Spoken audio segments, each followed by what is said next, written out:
All right.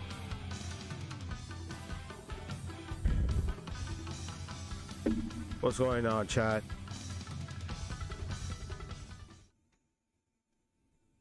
This should be working.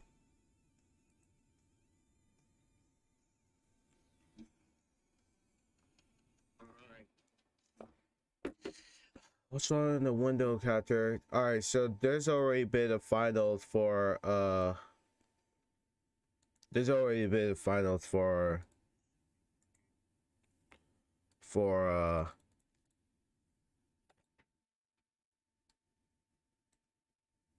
EVO.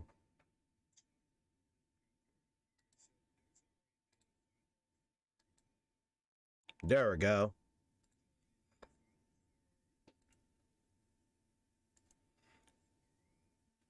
Okay. Oh, here we go. Why is it like this? I want it like this, man.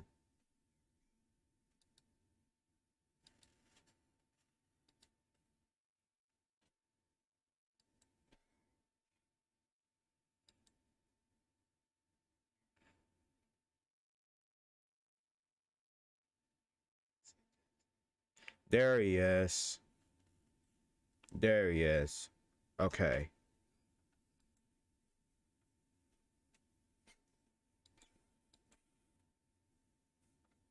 XDP. Oh, baby. Dude, I get a little nervous. Everybody gets away with that. Everybody, you know, any other tournament, they just do it. They just let it block it. They let it rock. Yeah, they just block it, and then, you know, the kill ends up safe, but not ET, man. Well, ET is like, once he did one, he was like, yeah, he's going to delay it. You're dead. All right, we're keeping the same team, same order, I believe. And that rock, dude, how crazy is it that the rock has seemed very effective. So yeah, I mean, he's been neutralized, I feel like. And another thing is, Xiaohei has been gun shy on throwing out those command grabs. Every single one of those characters that he plays has a command grab, but he hasn't done a single one. Right, and that's not, basically that means ET gets to sit very comfortably on defense all the time, block everything. That's right. It's not a threat. Yeah, I mean, the fact that he isn't willing to cycle those options, again, ET has less to think about. All right, and we see the kill up front this time. So this is a loser finals. Okay. Start point through some of this pressure, but it won't do nothing for the leg. Nice. Putting on the pressure against this Kula. Nice little string there. Nice. And CD right there. At the same time, no. Xiaohei maybe finding the momentum he needs. Yeah, ET's having a little bit of trouble. He's getting suffocated. Oh, as we say in a room, my bad, Xiaohei. Seriously, man. That was a brilliant roll. That was so good. What? He knew that he wanted to do the Rekka and beats the startup of it. Oh, man. Bruh. Oh, almost chased it. He didn't EX. No! There we go. That down B, you cannot hit her. She is one with the floor. Just turns into a puddle. Man tried to stay focused. Oh, man, Xiaohei, I mean, I don't dislike that round for him, but at the same time, started giving up too much ground for the Kula. Just refused to stop jumping in range of that low B. Oh, my gosh. The perfectly spaced jump, stand CD. And again, the rock looking like he's about to get neutralized. Oh, my goodness. Nice. Ready for the throw attempt. And again, the perfectly spaced stand CD. My God, dude. And already, okay, he's got to spend all of it. Get her out of there. Yes, please. All right, good stuff. Xiaohei still in this, man. And I think the Rock has only been okay at getting rid of the point Kula after she gets him down to half-life. It's happened 2 times already. Oh, my God. And then the Cronin comes and shuts it down. These VPs are on point. This is top 8. Oh, yeah, nice check. You got it. Okay, this is your moment, Xiaohei. Oh. That was a little sloppy. Normally, he's such a surgeon with those. And gets it back nonetheless, though. Good for him. Okay, saves the meter. All right. That's it. Oh, wow. Wow, he challenges. That's actually plus even. Yeah. ET, he kind of figured. He was like, yo, you haven't done a throw in a while. I think you're going to go for it. And he was right. Xiaohei thinking real hard here. How does he do this with an anchor Benny Marlow and only 2 bars? Yeah, these guys are playing on such a high level right now. Yeah, man, ET, as I said last night with my buddy Meta Abe, on Goblin mode. Nice, the punish, the 3-frame punish. one of the few characters that can do that. Okay. Xiaohei not looking great here. 3 bars though. What you gonna do with him? Nice response. All right, Air Raijin can stay away from me. Nice. Oh! That was beautiful. Holy crap, single hit confirmed supers. Staying in it. That was, you know, I guess like third strike, I guess, but the down medium kick. That was a visual confirm if I ever saw one. Yes, sir. Beautiful stuff. These guys are ready. Uh-oh. All right, finally seeing this Visionet come and do some work. Oh, no! Empty jump crossover low. And this is not going to be enough, I don't believe. No, it's not, but at the same time. Uh-oh. Last legs here for Xiaohei. Yeah. Just KOF players, just KOF players. All right, has to fight his way out. Anything will kill him here. Being a Janet player. That went in the wrong. Oh, he fights the hit. What is it? He didn't believe. He did not believe. Oh, and he gets hit by the Expire ball. That might have been it too. At the very least, he could have evened it up. Oh no. What is his name? ET? Well, congrats, ET. Eliminated, and now we have got ET grand finals, versus right? ZJZ in the grand finals. Who would have guessed it? Brook grand finals at that. That's wow, guys. Yeah, these guys have been on another level. Clearly, ever since they came through, you know, to North America, they played last week at KOF Challenge, and they were they took 1 and 2, right? Oh yeah, they ended up taking that one also. Yes. So, I mean, these guys definitely proving that they're on another level right now. Oh yes, man. I love to see them play. I love like hanging out with these guys. I can obviously never match up with them, but at the same time, it's just such a privilege to watch them work. Yeah, absolutely, absolutely. And like it's so interesting too, because I feel like ZJZ has proven himself to be like a defensive powerhouse in this grand finals, or sorry, in this top 8. And I wonder if ET, who has been a little bit more aggressive, will be able to crack that shell, or if ZJZ's defense will win out. So the interesting thing here is like which version of CJZ are we going to see? Because like ZJZ, great defense, great spacing, great awareness, great timing. Yeah. And I feel like ET has that, but maybe not to the degree that ZJZ does. Yeah. At the same time, ET has something that ZJZ doesn't, and that's flexibility in space. Yes. Yeah, I agree. I feel like if I were to call it ZJZ the Machine, I think ET is kind of like the foil to that, because he is kind of like, you know, he's a little bit loose with it sometimes. Yeah, he's very formless, water-like. Yeah.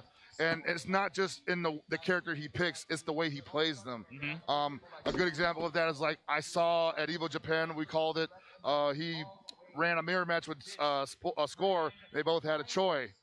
And ET's Choi played completely different from Score's, totally shredded them. Okay. So I'm just like, this guy has a different frame of mind than what you would assume would be the popular approaches to a lot of these characters. Yeah. And he could turn it on like that. Absolutely, yeah. I mean, these guys have the discipline, the execution to make whatever they imagine a reality.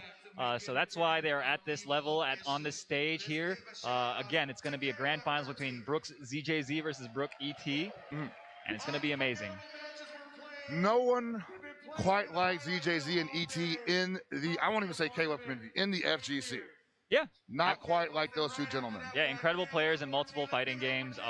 You know, these guys, it's no surprise, again, to see them up here on the stage. Wait, Pokemon was and there? I cannot wait for this Pokemon was start, Pokemon was and here? I can't wait for these ads I think are coming up, right? Are they? I don't know. Oh, yeah, it seems like there is going to be an ad break. Here so at EVO? Don't go anywhere. We've got grand finals coming up. Go get yourself a nice drink and some chips. You know, you don't want to miss this.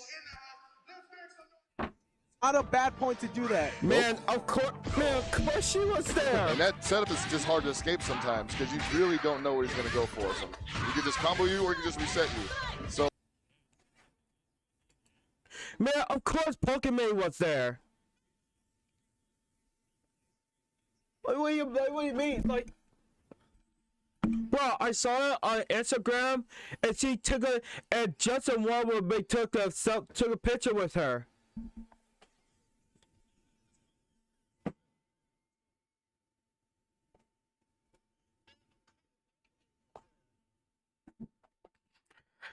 I mean, I can be honest, like, should I follow her on Twitch? I'm sorry, but I still don't know anything about, like, Pokemon.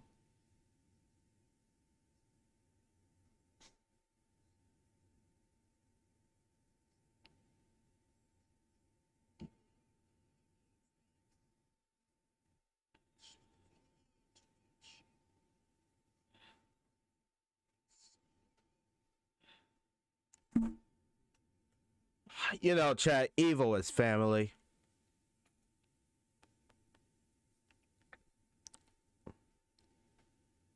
EVO was family, chat, and I want to enjoy it, like.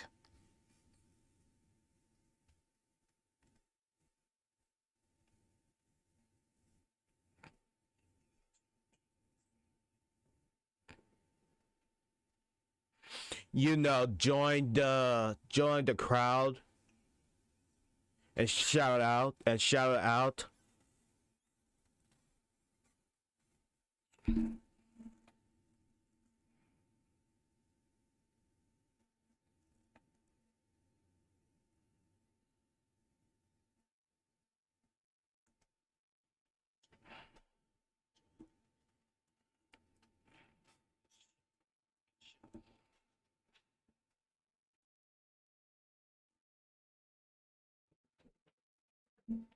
Make it like a copy like this. So, was he even hungry too? Was he even hungry too? Hold on, chat. I'll be right back.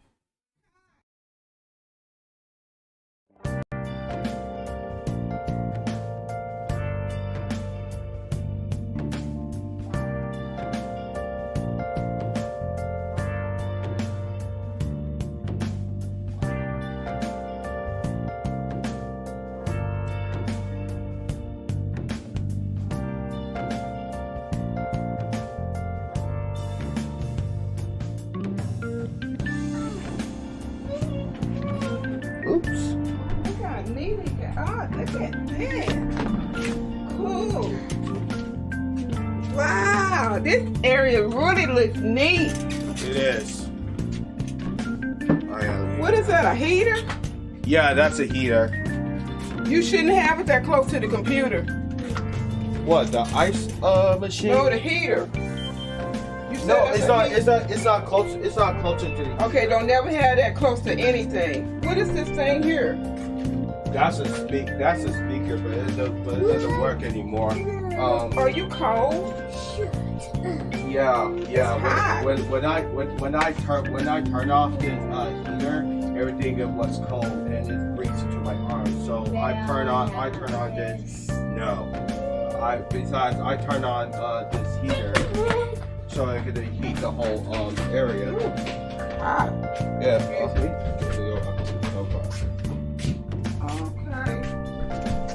So I moved that table over there. Besides, I am thinking that I have to move this table right there, and that's a great thing. Okay. Anything else? All right. I'll fix the door upstairs. All right.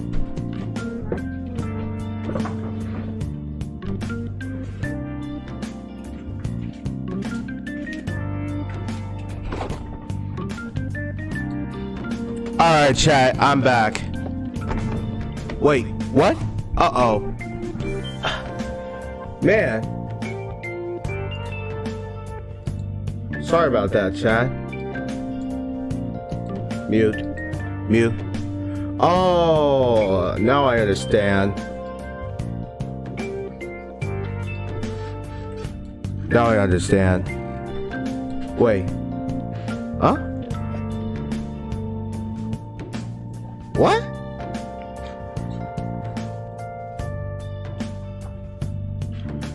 I'm sorry?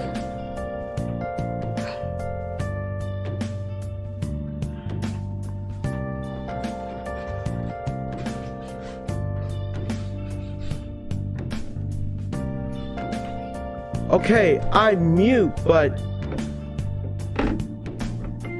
is it me or is it just restarting?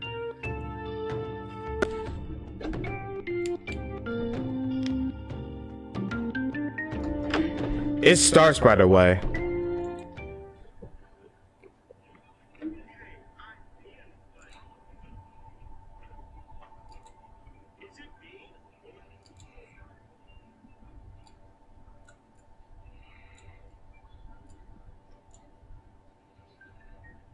Oh, sorry, chat. Yeah, you know, I've been looking at Twitter during the break, and people are talking about how incredibly clean his defense is, and I want to No. say it's No. so hard to play like that. You try DPing every single jump the way he does. It's impossible. And you saw ET start to gleam some of that, but even he let some go by. Yeah, these guys are playing. Oh no, that's a mistake. Big Oh, punish. ZJZ though, he's There we playing go. at an inhuman level right now. Let's see. Well, remember, this is the long haul. ZJZ got to win 3, ET got to win 6. It's going to be taxing on both of them. For sure. Nice DP. Recognizing that wasn't a save. Another one. Yep, can't get away with it. Wow, last day of Open up EVO. with that I think I'm gonna 2B. cry. All ET Why? wanted to do was get the hell out of Why Dodge, you gonna nothing cry? doing. All right, and the throw to close it out. ZJZ again continuing his reign of terror. Very clean play, very methodical. I mean, I gotta say, you're not gonna see a lot of surprises here most likely from ZJZ. He's just gonna run the game plan. It's just too solid. Yeah, you know what to expect from ZJZ. This is the level of play that people aspire to reach. Oh man. It's such a treat to be able to see somebody that's been able to play at this level for this entire top 8. Look at this man blocking all of that, even challenging it. It looked like it was real for a second. Oh no. All right, ZJZ, a little, showing some signs of weakness here right now. Gets hit by the frame trap. Yeah, ET giving him all he can handle. Nice. Oh no.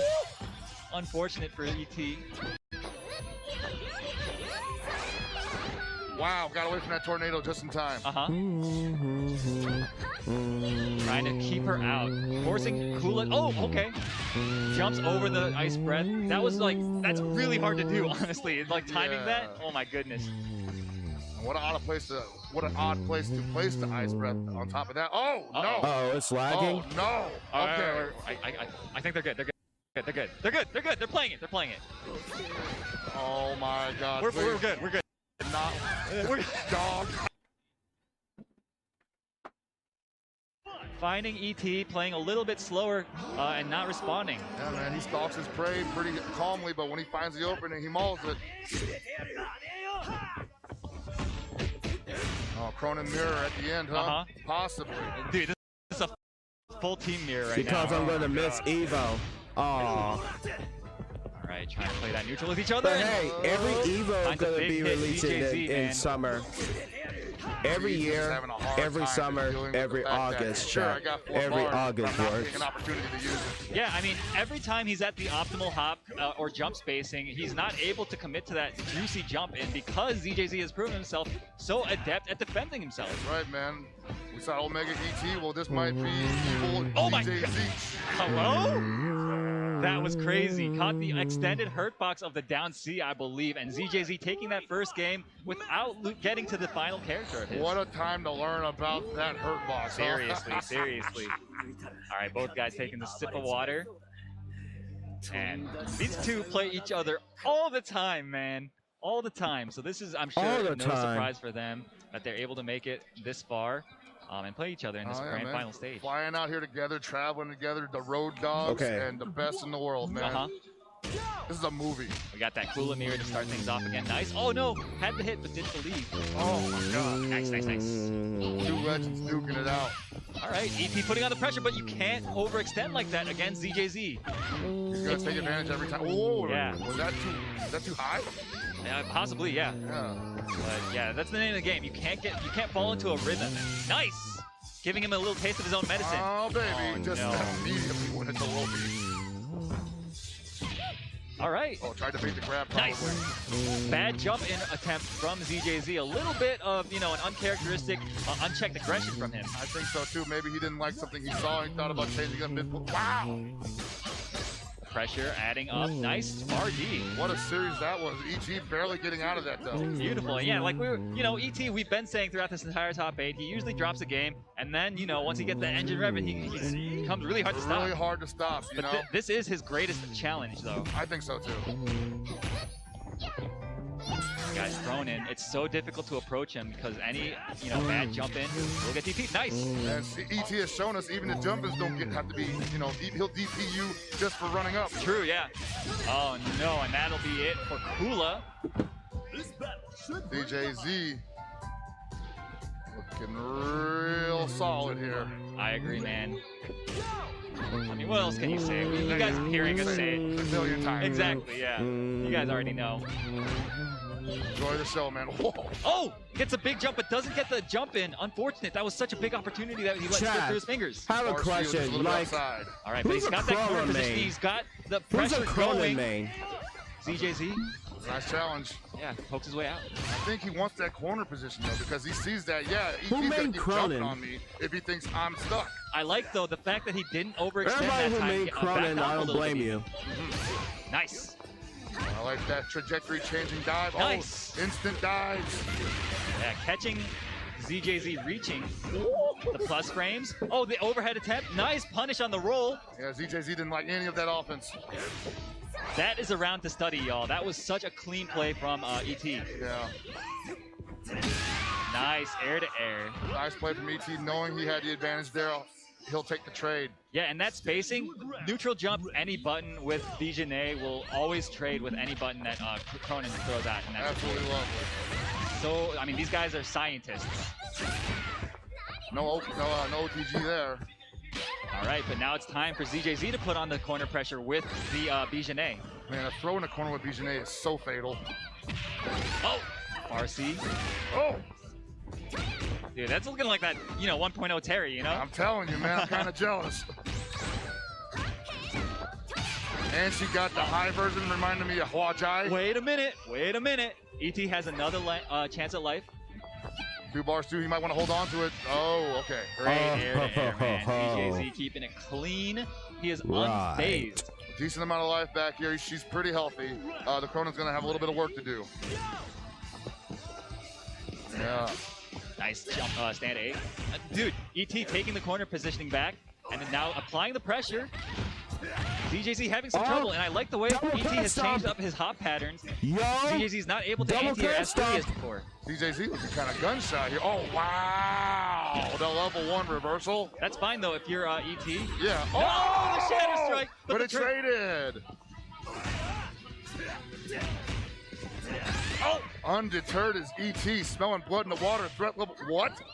Oh my gosh, that was so dangerous. Gets the throw. Anything can do it. Any clean hit. All right, I like that. The offensive guard cancel. Oh, looking for the cross up there. Nothing doing. ZJZ finally out of the corner, but Wasn't he's got. enough. Oh, and this will do it. This will do it. Checkmate. Checkmate. I like that. He went for the he went for the climax, the counter climax, just to see if it'll work. It doesn't. Can you imagine? Good That would be stuff hilarious, with the yeah. climax, man. I feel like it has projectile properties. Otherwise, that would have worked. Yeah. That would have been so sick, dude. It's his arm, man. I know, right? ET. That was, dude.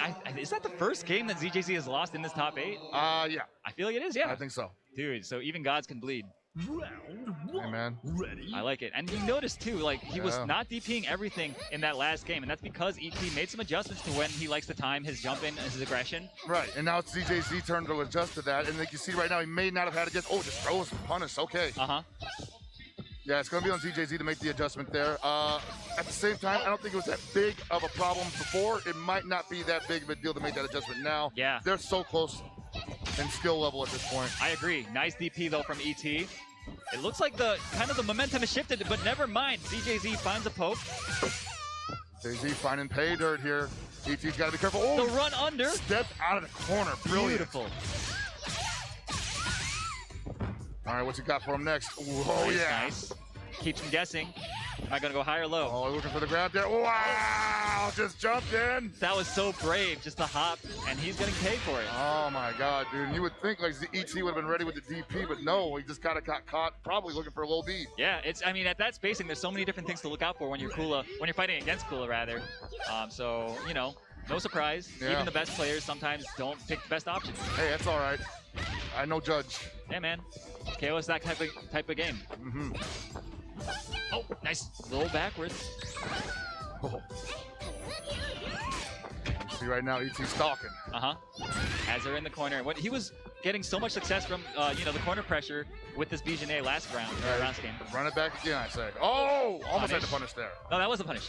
I'm talking about for ZJZ. Oh, you're right. right. Yeah. That's right. Nice. And then he gets them with the jump D. All right. Oh man, these guys.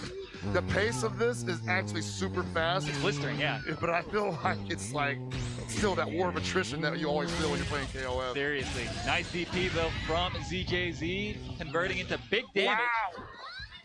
He just let him run up and far D that, huh? I guess so, man. I think that he was expecting that to be close D. Seems like it, yeah. Nice. Catches him, and it's going to hurt. Oh, wait. Instant overhead. Yeah, he's merciful. Imagine if you could dive off the instant overhead. Bruh, that'd be crazy. And nice. Finds the hit. ZJZ bringing ET down to his final character. Yo, you see that shot of the trophy? That's what they're fighting for, man. It's all about that. And wow, what a lead ZJZ got right now. That's tremendous. Oh, no! Oh, that's too huge. far! A little bit too far from the corner for that. And just by luck, ZJZ had no meter in the tank. Oh, no. The beautiful challenge on the overhead attempt from ZJZ.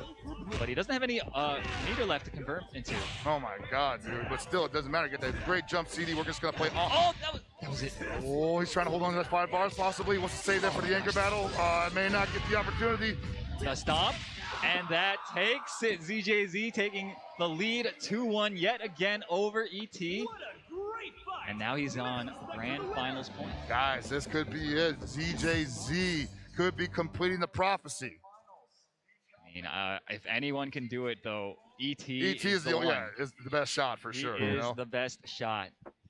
You talk about so many legendary players in the KOF competitive scene, and I always come back to ET and his ability to just turn things around. Yeah, he makes the impossible happen, right? In human ways, right? Inhumanly talented. Yeah, I mean, both these guys, we're talking about like world-class level talent, you know, generational talent even. I mean, these guys are so good. Yeah, we're seeing it right now. Completely different opening round.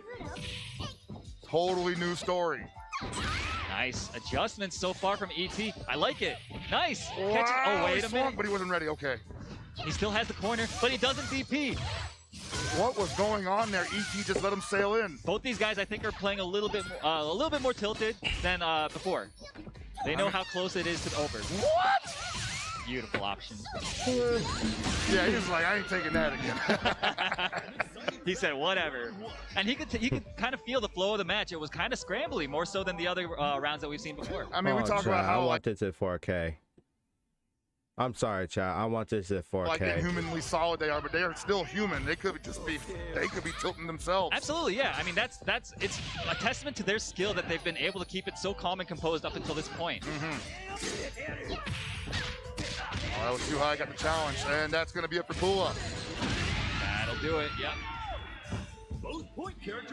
I like it, man. Like a lot of times people think like maybe I don't have to spin this bar to get rid of the problem, but ZJZ and ET, they're like, look, we gotta finish the job. We aren't trying to mess around here. It's not necessarily about optimal. It's about getting the W. Absolutely, yeah.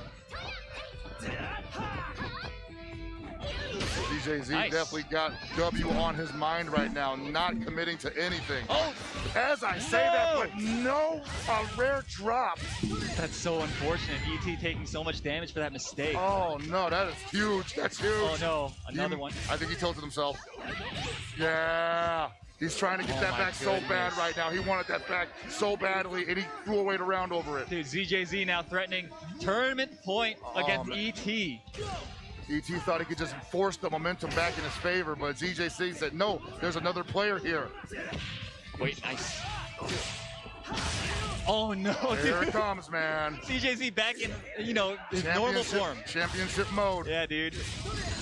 I would do all of it. I don't know, bro. He's being so greedy. I don't know. This is Crony. You can't disrespect him like that, man. Oh no. All right, gets the tech, gets the tech. I like. Oh no, lets him out of the corner. That was such a scramble. And ZJZ with no meter, but he's got enough just for the EX right there. One more. Oh man. Still alive. Oh my God, ZJZ. he's got so much work to do and not a lot of time to do it. And not a lot of help to work with. My gosh, dude, you guys are one of those zero damage combo videos. I'm telling you, right? no. Oh, to the single one-hit combo. Oh my God, dude, these guys. Play footsies with me. Oh yeah. So hard. Oh, he found the hit. He found the hit. Oh shit. What? No. No. What was that? What are you talking about? Aru! Are you kidding me? I can't believe it. What was that? He pressed ping instead of punch. Ow. We have a winner, The chat. nerds got to him, man. Are you serious? That's why I say ZJZ is the most unfun man to play in KOF. because he makes you forget your own damn super. That's crazy. Wow. ET, a player of that Wow, caliber, footsie, making such a homie. costly mistake at that level. That was his round, and unfortunately, ZJZ now is your new KOF 15 grand champion. How did it happen like this? That was amazing. ZJZ, man, the guy is such a monster. What a player. The level of play, the level of composure that he displayed throughout this top 8 was just unheard of. It was just, he was playing KOF at a level where even machines would, would struggle. They break down once in a while, Yeah, right? dude. You got a Maytag washer. Sometimes that just don't stay to Bro, are you Not serious? DJZ. Get Oh. yourself a DJZ washing machine. You'll never have to buy another one. That's true, dude. All right. So, No Taiwan, way, of man. course, No we way. kind of knew coming into this tournament that they were the ones to watch. Obviously, a lot of different nations represented here, but Taiwan definitely one of the standouts, right? Yeah. Yeah, Easily. I mean, you all saw, so there's a reason for that. I mean, they took over the top 8 almost entirely. Yeah, yeah. They're going to continue to do this because they keep saying they literally do this every day. Yeah. They do. This is a day.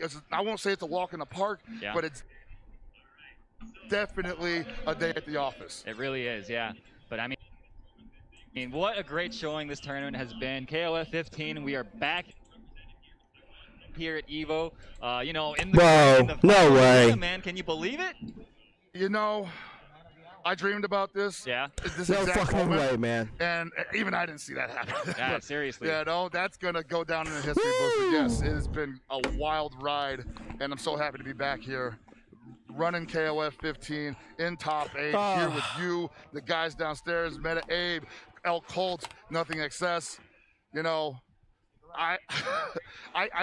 kind of choking up over here, man. I know, 'cause seriously. I was wondering when we would get back to this, and it delivered. It really has. Absolutely delivered. Yeah, what a top 8. Those players played their hearts out, and everybody, it was an over 1,000-man bracket. That's the biggest one that we've ever had for KOF, to my knowledge. And dude, even just the top 48, the level of play there was astounding. People are only getting better and better, right? So Yes. the level of play is going to continue to improve, and tournaments are going to continue to deliver the hype, Yeah, most certainly. But this top 8 will live in infamy, and KOF has a history Bro, of having JZG crazy JZG first-year defending top himself, 8s bro. at EVO, and this definitely delivered just like all the other ones. I can't wait for 2023 because we're just getting started. We got As your winners? SNK brand ambassador, I can Okay. guarantee you Let's next hear year's it. going to be even bigger. But for now, we got to check out these awards. So take it away, LI Joe. All right, let's hear it. All right, everybody, please, one more time for KOF 15 Top 8 at EVO 2022.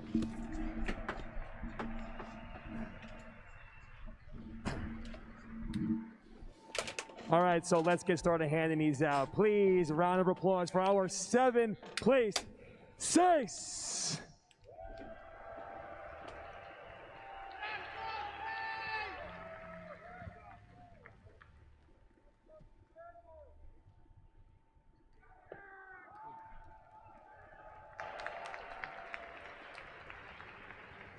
And also in 7th place, give it up for Mo.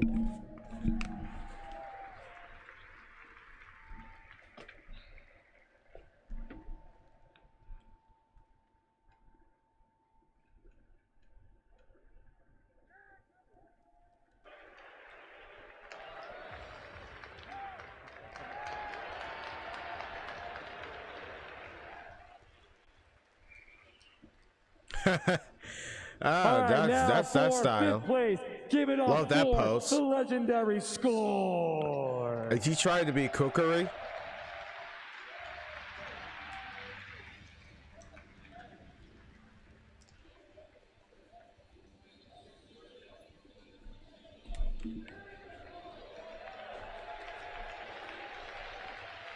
JoJo? All right, JoJo? now also for 5th place, everybody Is he make some noise. is he trying to be a for JoJo? Pago.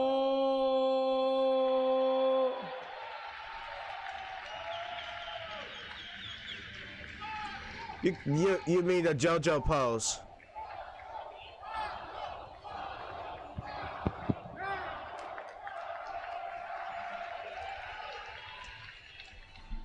Now on to 4th place.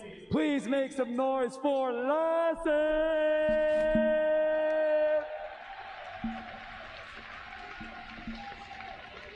And catching the pillow.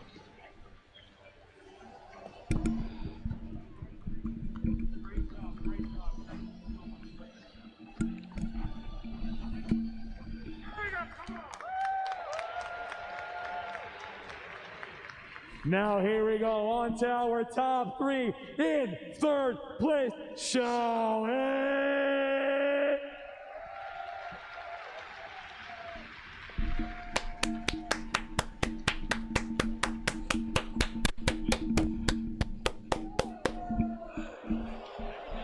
Hold it up, so hey, hold it up, let him see it, let him see it! Yeah.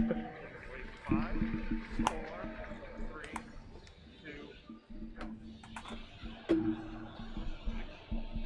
All right, here we go in 2nd place. Let's give it up for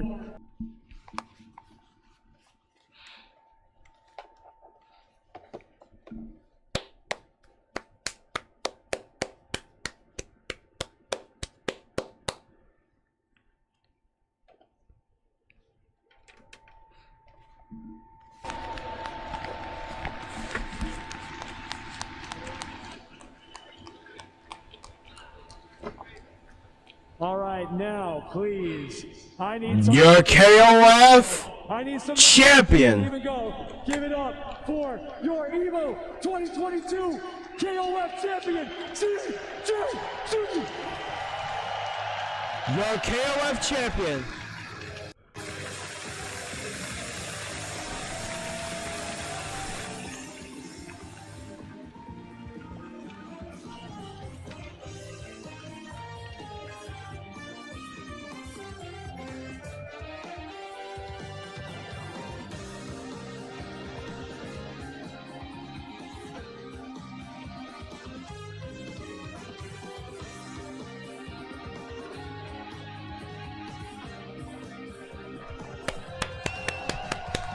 Give it up, give it up, give it up.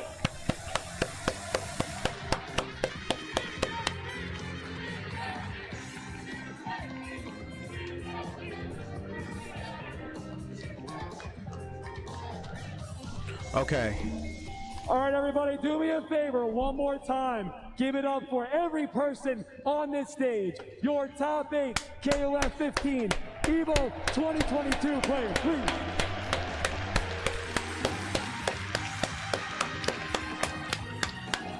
KOF, KOF, KOF, KOF, KOF.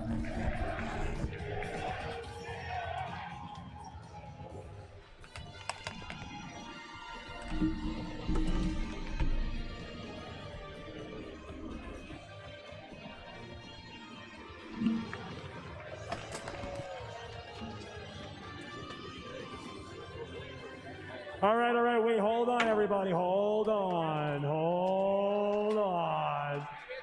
Yeah! Do we have any KOF fans in this room?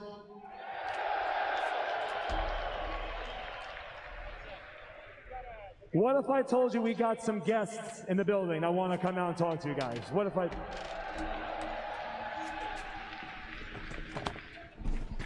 That wasn't good enough. What if I told you I had guests in the building that want to tell you about some more KOF 15? Oh? It is with my great honor to bring out Yasuyuki Oda and Joshua Rutherford to tell you about some new KOF 15 stuff. Oh? What could that be? We know Kaito is just correct KOF. There you are. What's good?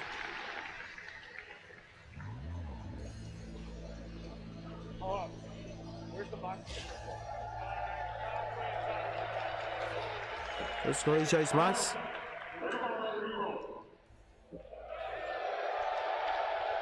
Okay.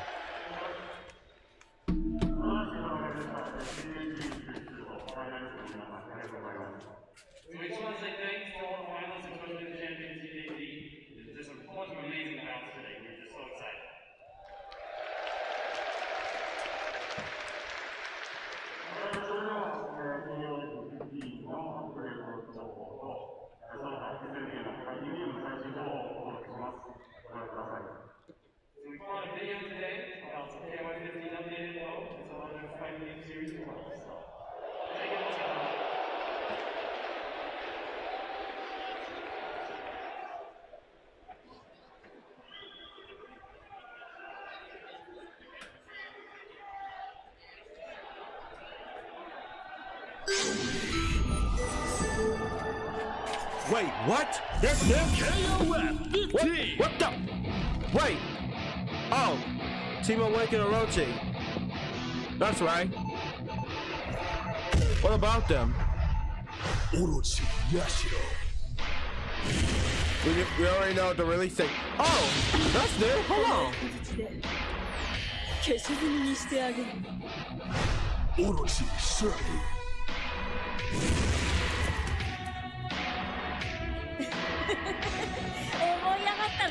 Guys, I was back there trying to spray my laptop. Orochi Chris. 茶場の空気を楽しんでるとこは悪いけど、そろそろあの世に戻る時間だぜ。虫けららしい勘違いだね。あの世に行くのはあなたの方ですよ。草薙京。Is it release date? Hobby date? Yep. Yep. How should I know? How did I know? How did I know?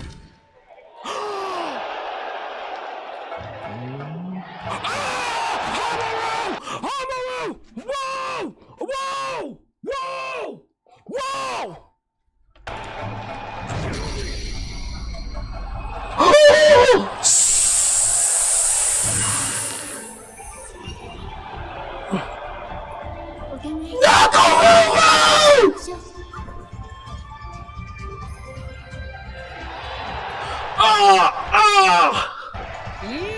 What's your name? Oh no!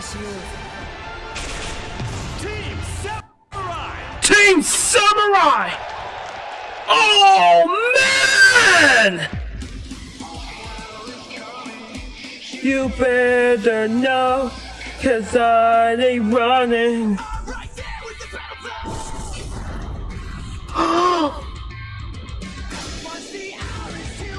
Yo! Yo! Cam! Yes! Yes! Yes!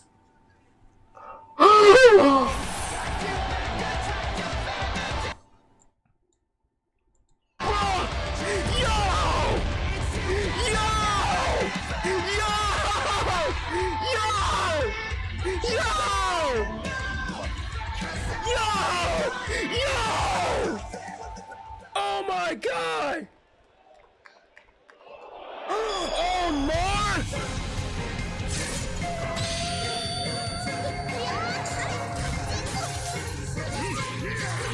Oh my god!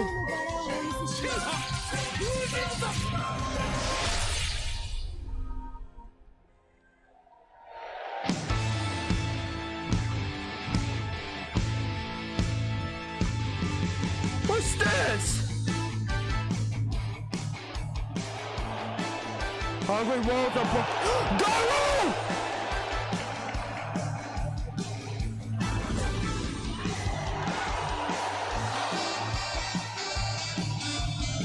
Garo marking the Wolves! A new Fatal Fury agree! Whoa! What? What? Oh my god! Yo!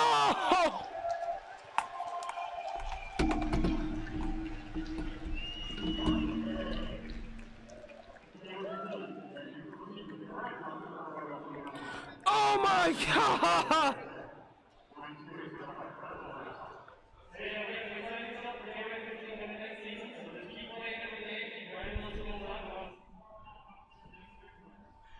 Oh my god!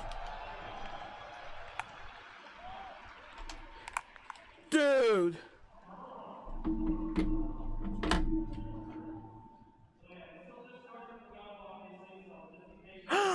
Oh my god, dude! Bro!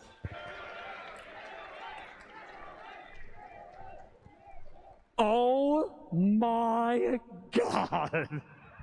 I know, right?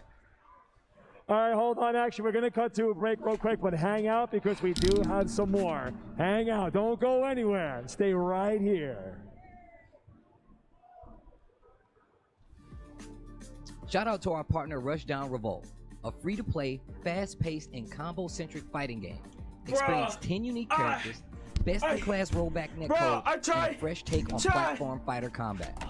The game's signature spark mechanic lets you cancel any attack into a dash and set you up to combo opponents like never before. I tried to calm down as I can. Now on Steam with an open beta release coming I August lost, 30th. The beta will have new stages and a new stance character, the chain-wielding assassin Reina.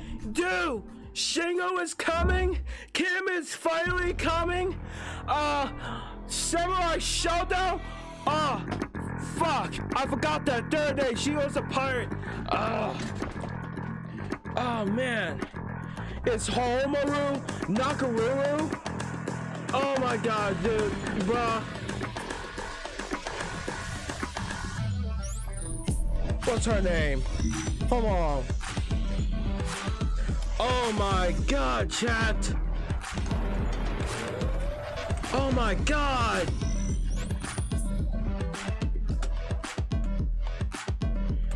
Oh my god, bruh. Oh my god, bro. King of Fighters, bro. King of Fighters, Fate of Fury, Art of Fighting, and Samurai Showdown.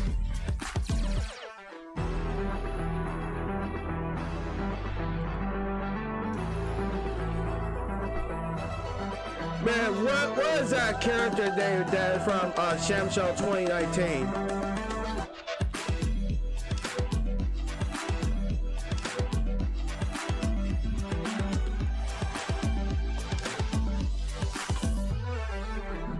There he is. There, Dari Dagger. Bro, Dari Dagger.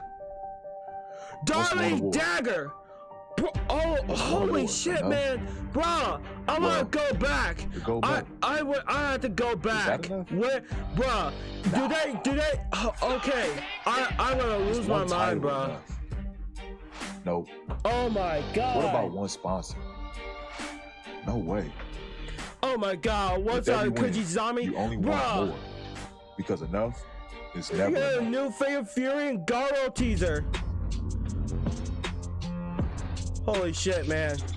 Oh my god, I'm gonna lose my mind. I'm gonna lose my mind. Where is it? Where is it? Oh my god, chat.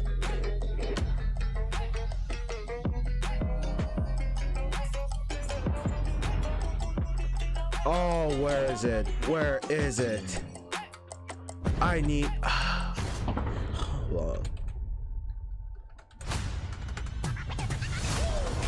A girl is Arya Stark of Winterfell. Eat this. Oh no, man, bruh, dude.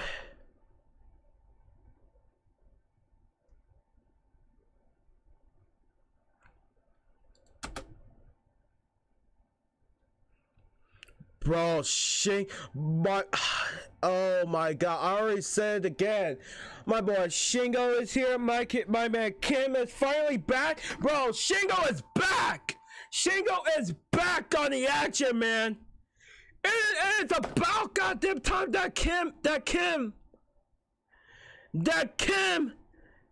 is finally stepping into KOF. Fusion Pro 2 gives you bro, a competitive we've been edge asking when about gaming him, on Xbox man. or PC. The brilliant Spectra, Infinity, and bro, I watching it again. I don't care. I watching it again. Holy shit.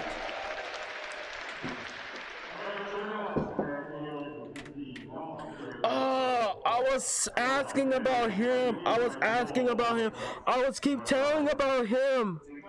Oh, I shouldn't tell anything about Shingo. We want Shingo too. Everybody wants Shingo. I love Shingo and KOF, man. Bro, I'm watching this shit again. KOF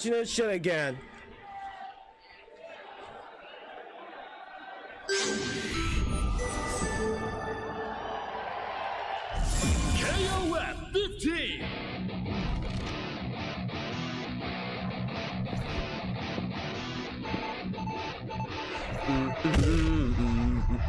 Hold on, let me put it on 4K real quick, chat. Let me put it on 4K real quick.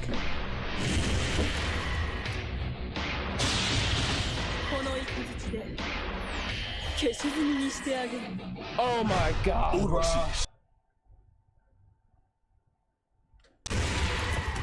Oh my.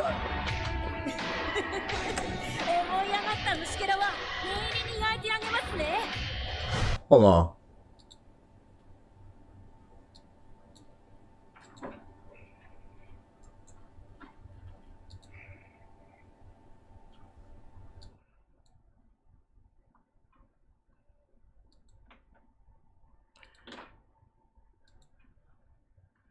Sorry.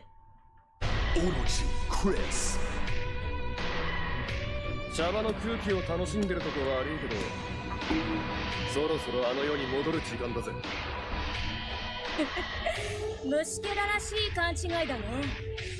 あの世に行 Dude, くのはあな I た am の so 方です excited よ。 about Team Awaken Orochi too. Team Awakened Orochi! Unite! Oh, we got Fate of Fury, King of Fires, Art of Fire, and Samurai Showdown. Holy shit, my guy. Oh my god. I'm losing my mind. I'm telling you right now, chat. I'm telling you right now, I'm losing my fucking mind, bro. That was crazy.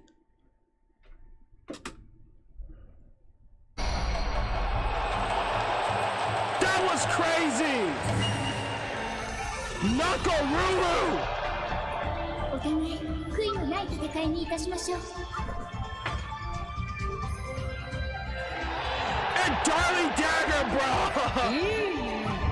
派手で楽しい喧嘩にしよう。 I'm losing my mind. Team Samurai! But Darling is a pirate. But Team Samurai, my.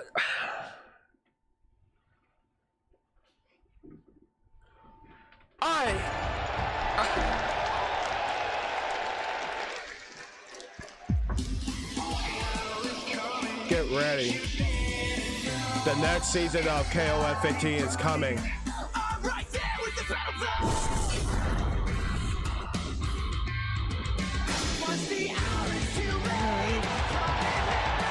Oh my god, man.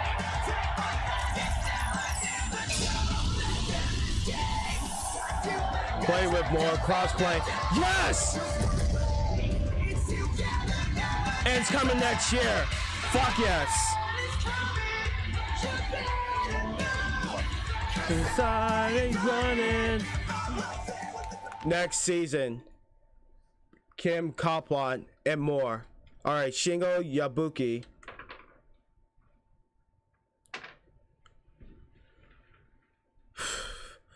Oh my god. Bruh. Oh. I wonder if Homu have an interaction with Kyo Kusanagi, and Nakaruru have an interaction with Athena Samiya. I don't know about Darlie have an interaction with. Bruh. There's more.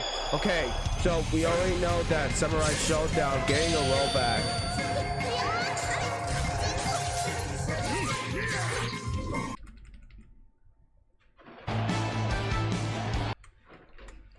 But the new Fate of Fury is Garo?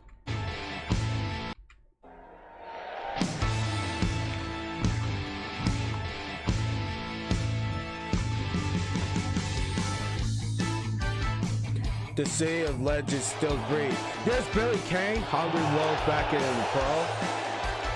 New Destiny Hidden in Darkness. Wait.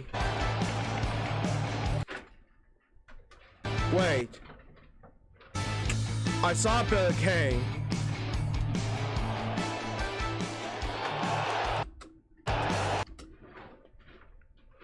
Alright, I forgot what his name. I know he's like the boss.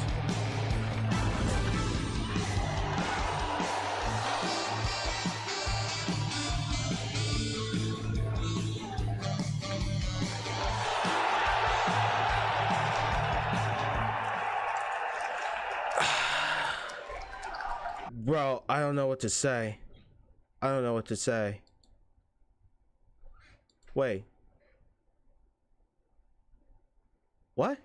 What did I miss? Want to see some more fighting game action, or what's going on in here? All right. You gotta do me a favor though. You gotta hang out a couple more minutes before we get rolling though. So hang out. We'll see you soon.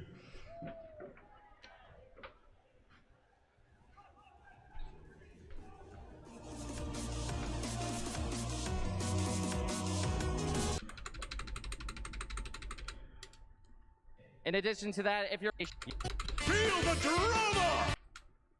Ultimate fight! Y'all asked, we answered. Rollback netcode has finally been implemented on PlayStation 4 with an open beta available for Steam today. In addition, Wait, is it about Persona 4 Arena Ultimate Rollback netcode? Robert Boyagen.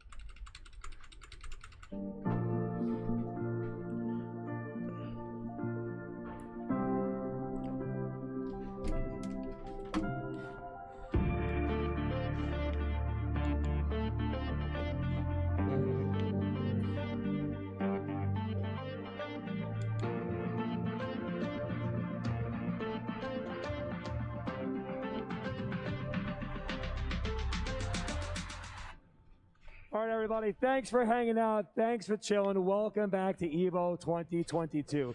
Before we, all right, yeah.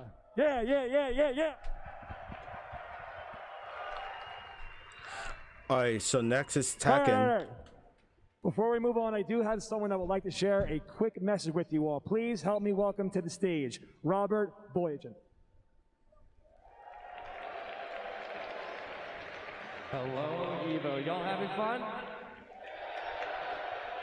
My name is Robert Boyagen. I am the brand manager for Atlas at Sega America.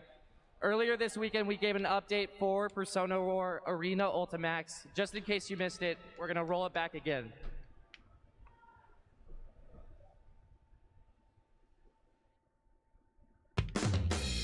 All those watching, bear witness! A clash of power and technique! This will be a fierce contest! Who will grasp glory in their hands? Who will eat and who will be eaten? The fateful battle is about to begin! Can you all feel the drama? Their true abilities will be tested! Show me the ultimate fight!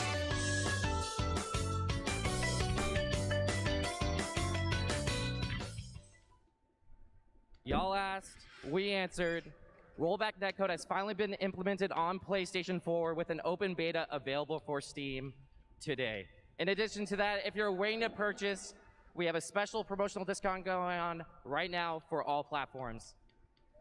10 years ago today, Persona 4 Arena released in North America, and we want to just give a thank you to everyone who supported and championed all of these incredible fighting games that make up this community so far. With that, thank you everyone. Let's get hyped for the rest of Sunday.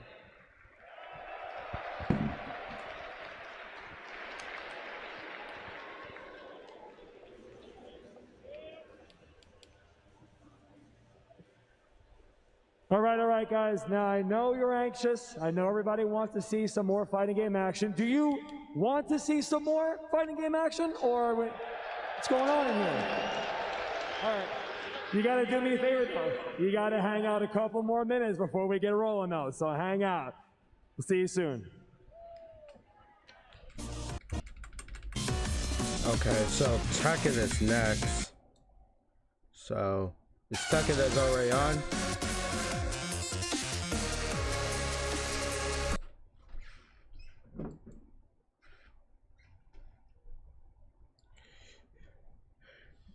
But chat, back to this, back to the KOF.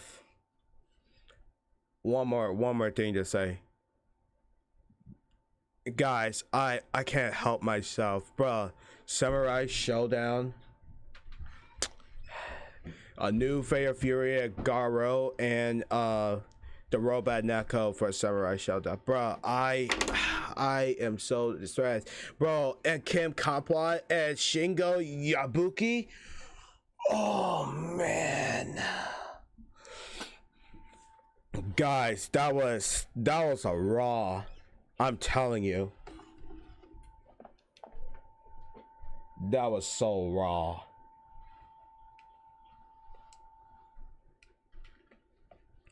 So Tekken is coming up next.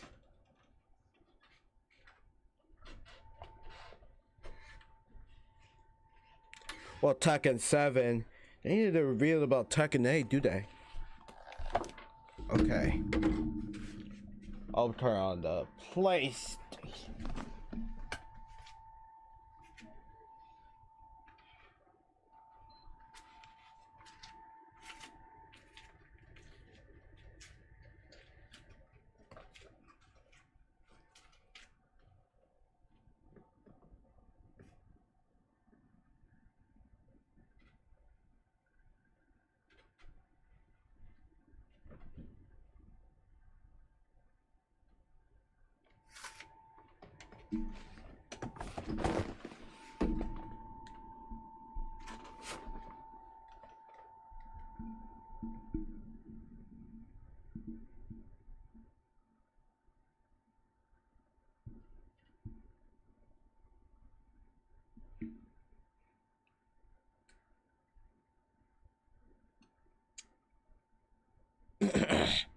Oh, my throat. I'm sorry.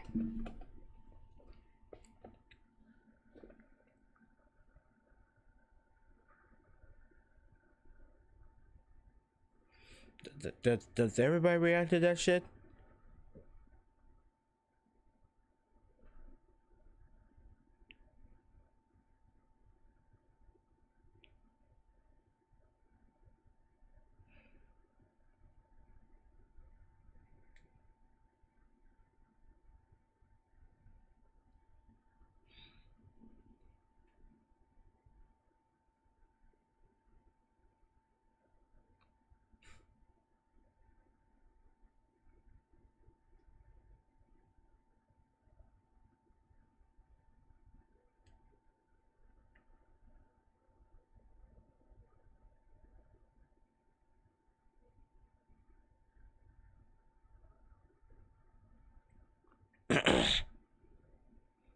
So Tekken 7 finals. I think it's going to be so much fun, isn't it?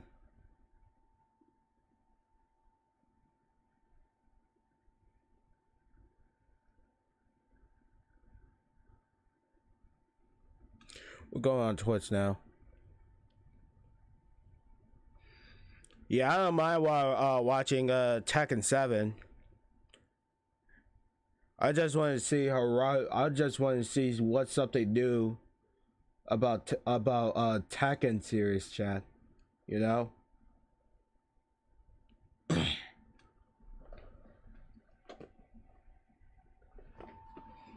Gotta see someone on Twitch.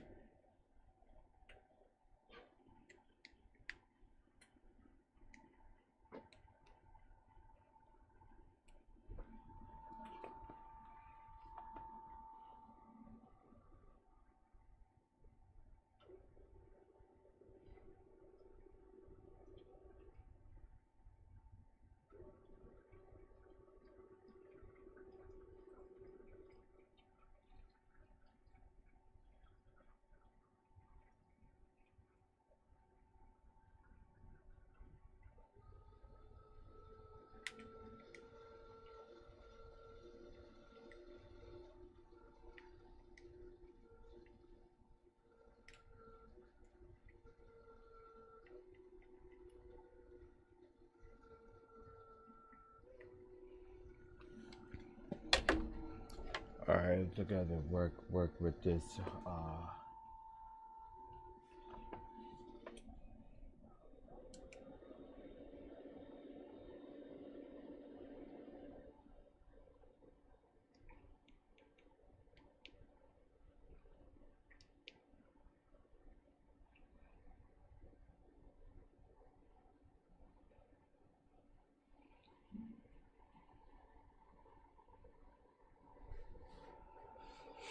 I'll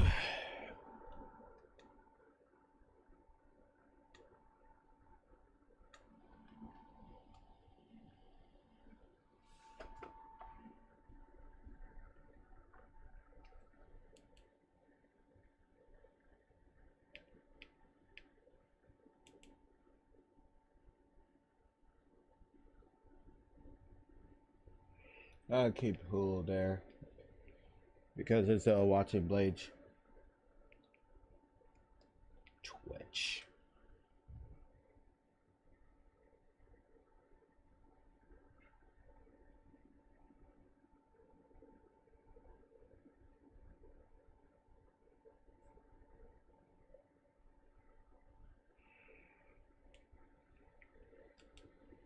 Dude, you're not loading anything.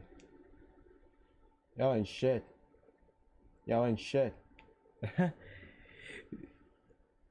Alright. Time to fix this.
Oops.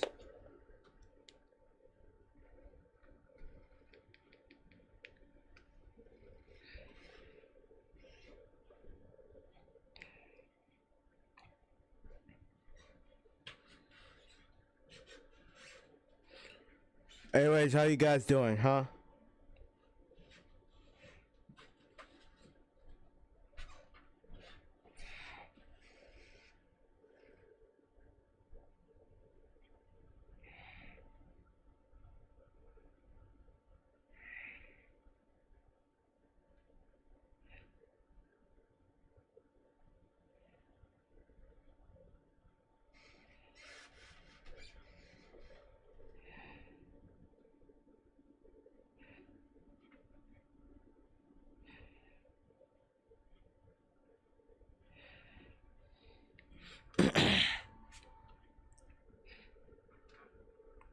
I should have waited a little longer. Oop. I wonder what Max said. This has been planned for a very long time. Even if it is, even if it was something that was. Oh, you gotta pull it up. Wait a minute. The SNK is already. The SNK is already pulled out the. There he is. Holy shit! There they are. There they are.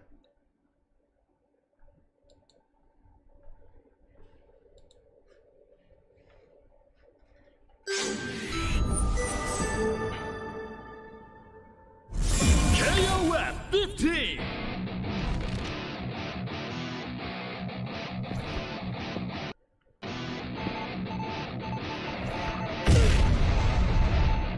Orochi Yashiro.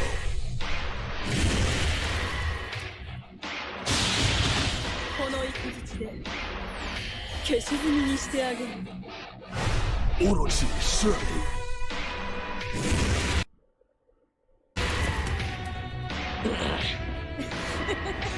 思い上がった虫けらは念入りに焼いてあげますね。 Orochi Chris. 茶場の空気を楽しんでるとこは悪いけど、そろそろあの世に戻る時間だぜ。虫けららしい勘違いだね。あの世に行くのはあなたの方ですよ。草薙京。Team Awakened Orochi!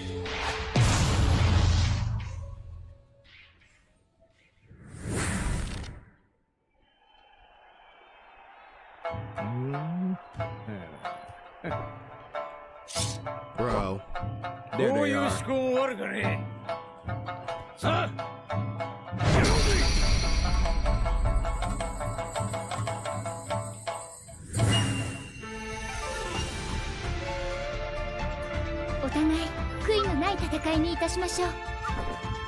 Bro, you are lucky that Nakaruru is in KOF 14. Now this is Homer first being in the KOF tournament. Samurai! Look at this shit, bro. That was superb.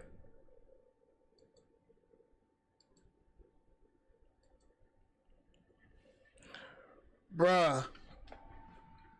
Without Genjiro, you should replace her. But I love Dari to be in KOF, dude.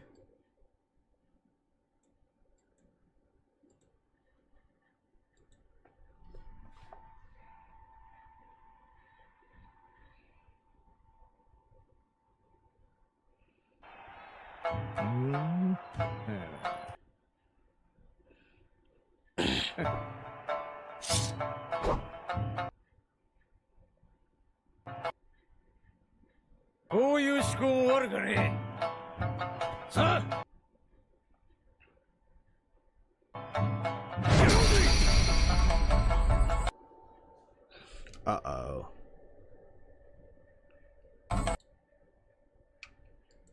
Is Tekken? Nope. It's not started yet.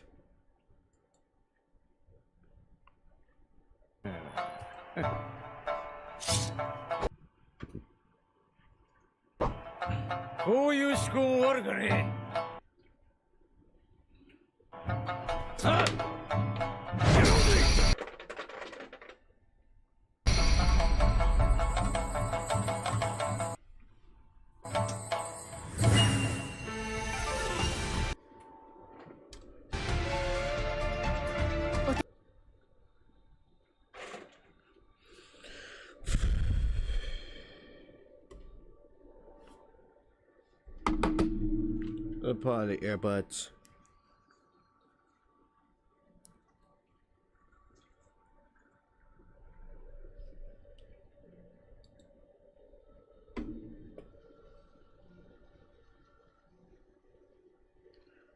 Is it with the lag chat?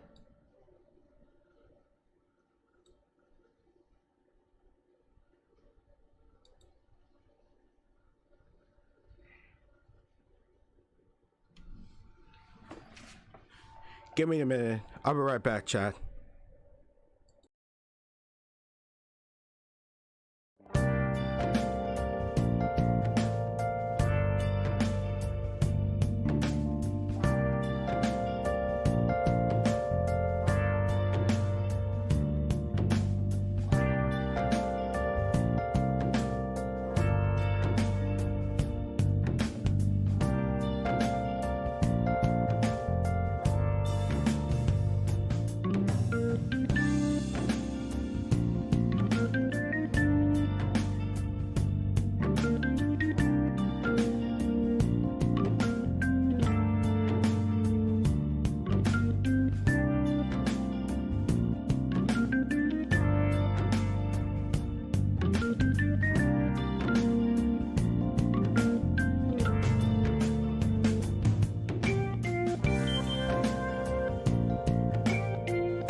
Alright, chat, I'm back.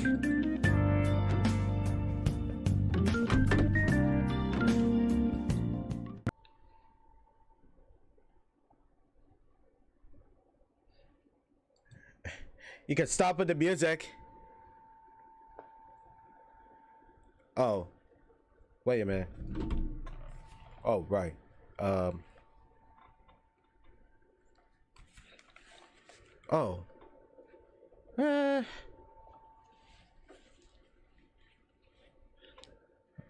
Okay. All right.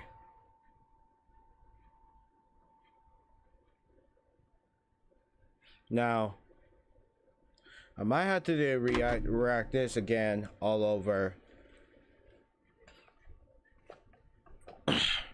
So.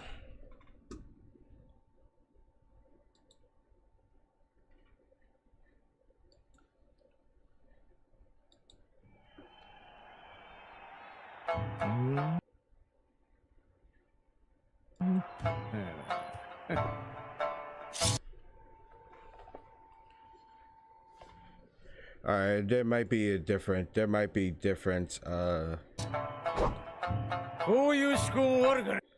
This will work. Dum bum bum bum.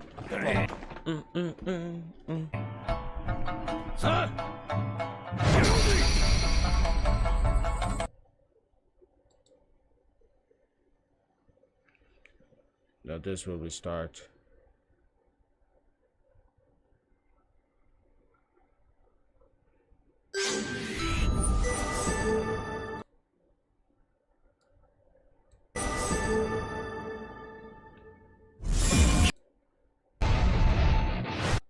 Orochi.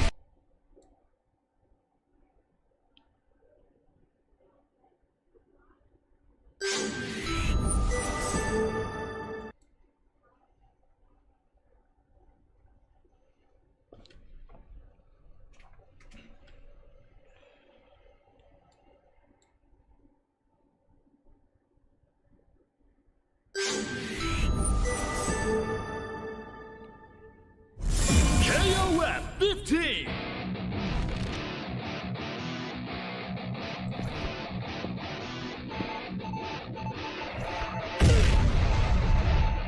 Orochi Yashiro. この一日で消し済みにしてあげる。 Orochi Shirley.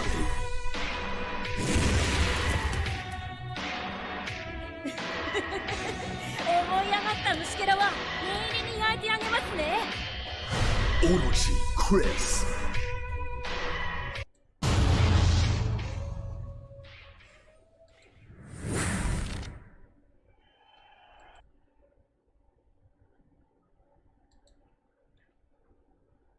Oh, Tekken 8 is started?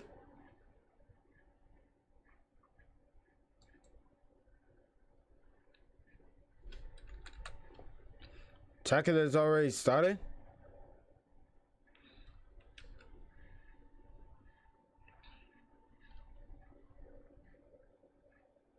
I'll have to watch the intro.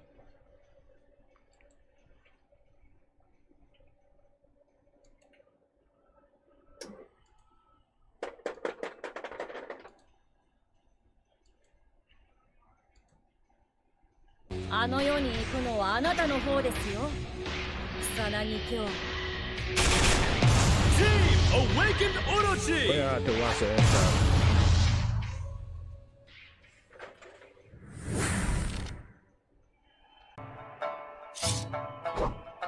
Who you school working? Sir.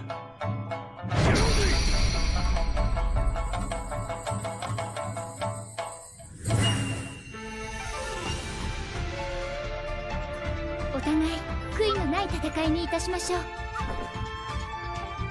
まは。いいね。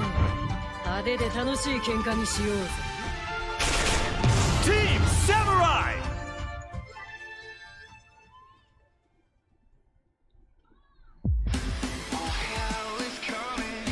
Alright, you know what? We'll watch this later. We'll watch this later somehow. It's time for Tekken, chat. I'll restart.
And rounding out your top 8, Piña!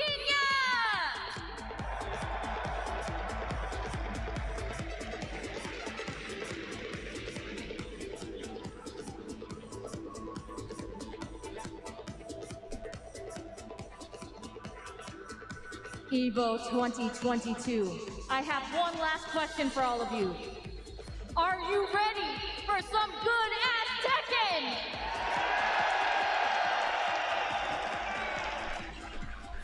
All right, let's get it started and head over to our commentators who will break down all the action for you. Welcome everyone to EVO 2022 Tekken 7 Top 8. My name is Rip. I'm excited to be here, and I'm here with...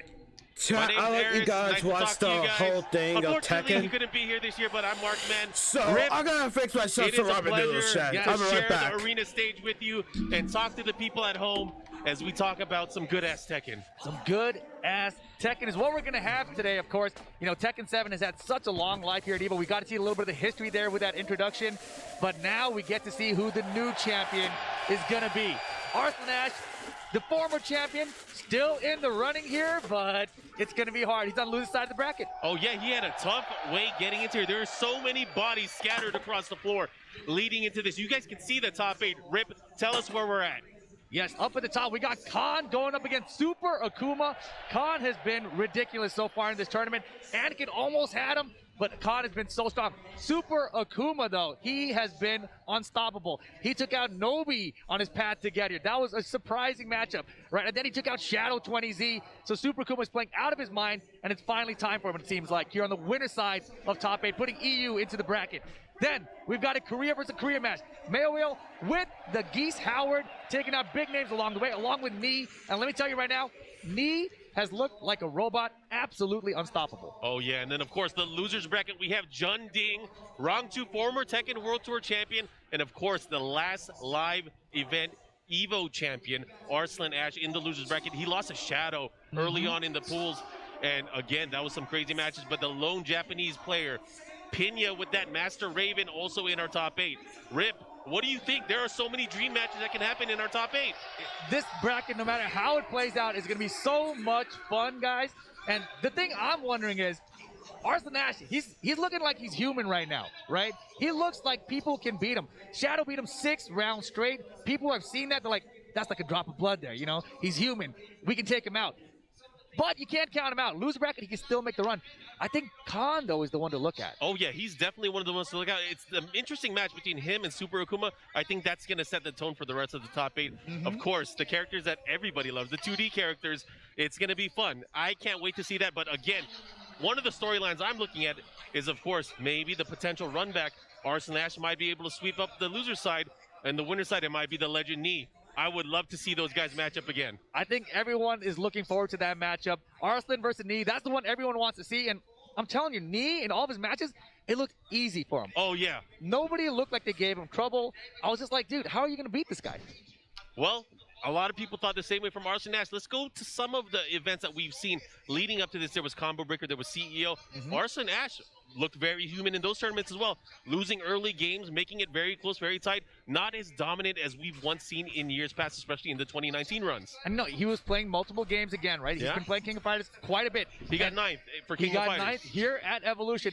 And here comes our first match, guys. Oh, Rip, I'm ready. It's time. We got Fates Khan going up crazy. Super Akuma, Pakistan versus Europe. Here we go.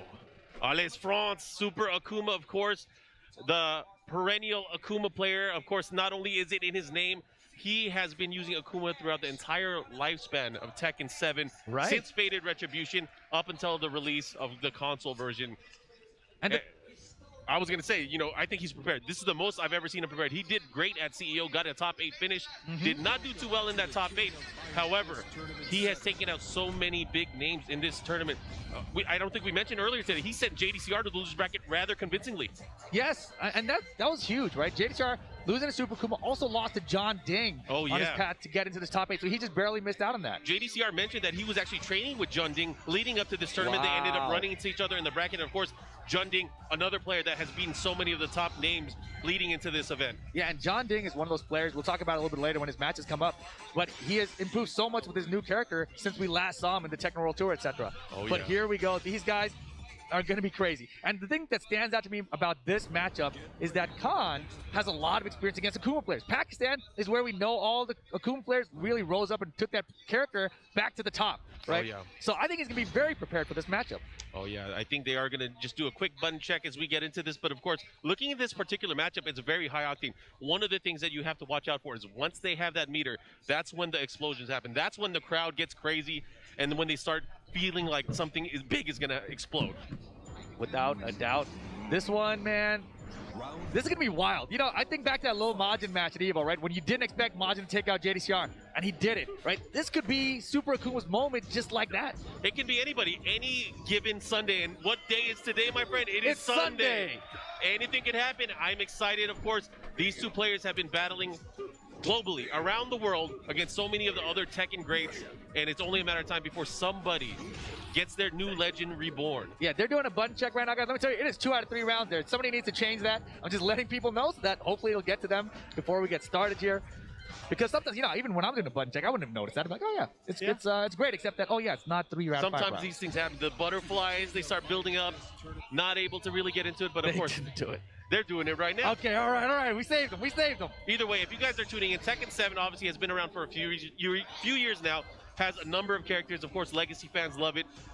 More and more casual fans love it as well. Close to 10 million sales already for the game. It's a record for the series. So absolutely again, insane. Thank you everybody for supporting. I got to talk about the history and the track record at these EVO events.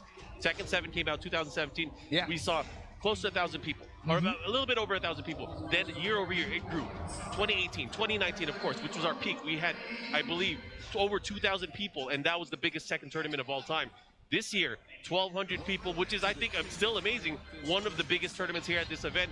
And again, if it wasn't for COVID, I think we could have kept going. Right, considering we had that 3-year gap, the game was already getting old at that point, right? For it to hold out, we lost a lot of momentum. Let's not forget, 2019, the storylines for Tekken 7 was getting crazy, right? Pakistan arrived on the scene. We were like, oh my gosh, but then they lost the TWT finals. What's going to happen next? Pause, you know, we'll come back to it later. Unpause right now. I don't look at it as a pause. I look at it as the anime training arc. It is. It is the training arc, and now the fruits of your labor are starting to show. The match is starting, Rip. Yes, it is. The crowd is getting into it. You know, from the initial reaction from the crowd, it looked like people were heavily backing Super Akuma out here. So Super Akuma versus Khan. We got the Akuma. We got the Geese. Howard floating in there. They're going to be fighting on the Forgotten Realm for our first game to kick off the top 8. Oh, yeah, and this stage is filled with not only walls, but floor breaks, which can lead to more and more potential damage. If you guys have not seen a battle here yet, you are about to be treated because this battle is about to explode. Oh, yeah. Capcom versus SNK. Wow. The battle of the 2Ds here in the 3D universe. Akuma and Geese. Watch the meter. Watch the fireballs. Watch the Repukins. Oh, yeah. Khan, one of the most solid defensive players out of Pakistan. Arslan Ash on record to say that he is probably one of the toughest competitors that he has to go up against in his local scene. And the way Super Akuma's been playing in this tournament, at least, he's been very brave. A lot more down forward than I'm used to seeing from him. So he is basically unafraid. He's really forcing his opponent to really play in the moment. It's crazy that he's done as much damage as he's already done against Khan. All he did was a jab hit, counter jab hit confirm. And not only that, he's holding on to the lead, but he's going to have to be careful. They're both very close to a full meter, or a first meter, I should say. Oh, he drops the hit. Doesn't get it. He went for a counter mid-count, didn't find it either. Time went down, no counter hit at least. Time went down, spent the bar. That's kind of big. Super Kuma gonna try to hold on his round jump over. That is one way to deal with fireballs. You have the jump arc, and of course the 2D jump is a little bit crazier for these second characters. Capcom versus SNK lights him up. Here we go. What's the mix? Between Goes for the demon Akuma, flip. He stays on the ground. Doesn't want to mess with it. Got your back. Wolf, that's good. Bro, he should be going downstairs as well. Let's see what he does. So I already knew that Samurai Shoda had to get a rollback that code that's coming in next year.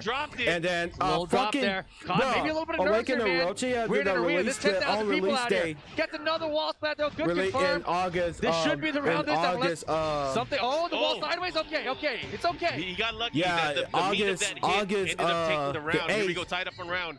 But Super Akuma, bro, you can't wait. I can't wait too, bro. Here we go. He's gonna get the jab flow. He's Team going Samurai Showdown. Gotta get to the wall first. Here we go. Takes him down. This is gonna hurt. He's gonna go for a reset. Maybe no, he lets him roll. And he wanted a pure 50-50 for the fucking damage. Interesting choice here. Dagger.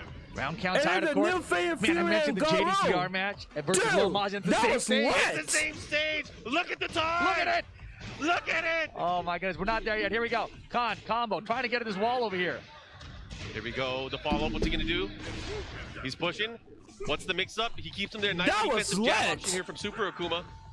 And again, Khan with the pressure. He's gonna have to get out. He might get hurt. He's done.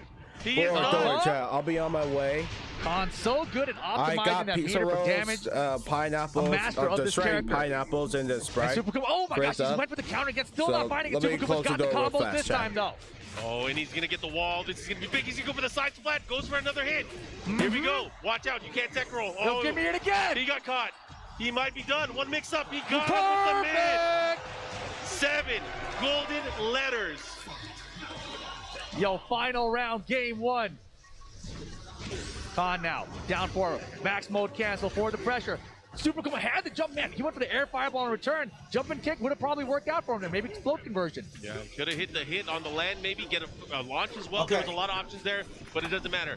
Right now, dealing with the life deficit, going for some risk here. The down force. He does that. Caught him. He caught him. He clipped him with the forward 1+2. He's going to push through the wall.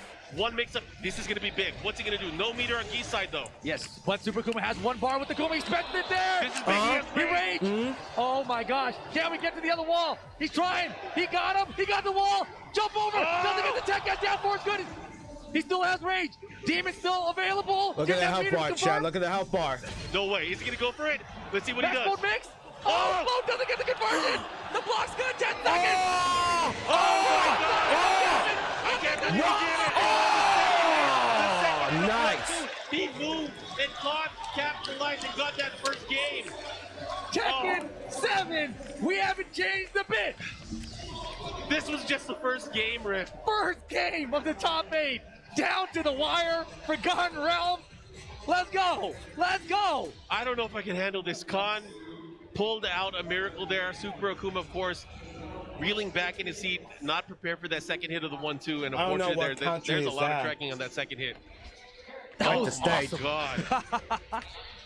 If this is how today is going to go, I'm going to have to tag someone else in. Dude, me too. We got the Souk stage coming up next. Oh my gosh, of course, we're not going to see a character switch from these guys. It's going to be Geese and Akuma the whole way through, I got to believe. Got to believe it. And you know, again, just to remind you guys how the tournament flows goes, this is a first to 2 games. After this, once they get into the winners final, that's where it's going to extend to 3 out of 5. Exactly. So this one right here, just 2 out of 3. Khan with the lead, 1-0. Just needs one more game, and Super Kuma will be sent down to that loser bracket. Khan will be top 3. Oh, that was such a close first game. So close. I mean, you got to have some confidence there if you're Super Kuma, but I also feel like Khan was very nervous that he was not playing like himself when it started. Oh, yeah. Here's another chance. Let's see what happens here. Reset the neutral game again. these guys building up the battery, building up the meter. He got behind with a slight forward walk just to get there. That was key. Yeah, it looked like he did like a forward jab just to make sure that it would get underneath the jump in. He ducked. Oh my God. No! That is not good. Super Akuma could have had the launcher, opted for a jab, dragon punch. Not sure what he was He's thinking. gonna do it again. Oh, the second caught him. Nice jump in. This is big. Nice. He got the meter there. Okay. Saving the bar. Oh, he got it this time. What did he do? It doesn't matter. It's the reason he got the combo. He got the round. Super Akuma bringing it back after a terrible start to that round. I almost broke He the knows table. stuff. I have a feeling we might do it He by knows the end of stuff, this. Oh yeah, Strange. it's glass. Be careful. Broken glass everywhere. If it ain't about the meter, Markman just don't care. Yeah. Wow, look at the jab for the anti-air there. Beautiful stuff. Oh, he's gonna get the wall, sidewall stun into the running one. I like it. Mm-hmm. See what he does. Punish. Oh, here's the push. Again, Khan, he's getting clipped by these jump-in kicks. Yeah, very unexpected, very unusual. That was ballsy from Super Akuma. He walked forward. He forced a mix-up opportunity. He did not flinch. That's what I'm saying, man. He's been playing very aggressive this weekend. Lots of down force. He's very confident in general. And right now, Khan sitting at 1 meter. Super Akuma's got to be careful. Now 2 bars. You get at least 1 back 3-2 attempt if you want it, but it's not going to get it. Down 3 in the fireball, and Super Akuma with a 2-round lead in game 2. Meter and spacing management for Super Akuma is beyond from what I've seen, but Khan has some tech. Khan has some tech. Second time we've seen that from him in this game alone. And that time with a down forward one, not just the forward jab. Go chopping at his toes here. He got some sandals on. You got to remember that's like plus 10 armor. And he gets him those counter hits with that down 4. Wall combo incoming here. What do we get? 2 bars.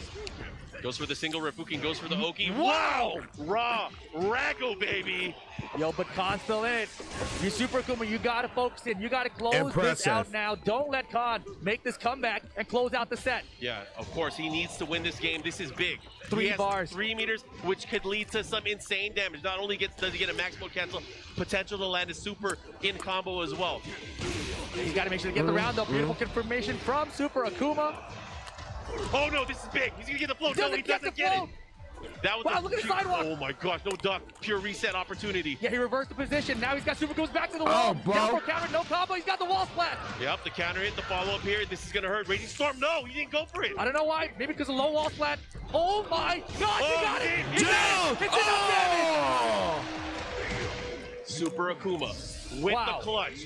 With the clutch, the FADC goes for the short and just gets in. I love what I'm seeing. I love the adjustment. He is not afraid to get up Super close and personal with Akuma Khan. was a He's been clutch, very dude. confident in his movement and his approach, right? Even when Khan knows the tech to get underneath the jump ins or the demon flips, you know, it doesn't matter. Those rounds are still going to Super Akuma. And that's the thing too, is like if it's not clean hit, I don't want it. And he's been playing so clean. He has been playing so clean. This is the best version of Super Akuma I have seen in years. And again, you have to remember, Pakistan is good against Akuma. Very good against Akuma. You cannot understate that. You know, this is the region that really put him back on the map. But Super Akuma, he has so much experience beating top players from around the world. He's traveled to Pakistan to train there. So he's used to how they play against Akuma as well. All right, here we go. The final game between these two, so much on the line. Winner's side of top 8. The winner will move on to our winner's side finals. Yeah, this is huge. Loser will not be in the future Tekken game. Let's go. Wow, is that the rules? No, it's not. Let's just get into the match. Yeah, both of them. Toss them. All right. Backs up here. Of course, the Dragon's Nest throwback stage to a fan favorite Tekken 5. I love it. As we get into the action here, again, finding that. Dude, he's got some tools now. Yeah, down forward 1 all day with the checks, and it's because so many down fours from before, right? And I think if you're watching Super Akuma make it into this top 8, you saw all those down fours. You know, Khan probably went back and watched some of the tapes. Impeccable spacing and whip punishing here. He goes for the grab. Nice break again from Super Akuma. Good patience there from Khan. Back refishing. He knew he would have the meter if he hit it. Oh, nice punish there. But he's got to be careful. Super Akuma's making the race comeback. What the heck? He made it safe. Oh my gosh. Okay. Bro, this is giving me a heart attack. That was ridiculous. Here we go, round number 2 here. Khan with the lead now. Super Kuma had to use that meter to make it a little bit safer, but unfortunately does not have it going into this round, which could lead to, whoa! At first you don't see, keep going for the throw. More throws, they're working. He could have punished, he does get the punish. I didn't think he was gonna get it like that. Get the wall bounce with it. Combos incoming with rage now for Super Akuma. Oh, bad position. Super Kuma's gonna have to be very careful. Oh, that could have been it, and that is. Such a good. Super Akuma has a bad shape, dog. And Khan looking to spread his wings into the winner's final if he can get one more round. Super Akuma needs to make 3 rounds straight for this comeback here. See what happens here. Super Akuma, of course, getting close to half of his bar filled. Will he be able to explode? He does. Khan's reads for counters have been terrible. He's made like 5 or 6 attempts. None of them have worked out. Oh, he tech rolled, but super it was a late tech. Super late. Yep. Here we go. Opportunity, rage. Oh my God, that wall messed him up. He could have gone for a rage, or I'm sorry, he could have gone for something just to get some extra damage, but he was not able to do it. Good position. He's done. This could be he it. is dead. Rage mode. Oh, this is it. Bend it. Bro, this should be Khan it. with the... He's for standing the up already. victory. Oh my gosh, and Khan that's gonna with the do it. super climax, Khan bro. takes it, and he is moving on to our winners finals. That puts Super Akuma into the lower bracket. No, the losers bracket. Yes, sir. Because he's gonna have to think about what just happened. That was such a close set. It started off super close, right? That first game down to the wire, and Khan really held on there. You know, if that first game had gone to Super Akuma, it would have been a completely different set. It would have been over 2-0. Well, yeah, Hitbox Super Akuma is going to have to live and fight another day. We will see him a little bit later on today, but wow. Oh, man. Oh, wow. What an opening match here for Tekken 7 at EVO 2022. I love what I'm seeing so far. It's great. Yeah, and like I was saying earlier, Khan seems to be I feel bad for Super Akuma, bro. Everyone's been looking at Knee. He's playing impeccable. But Khan, he's kind of the people that everyone's overlooking. Everyone's thinking about Arslan Ash versus Knee. But Pakistan, we got 2 representatives here in the top 8. And arguably 2 of the best players out of Pakistan. Exactly. And Khan, we just saw it there. You know, even when he's fighting from behind, he's able to adjust, able to adapt. And there you have it. You know, he's in the top 3 now, winners final. Oh yeah, and we're gonna go to the other side of the winners bracket as well. Moyle versus Knee. That is gonna be a banger. These guys play against each other a lot, especially in their local tournaments, their online tournaments, the Africa Tekken League. There's so many times that we've seen them play against each other, and I feel like this is gonna be all on Moyle, which is, I mean, he uses Geese. Geese is his main. He uses a number of characters, but the problem is when you go up against a player like Knee can use the entire cast at the highest level in tournament play. Lately, Knee has been using that Feng Wei. He knows the way, and the way is Fang Wei. Yep. And let me tell you, the way he plays Fang, it's so aggressive. And he's aggressive with just movement a lot of times. You'll see him just using the side steps, the back dashes, even the forward dashes, the crouch dash cancels into while standing attacks. And he just keeps the pressure on the opponent. And it seems like they're poking back to try to stop him from doing all that. And he just takes it. He's like, all right, you're going to get a couple pokes, but eventually I'm going to sidestep you, and I'm going to get a bigger punish on you than you are hitting me. Oh, yeah, and he definitely has those combos down. He knows the distances. He knows how to optimize for the wall. Knee is a learning computer. He is a machine. Yes. Everyone has known this for years and years now. So I'm very interested to see what goes into the matchup and which character Knee is going to pick from the outset, because I think that really is going to dictate how Moyle's going to have to react in this match. Because again, lots on the line. Short set, 2 out of 3. Yep. Winner gets Khan. I mean, maybe Knee is playing 3D chess and he's looking at the bracket saying, okay, if I lose this one, I play Arslan, and that's what I want to do. So I'm going to lose here. He's not that crazy. He is not that crazy. No one wants to go to the losers bracket. If you're Knee, I mean, honestly, this weekend watching Knee play, it's the craziest, best Knee I've seen in a long time. Are they starting now? Literally every top player he's played has looked bad against him. He is stronger than Ultra Hard Computer. It's ridiculous. It's crazy. And all I've seen from him is Fang so far. You know, we know him for other characters, DePaul in the past. You know, the Brian, of course, everybody knows him for. They're starting now. But this Fang, you know, it's the character that he's picked up throughout the lifespan of Tekken 7. Remember the Rev Major match with JDCR? That was his Fang versus the Dragunov, right? And then a couple years later at EVO, he still had the Fang. So it's a character that's come and go throughout the lifespan. Now it's back, arguably one of the strongest versions of this character ever. It's also one of the strongest versions we've seen of Knee. Yes. Knee, again, a powerhouse. Again, multi-character master. Most known for his Brian Fury. And man, if he pulls out Brian, the crowd's going to go nuts. Do you think he's a crowd pleaser? I mean, the crowd loved him. I think he got the biggest pop out of everyone out here when they were introduced. So they love him, but I think he's here to win, right? You got to remember, as good as Knee is, he has not won an evolution for Tekken 7. Yeah, not an EVO Worlds. Yeah, he won EVO Japan. Yes. But let's see what he does. Oh, look, he has his icon as Fengway. I feel like we should default his icon to Brian always. Just to inspire him, remind him. Yeah, remind him. But you want to do a Heihachi chant? With Brian Fury? No, just do a Heihachi chant. You're known for that. That's you. Heihachi, Heihachi. I mean, we don't got one here, right? There's no even potential Heihachis in our top You can't 8. say that. With Knee playing, That's there's true. always a That's potential true. everybody. That would be sick. I'd be down for that. You know, we've talked about Take and his character choices and what he brings to the table. But last night when he played against JDCR, he brought a Devil Jin out that was so fun to watch. It was JDCR's Armor King versus Take's Devil Jin. Fantastic match. I think we have some of it recorded. We can try to upload it all later. But oh man, yeah, we got a ton of off-screen matches recorded. So let's talk about the international players that made it out to this event. Take, dude, there were so many players from Korea, from Japan, from Pakistan that made it out to this event. Obviously, not a lot of them made it into our top 8, but there were just too many killers. It's nice to see everybody coming back. Oh, it's so cool. And, Moyo, he's one of those players that everyone knows is a killer. He is one of the best players. And he's on the winner's side of the bracket out here. He is taking out top players. He is probably one of the best chances to stop Knee. But yes, here he goes. What characters are we going to get from Knee? Is it Bang? I think it might be Bang. He's floating. He is floating. He hasn't locked in, but he has now. There you go. That's what it's about, that EVO trophy. This is the way. This is the way. The Fang way. Geese Howard versus Fang. And yeah, we're going to see a couple Geese in this top 8. We're also going to see a couple Julias in this top 8. That's a character that's, kind of grown Geese Howard. and risen as people have looked at the character, and over these years, Way. players have gotten better with her. So it's going to be very interesting once we get to the losers bracket. I'm going to ask the real question. My You think we're man gonna see Zane Panda in good this top at 8? Fei Wang. We could. We've never seen a Panda on the top 8 stage at EVO. It might be fun, but we're going to the opening stage here. Infinite Azure 2. Geese versus Fengway. Korea versus Korea. Some jabs early start off, and Knee very poke heavy, right? Very movement based. So you're going to see right now, look at him. He's fishing with those low parries. And I'm going to say this straight up. I don't think we've seen a character, especially with the improvements that Fengway has, that fits Knee's aggressive playstyle as much as Fengway does.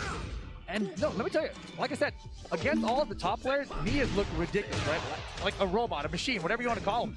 But this right now, the way this is starting, Moyo is kind of playing the same game back at him. It's mainly movement, a lot of little pokes, and it's adding up. And look at the life lead he's got. No one else has been able to do this against Knee so far at this tournament. Oh yeah, he's chipping away. Again, Moyo, a lot of people say he is the best Geese, hands down, around the world. He got some tricks that a lot of Geese players don't use.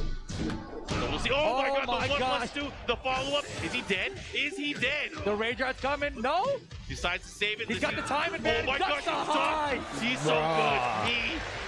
He makes you think that he's just moving around, randomly, but everything is calculated with this guy. Not bad. Keep it This going. is the best version I've seen in a long time. Oh yeah. And again, maybe it's that thought that we put out there earlier. He wants this EVO title. He's not yet had a title for Tekken 7 for the big show. Could be his time. Back cancel step, doesn't find it. And again, these players so comfortable just with dashing in front of each other's face. Most people would be panicking, but these guys, again, fearless. One poke at a time, really. But yeah, Moyo is really stuffing him. He's preventing the movement. He's using the home attacks when he needs to. The downward one checks really stopped him as well. And again, small life lead. Double Rapuken. See how he handles it. Slight life lead for Moyo. The throw break from Knee, but Knee's behind here on life. 10 seconds left to go in this round. Good look at the sidestep in there. Down back 3 counters though. 5 seconds on the clock. Time's a wasting. He does have the life lead. Knee is trying to pull away. What's happening? What He's are you out doing? of there. Well, and he blocked it down 4 at the end. He blocked it at the end. He's like, yeah, you need a big chunky hit. It's going to be the down 4, and I'm going to block it with like 0 seconds on the clock. You're not stealing it from me. And traditionally, that is the Knee playstyle. He will whittle you down to the very end. But look at that Knee with a 2-round lead here. Moyo's going to have to really find some ways to get in. I don't think he can bet on the end of every single round. He needs to do something here. It feels like he's trying to play Knee's game back, and he's doing a great job of it, better than I've seen most players do. But even still, right, these rounds have been so close down the wire, and Knee's still clutching it out. Let's see what happens. Gets the while standing 1-2. I think we need to see the Thief Howard come up. We need the Thief Howard to start using that meter and just steal some rounds away. Like a thief in the night, stealing it away. Gets the hit here, unexpected. He has 2 meters, you better use it or lose it. Again, time winding down, Knee with the big lead. Look at this sidestep. Oh wow, bro. Oh, he threw. He threw. He's wasting time. He's running the clock. No way. 5 seconds. You can't do that. Do that 10 more what times. an Wait, impact. he might win. He might win. Oh my God. Time's up. Time's up. Time's up. Okay. Because he believed he had Neil enough gets like, the to point. take all the down fours, so he didn't gets even the try to point. block him. I mean, that is a characteristic from me as well. He does not duck. He does not duck. He does not want to get broken down or get hit by a mid. He thought it was calculated, but it's shadow time. It's not knee time. Not yet. Not yet. Let's see what happens. Again, these guys going back and forth. This is a very nice backsway blow from the Kempo step. No throw break on these 1+2s. Oh, he's nervous. He's not ready for it. Let's see what happens. Knee is with a huge lead here, but Moyle, he does have rage. That rage art does so much damage if he can land it. He's about to get some meter. Never mind. Never mind. Knee got this under control. Stay with the offense. You know, the defense failed you in the last round. And Fang is a poke machine. Oh, yeah. That's a nice jacket. You think he's warm? You think he's sweating? He's calm and controlled. He looks like he's got this. He's got like fans inside it for ventilation. Oh man. Very fancy. Man. All right, these guys getting ready here. Game number 2. Knee with the lead here again. Khan from Pakistan waiting on the other side of the winners bracket. These guys might be going up against each other. I am excited to see how this plays out. We're not even at the losers bracket yet, but you guys are tuning in. EVO 2022, some of the best Tekken players, some of the best good-ass Tekken that you're going to see. Here we go. Yeah, definitely one Korean going to be in that top 3, right? Because both these guys from Korea, and it's going to be a Korea-Pakistan winners final regardless. Oh, God. You know, talking about the diversity that we've seen in our top 8, unfortunately, we don't have a North American player, but we do have 4 different regions represented, and I love to see it. It's nice to see. Anyways, we're going to go back in. It looks like we are fighting, oh my gosh, the abandoned temple. Oh boy, all right. Knee needs one more game to get in that top 3. Let's see what Moyle's adaptations are gonna be here. Because the poke game and trying to use the same movement against Knee is not working out. Oh yeah. He's gonna have to figure out a way to kind of cut him off at the pass here. He needs to take control of the momentum. The thing is, with momentum in Geese, it's so dependent on whether or not you have the meter and you can explode a certain time. Good block. He tried, again, these down fours, he got maybe Knee was playing possum the whole time. Get that confidence, do your down fours. Let me block them when I need to, and I'm gonna destroy you. Yeah, remember that round where you hit me with 3 of them in a row? Not totally today. works, dude. Yep. Keep doing it. He's putting the bug in his ear. Do it again, Moyle. Do it again. Do it again. Side step, hop kick. Snap. Knee. Another thing that was unusual to me. Knee using hop kicks. He's not a hop kick person. But he's using them now. Not even just off the sides, sometimes just in neutral, standing still. That's the thing. I feel like Knee is one of those players too. His hop kick, if he's going to do a hop kick, it's going to hit. Yes. He's one of those players. Anyways, we're going to go into the action right now. Slight life lead here for Knee. Moyle's going to have to turn things up. Otherwise, it's going to be too little, too late. And Knee's so calm, right? Time winding down every single round. That's one of my favorite Tekken music I'm stage. winning. Because when it comes down to the poke at the end, I have the advantage. He's so good with his sidestep left. Trying to build these up too. Not going to get the punish there. Knee right now looking to close out. I heard this Time song. again, back for Fish Hook him. Get him out of here. Knee 1 round away from going to win the final. I heard this background music before. Such a dominant performance so far from Knee. He's optimizing. He's making things happen. He's going to get the wall. Hey, why are you moving? Where are you going? What is it, abandoned Get temple? off, 1+2 throw. No ducking that high. Moyle's in trouble. All right, the follow-up here, nice punish. Let's see what he does here. There's a huge life lead here for Knee. Moyle on life support right now. How is he going to react? He does have some meter. He's in big trouble. He's in big trouble. Can't find any big opening. Knee's not letting him have nothing. Back tempo step, and that will be enough. Knee 2-0 over Moyle. He's going to the winner's final to face Khan. Khan has have to be watching this match with so much intent because, again, he uses Geese as well. He has to be shook right now. He has to be shook. It doesn't matter what character you're using. Knee is so comfortable fighting against all the characters with his character Fang. I don't know how you stop him right now. I don't know who can stop him right now. It's insane, but man, I can't wait to see. We will see both Knee and Khan later on today as they play in a longer set in our winners finals. And oh man, losers bracket, you ready for that? No, are you ready for that? I'm totally not ready for that, dude. EVO 2022 just getting started here. We got our first matches on the winner's side of the bracket, of course. Khan taking out Super Akuma. Knee right now taking out Moyle, which means they're setting up, of course, winner's final. Top 3 guaranteed for both of them. Of course. Guys, we have more Tekken action on the way, but we will have to take a quick break, and we will be back at EVO 2022. Hang in there. All right. Tight. unbelievable that we're still playing. Even the fact that we're here I now didn't mean is for a a miracle. sec.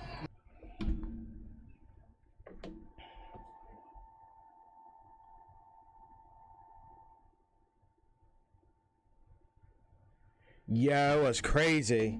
It was crazy, Neo Tengu. Oh, I gotta stretch my back.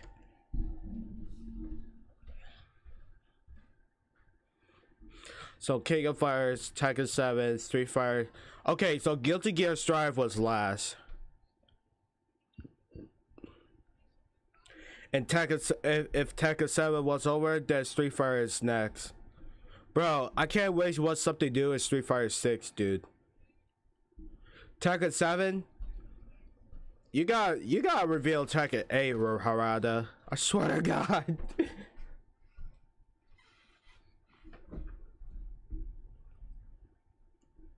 Wait a minute, it's Tekken 8? It's Tekken 8? No, Tekken, what is it? Tekken Bloodlines, the anime. Hold on.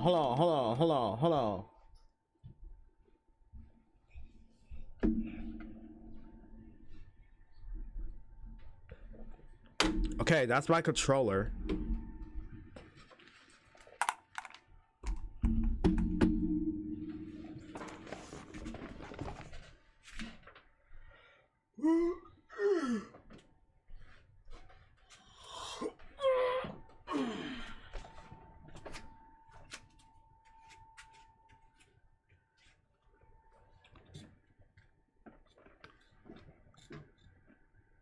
Or Tekken Bloodlines, it'd be released in August 18. I kept forgetting. Hold on.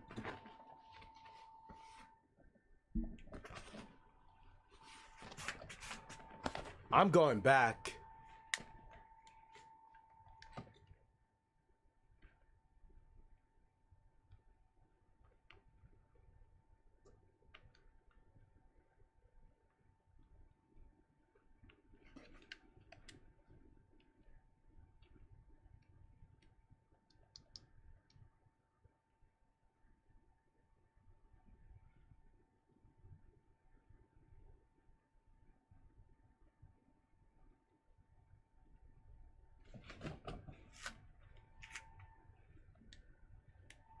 New and popular. Okay, so I gotta search. Tekken Bloodlines. Wednesday. Oh, that's an Addams Family original character. That's a Addams Family character. I don't know why they put the movie on Wednesday. Rangchu versus Jianding is next.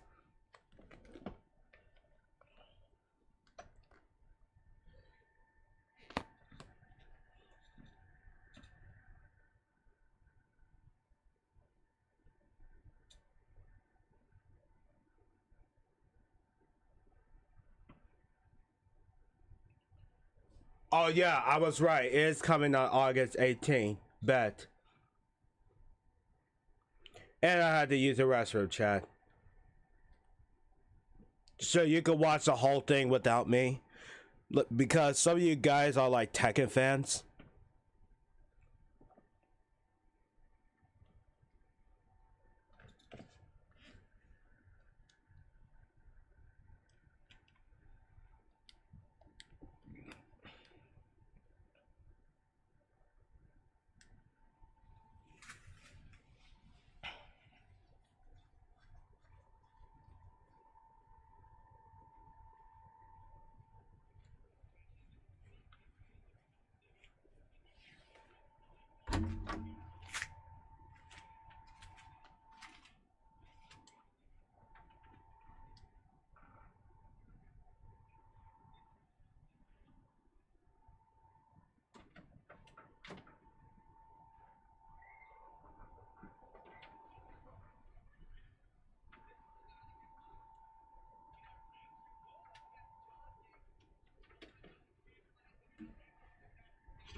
All right. Oh. Okay. You guys can watch the whole thing. I'll be right back.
Alright guys, I'm back. What's up?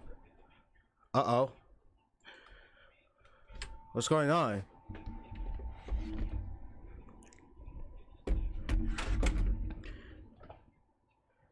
Seven-foot frame rise along his back.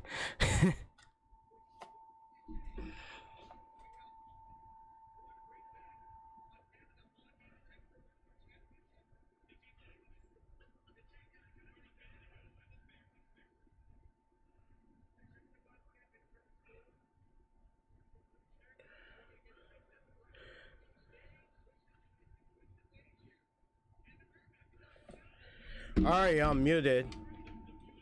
Oh.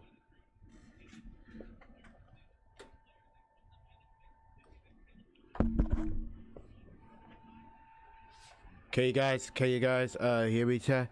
Oh. Oh. Oh, crap. Oh. Sorry about that, chat. Julia's and Geese's and Bears. I'm sorry. Oh my. Okay, this battle is gonna get crazy. I forgot to unmute the audio from the Bears. I forgot to unmute the audio. I wasn't ready for this. No one's ready for this. The audio is muted. I'm sorry. This is cool. I still think it's an uphill battle for the Bears in this matchup specifically in this stage. as well. Yeah, this is a perfect stage for Julia. So the stacks, the odds are stacked against Rangchu here. But again, wow. No one ever would have guessed that Rangchu could have won a TWT championship with the Bear. Ah. Other side, he got so lucky. The spacing Okay, was nice out there on the hopping jungle attack. on the wall. What do you call? Oh, he's dancing in her face. Nice, gets underneath. Nice while standing 4. We'll talk about Bruno. No. Could it be? Dude, Bruno. Maybe Junding didn't practice or doesn't know this matchup? It's not even that. People aren't used to playing against the Bear at this level anymore. Oh, that's going to be a pickup. Oh, No he doesn't miss his pickup. elbow. Man, I don't know what you're connect, talking though. about. We got a chance. No! Went for the big bet against that. Doesn't find it. And that's the thing about grabs against these Bears, right? Your arms go into the Bears' big hitbox with their bodies. You can't see it. Oh, very good. Nice little parry. He's going to get the wall as well. What's the mix-up? Goes for the power crush grab. Unable to get the pressure here, but doesn't matter. Rangchu with the control right now. Nice spikes. He's going to have to be careful. He cannot keep relying on that. He's going to have to find other ways to pressure and test Junding. We got the G-clap. That wasn't a big combo. He got very, very fortunate. The whip. Another G-clap. Another wall splash. Oh, this could be bad. This could leave him with rage. Okay. Oh, the rage is confirmed, but he can't get hit. If Junding gets hit, it's over. It doesn't matter. Junding on set point now. Rangchu might get eliminated here. He has to turn it up. Let's see what it is. He went for the bear uppercuts. He's trying. He's fighting with that bear. Oh my gosh, what an interrupt. So brave. But Junding I looks never very recognized that. right now. I never recognized that song from rough. Disney. It's looking rough with the panda. And Kanto? Yeah, I never recognized that What's song. going to happen again? Life deficit. Very concerning here. Oh my god, no punish. Rangchu's not believing that's the wall bounce. And that should not happen. I don't know. Oh! Doesn't matter. Junding, though. 3 rounds straight. Eliminates Rangchu from EVO 2022. Gotta give it up for Rangchu, of course, making it all the way to our top 8. Very consistent player, always getting top 8s in major tournaments around the world. Gonna have to retire from today's competition, but Junding, of course, moving on with that Chang. And you know, you see the friendship there. 7th place for Rangchu. And this tournament has been so difficult. If you were watching the top 48 last night, just heavy hitter after heavy hitter getting eliminated, going out at 21st, 17th, you're like, man, that guy's out at 17. It's like ridiculous, right? So even our former TWT champion, Chikarin, out earlier than most people expected him. Yeah, it was a bloodbath. I mean, if you guys watch any of the action from yesterday or even look up any of the action, I know there's a lot of people that took their own footage as well. Impossible to get every single match, but the beauty of it was there were so many good matches going on throughout the entire day. But I hope you guys are able to relive that. But right now, we are in the top 8. We have the other losers bracket match that will be coming up. You want to tell us about that match and who we're going to see? This next match is going to be a good one because it's the defending EVO World Champion, Arslan Ash, returning to the stage to go up against Pina from Japan. And Pina, let me tell you, he was a hero yesterday. Oh, yeah. Right? He had the craziest clutch comebacks, the craziest pop-offs on the stage. It seemed like EVO was designed for Pina because we've seen Pina travel to the U.S. in the past and sometimes, kind of crack under the pressure. But not yesterday. It was a whole different Pina. Took out Cuddlecore in his run over here. And the only person that beat him was Knee. And we saw Knee's plan already, right? So that's kind of expected the way everything's going so far. So can Arslan also stop Pina? He's had a day to prepare. We're about to find out. Arslan went on record to say that Master Raven is a really good character. Pina obviously believes in that. Pina known for his mix-ups, high-intensity mix-ups, especially by the wall. And are we going to see that?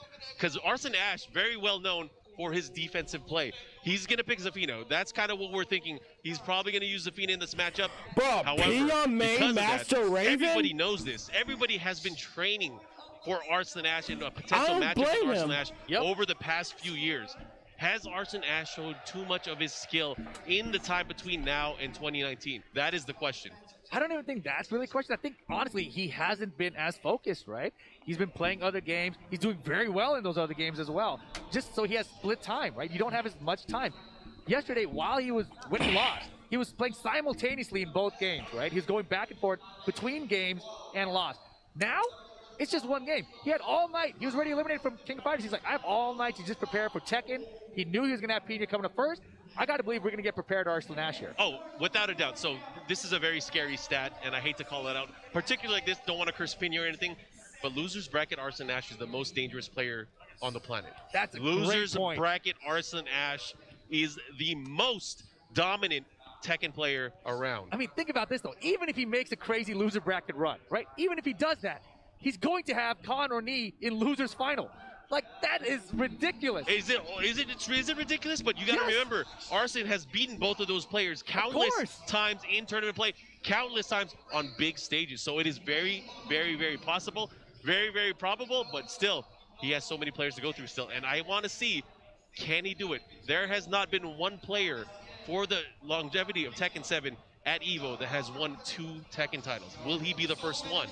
Will he be the first one? That's right. Man, and if he does it, he's going to do it from the loser side of top 8 too. This is incredible. And if any player could do it, it seems like it would be him. Yeah. Well, we're about to find out, guys. If you are tuning in right now, let everyone around the world know you are watching, you are enjoying, you are consuming some good-ass Tekken. Twitch.tv/EVO. We're also on YouTube. We're on Open Rec. We're on Mildem. We're on a lot of different channels this year.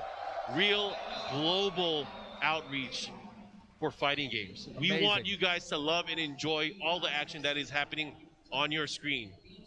And it's fun. Fighting games, someone said this, he's kind of important. Yes. Someone said this, fighting games are something so great. So great. And he's going to be in top 8 for Street Fighter later. Of course he Tokido, is, man. Daigo. I don't know if you guys saw, but there are so many crazy matches. After this, of course, we have Street Fighter 5 Champion Edition. We also have Guilty Gear Strive closing out the show. Over 2,000 players from Signed around up the for that? world. Yes. Yeah, it's crazy. And that's the thing, you guys are the first-time EVO viewers right now, right? The difference between the FGC and a I lot of was other looking esports forward out there, to it. we have open bracket tournaments. You can have 2,000 people show up and say, hey, you don't know me, but I want to try to beat the best players you've got from around the world. The thing is, you could go up against the best players around the world. Any given day, you go into a tournament, you could face the best player.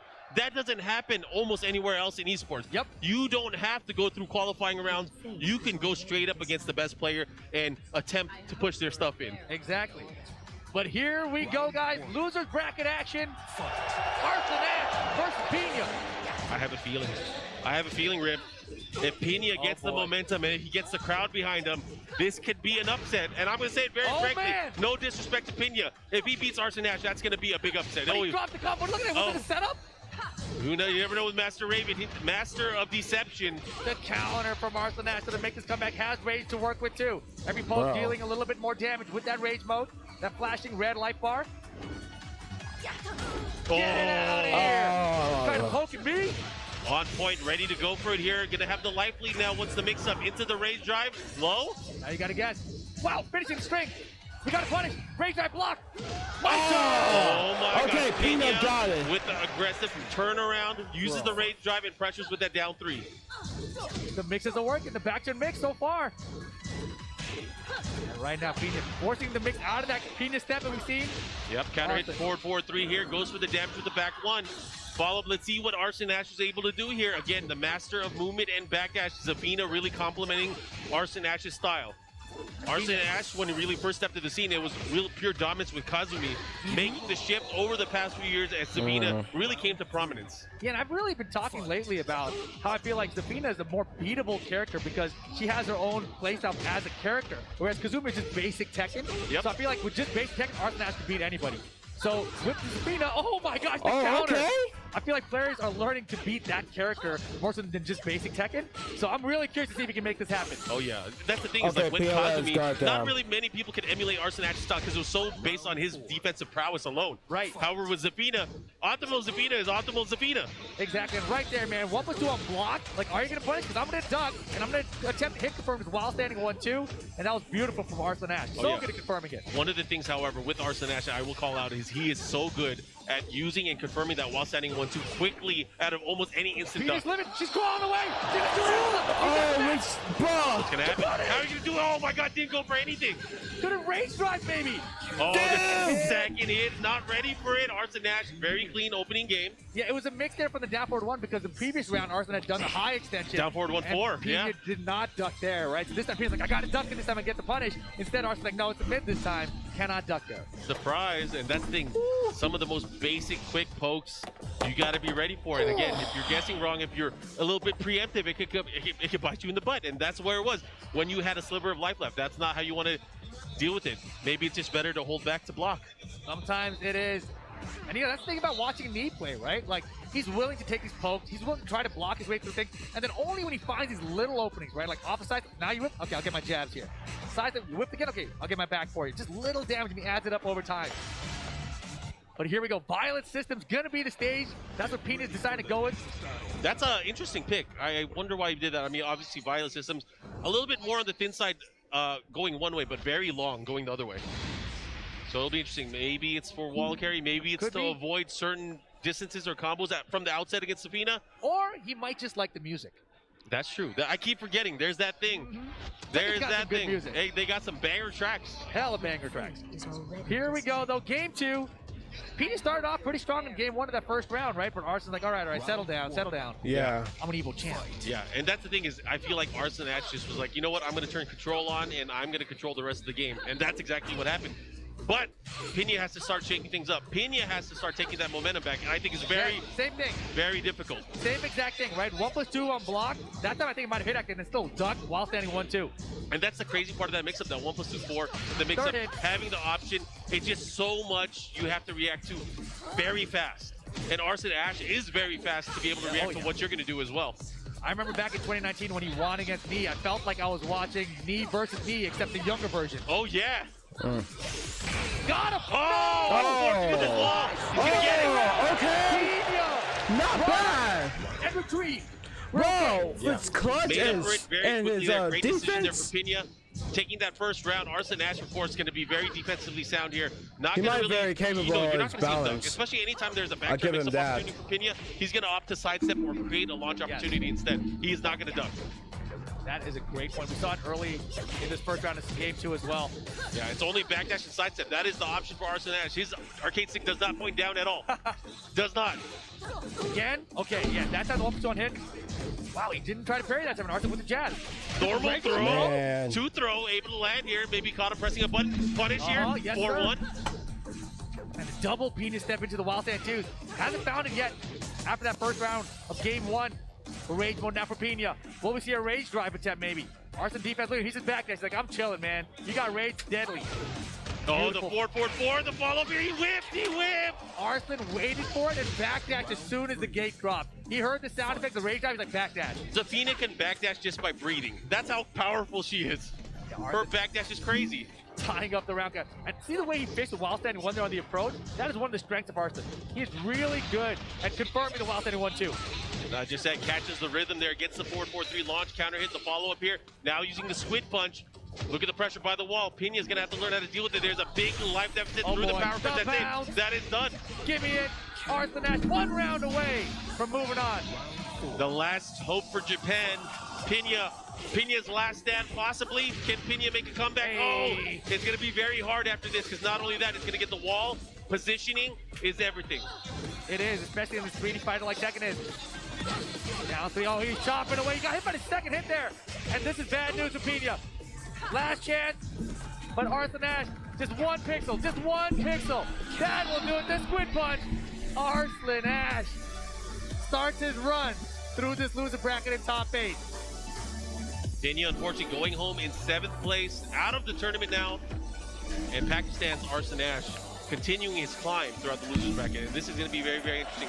Again, Yeah, talking about the I see that. What I other see that, players Chad. is he going to have to go through I to see get that. to a guaranteed top 3 run? I can't wait. I can't wait to see this. This is going to be crazy.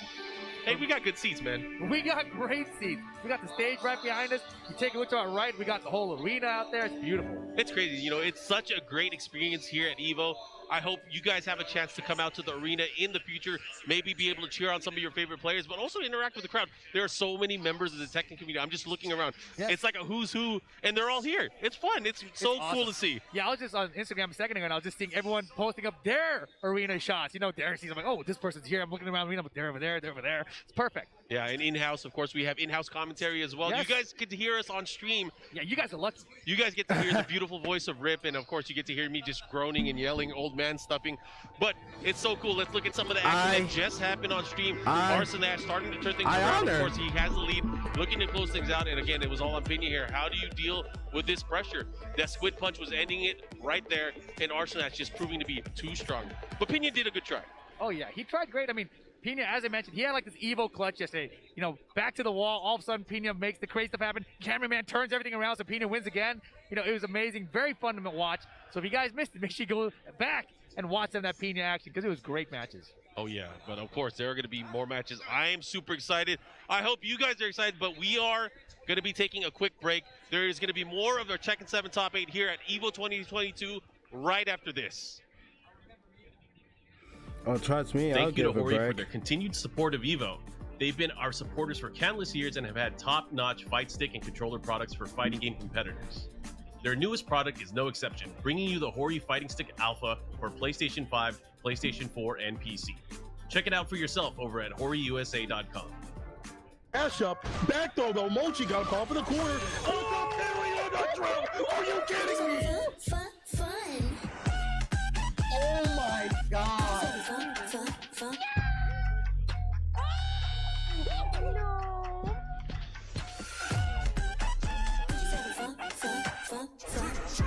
Let's go!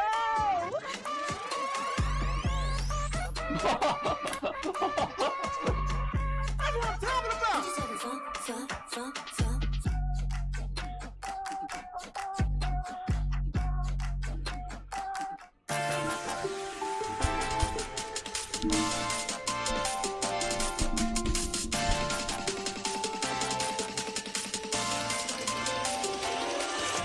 Since they're taking a break.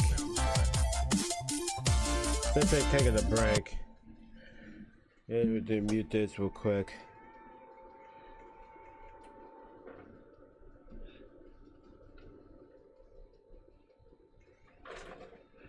And Kato.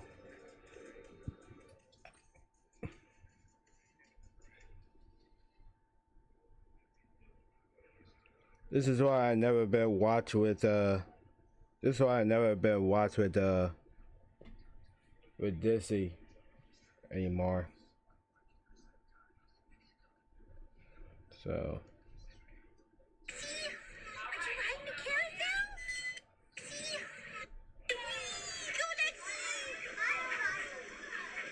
Is that fun?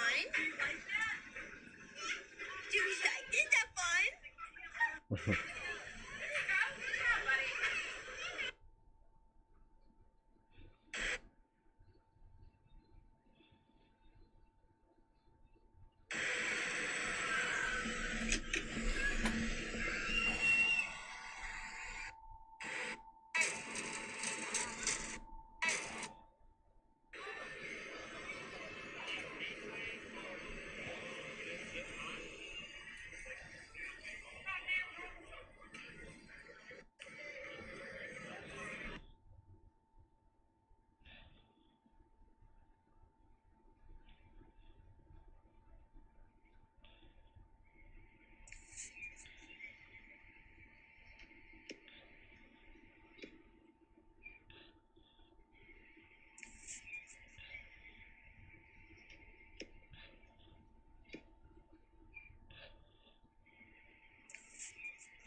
how y'all doing, Chad?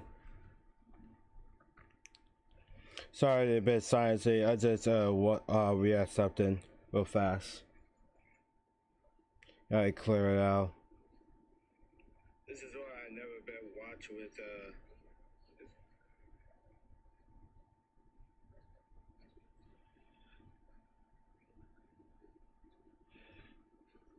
Should we watch the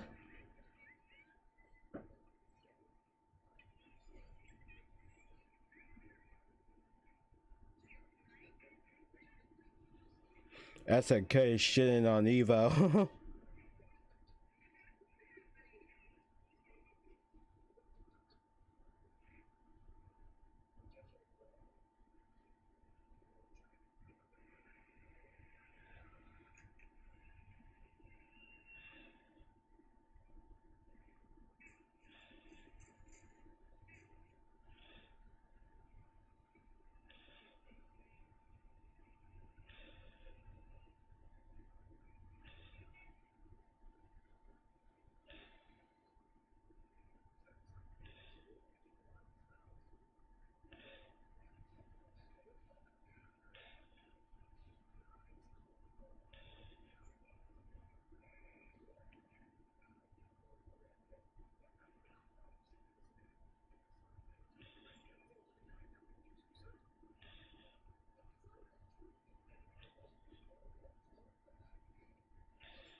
Oh, that's horrible.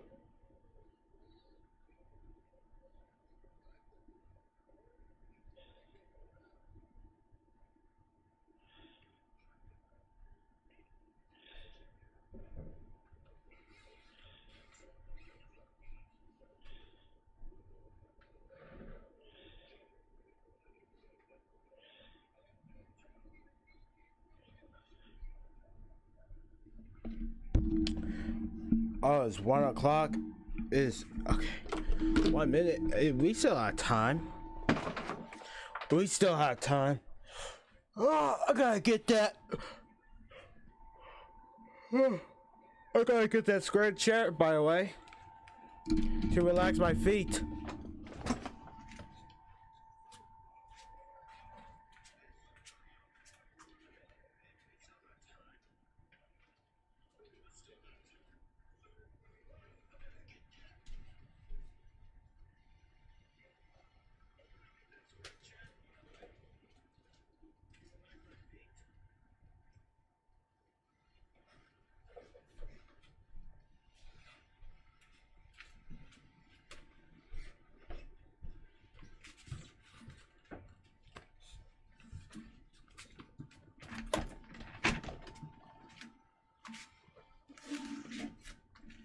Okay.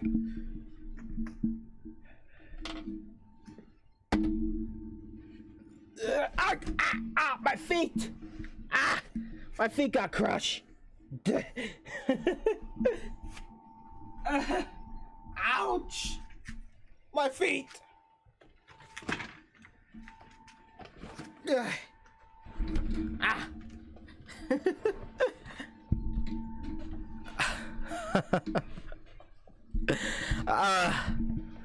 I'm fine. I'm fine. Ow. Ouch, my feet. It hurts. It hurts so bad, but I'm fine. I gotta watch myself. Mandalay Bay. Okay. Cameras. We're using AirPeak, the official drone of EVO, which is easily deployable, running up to 8K video or 61 megapixel still images, and provides a great imaging experience. Las Vegas, Sony offers a wide range of camera products, from consumer cameras and camcorders to the Venice Cinema camera, to broadcast cameras, including their latest broadcast camera, the HDCF 5500. The HDCF 5500 offers a rich picture quality in any environment.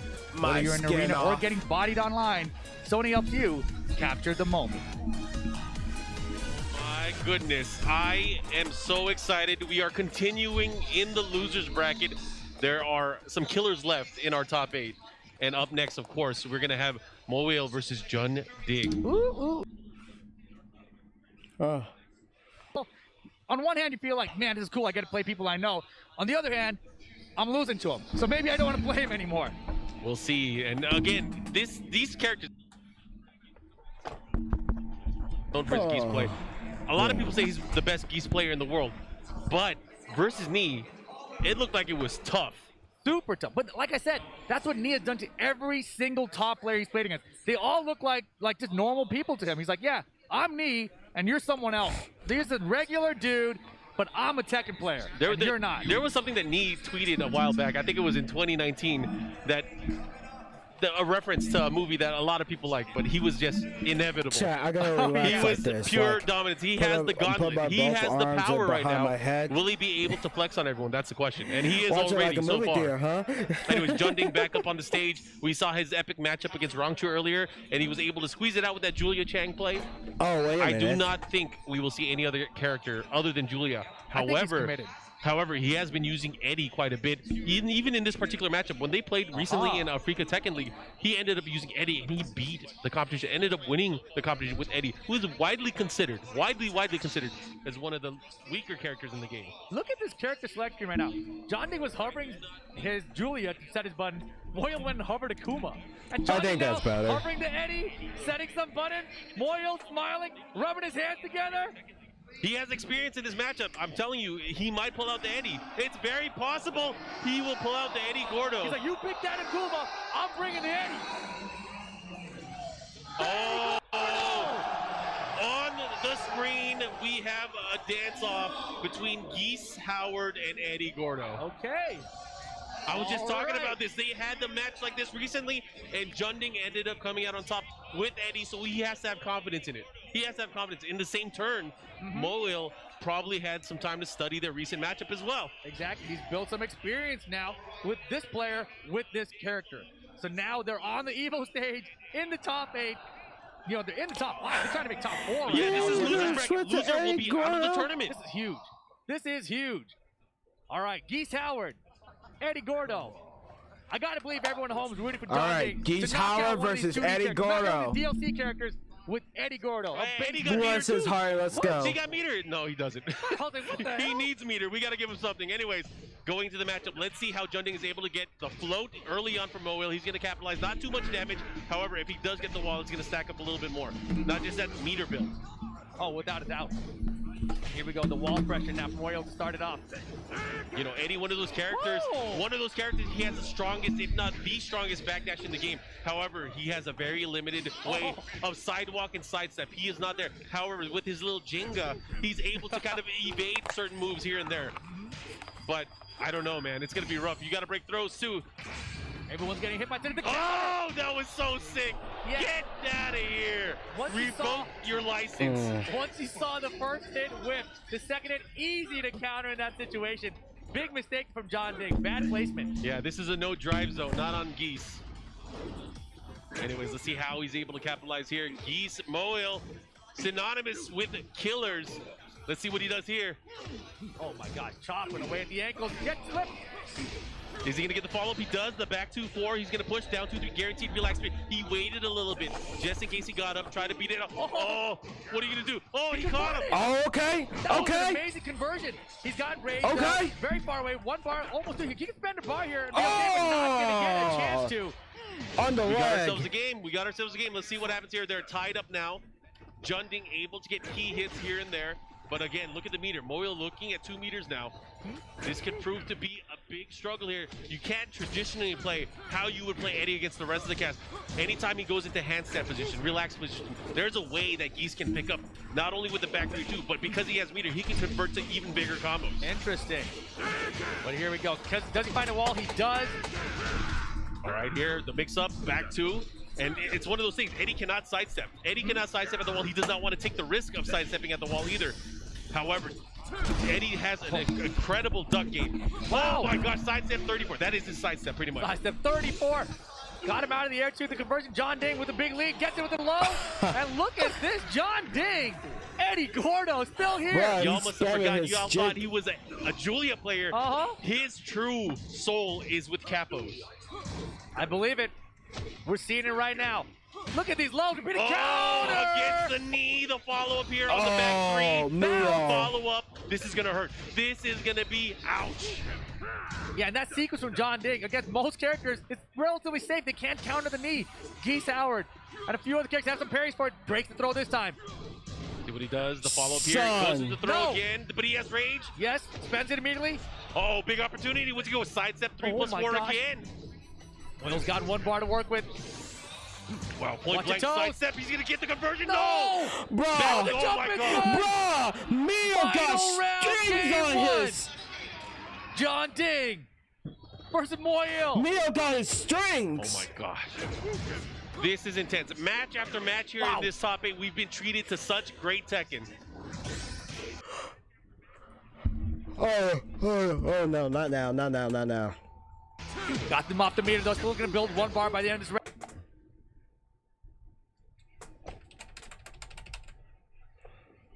Oh, come on, man. Don't do this to me. Don't do this to me. Counter, I think. Not just that, he has range and he has meter. This could be big. He can make it. Don't do this to me.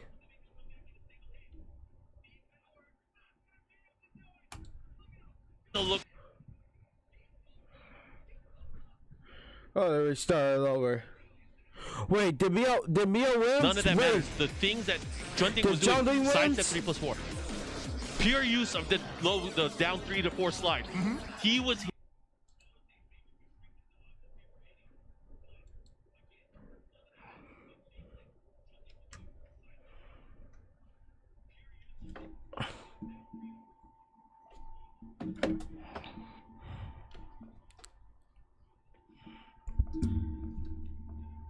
Why not John Lee hitting wins? every tool to force him to duck. He was controlling the pressure at the end of the momentum of the match.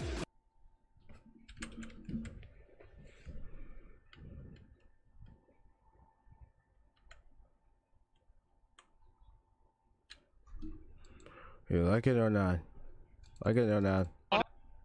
See it. But right now, Junding continuing this reign of confidence and dominance right now.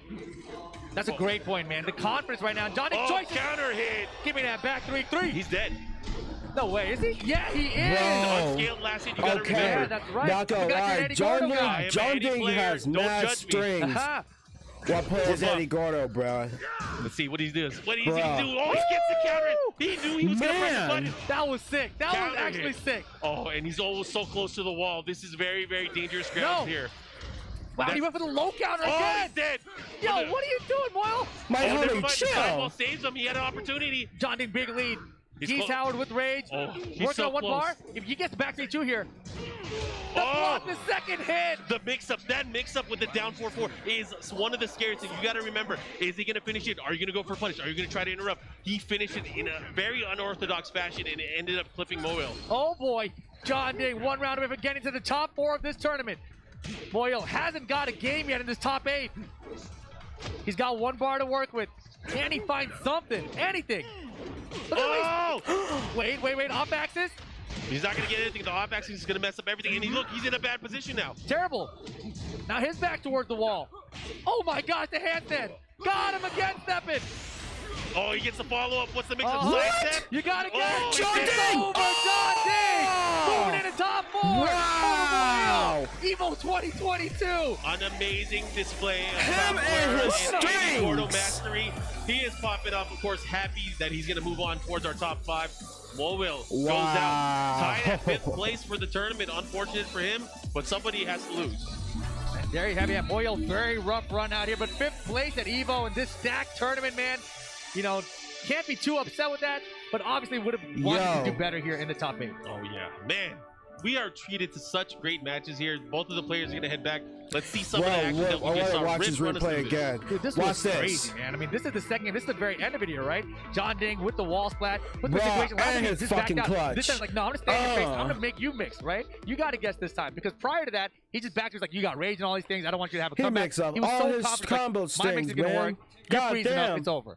It was too much, and you know the switch, and maybe a bit unexpected for a lot of people that are watching. But again, if you've been paying attention to the past few weeks, past few months, that Eddie Gordo was ready for tournament play. It was amazing to see, and I'm glad we got to see it on this stage. And that just makes me wonder about all of these other players, right? We've seen so many players bring out these other characters, like me, for example, with the Fang Wei. He's been running the Fang nonstop throughout. However, maybe we're going to see another character show up here. When we are in the loser bracket, you see that John Ding moving into the top 4 loser semis. He will be waiting for the winner between Super Akuma and Arslan Ash. All right, and Khan here's the versus thing. D. Super Akuma, Arslan Ash was supposed to be the match Super to get Akuma into top 8 versus on the winner's side of the bracket. Arslan But Ash, Shadow right? beating Arslan Ash there is why Super Akuma was like, oh, I just got to beat Shadow to get in. I can do that. I have a story for you. Tell me the story. I was at the Hitbox booth on day 1 of EVO, and we were talking about the potential paths. And who was there at the Hitbox booth? It was Super Akuma. Super Akuma was saying, I think Shadow can beat Arslan Ash. And in my mind, I was like, you know what? I don't know if that's possible. Shadow has beaten him early on. We saw that at TWC 2018. But he hasn't really done it since. However, there was a piece of information I forgot about. They recently played at a Minnesota Red Bull tournament, team tournament. Yes. They ended up playing long sets, and they played about 100 matches. Wow. And towards the very end, Shadow had the match downloaded, and it was dominating. And in fact, you saw it was 6-0 on that stream match when Arslan Ash played against Shadow. And the whole time, everybody, and you know everybody in this tournament, Super Akuma was preparing for Arslan Ash. Yeah, surprise. Shadow ended up taking it, and look at this. Now, because of that, Super Akuma able to make it into the top 8 winner's side. Yeah, so this is Super Akuma's chance to prove to everyone that he could have beat Arslan Ash to make it in the winner's side of the bracket anyway, right? And if he does that, he's in top 4 of this tournament, right? That is going to be huge, absolutely huge. Going back to Shadow versus Arslan, though, I feel like since Shadow beat him, he hasn't really run the Claudio against him, right? So to see him bring out the Claudio, I feel like that was his answer. Anyways, we're going to go into a matchup. 2 of the most beloved characters in Tekken 7. We have Zafina and Akuma. Oh, yeah. People love them. Oh, yeah. Well, I mean, they love these players for sure. That is without a doubt. Yes. 2 of the most emotional and impactful players that we've seen throughout the series of Tekken 7. Arguably, Arslan Ash, really the rising star of the past few years. Anyways, we're going to go into the matchup. I am excited to see how this is going to play out, especially because Arslan Ash has been on record for almost every region where he comments like, oh, is Akuma still a problem for you guys? He's not a problem in Pakistan. But we just saw what happened to Khan, right? Almost happened to Khan. And like it looked like Khan is having some issues. Yeah. I mean, maybe it was the nerves being on the EVO stage and everything, but that was a very, very close first set against Super Akuma and his Akuma. Yeah, and it's going to be fun. I can't wait to see how this is going to play out, of course. Look at Arslan's fingers there, dude. I love the way he hits the buttons. It's so unorthodox compared to how most people play with their hands and their fingers on the stick. I mean, he's like a surgeon when it comes to inputs and just the way he plays. Maybe that we're playing wrong. Maybe we're playing wrong. We could be. I mean, he's the best, man. He's the guy to beat. Once he gets to the loser's bracket, he becomes the most dangerous player on the planet. Look at the stats. He is almost unbeatable. That's crazy, man. That's actually crazy. This is wild. This tournament's only going to get crazier and crazier. John Ding, top 4 of this tournament. I don't think anyone predicted that to happen. No, and you know, it's funny because the last series of TWT events when we were having offline, he did not make a top 8 in any master event. That's so right. He has really trained and leveled up. You learning and using multiple characters, especially that Julia, which he really built up over the past few years. You reminded me of that because back in 2019, I remember he was having so much trouble and he was trying to add the Julia. He was at the TWT finals for the LCQ. Yeah. He's like, I've been training Julia. I think Julia is the answer. And it was way back then, but he lost with it and it was not the answer then. Yeah. But he stuck with it, and here we are 3 years later, the anime training arc, and John Ding, top 4 of EVO. You love to see it, and you get, again, hard work pays off, and it definitely shows, and he is back here on the stage trying to fight and win, but right now it's all about Pakistan and France. Pakistan versus France again. Super Akuma had to play Khan on the winning side of the bracket, now he gets Arslan in the loser side of the bracket. Yeah, if you guys watching at home Zelena, are watching right? this, you may not be familiar with Tekken 7. There is still time to play and learn this game. Zelena versus Akuma. You know, we I are know seasoned Super commentators Akuma on this was game, mayhem. but right now we're not even doing commentary. We're talking about a game that we love, and it's just so easy for I us know, with I this know level Super of play Akuma to really was- enjoy it with you guys at he's home. So I hope maining, you guys are paying attention and you guys are noticing the energy Akuma. from this crowd. The But energy anyways, from these here we players go. and how great it is. Yeah, both of these guys fan favorites right now. We got a lot of EU representation here in the arena. Arslan Ash, of course, one of the fan favorites in general across Tekken. He's earned that respect from everybody. If you remember 3 years ago, people weren't so happy. They were kind of booing him out here. It's kind of like mixed reaction. Now, totally different story. Yeah. Oh, big launch. He went for a big whip. He got a heavy uppercut. Unable to land here. Last day on Earth. Let's see. I mean, this is a Man, very you odd have to stage, do of it course. But better. again, Super Kuma, he's playing aggressively again. He is looking his way in, I thought trying you to better, find a chip Ash. away against Arslan. He caught him right there. He could have finished. Could have. And you know, the thing that was beautiful there was he punished the 1+2. I thought you were better. Oh my gosh, he caught him! He caught him! Yo. Okay, that's a good start, Super Akuma. But can he keep it up? That's the question. Can he keep it up for multiple rounds? Enough to close it out and win a game. Yeah, he's got to save the meter that round too, right? So that's a huge deal when you're Akuma to have all that meter to rely on to make a comeback when you need it later. I mean, do you want to talk about the track record between these players? Super What's the Akuma track has record? never beat him. I mean, has never that's beat him in most tournament. people against Arslan Ash. That is true. But I mean, in particular, Arslan Ash plays with a level of confidence against Akuma that is almost unheard of. For sure. I'm curious. Oh boy. I'm curious how much Akuma practice they even put in anymore. I mean, do they even have any Akuma players? We don't see any of their notable what I'm Akuma saying. players in tournaments anymore. I mean, maybe it's the difficulty of traveling. He did but a little still, bit there strange are that he a lot of hit questions that Akuma will from be answered behind. because we are back with offline play. Exactly. Super Akuma now with great hop kick from Arslan Ash okay, with Zafina. okay, not bad. That's one way not to do bad. it. Show him the confidence. Round Land 3. Zafina's hop Here we kick. go. That's incredible. That is definitely an ICFC bounty if I've ever seen one. Yes, lands Zafina's hop kick. Anyways, going into the action, let's see what happens. Again, the pressure here gets the flow, does not get a full combo, was in stance. Wow, the jab there, caught her out of the 4-4-4. And this time Super Akuma easy wall carry. Still building up that meter. It's gonna look good for him in the final round. This meter keeps building like this. Oh, Super Akuma's really gonna have to mix things up. He has not been going low. He's been pressuring Arslan Ash with a lot of mids, going for the jab, really trying to open up and find an opportunity. He's trying to react. He got and it. that's one way to react. But the wall, Goes for tech. Oh boy. that's smart. Arslan Ash knows not to deal with any of the funny stuff. Teleport out of there. Oh, the jab. He's gonna have to be careful. He's being really cautious. Power he's done. crunch He's with dead. the launcher. Smart stuff from Arslan Oh Ash. my goodness, And that is dude. one of the sequences with Zafina that is rarely used in competitive play because it is so punishable. But at the end of the round, an amazing option. He was able to close it out. Man, and this feels like such a struggle for Arslan. Like, he's in there. He's got the round count lead, but it's not easy at all. I mean, this is what happens when you are the best player in the world. Of course. Everybody is going after you. Down jab into it. Nice punish. He was ready. Very nice punish. Nothing there. Could have had a back one, maybe? Oh, the wall. Nice. He ducked the second hit on block. See how he goes. What's he going to do? Life deficit. He's in rage. The backdash so effective from Zafina. Yeah, no meter though. Oh, He's no. coming way hard. Here's the down Man, forward. Super Akuma never gonna make it. Look. 20 seconds left. The Super double Kuma. jump. Is he going to? Oh, my Oh, God. what? Oh, my God. Oh, no! He wanted He a accidentally fireball, right? DP. Tell me he wanted a fireball. Never mind. You know, there could have been so many sequences there. Maybe he was expecting a down 3. Maybe he was expecting a down 1. Maybe a down He 4. accidentally He DP'd. bet it all on something. He was either a fireball, a dragon punch, whatever it was. He tried to react with something there. That was rough. That was such a big bet. The pressure of the situation got to him, it seems like. Because I think he did try to uppercut there. I think he wanted, even though he didn't accidentally have the meter for during it. the DP. He's done stuff like the that. We've goes seen show in you. recent tournaments that he has baited out a frame trap where he would go And for now an he uppercut get and try to caught. beat out his opponent's Bruh, he reaction. didn't mean But Arslan Ash that. too patient there. Too patient. He didn't mean Way too that. He patient. accidentally did that. Go show you for both DP. Arslan and Nee, right? Like, they're both such patient players, even when things are getting really crazy and intense. Bro, it's been 3 years since we've done commentary at EVO. This is insane. I'm so glad we're back. Dude, the crowd here Let's is make sure awesome. that Absolutely won't awesome. happen. I'm telling you guys, if you guys have never been here, get the arena tickets. Come and experience the arena because it is different than any other FGC event out there. Anyways, going in, he gets a duck, but he's gonna get punished for it. Oh, there's Luckily, a goal Akuma not show having you. any meter, but Super Akuma locked him There's ready a to go. DP. I mean, you got to believe Arslan does a calculated risk. Like, I can just at the start of the game, and what's he going to do? Worst case scenario, 1-2, 1 uppercut, no big deal. Yeah. I mean, early on, you want to take risks against Akuma. Once he has that meter, that's when you're not gonna mess around. Exactly. Anyways, we are in Geese Howard stage. Gets the follow up to Sandy 3. Let's go. Pushing towards the wall. He might be able to close him out here. Side wall doesn't matter. Oh my gosh, what a combo, Arslan Ash first round.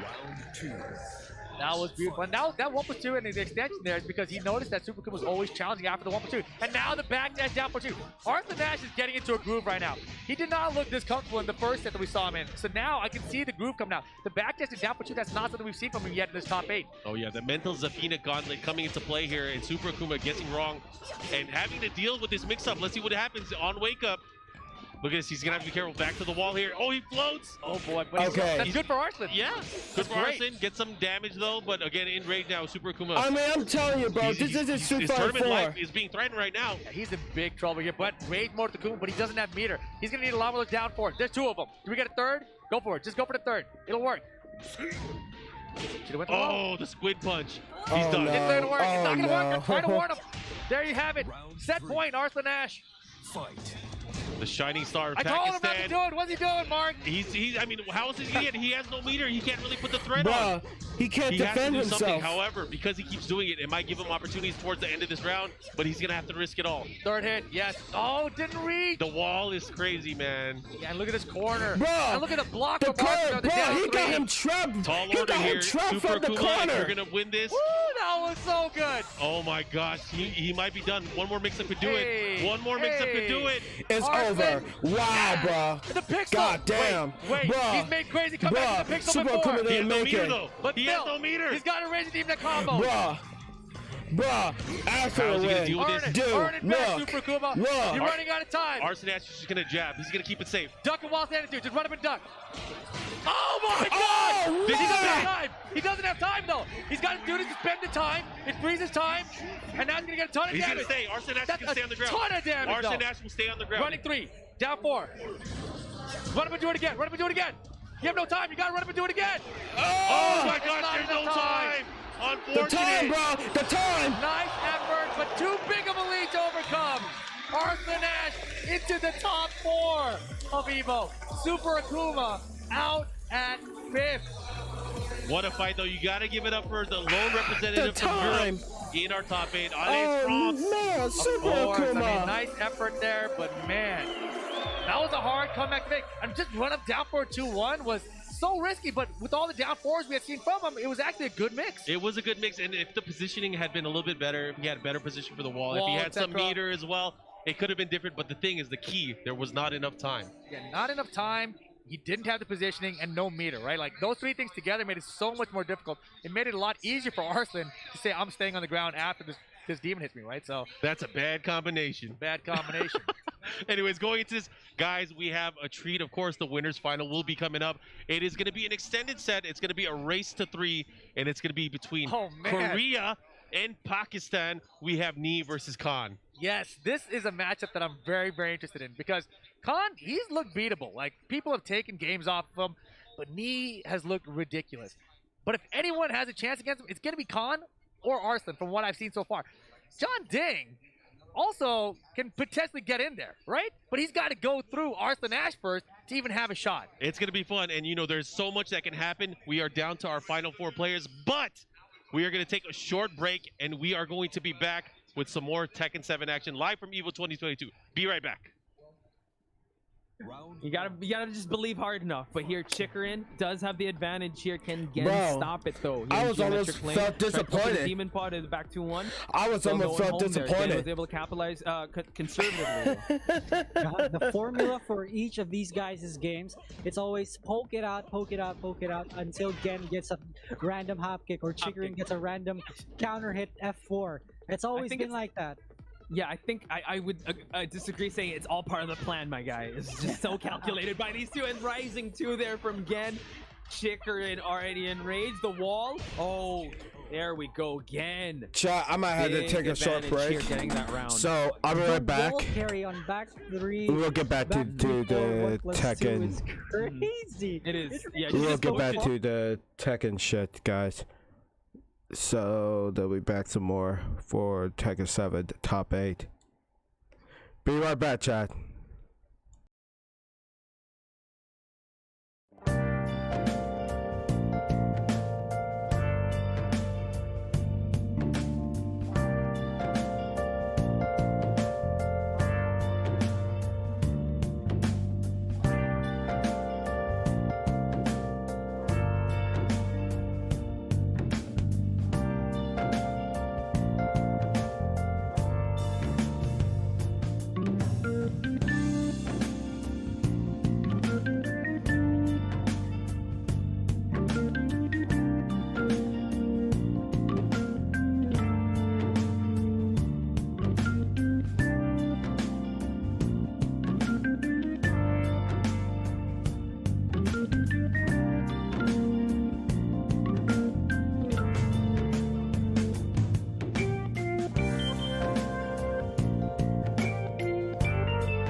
Okay, chat, I'm back. We are back on with Tekken 7. And they done taking a short break, and here we go. We're at the Mandalay Bay right now. Tekken 7 top 8 underway. We are down to the top 4, and it's time for the winner's final with Knee versus Khan. Oh, this is going to be fun. Two of the best players, two of the most storied players that we've seen from the past few years. But we got to talk about right now the legend, Knee, fighting for his first Tekken 7 title here, and he's in a good position. He is in the winner's finals. But this is the problem. He's got Khan his way. Look at Khan right now, man. He's feeling the pressure of being on this EVO stage. Bro, did he lose already? I can't tell. He looks like he's in deep thought, right, in concentration here. He understands the opportunity that's in front of him is what I think it is. If he beats Knee here, he potentially sets up Knee versus Arslan in losers final, right? Hey, I want to see it. Let's do it. And here's the thing. Knee hasn't lost to anybody in this tournament. He's made everybody look bad. But neither has Khan. Khan has not lost to anyone here at EVO 2022. They're both here undefeated. They're both here to play. I am excited to see how this is going to play out. I don't think, actually, that Knee has dropped a game in this tournament. In the tournament? In the tournament. Whoa. Correct me if I'm wrong, chat. Let me know if you saw anything. We'll get that stat. We will get that stat. But I am pretty sure he has not dropped a game to anyone. That is I wonder if that's if he could do. Let's not count our chickens before they hatch. I'm fairly sure though. Wow. Anyways, we are going to go into the action. It is going to be the winners finals. 3 out of 5. The first of 3 games will secure a spot in grand finals. That's the thing. Best of 5 in this situation, right? A longer set. We start off on the Infinite stage. Fangway versus Geese Howard. Oh, Fangway versus Geese Howard. Here we go again. Game on. All right, here we go. Knee with the aggressive start here. Looking for positioning, and Knee has been working on his backdash or something because he is utilizing it in such a good way. Yeah, his movement in general, right? And just the poke game he applies with it, with Fangway, has been so effective, obviously, against everyone. Float conversion, he didn't expect to catch that one. Back tempo too far away that time. And of course, he's coming off of just beating Mayo Will's Geese Howard, right? So now a little different style of Geese, perhaps. Yeah, and I think character-wise, Khan has a lot of training, especially against the Fangway. Kuiper was out there very recently playing a lot of sets against the Pakistani player, and he is a very, very strong Fangway player. Maybe not to the level of Knee, but he knows the character very well, specialist. I thought he was supposed to be here at EVO too. Oh my gosh, great punish. And first round of Khan, and that was a pretty good round. Yeah. Knee himself, not a stranger to Geese. He's used Geese in past tournaments, even in past EVO tournaments, working his way towards top placings. So we'll see. And again, Geese, one of those characters, again, that's just so powerful. Once he hits you, he hits so hard. Right now, Knee applying the same basic game plan we've seen, right? Single jab, establish the offense, down forward 1s, back 4s, down 4s, just poke away at the health. On Angie back a little bit, and they got a lot of time to work with. Most of the Knees matches that we've seen have been close to timeout situations. Great block in the forward 1-2. That time back tempo step's gonna work out. Punish it there, and that's a good lead for Knee. And now he's gonna be comfortable just to let that timeline down a little bit. Yeah, let's see how he handles it. I mean, look at this. Already 20 seconds left in the round. These guys still just having been poked each other. They're not taking huge risks. 2 bars. Khan might make a risk. He might take one right now. Let's see. 10 seconds. He's got rage too. I mean, there's no way he could break him down. There is no way. Yeah, he just chose not to go in. That was an interesting choice from Khan. He wanted to save the meter, perhaps. The thing is, when Geese gets towards the end of the round, he has to take huge risks. He doesn't have moves like a rage drive. He doesn't have quick ways to get in and hurt his opponent. He has to play off fundamentals, and that's going to be so hard to do against Knee. Man, you just probably triggered a bunch of people in chat. You said Geese has to play with fundamentals? How is he going to do that, Mark? Let them talk. Anyways, he has the meter. I mean, that's a key element there. Khan has not had an opportunity to use any of that meter just because he can't get in on Knee. But there hasn't been an opportunity. I feel like he should just force the max mode mix if he has to when time is winding down at least, right? Like right now, he's hitting a full bar. He hasn't used anything. Yeah. I mean, but what are you going to do? The lows are going to get him. Yeah, maybe Knee's not going to block him, but Knee knows how much life he has left. Sure. The mids aren't going to get him. He's going to react to him. Yeah, how does he do it? How does he do it? That's going to be crazy. Look at his life bar. You can see there's a small, tiny lead from Knee. Side step less been working out. Down back speed, no counter. That's on rage mode for Khan. 7 seconds, full bar. Again, that same situation. And how do you get in? He spent the meter this time. He's chipping away. He's going in. Down 4 again. Doesn't get it. The fish hook and right on time for Knee to hold on to the round. Here we go. 2 rounds to 1. That was a valiant effort, but again, it wasn't enough. Knee playing it very safe. Goes for the safest option that he has. It caught.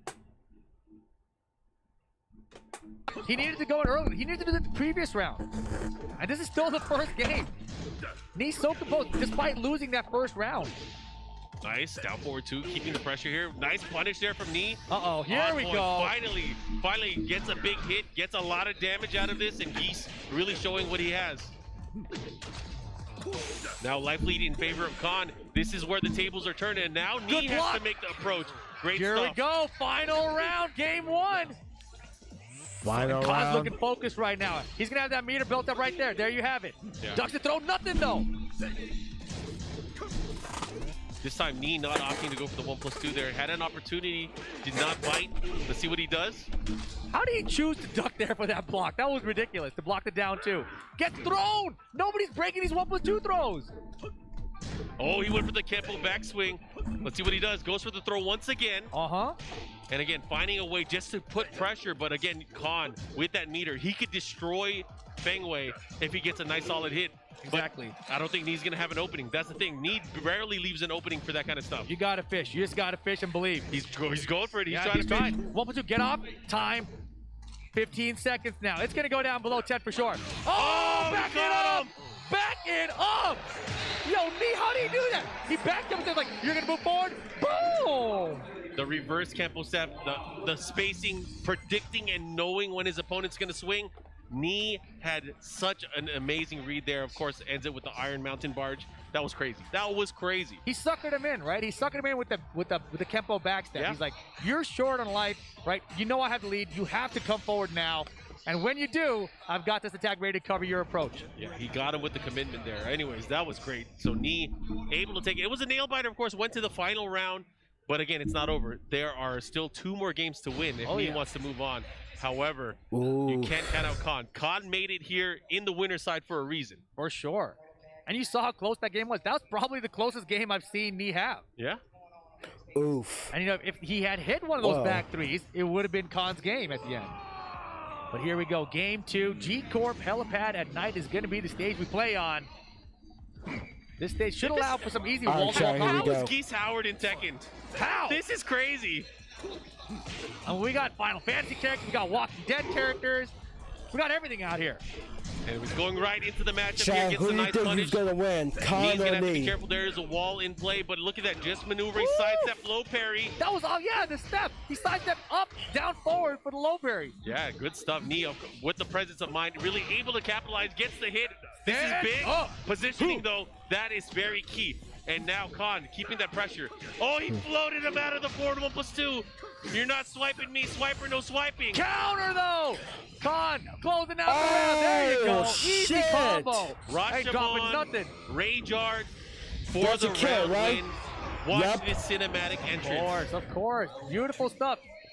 And if you're Khan, you got to be feeling a little bit more confident, right? Like you lost the first game, it was close, and now you got the first round again. Like you got to feel like I can do this. I can believe this. I can beat this guy. And look at the low parry. Khan's on point right now.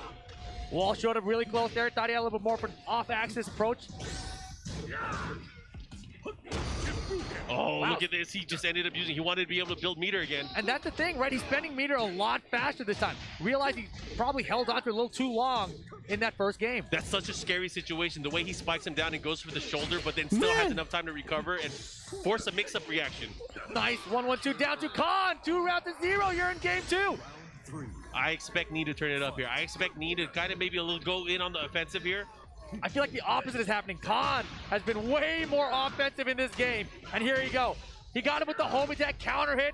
That's a good combination, Mark. Back 3-2. This time the whiffs. Knee with the double step. Uh-oh. Got him with the fails and the down 4-3. Hey! Wow, he caught him.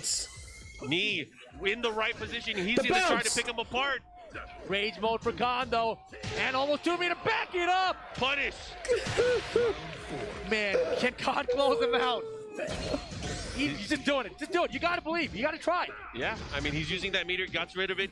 Building up the second meter again. Let's see what he does. smart choice. Try it at the beginning of the round, right? That way you have the whole round to build back the meter for the potential final round situation. Smart stuff. Got to prepare for the long battle, the long haul, right up, down forward, two, Don't putting it step. work. You said Don't Khan step. was That's so smart. undefeated. Use the homing attack. You He is said stepping Khan was everyone. He's undefeated. waiting, dude. He's gonna do backswings and reverse tempos. That is a key that works so well against that down forward too. Oh, the punch counter! Oh, he dropped the combo mark! This is not good. He's got in rage. rage. 1+2 throw, back it up. Maybe he just wanted Oh rage. boy! 1+2, you back it up. Blue stuff. It's blocked. Rage tried both on. He tried it with punish. Oh my God! There it is. There it is. Wow. Con can't believe it. He looked up like, how did I lose that round? Back 3-2 started. Just do it. Let's go. Not only that, he has the position, Bruh. the wall, and he still has meter. He Look can at do more Khan. damage on Khan the going mix-up. What's he comeback. gonna do? Holy shit. Khan's got plenty of meter. Oh, knee's just out of there. He's already out. But yeah, he can't get back another back 3-2. What a float conversion. Bruh. Hey, this Bruh. is crazy. All right, Khan, find the back 2. Just do it. Just believe. Max mode and go. Max mode and go off the stage. He should be able to close it out. It should be. There That'll it be is. it. There you go. Khan on the board. One apiece. What an amazing sequence that final round. He finally got the back 3-2, ended up cashing out the meter, and made it happen. We are tied here in our winners finals. One of the things I noticed yesterday about Knee's playstyle, he was free to move. He would take all the pokes while moving, not hitting buttons, no getting counter hit, and people were just poking him back. And I was thinking, if people just commit to launchers on him, it's much riskier, right? Yeah. Khan adjusted there with a lot of homing attacks, a lot of just fishing with back 3-2s. He's like, you know what? Even if I don't get it, I'm going to max mode cancel and I'm going to go. And so far, that strategy has been much more effective for him. Knee has stuffed a lot of stuff with down forward 1, float conversions, etc. And he's done a great job of stopping a lot of Geese's approach. But now, we go to the infinite stage. Round 1. Anyways, this is crazy. So we are tied up here in our winners finals. Both of these players opting for an optimal position here in our grand finals. You want to be in the grand finals. You want to be waiting for your opponent. Especially with that Arslan Ash guy in the loser side. You gotta be careful. He's pretty damn good. Anyways, you can't count out any of the players yet. Going into the action, nice side steps here from Knee, working his way around. They're doing that clockwise dance in the middle of the water here, the Infinite Azure. Of course. Khan with the lead. Things are changing in terms of the way they're poking up close. Khan is coming out at the advantage more often than earlier in the match. And the throw again. Come on. And there's the wild standing one. Man, I saw Knee adjusting his seat. He was shocked at that one, actually. So here we go. Knee finally starting to show some cracks. All right, we'll see how he deals with double Reppuken. Counter hit down 4. He was already committed to the Reppuken. Probably could have had a launcher, but unable to do something with it. Trying to keep it safe. Let's see what happens with the life lead again. Khan finding his way in. Knee hasn't been using reverse tempo. He hasn't been using any of the side step down back 3s. Woo! That was beautiful. 100% hit rate. He's going to land those. Those hop kicks are his territory. Yeah, that was a complete whip punish too, right? He's just been side stepping without hitting buttons, as I talked about earlier. Khan, for some reason, has stopped using the homing attack because I guess he doesn't want to get countered, perhaps. But that time he saw the counter, saw he had time to dash him and hop kick for the whip punish. Big opportunity. Let's see how he's going to deal with it right now. Knee with a slight lead. He wants to get that round back. He wants to tie things up. Again, going for that throw. Khan has been getting a lot of throws. Time is running out. 1-3. Follow up. What's he going to do? How's he going to deal with it? It's over. Knee's just going to block. Oh, and that's the situation that as the time's running out, if you hit a button, you don't hit, you might lose the round for that. So very smart attempt there from the Khan, second round, despite losing it. Right now, gets the big 1+2 grab to start things off. Punish, he's ready. That's a great punish. Yeah, Knee knows math. He's going to Can get you those every really single focus time. on the time, though? Nice, down 2. Knee is starting to open up with pressure. He's starting to use some of the tools. Back kick pole. That has been the killer of the story. During peak moments of the match, Knee knows when his opponent's going to react, and he'll go for the reverse Kempo too. And Knee trying to take the lead in the set, make it 2-1. And yes, Knee definitely turning up the offense here as we moved into round 3 of this game. But you see Khan's meter. He's got a ton of it stacked up now. Could be very easy. What a punish there again from Knee. Full meter now for Khan though. He's got to fish. He's got to go. Where are the homing attacks? He stopped using them completely, and I felt like that was some of the biggest tools to help him have success in game 2. That's the thing too. I feel like the building up the mind game, maybe he's forcing Knee to sidestep. Maybe give Knee that false sense of confidence to go for it, and then he'll start pulling them out. Could be. He has meter. He has a ton of meter. There's so many things that he can. Oh my God! My goodness! 1+2 clutch with knee. The follow-up. There's going to be a mix-up here.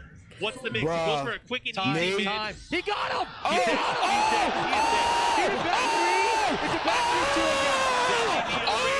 Gonna do the entire thing that last. It is a doozy, baby. Final round to take the lead in the set. Who's gonna get it? He has his meter. He has meter as well. That's fantastic for him. No throw break on you this time. Yo! Uh-oh.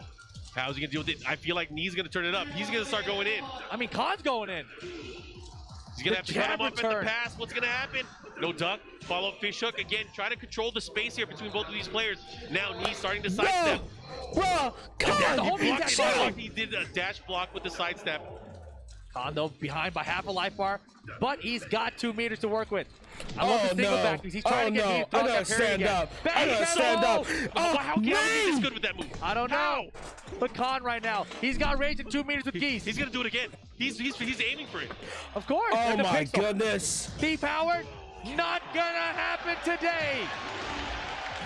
Knee 2-1 now in this winner's final. Needs one more to get to the grand finals. Everyone at home, we are watching a living legend. Knee, one of the most storied players in Tekken competitive history, putting on a clinic, really showcasing his ability to adapt with almost any character and continuing on with his pure dominance of this tournament series today. Wow, he is amazing. A monster. Absolute monster. First started traveling, I think, to the US way back in 2010. Yeah. If I'm correct. But yeah, man, he is phenomenal. But yet to win Dude, at EVO in Tekken 7. Right? He won one Knee Tekken was Tag 2. fucking Not in Tekken unstoppable, 7. bro. Not here in Las Vegas. All right, here we go. 1,200 people gathered. They have competed throughout the entire weekend.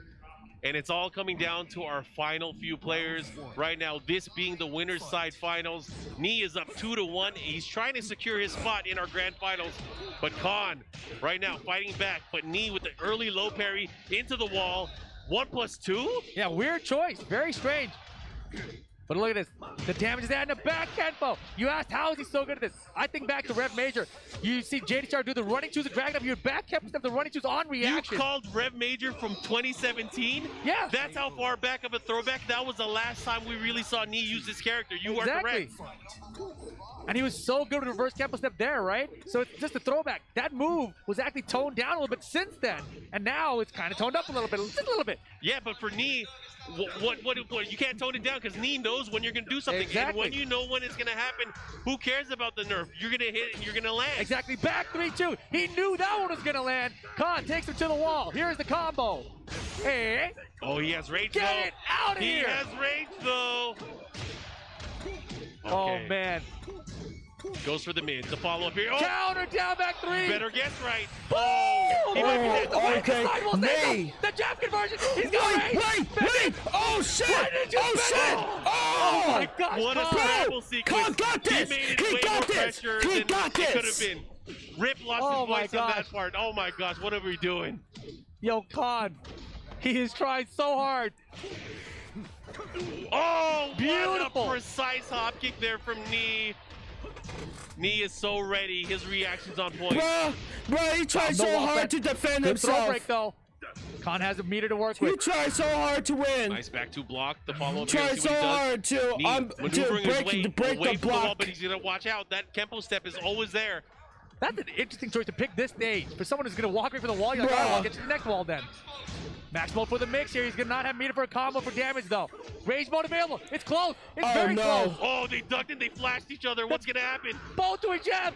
The damage is no counter. Oh my goodness, the back oh, shit. And Knee is on set point to go to the grand finals. Knee is a god. No throw break though. Oh, this could be Khan's moment.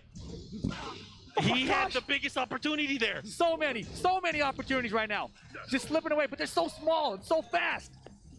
Yeah, the way Knee is playing, it really has to put so much pressure on Khan to find a way to. He ran up, he got the hit. Look at this. He's whittling away knee here. Back B2, and the timing was perfect. The timing on that back B2 is so good. We're going to final round. It's still set point for knee. Such an important round here. If Khan can get this, he will tie things up. But knee, he's putting in work. He back tempo stepped the back 3 in his face. Oh, he delayed it. Yes. Nice punish, gets the knockdown, the follow-up as well. Got some extra damage. Counter down 4. Oh, he dropped it. What are you doing? That could have been the worst Jesus mistake we've seen in the set so That's far. huge, but he still has a big lead. Bro. Big lead and a bar meter. Knee chipping back away at this lead, though. He could have had the winning mix-up, though. It could have been, but it's not. Instead, knee's almost got him. The counter! The walk right there, though. He's gonna win. Last chance, Khan. Down 2. He's going to the grand finals of EVO 2022. What an amazing set between these two players. Knee, the legend. Moving on to our grand finals. Khan has to be beating himself up over that missed opportunity after the counter down 4. Huge mistake there from Khan. And you know, when you're playing against a player of the caliber of Knee, the way he's playing in this tournament entirely, you cannot afford those mistakes. Man, oh man, Dude. we have ourselves some more great tech in action. Knee, the legend, we will see him a little bit later, but now that means Khan is is like, moving let's to the losers fucking bracket, go. and we're going to I'm see going to him grand a finals. little bit later. Yeah, and look at this, man. I think this is the part where that down 4 comes in. Oh no, this was the counter. Oh my gosh, and Knee. Bro, that got was it a there. counter. And then the down 2 to Yo. close it out. Yeah, that was just right after the drop combo Yeah, that we saw. jump from Khan. around And against Knee with the foot. celebration to pop up. Shit. He's on the winner's side of grand finals. Has yet to win an EVO Las Vegas Tekken 7 tournament. Just needs one set to do it. Oh man, and of course the next matchup, I am excited because we get to see Jun Ding. He was the crowd favorite so far today. You know, he pulled out the Eddie Gordo unexpected, maybe unexpected pick to a lot of people, but he showed success with that. He's going up against Arslan Ash, and that is going to be a fun matchup. I cannot wait to see how that is going to play out as the players step to the stage and get prepared. Any thoughts on This what we one's might wild. see? It is wild. What do you think? I mean, I think that Arslan Ash's style with Zafina is that he's going to guard a backdash you, right? And when you have that backdash, you need a character that can approach very well. Julia is a fantastic character to approach with, right? Party crasher elbow, can close the distance very safely, right? You've got the forward 3s, etc. So there's a lot of stuff. The lunge punch can just all of a sudden change the game, right? So I think there's a lot of good tools here for his character. I don't think we're going to see an Eddie here, right? No, I think do like not a 0% chance. I mean, if it's a blowout, Maybe 1%. if it's a blowout against Julia, then maybe there's a chance. But again, you have to remember, this is a smaller set. This is going to be a race to 2. Oh my gosh, So there's I a forgot. chance. There is a chance he could pull it off. Maybe he could pull out a surprise. Maybe he could change the pacing. But either way, it's going to be tough. It's a tall order because these guys have played before in the past, and Arslan Ash has always come out on top. I mean, I feel like that's for most Arslan Ash matches, right? But it's going to be tough. I am excited to see the decisions made here from Jun Ding because right now the ball is in his court. We know how Arslan is going to approach the match. He's going to backdash. He's going to sidestep. But as you mentioned, Julia has so many amazing tools, not only to catch backdash, but also to catch sidestep. Yes. It's going to be a pure battle of 3D wits and intensity. And the thing that, I'm kind of overlooking with Jun Ding, his approach in this bracket, right? His run through this bracket, JDCR, Anakin, Rangchu, just crazy. Mayo Ill, right? Like, that's how he got here in this position in the top 4. If he wins here, he gets to play against Khan, right? And let's not forget, in this top 4, we got 2 Korea, 2 Pakistan. And those are the matchups. Korea won the first round. Arguably the strongest regions in Tekken right now. I mean, and they have been throughout maybe a good portion, depending on the arc that you're talking about. Pakistan really stepped into the scene after 2019 as we went on right before the pandemic, and they are still strong. They are showing up here in this world tournament, really representing for their playstyle and their country. I mean, look at it. Their region. Oh my God, what is he doing? Holy moly. What is he doing? Maybe he's thinking, you got to stick backdash. So do I. Damn, the battle of the backdashes? It could be. I wasn't ready for this. I was convinced he would try with Julia. Backdashes versus the backdashes. He has so much confidence to pick this here. Right? Because I talked about the TWT LCQ 2019 where he was like, I think Julia's the answer. For him to go to Eddie here, he is very confident in his Eddie. Let's see what you got. We're about to find out what Jun Ding has in store. As I mentioned earlier, it's going to be all on him, but I did not expect this. Oh my gosh. Those tricks are not going to work. Not against Arslan. And did you see the backdash range that Arslan had there? It's like, well, you can try it. That was a nice one. Uh-huh. And it was the chase down is happening. These guys are have their cars in reverse. They're both moving in reverse. Yep. Back up, horn blazing. Let's see what happens. Oh! What a wonderful down forward two. Threads the needle. And look at Arslan Ash. Sidewall stun, but still converts to some damage. Wait a second. Wait, did he get him? No way. What was going on there? No. And you know, it's even way. weirder that he used it in that situation with the wall close to Eddie's back. I feel like that's where that rage guard seems to miss really and cause crazy camera things to happen. Yeah. That was definitely a hard Nice read. try. And that's one of the problems here, especially with those commitments and some of the attacks. Zafina just ready to play cleanup. Very nice. And Arthur looks super comfortable against the character matchup here with Zafina versus Eddie. Oh, no! That is weird. I feel like that's stuff that Eddie does to people, but it happened to Eddie this time. Yep. Oh, man, we're in trouble right now. Oh, he got mixed. And the follow-up here, down forward 1-2-1. Looking to close that out in 2 straight rounds. Man, maybe Eddie was not the right choice. It's definitely looking that way. And again, as you mentioned, short set, only 1st to 2 this time around.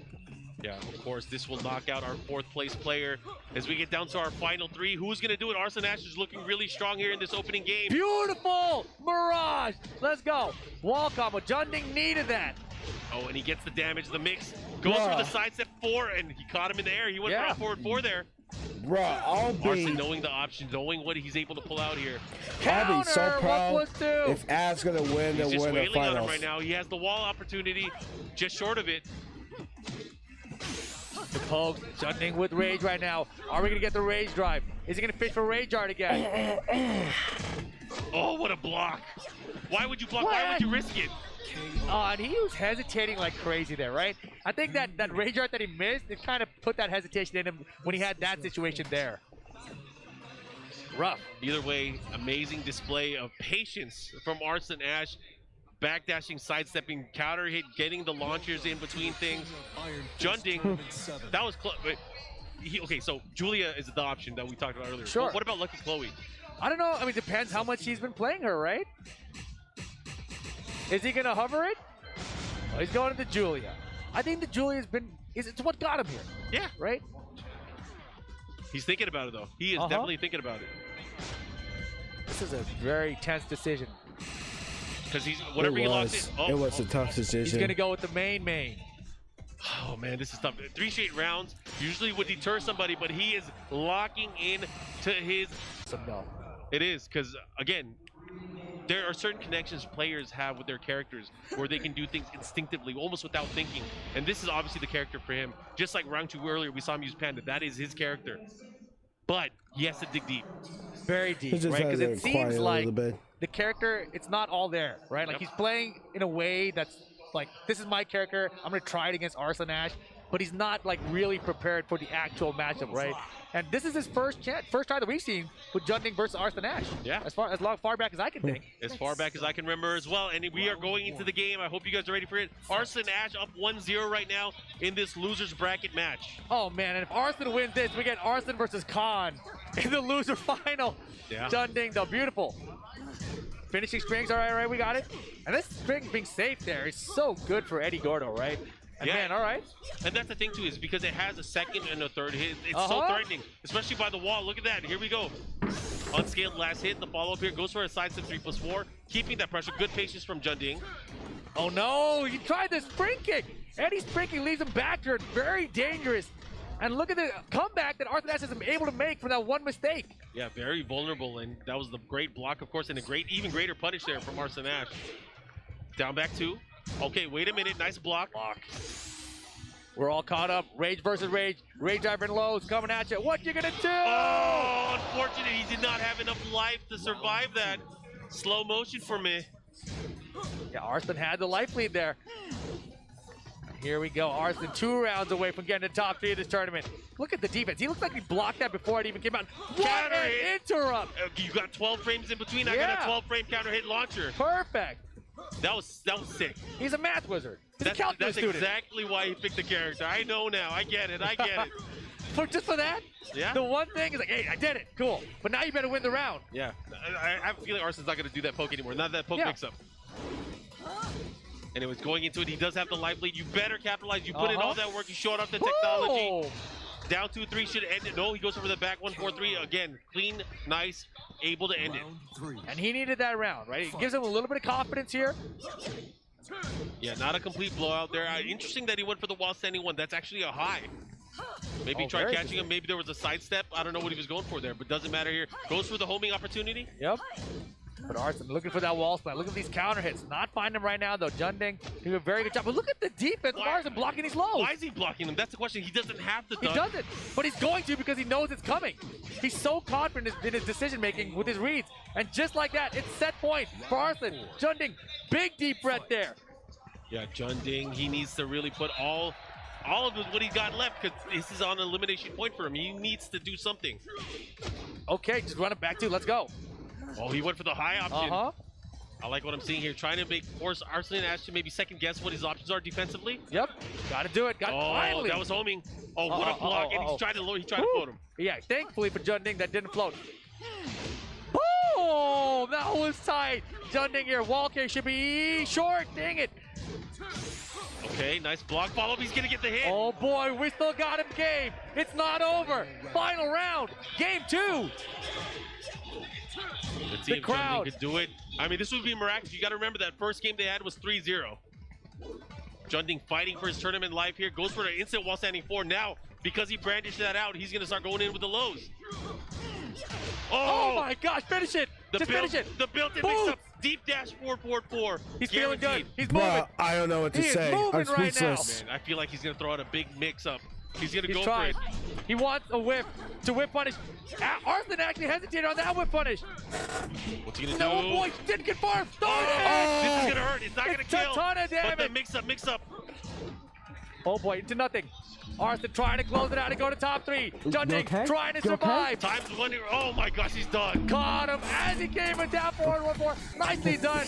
Arslan Ash takes out Junding and moves in to top 3 of the tournament. But shout out to Junding. 4th place here at EVO 2022. Nicely done. South Korea getting 4th place here with his amazing play with Julia, but also Eddie Gordo. Pleasure to see, of course. Very much a crowd pleaser, but Arslan Ash, the story champion from 2019, making his comeback and now guaranteeing himself a top 3 finish. This is crazy. This is absolutely crazy. Our top 3, we got me sitting on the winner side of grand finals. We got Khan sitting in loser finals, going to be going up against Arslan Ash. Pakistan v Pakistan. Winner gets me, who's on the winner side of grand finals for potentially 2 sets. Think of the possibilities there. Like, you know, process all of it because it's nuts. We are on crash course. You know, I said it earlier, a lot of people want to see me and Arslan Ash, but first, Khan is in the way. Can Khan put a stop to his fellow Pakistani player, a player that he trains with and plays with all the time? That's what's going to make it interesting. From here on out, we have extended sets, and I'm so excited because our losers final will be coming out. But first, we are going to take a break. There's going to be some more Tekken action after this as we get to our top 3 of Tekken 7 at EVO 2022. We will be right back. Oh, man. Check out the latest apparel from 10-0.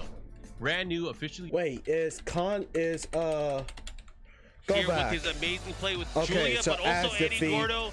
Pleasure to see, of course.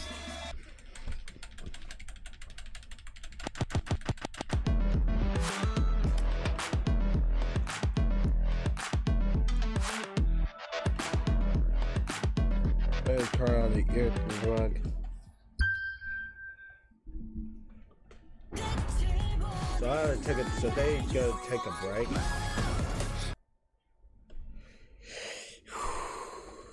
No. Cherry cheesecake.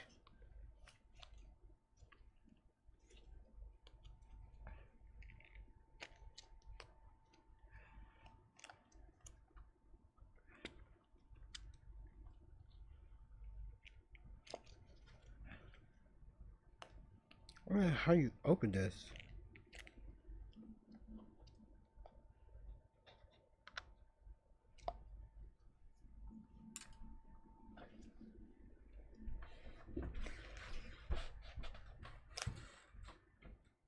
Oh.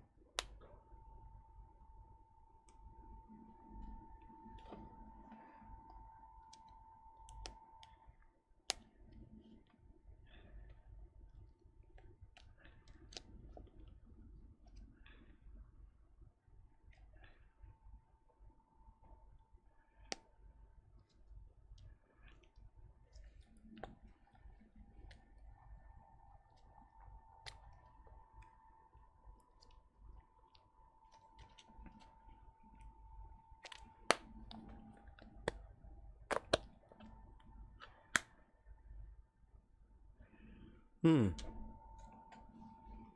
tastes so good.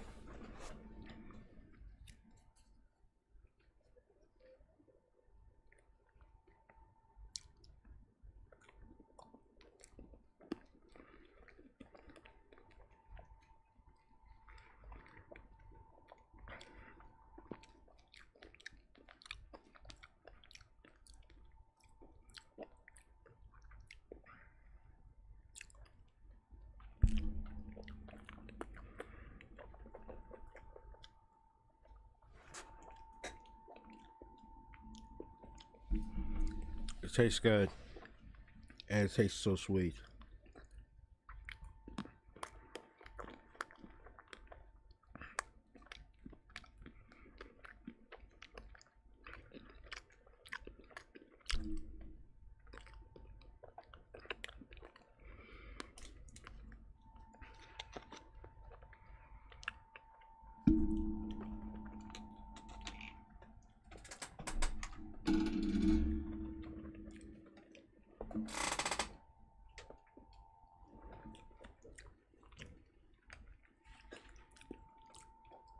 Okay.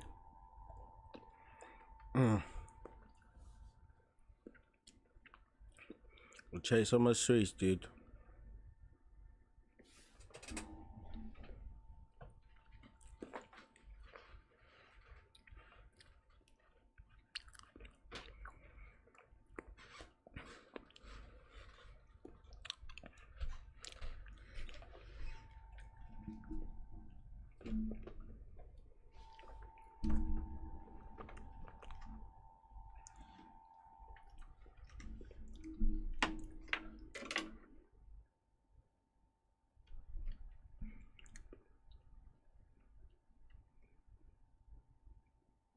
Oh, 3 seconds.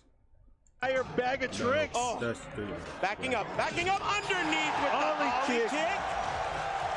And the little pop off with the wave dash at the end. Showing off the movement. This Jaguar is going out of control. Oh, man. Max, how you doing, my guy? Here we go. I can't believe what I'm seeing. Went for the throw. That was his throw break. He ducks under, very sharp. Don't count him out. We should be going down. No, he drops it. Not able to extend the combo even further, but Majin, he's in good position. Oh, counter hit. This is going to be juicy. Yeah, he was able to confirm it as well. Oh, my God, that was so close. The throw break, Majin, is so sharp. Oh, Majin, the trade. Again, he gets it. Oh, my God. 5 rounds straight for Majin. I can't believe we might see an American in winners finals. Oh, my God. Oh. We're on the cusp, and Majin, he's working that momentum, the tracking moves. I can only make noises at this point. I'm sorry. Oh my gosh, is he gonna get the mix-up afterwards? Yes, he does. What's gonna happen here? JDCR's gonna have to make a move. Oh. And he's using movement here. JDCR known for this. Oh, he low parry. He's gonna go downstairs. Is it gonna be enough? He might kill. He might be He has the dead. roll. He drops it. He dropped it. Oh. And Majin, he is on a tear right now. He's on the verge of sending JDCR to losers. Oh my God. He's gonna beat it. He's gonna have to be careful though. He's in rage. He's gonna beat it. He has to. He ducked it. You gotta be careful. No. And that's something that you rarely get hit by, but JDCR ready for it. Look at the time. Look at the time. He's gonna have to either stay on the ground. Look at the time. Look at it. Oh my God. JDCR with an amazing comeback. Wait, Majin. Wait a minute. He knew it. Majin, that he's the only one that he made King at Army King. Shift. I'm not liking it here. JDCR looking to come out on top. Is that guy? Hold on. Nice combo. Okay, good punish as well. JDCR bringing it all the way back. And an amazing.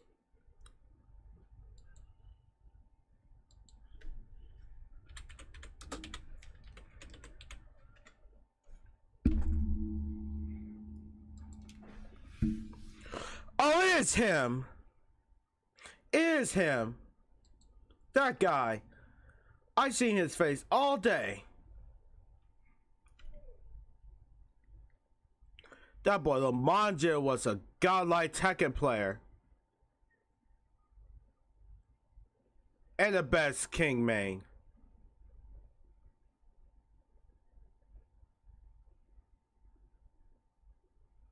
Was he at EVO? Was he at EVO? Okay, he was at EVO 2018, but is he at EVO?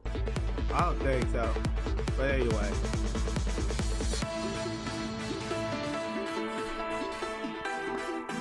I wish he was there.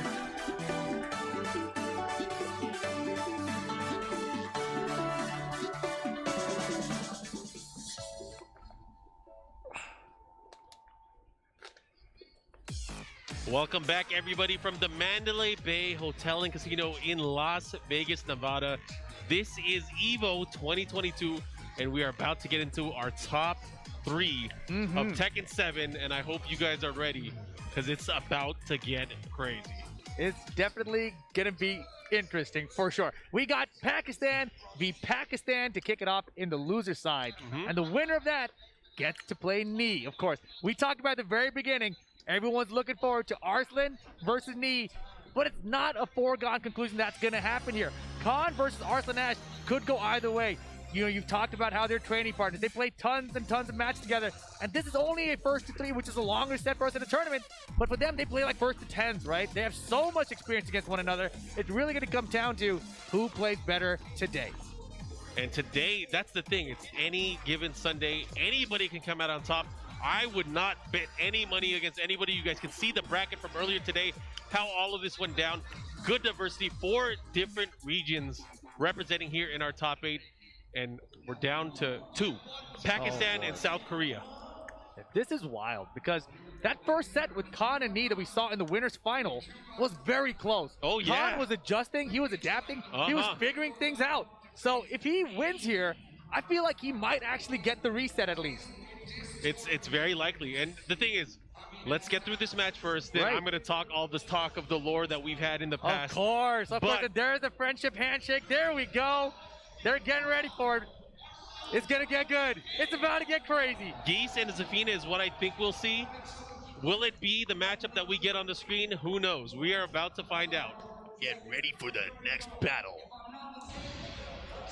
Zafina versus Geese Howard is going to be staged, and they get ready for the Howard next battle. Oh man, that's one of the coolest stages in all of Tekken 7. And I remember years ago the announcement of Geese Howard here in this very arena. Yes, that song playing and the crowd going nuts. It was so good.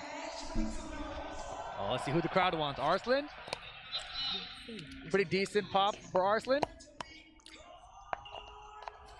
Oh, it's about the same. It's about the same. Tough call. Khan's won him over. It's like Rocky 4. The jackets are off, not ours. We're keeping ours on, but Geese is ready to play. Here we go. Starting it off. This is going to be a race to 3. Losers final.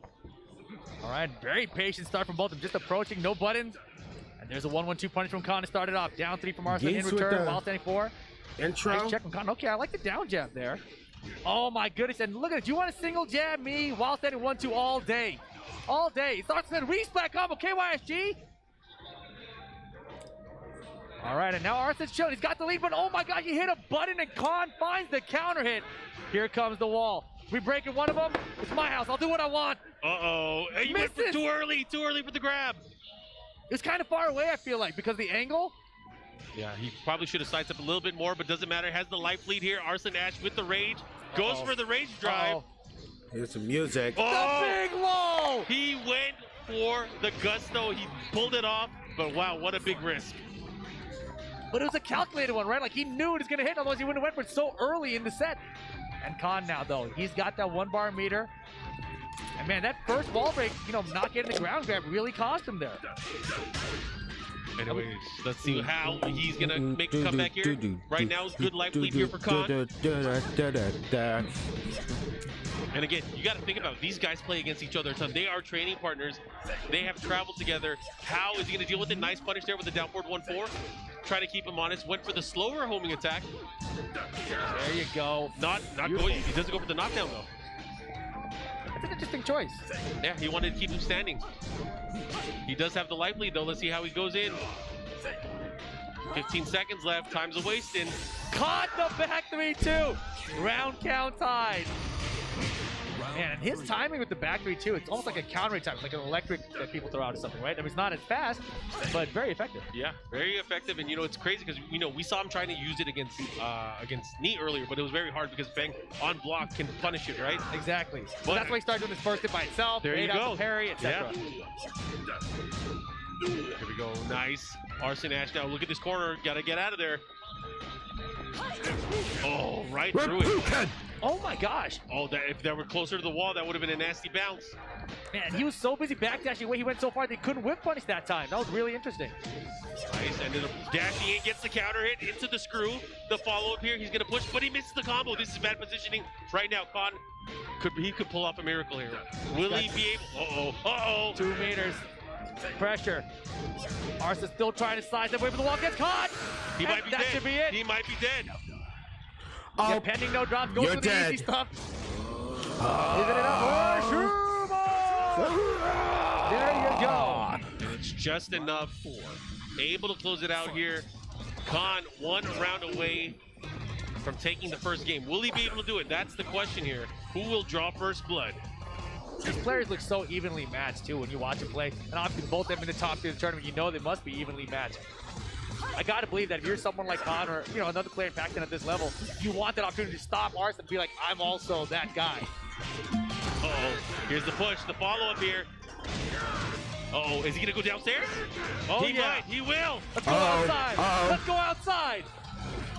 Let's fight outside. Woo! Oh yeah, we rarely get a fight out here. What timing on that down forward 1? That was crazy. That was a squid punch. And that's the throw. Ouch. All right, here we go. Pushing towards the wall, gets him on the grounding motion. Caught him on wake up, the follow-up here. Too far, punishment. Oh, that's so far. To Khan. And that's the thing, you cannot whip that rage drive. Yes, it's great on block. You can force a mix-up, but if you whip, you are vulnerable for eons. How many times have you ever seen Arslan Ash whiff something that big? Not. I can't even remember. I can't even think of a time. Man, Arslan is breathing heavy right now. We're looking at Khan obviously, but I'm looking at another view. Arslan is breathing heavy. He has some concern right now. Anyways, the two of the shining stars of Pakistan, of course, Pakistani players really coming into prominence during the 2019 year. Some of the best players from around the world. Arguably, a lot of people say the best region overall. Yes. But again, we rarely get to see them in these events just because it's so difficult for them to travel over. Of course. But in recent years, they've been able to get their visas early on, and they've been able to go to a lot of these events, showing their dominance. Arslan Ash, obviously everyone knows he is a story champion. He's won so many of the recent major tournaments for Tekken. Arslan here going to the infinite stage with Safina seems to be the combination to go with. Hold on, I gotta watch my hands. And infinite stage, bad combination. That's what Khan's thinking. All right, let's see what kind of combination he's gonna get here as he looks to capitalize here. Again, this is a race to 3. Khan already having 1 on the scoreboard. Nice punish with the back 1 too. Khan looks so confident against Safina. He looks like he has so much experience against that. Nothing really phases him.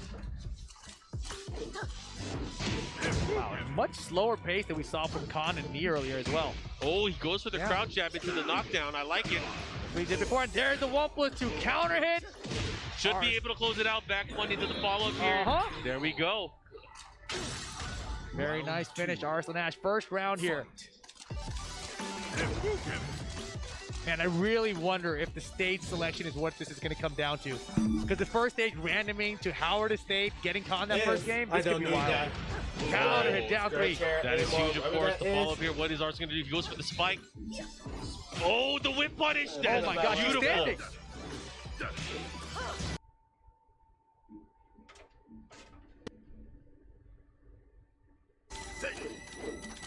Here we go. No counter. And again, both of these players jockeying for positioning, looking for that opening. He's going to have to put in some risk here. 20 seconds about left on the clock here in this round. Good choice. Okay, we're good. Yeah, time management has been a little bit of an issue for Khan so far today. And Arslan using it to his advantage. All right, here we go. Arslan Ash looking to tie things up, making quick work here. The stage has played such a big difference from what we've seen earlier. Oh, for sure. I mean, Khan having that double wall break and balcony break combo was huge. That was a big part of why you won that first game. No walls now. Arslan able to just move freely with the backdash and side steps. And so far, Khan really hasn't got anything big started. Got 2 meters to work with now, though. 30 seconds, behind on life. Trying to find a way in safely. Got the jabs here. Got to watch it for a while. 1-2. Wow, how did he do that? How in the world did he get it? He's got the lead now. Running mix. Uh-oh. This is great. Oh, he went for it again. He's going to pull it off, and he's going to take the round 3 round straight. Khan. Oh, my gosh. Khan was sitting back so far in his chair, and he cannot believe it. He literally cannot believe it. It's like, I can't believe he did that to me while I was running at you. Unbelievable choice. Arslan Ash just knows when to do it, right? It's such, for those of you guys that don't know, right? It's such a slow move that players can react to it unless they're not looking for it at all. Yeah, he was able to pull off. That was the snakiest of snake edges if I've ever seen one. Anyways, we are going into a tied set right now. Again, this race to 3. So now, whoever can win the next 2 matches will be able to seal the deal. This is huge. This is huge. Where are We we don't going? need that. G Corp helipad at night. It's gonna be good for Geese. We don't need that. It's going to be good for whoever gets the hit at the wall. That's the great point. I mean, but of course. It's also a stage that's going to restrict Zafina's movement, right? Like, because if the walls are not broken, there's a much smaller of a stage for her to get away from you. Yeah, we will see. I mean, it comes down to who's able to get that first hit, get the big hit that counts. But again, we haven't really seen that many sequences where Geese has been able to get the standing 2 out of a stance transition early on. That's what we saw. But again, they trade blows there. He tried to challenge. I like what Arslan was doing here, but a nice punisher from Khan. Got beautiful patience there. And I love the down forward 1 check there. He knew Arslan was going to look for the wild standing 1 after the 1+2 on block, so he just checked it with the down forward 1 instead. Yeah, big counter hit there. He caught him pressing a button. Here comes Arslan Ash, the spike into the follow-up, trying to catch him with the double. He's pitching with those counters. Man, Arslan is looking comfortable. Wow, that was a risky counter there. Down forward 1, she's going right under him. That Mantis stance is killing him right now.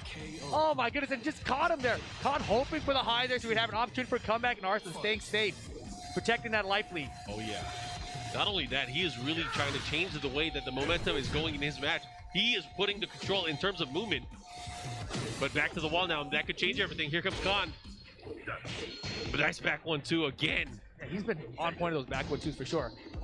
And did you see that? The single jab approach, Arslan instantly goes for a wild standing 1 to try to check it. And the thing is, doing that against a jab, it's insane. Right. And he's able to do it so well. Gets the wall break. Uh-oh, here we go. The mix-up into the double roof booking keeps it safe. But he does have range, so Arslan Ash could end it here. Low parry's good. gosh. Oh boy, we're gonna have a banger of a set here, dude. It's gonna go down the wire. I can feel it. Oh yeah, they're going back and forth. Tied up on rounds here in game number 3. Whoa! Big counter hit. Dash jab.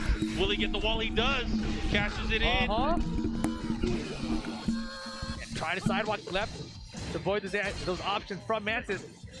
The back knee was there that time. Oh yeah, he's been working that back 3, but not able to convert it to the combo, but it doesn't matter right now. He does have the positioning still, which is so important here as he goes into Arslan Ash. He doesn't want to leave him room to back that. Of course. He's fishing for it. And actually that back kick 2, the one that he didn't do, was actually really smart because the wall was right there. Yeah. All right, slight life lead here for Khan. Arslan, look at that backdash approach. Let's see what he does. Using that down forward 1. Here comes, Why are you stepping? Why are you trying to step? Man, and Arslan didn't like that. He readjusted his seat immediately when he got hit. Khan looking to take the lead in the set. That defensive use of that standing 2, really opening himself up. Oh, he caught him out of the air. Beautiful, beautiful. Conversion, not a lot of damage, but positioning is everything. Wow, and got the wall break, next wall. Spring kick's good. Khan saw the whip there. Low parry's good. You saw him looking for it early, held it, found it, and here we go. Okay. Yeah, look at this momentum. Will Khan be able to get this round and pull off into a game lead? Very possible, but Arslan Ash, of course, jockeying for this positioning with the life lead now. I was gonna say, Khan did all that combo, but Arslan still has the life lead. Yeah. Here we go. 1 bar, 1 combo, it could be over for Arslan in this game. Look at the time. Arslan's gonna wait. He's gonna wait. Oh my goodness, the timing from Khan! He has been a master surgeon. It's over! With that standing Double 2, he has been a Putin! master surgeon. making it work, knowing when Arslan is going to react, beating him to the punch. This is insane. They both are so stressed right now. 2-1. Khan, one game away from eliminating Arslan Ash. You know, there was a recent post, maybe a few months ago, where Arslan Ash talked about his toughest opponent, and he immediately named Khan as his toughest opponent. And it's showing right now. It is definitely showing. Oh my God, you guys, he had his hand over his eyes. And he's looking over now. He is thinking so hard. What do I need to do? Khan is focused though. There's no way he's going to random the stage. There's no way. No, gonna... he's going Infinite for sure. Yeah, Infinite is your two is what he's going to pick. He's sticking it out with Zafina. Arslan Ash taking his time, absorbing all the information he's gathered so far and said big breaths. He talked earlier this year about how hard it is at every tournament he goes to now. How everyone's gunning for him and how hard it is to hold on and get these W's. And this obviously the hardest run yet. And now in this position to come back, he's got to win 2 games in a row against Khan. You got to remember, he started the losers bracket, or started the bracket here in top 8 in the loser side. Yes. So again, he's making that climb, but again, he's hitting, he's hitting a limit here. Of course. He's losing. This is the problem of being in the loser bracket. There's just so much mental fatigue that sets in as the entire tournament progresses. But I'm going to give him the benefit of the doubt. He has been a champion here in the past. There you go. He can do it. Here comes Arslan, gets the launch here with that wall standing 1-2, the follow-up here. Low parry. Khan has been getting a ton of momentum from low parries in the set so far. All right, here we go. Hey. Counter hit. No. Wow, look, every poke hit that time. Second hit this time. What? Oh my God! Everything's hitting but the counter. That's the round. That should be the round. Oh man! Oh shit! Oh shit, bro! Again, that last hit of the deadly knee. The follow up here, looking to close it out, and it's enough. Conway is so KOF style. It's slipping away from him. You mentioned it. Nobody's won 2 of them. Nobody's won 2, and right now it is slipping away. The opportunity to win 2 from Arslan Ash. Here we go.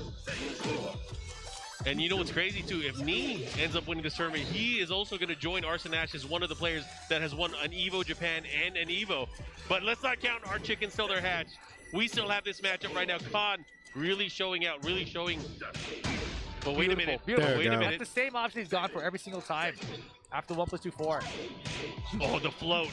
Not a lot of damage, but again, he's going to keep the pressure on. Let's see what he does for Oki.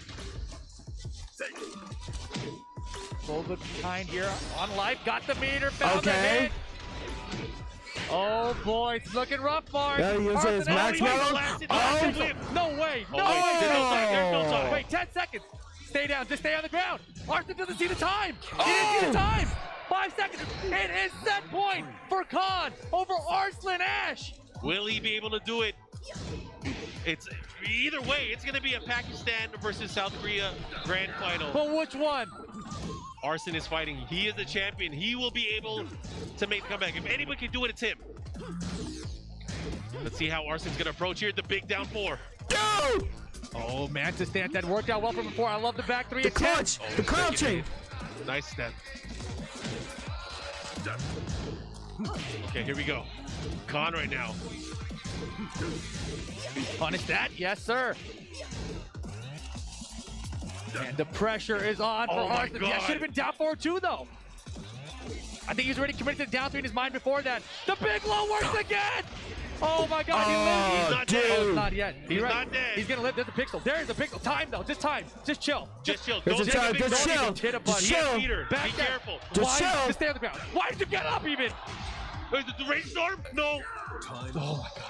Oh my gosh. Okay. Arslan survived 1 more round, but he still needs 2 more to get out of this game. This is crazy. He has 2 meter. Oh my gosh, this could be bad. This is so deadly.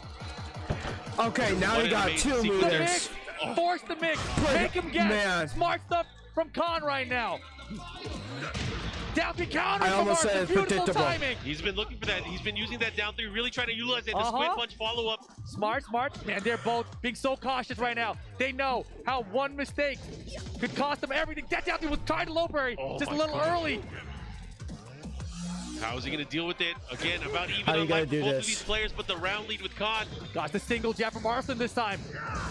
No duck. Side step 3. Oh my gosh, it's so tense.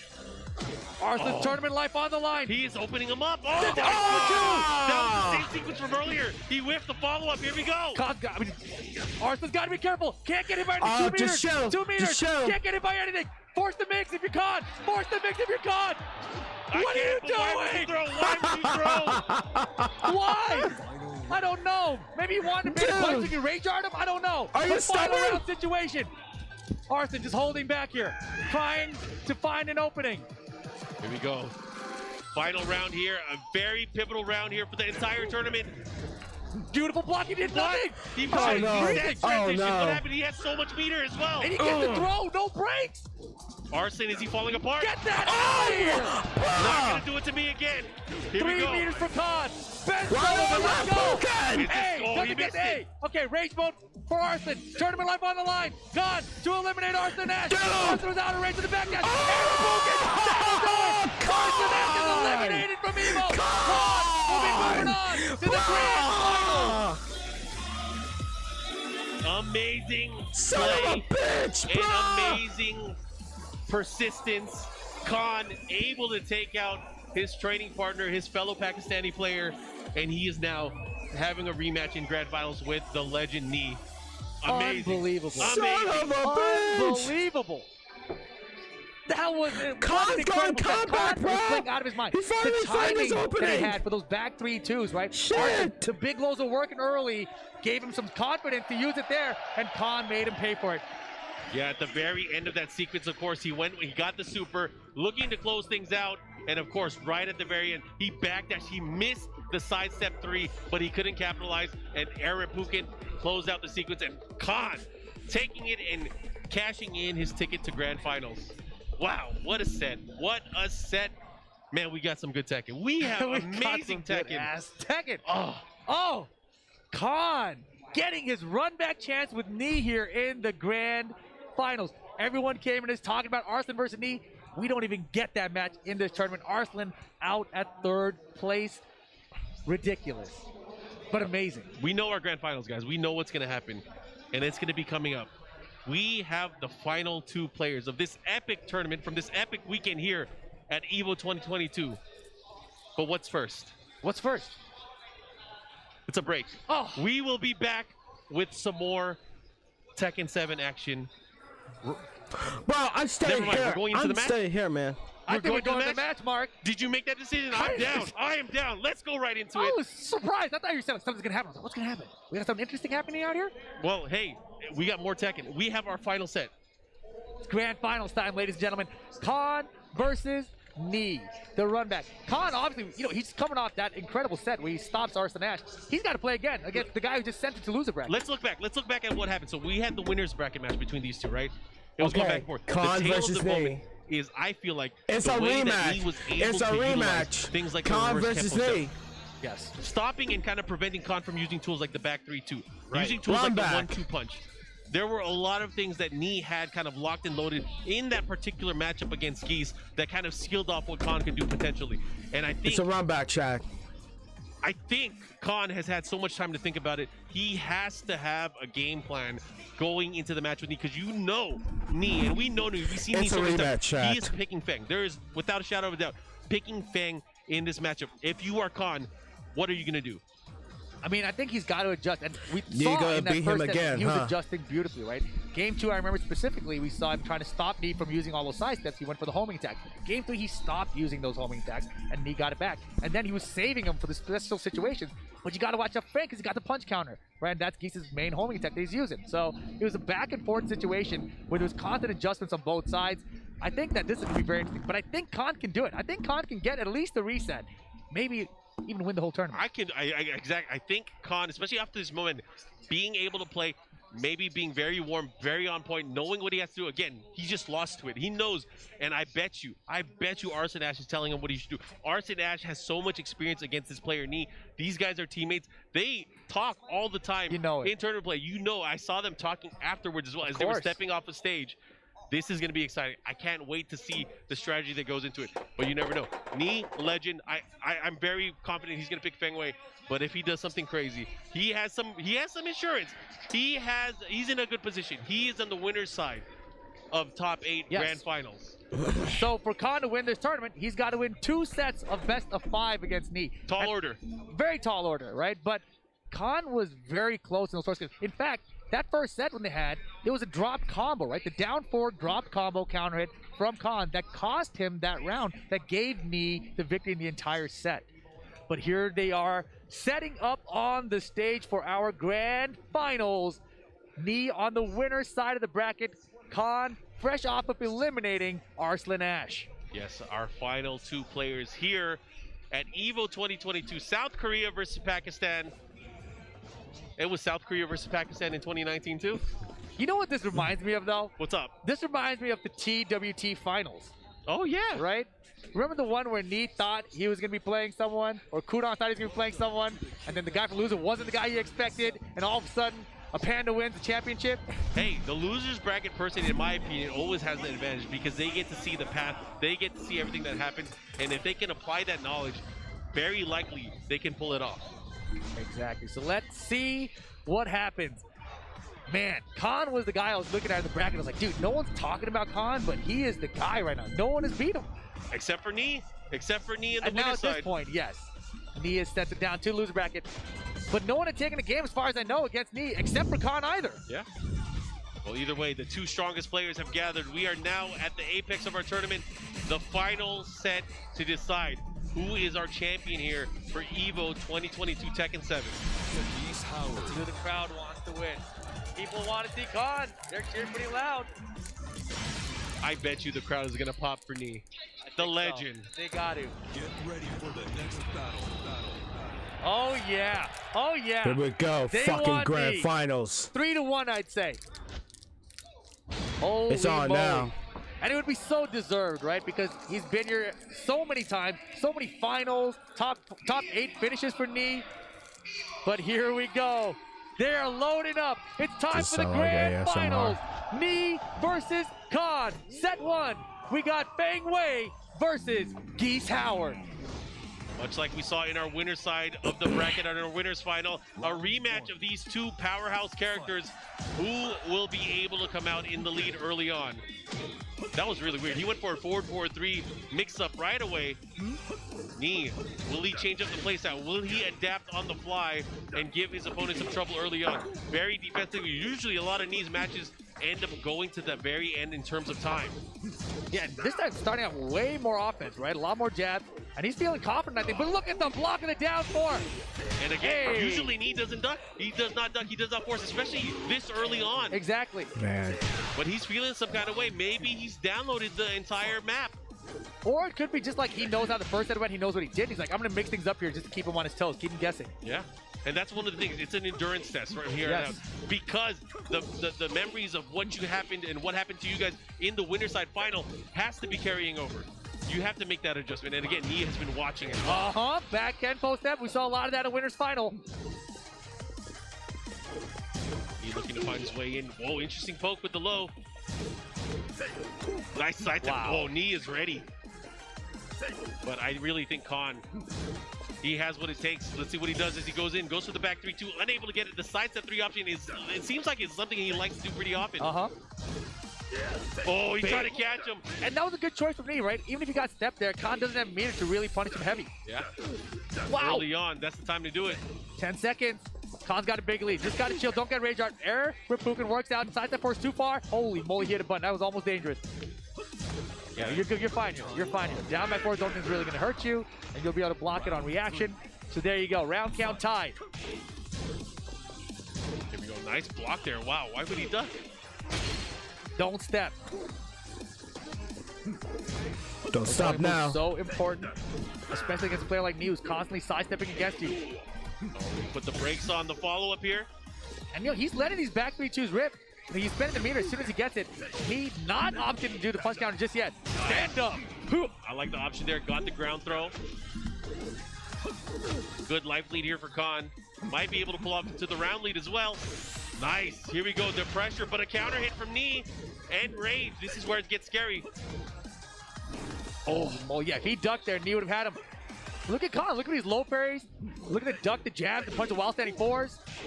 Oh, he's whittling away. He's about to get him. Oh, get it out of here. What a sequence there. Khan able to low parry, get the round win. And look at that. 2 rounds to 1. Khan trying to draw first blood here. And he baited there, right? He baited with just a single back knee by itself. He returned the homing attack. Khan sitting with that 1 bar meat here. Got to chip away at this life lead from Knee. Yeah, Knee is moving right now. We saw at the start of the game, way more offense, now dialing it all back. Right now, Knee with the life lead.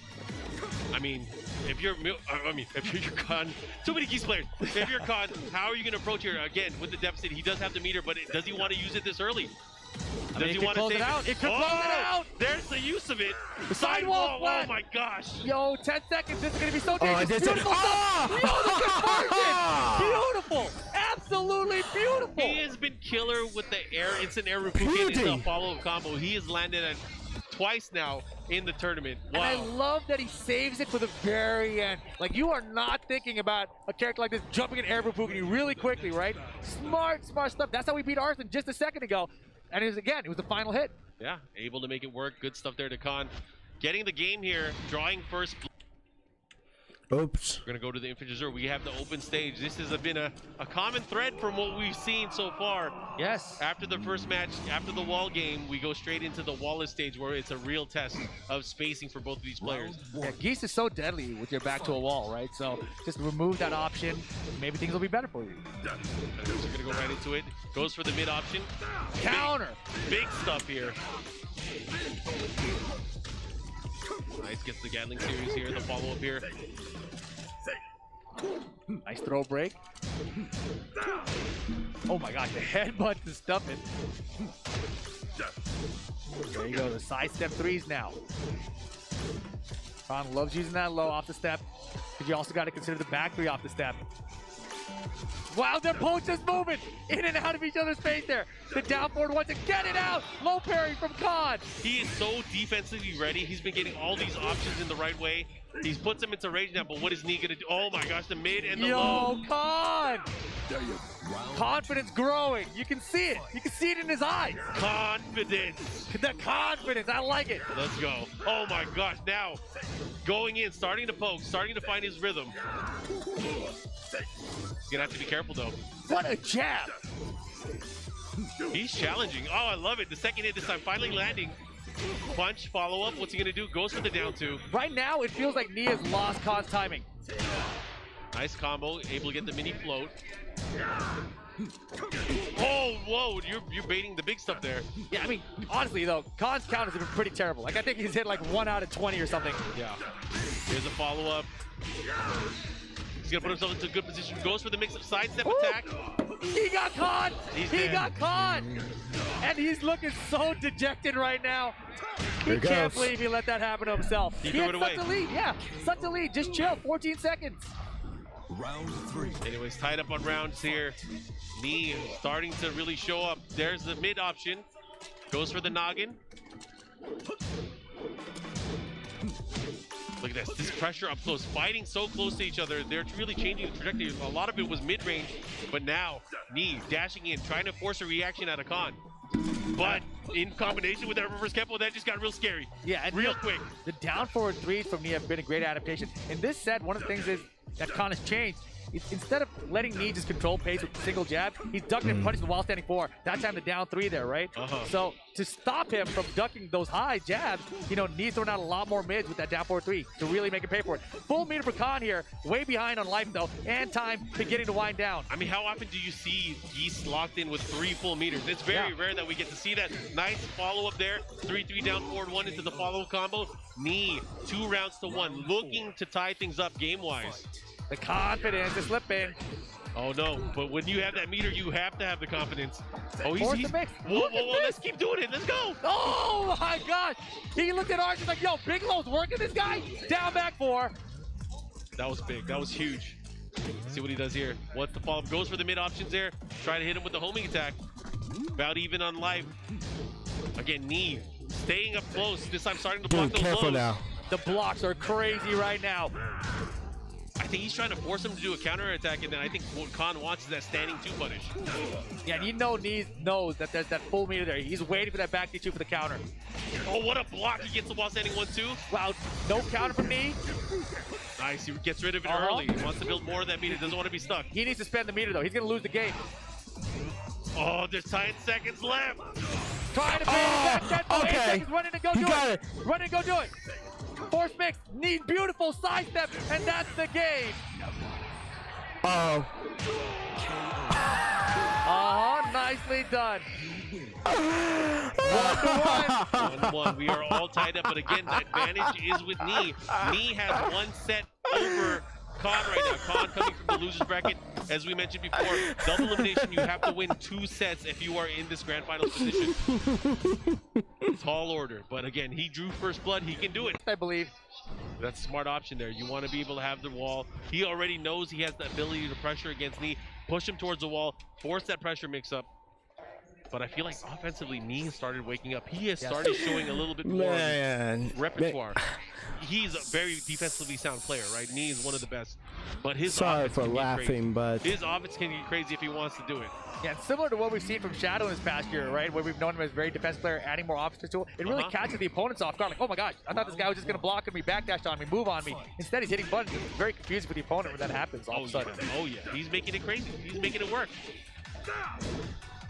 All right, here come the jabs. And again, go for these down for threes. And Khan now, he's already bro, down for when he back. misses like when he misses finisher, he just and here we go, combo conversion. he just right like jab punching on Geese on the Oh my gosh. on the gut. The wall. Oh, he keeps him there. He has counter hit. Big He got one I love bar. what I'm seeing here from Knee. The rage mode. He hasn't used down back 3 that much, even at all in this set so far. But now he's starting to make it work. Reverse Kempo. Just when you thought I was going in, I'm going out. Wow, right when Knee ducked, he hit the back knee, but it was off axis because the knee side. Take your time, Khan. Look at the down tees. A lot of low posts with Khan, mixing up This the is the different grand finals, speed loads remember. that Knee can't find the low parry against it. Yeah, and this is the scary thing too, is Khan is starting to resort with using these low attacks to really try to open up Knee. Eventually, Knee's gonna catch wind. He's gonna adjust. For sure. I hope Khan readjusts just in time. Here we go. Nice backdashes here from, oh my god. Single jab On a counter. jab. Big risk, but it paid off. And look at it, he adjusted combo, recognizing it was going to be a side splat. That's next level awareness from Knee. I mean, he likes this game. He plays it, I think. I didn't recognize it at all there. I was like, whoa, he knew. He was ready. 13 seconds, Knee with the small life lead. Khan has not been good in time management situations. Now's the time, Khan. Oh, what a whip punish again. The story of the matchup. We've seen reverse Kempo. And reverse this too, and you hold these punches. That's my round.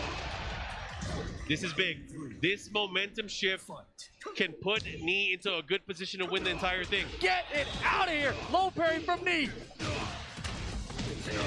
Okay, has the wall here, mixed up into the shoulder. Oh I don't my think gosh. so. This is Oh 1 for my 30? gosh. I don't know. The counters have not worked out for Khan. They don't work anymore.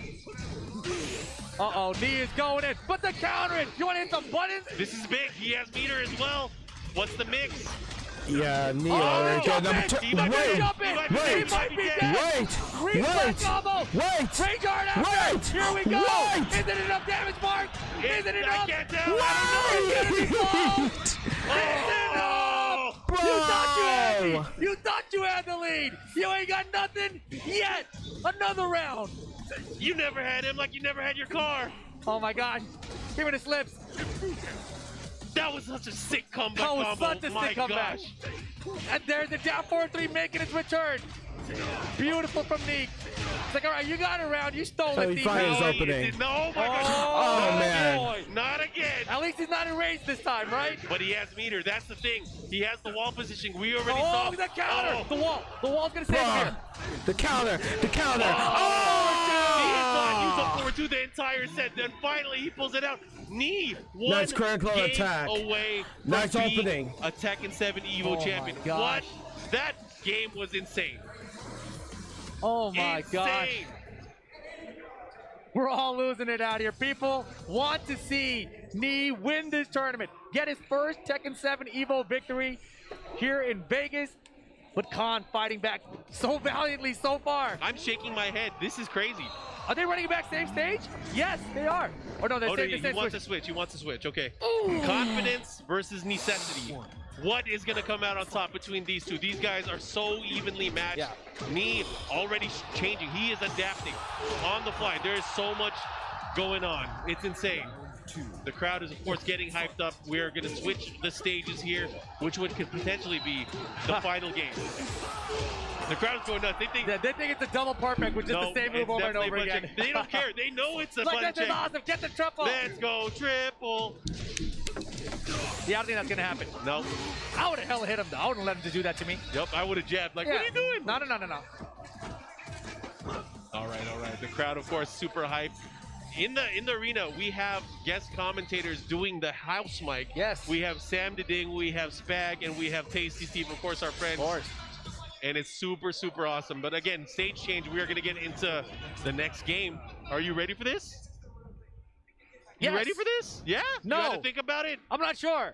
We don't want this to end. Can we go back to round one? It's 2-1. Oh my God, Tasty Steve's here. I want to see Khan Is that him? make Is those that adjustments. He Tasty? sticks It's with gotta be Geese. him. It's Because gotta of be this, him. he is stuck with Geese for the entire Of opening course, set. but he hasn't used another character, right? We expect this the whole way through. But here we go, guys. Nee, if he wins this game, will be an EVO Vegas champion. I gotta say one thing though, if there was ever any doubt that Feng Wei was a good character, let that all be pushed aside. All right, here They goes. don't know the way. If you thought that, you don't know the way. Feng's been good for so long. He didn't even need to change it. All right, follow up here. Oh, Hey. starting that big block, the follow up. Uh-oh. Giving his breakable wall. Oh, what? He missed the He shoulder. missed the second button. But the back tempo steps there to cover him. It's like, don't worry, I still got this button. Nice throw break here. Again, the rage. Again! Hey. 2 more rounds, and we're gonna have an EVO champion. People want to see it.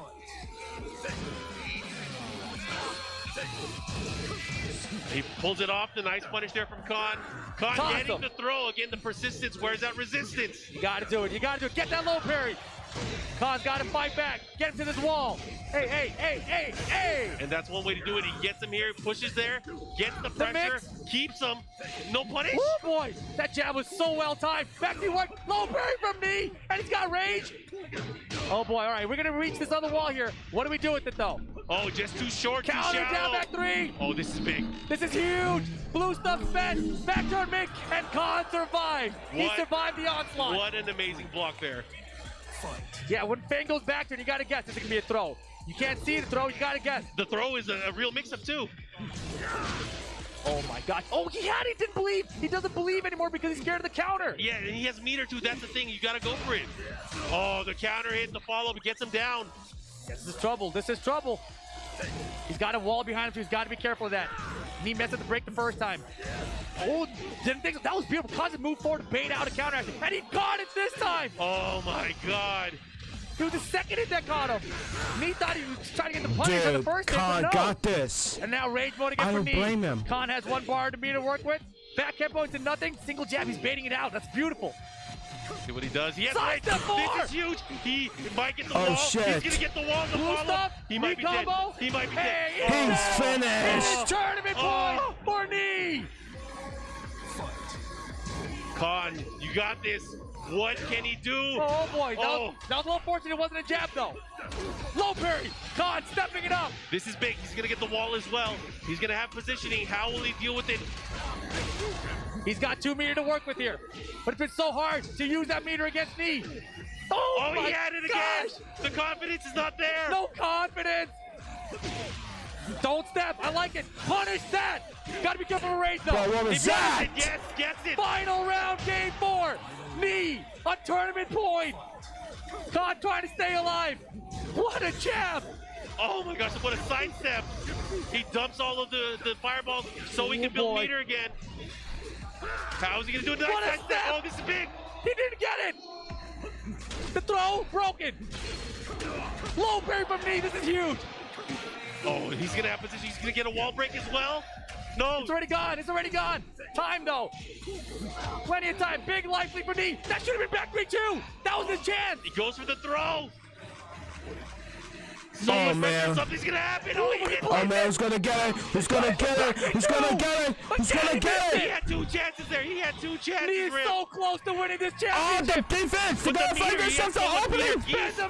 Oh shit! Come on! 10 seconds about left right now. It's close. He's got one more bar. Nee can be champion in 5 seconds. Oh my God, Nee! He's got the lead. Nee! He's got the lead. Nee! He's gonna do it. In 3, 2, 1. Nee! It's yours. Oh no, that's happening! Congratulations, Nee is a winner! And Tekken fans around Congrats! the world. What a championship! Kiora! Kiora! Kiora! Kiora! Kiora! Oh my goodness. After so many years of trying to win this tournament, he has finally done it. This game came out in console 2017. It's 5-6 years later. If you add him up, I'm not really sure. Holy shit, that was fire! Finally getting his championship. Great stuff. What an amazing set. There is no other player that is more deserving than Nee and finally gets his EVO championship for Tekken 7. Oh, man. Oh, my goodness. That last round was so crazy. Khan, when he looks back at it, he's going to see those opportunities. Nee whipped some big moments. Khan had 2 bars a meter. No back 3-2 whip punishment. And it's like he missed it. He recognized he missed it. He put the back 3 right afterwards, but it was back Kempo step. Nee didn't believe he was going to do it either. So there's no Kempo step follow-up. We such a have scramble, but Nee held on. a and new he made the right Tekken decision with time champion. running out. And that was one of Khan's weaknesses, right? Time management skills. He just couldn't close it out. And again, the confidence. We talked about it. Yes. He had so many big hits, but did not commit to. And he had meter. Holy He had so much shit. meter, but again, it came down to time, and he had to force the pressure. But Nee, too solid at the very end, ended up winning everything. Amazing, amazing. Let's see some of the action that Man. we just saw. But again, I Now gotta I say, see this set what's between coming. these 2 players Well, really look at showed the this. potential not only of their characters, And look at but the of timer. how good the world is. Oh my goodness, and this was the end. Your Bro, time was winding Kyle down. was about to He hit couldn't him do with the nothing. super. 1 second, had to just throw out a rage on hold. Nee had hit a button to close it out. It's a high unblockable. Nee ducks it, gets the And now he punish, hits that and crouch was that Nee combo. EVO 2022 Bro, he's Tekken clutching. 7 champion. Great stuff, man. Rip, I had such an amazing time here sharing Tekken 7 with all of you. Over 130,000 people watching on Twitch alone. Wow. Who knows how many hundreds of thousands of people have been watching all over the place. I know there's been a ton of people co-streaming and restreaming the event. Of course. But thank you so much for sharing some of your time with our community and sharing your time with the game that we love. Rip. Exactly. And I hope you guys enjoyed it as much as we did. Tekken 7 has been part of our lives for so long. I think we're going to get another year of it, Mark. One more year of this. Arslan Ash, Nee, the run back, EVO champ versus EVO champ. Anytime we can have more Tekken, I am down. Whether it's Tekken 1, Tekken 2, Tekken 3, Tekken 4, give me more Tekken. I don't care. Yes. I'm happy. Exactly. And we It's been a are minute. we are going to crown some champions. I know. I can't wait to see the smile on Nee's face as we award him the trophy that has evaded him for quite some time now. But it's just, again, an amazing way to set off the weekend for the game that we love. Exactly, man. But I do believe that we're going to throw it down on the stage for the award ceremony now. I believe they're starting it right now. So thank you guys for joining us. Let's go down to the awards. All right, it's time for the Over awards. 1,200 fighters entered EVO 2022 in search of the illustrious EVO champion title. We entered this arena with 8, and now it is time to award our winners. In 7th place, from Korea, Rangju!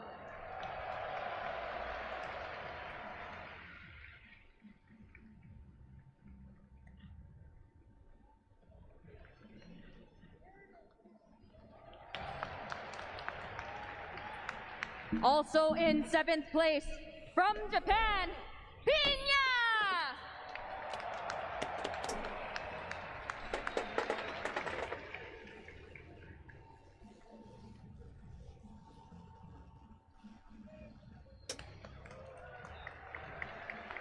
In 5th place, from Korea, Ma-il!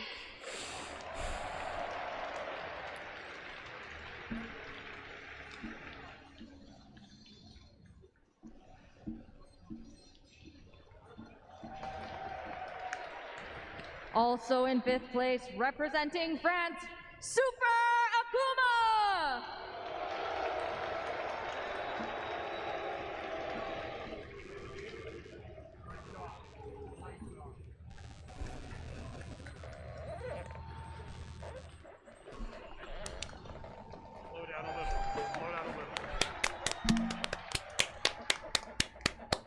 In fourth place, from Korea, John Ding!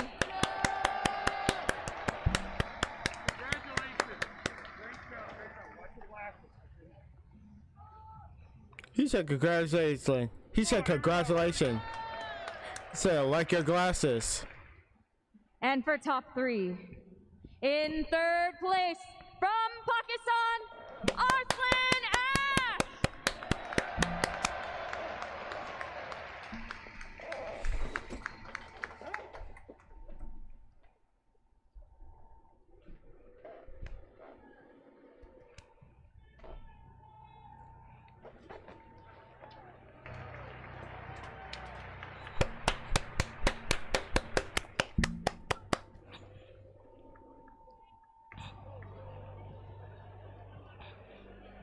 In second place, representing Pakistan, Khan!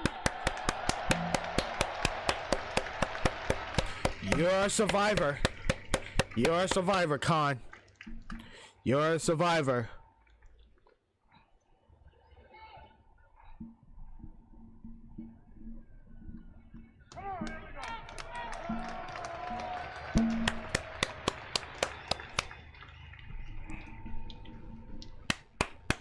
And now, your EVO 2022 Your Tekken champion. Tekken 7 champion. From Korea, put your hands up for Knee!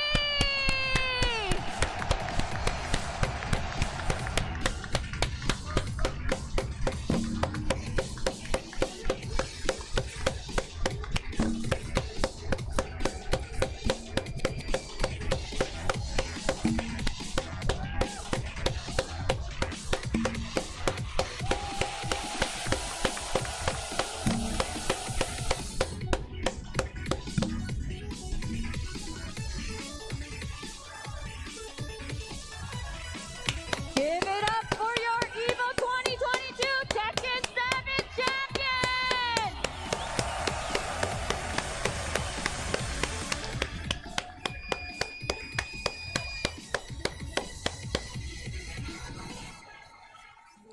And everybody, you have to give all of the top 8 their flowers. Put your hands together for the Tekken 7 top 8. Congratulations.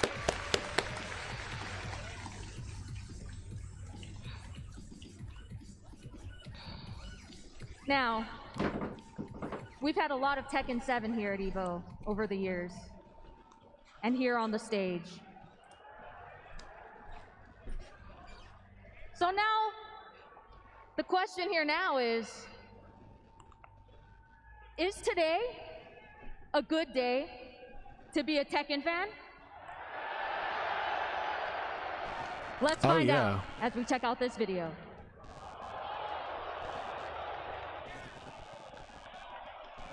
This is Tekken World Tour.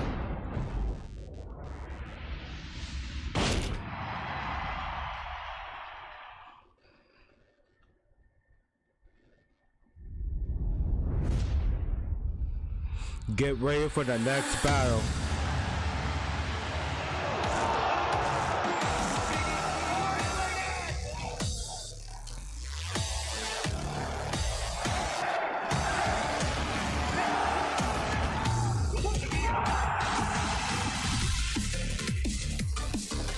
Battle update.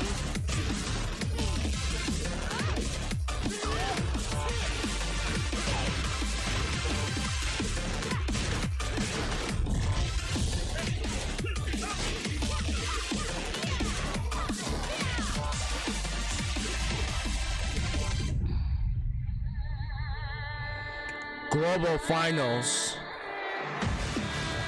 Where at?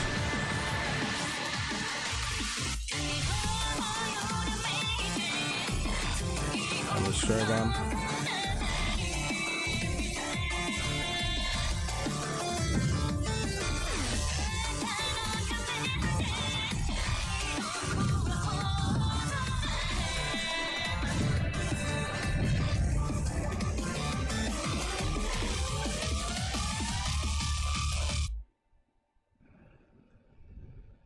August the 17th. Is that free update?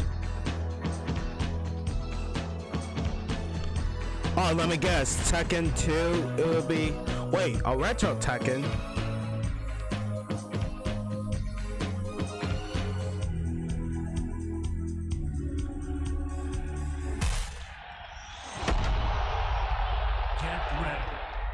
What the? Steve! Steve! Whoa! Steve! Whoa! Steve! Let's Whoa! go! Let's Whoa! go! Whoa! Oh my God! What that means? What that means? No way! What that means? What that means? It's pandemonium! Is that real? Is that real? Is it real? Tekken 8! Where's everything? This one! That one!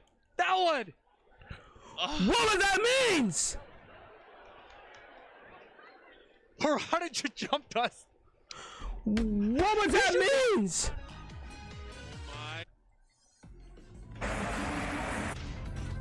No, what does that means? Well, Tekken 8? Tekken 8? Hold on! No! No! No! No! No!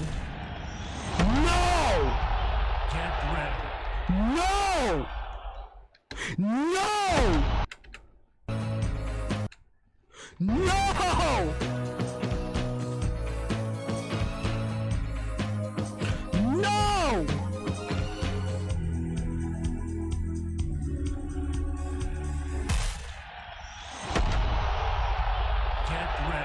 No!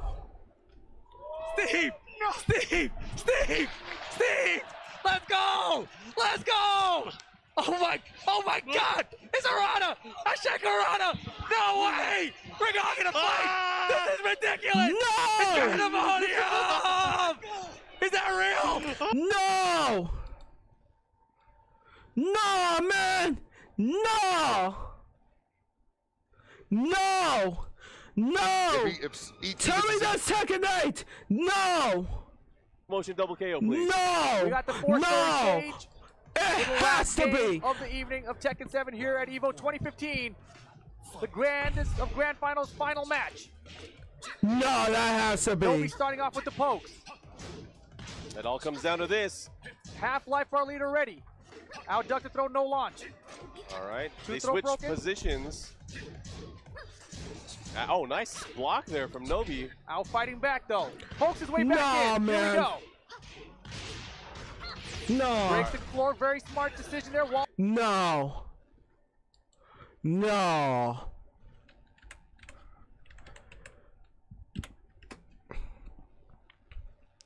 No.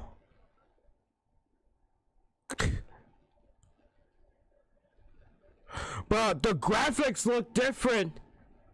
Bro, Kazuya's graphic design look different. No, dog.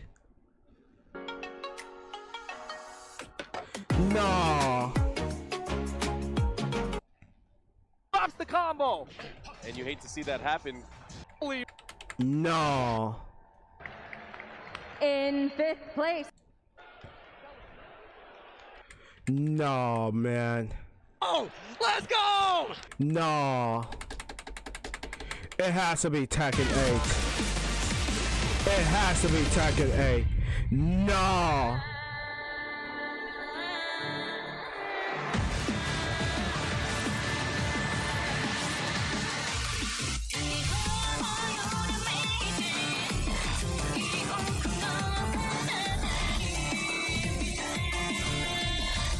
No, man.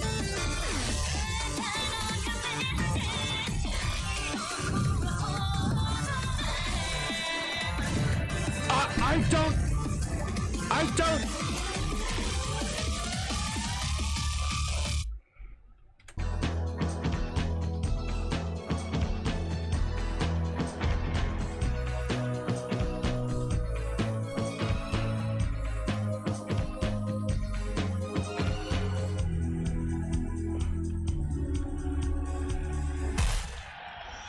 Bruh.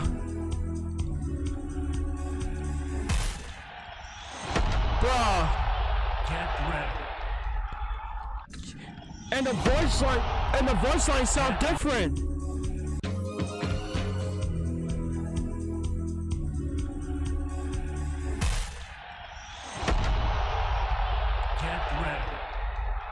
Look at Kazuya. What that even means?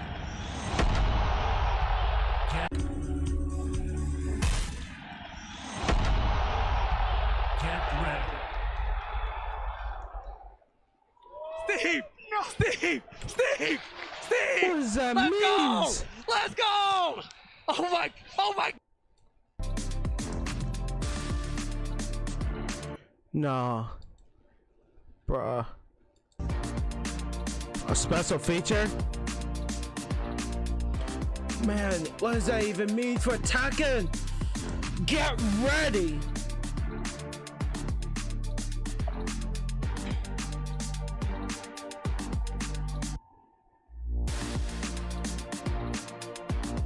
What does that mean?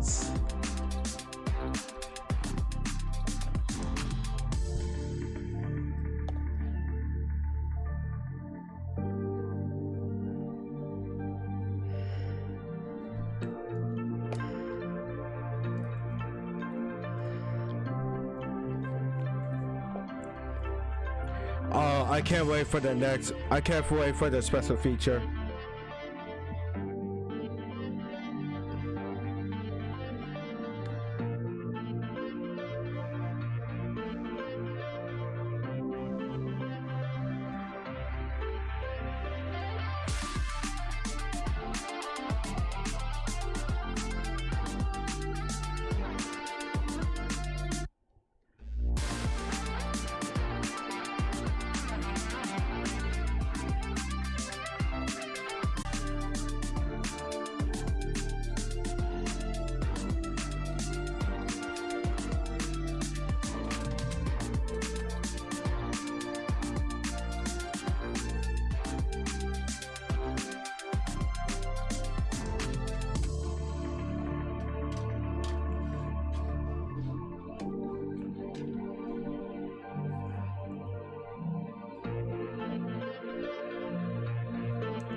I'm waiting for the special feature.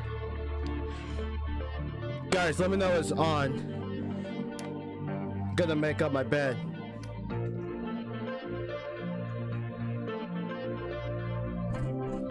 My bed is closer to my desk. But give me a minute, chat.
Alright, so I done make up my bed. I wonder what the special feature gonna be.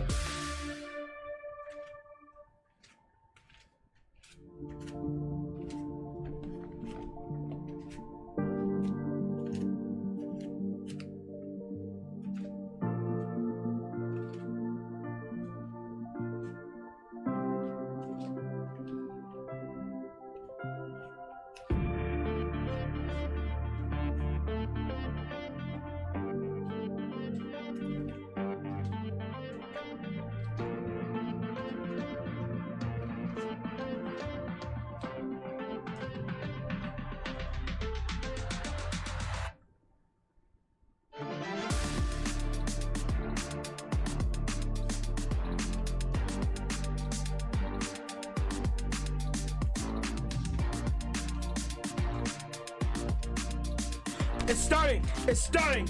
Chat, it's starting! The special feature is starting!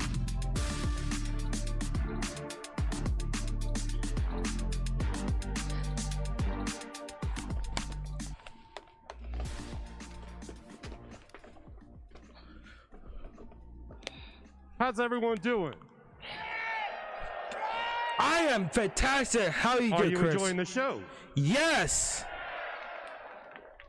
It's been a little while since I've seen you last time. And a lot has changed. We've had new challenges. New heartache. But also new opportunity. So many of you that I have seen throughout this weekend, you know what I heard? You leaned on one another. Last time I saw you, I asked you, try to take care of one another. Anybody remember that? Well, a lot of you did. Because as hard as it's been the last 3 years, there's a common thread I've heard for this community. So many people needed support, needed comfort, needed a little bit of connection. And you know what? You found it. Connection through competition. And friendship through fighting games.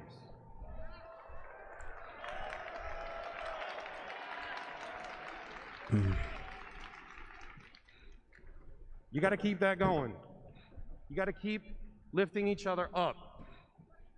You gotta keep backing each other up. Support one another, laugh, smile, cry, hug, all that good stuff, folks. Can you keep that going? Of course.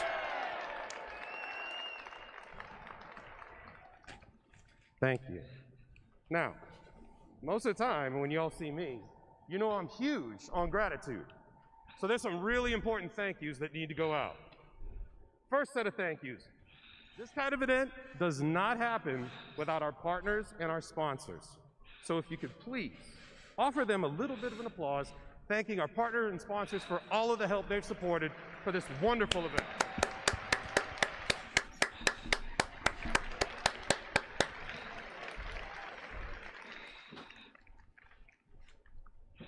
Some other people that need to be thanked as well are publishers and our developers. While you might just see a couple people in a booth, think of all of those wonderful people that work hard to put that game right in front of you. And this could be a game that you had never seen before, something you grew up with. Thank you, publishers, developers, for bringing your games to us to let us experience them. Folks, please, another round of applause for them.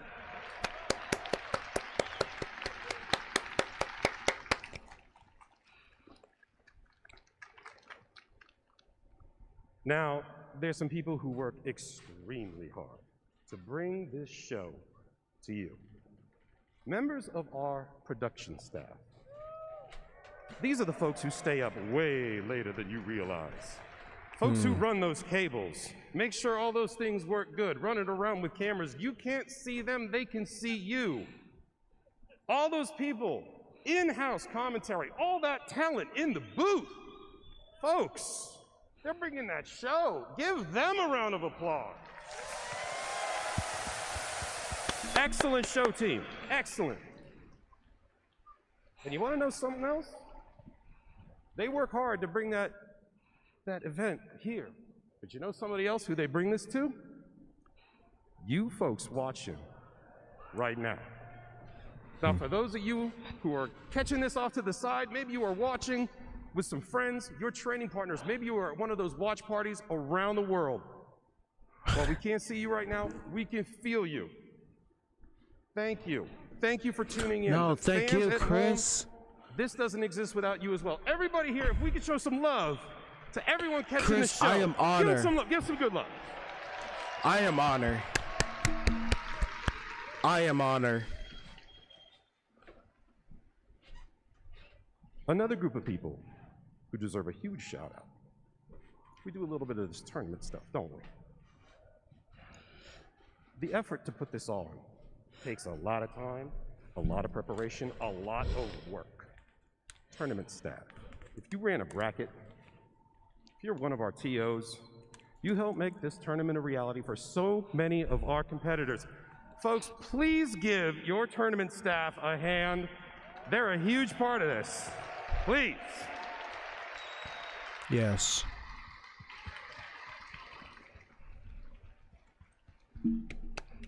And you want to know who they do that for? Our competitors. It doesn't matter if you drown in pools or you get one of these crystal trophies. Folks, you're the lifeblood of this. It's what makes this special. Competitors, give me a little wave. Where you at? Who was in the show?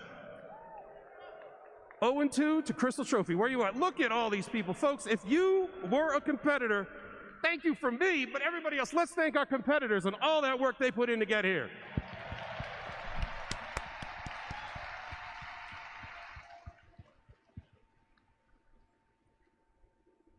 It's a lot of work to get all these moving pieces going. And folks, I get asked so often, what makes this event special? What makes it special and why I look forward to it so much every single year is I get to interact with people who are amazing. Strategy, execution, planning, making things happen, listening, adjusting, improving. Folks, people ask me, who is your favorite team? Because teamwork is what makes this event happen. The EVO staff did a bang up job. Folks, please give these folks a hand. They have been working so hard for so long. Please give them a round.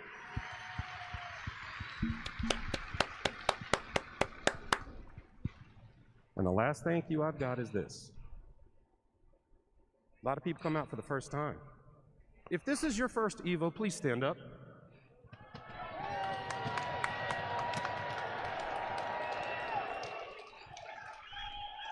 Folks, look at that.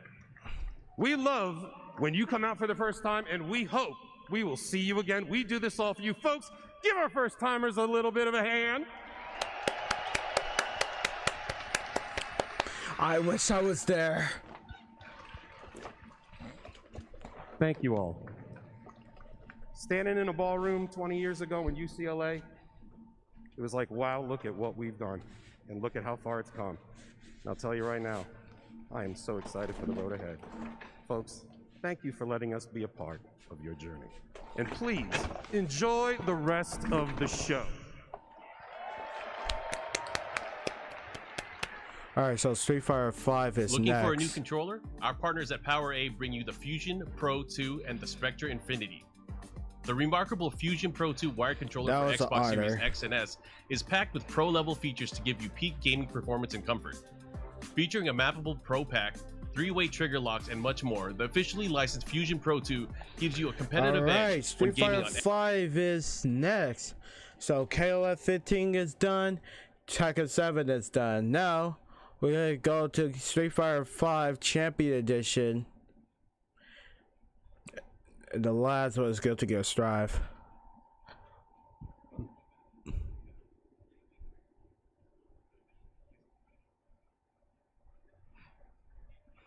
Man, these chat being rude.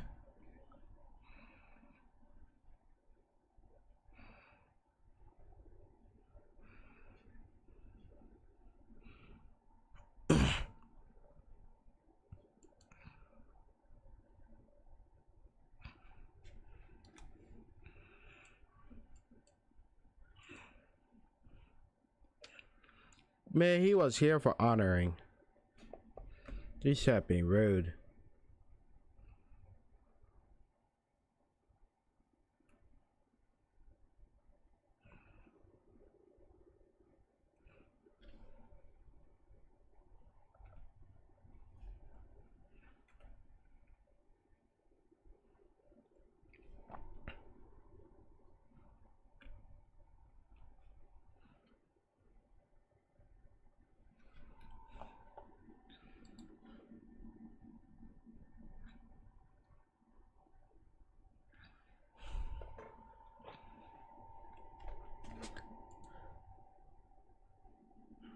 So yeah, Tekken 7 is finished. Now is Street Fighter 5.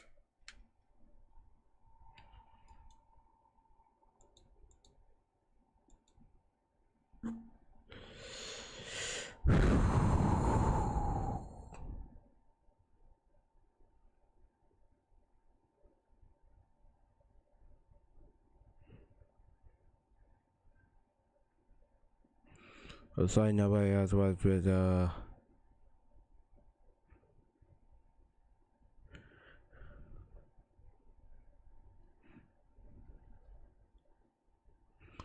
No, I didn't mean to go on her stream. No. I'm sorry, Ellie. I don't have time.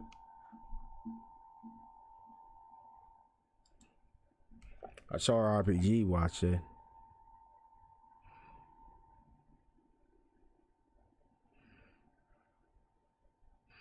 He watched EVO too.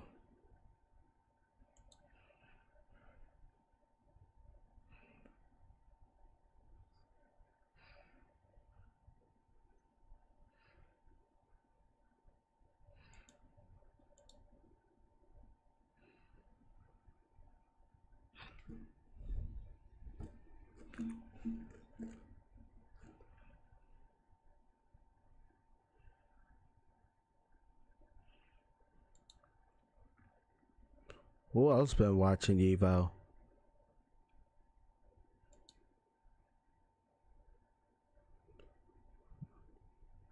Yep.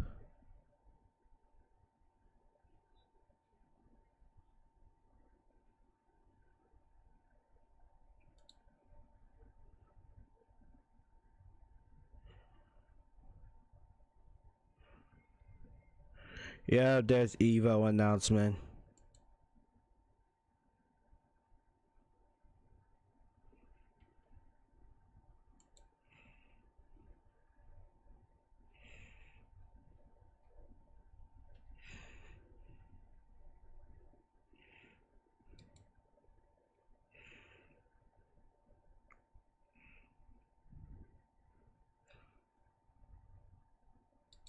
I still want to know what does that mean for Tekken. Is there going to be Tekken 8?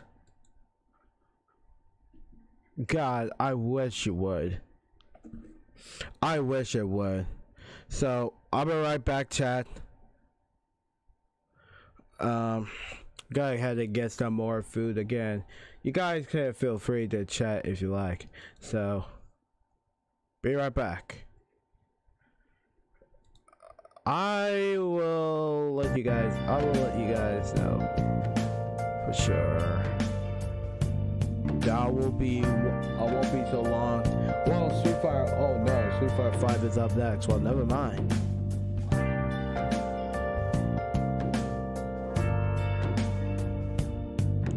Hang on, back to this scene.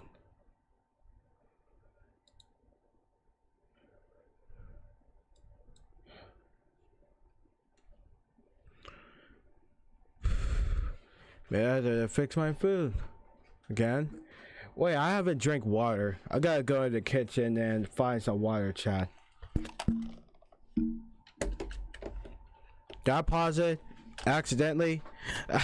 I paused it twice. Okay, I gotta get some water. Make sure you stay hydrated, chat.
You guys can't hear me on the background.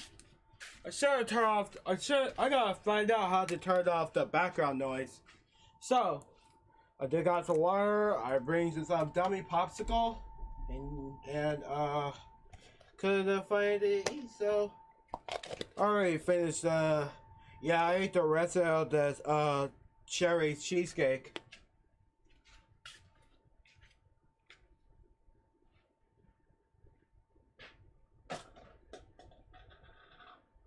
Oh, it's on the floor.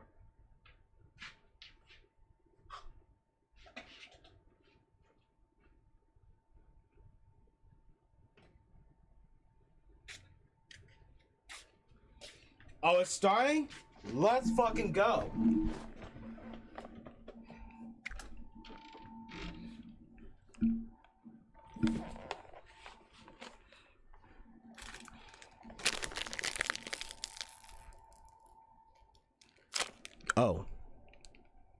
Oh. 2022.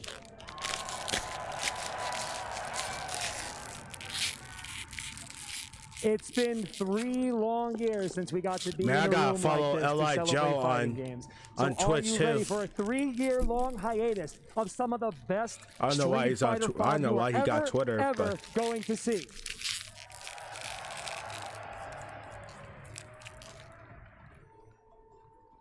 All right, hold on. Before we get started, let's check out this quick intro video of Street Fighter V.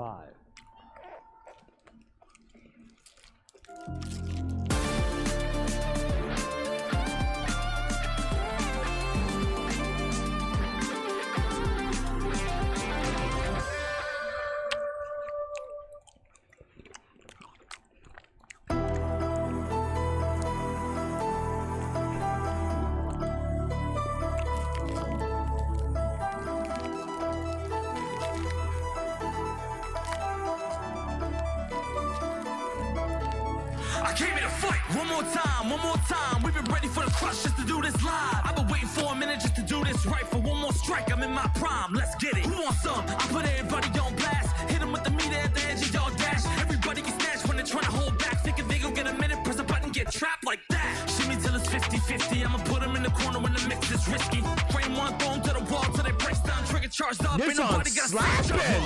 I've been waiting on the next wave. Then we started from the bottom with the best made. Now we got the set play. You don't wanna test fate. Watch him try something, hit it, ume on a Tuesday. middle of the hurricane. Nothing changed, you just gotta find another way. World warrior, I never need another name. Top tier, I don't care who made the list. I'ma knock him down another place. Oh God, we popping off. They all get crossed on block. I'm just waiting for the comeback. Run that, hit him with the forward, let the screen flash. We gon' turn this whole damn city into golf land. One more time, come on. One more time, come on. We outside, come on. We outside, come on. One more time, come on. One more time, come on. We outside, yo. Let's go. Street Fighter 5. All right, let's go, everybody. Give it up. Street Fighter 5, top 8. Our first contestant, get him out here. Gachi-kun.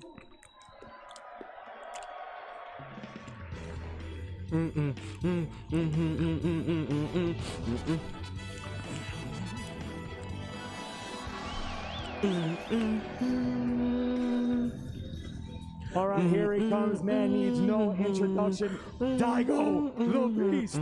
let's go, Daigo.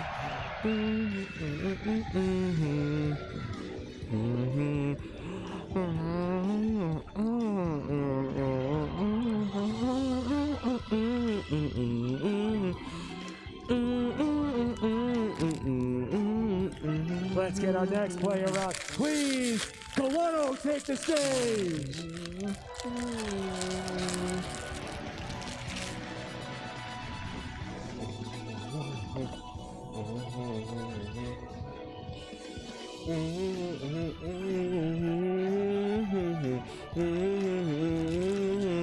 All right, we gotta welcome the Is murder Tokido face, in? Tokido. Yep. Tokido.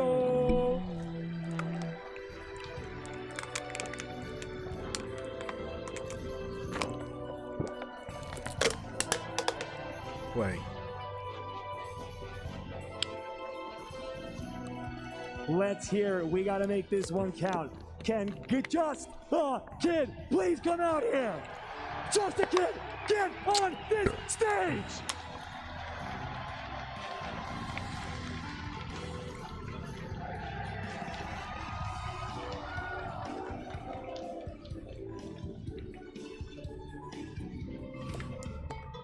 Let's bring him out here, Oil King!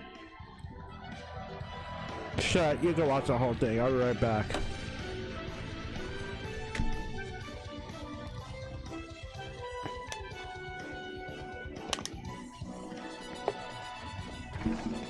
All right, I hope we got some more energy because I need you to make some noise for Mr.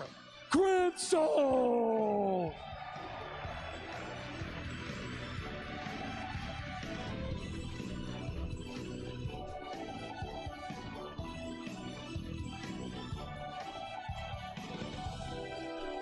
And our final player to round out EVO 2022 Street Fighter V Top 8. Adam! Yeah!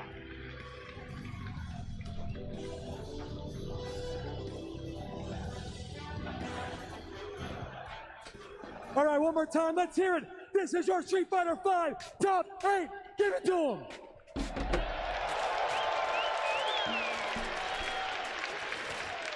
I know James Shins was there. Now that the stage is set, let me give this over to our commentators to finish this off. Colin.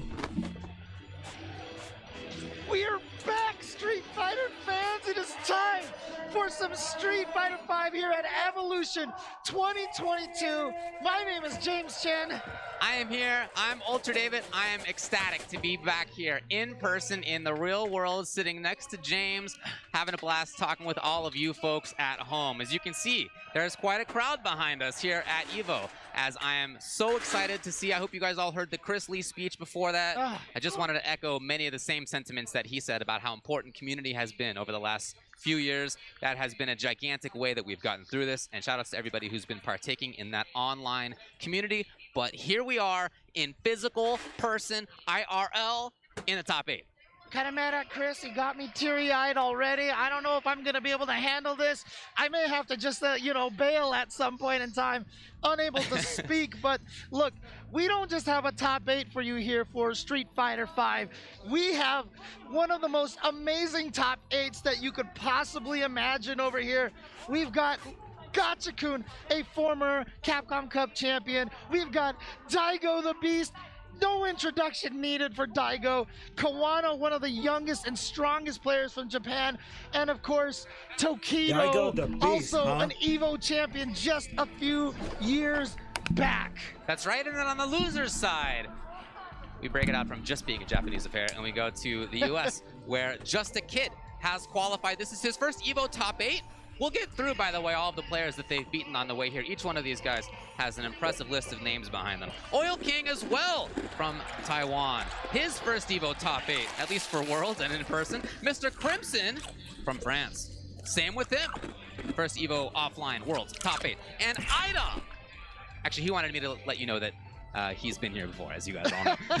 he has in fact been in EVO top 8 in the past. Got 5th in 2019, of course, and he is here yet again. So both on winner's side and on loser's side. Man, you are right. We have a battle. We got a lot of storylines here, James. Dude, I appreciate the fact that those slots in the bracket are already pre-populated with the Japanese flag.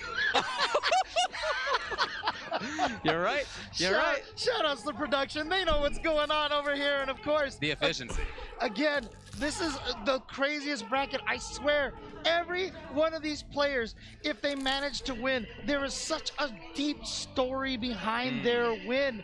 But you heard from the crowd right there as Joe was introducing everybody. It seems like most of the hearts here in the audience are with IDOM. Can a US player, obviously IDOM or Just a Kid, either can do it, but can a US player bring home the crown to EVO for Street Fighter 4 or Street Fighter 5 finally? Yeah, or will it be a Japanese player who's had many a chance? Will it be another French player? Won't have been the first time that a French player does the trick. Of course, we have a Taiwanese player in the cards here as well. Yeah, so we're going to be starting out with Gachikun versus Daigo. As James said, not much introduction needed for Daigo, but let's just be a little bit more thorough about that. Here's a set of histories for Daigo at EVO. First, 2009. Even before this, whatever. You guys know he was good before that. But in 2009, first place. 2010, first place. 2011, fourth place. 2012, fifth place. 2013, seventh place. 2014? No. And not since 2013 has Daigo made it to EVO top 8 for Street Fighter. This is the craziest thing. I mean, Daigo, one of obviously the most storied players of all time, but let's talk about Gachikun here as well.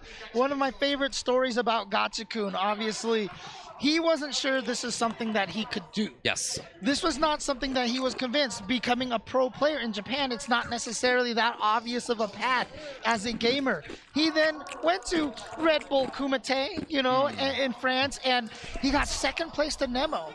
And he was like, wait, I'm good. Wait. Like, I can do this. What? And Red Bull ended up signing him, and then he ended up winning Capcom Cup with a large prize pool, and then was able to buy a home for his wife and himself, and it's just such a wonderful story. And here he is again on the stage of EVO 2022. Absolutely right. Now, they, of course, have experience against each other. I'll tell you that the most recent stuff that I could find was in the Topanga League, and in that, Gachikun versus Daigo, 1-7-4.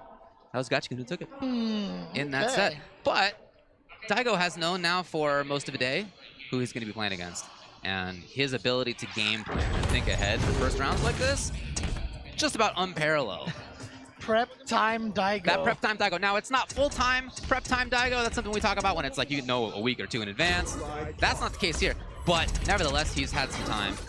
But again, like I said, they have a lot of experience against each other. They're not coming into this thing blind. Gachikun got third in that Topanga Championship. Daigo got sixth, so both pretty good. Gachikun also wanted to say, look, up until now, nobody's won both the CPT and the EVO in the same year in Street Fighter 5. He wants to be the first to do it. Daigo says, I'm going to show the potential of Guile.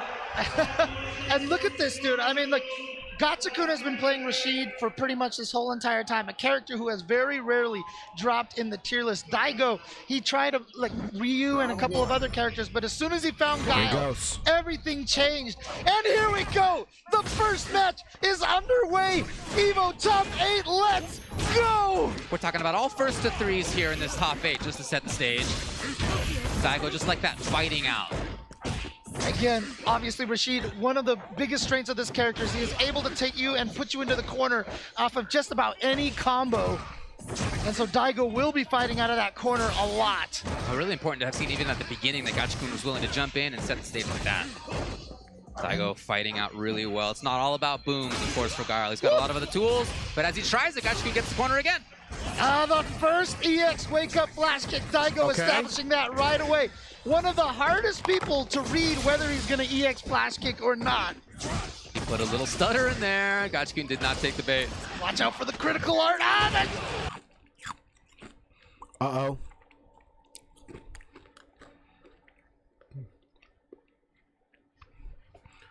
I hope Daigo should be to finish up the round. Daigo getting the throw, and you know, obviously, if you're rooting for America, you're rooting for a player like Idom, but so many fans here in the stadium, Daigo represents fighting games to them. And can you imagine the storyline if Daigo can win this year at EVO for Street Fighter 5? Sonic! That spot well. Gachikun again with the jump, empty as you could see. Back to this neutral over here. You can see them both fighting for the stage.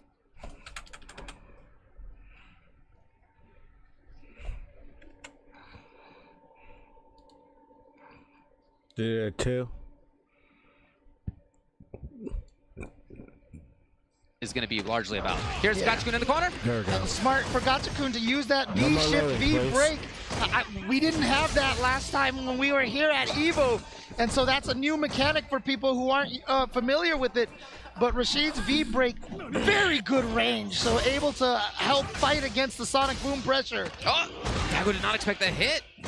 Yeah, looking for confirms, looking for crush on that. Gachikun is starting to get in trouble, though. He's got resources, and he's found the hit. He's gonna do it right there. And he's gonna go into the super just to make sure.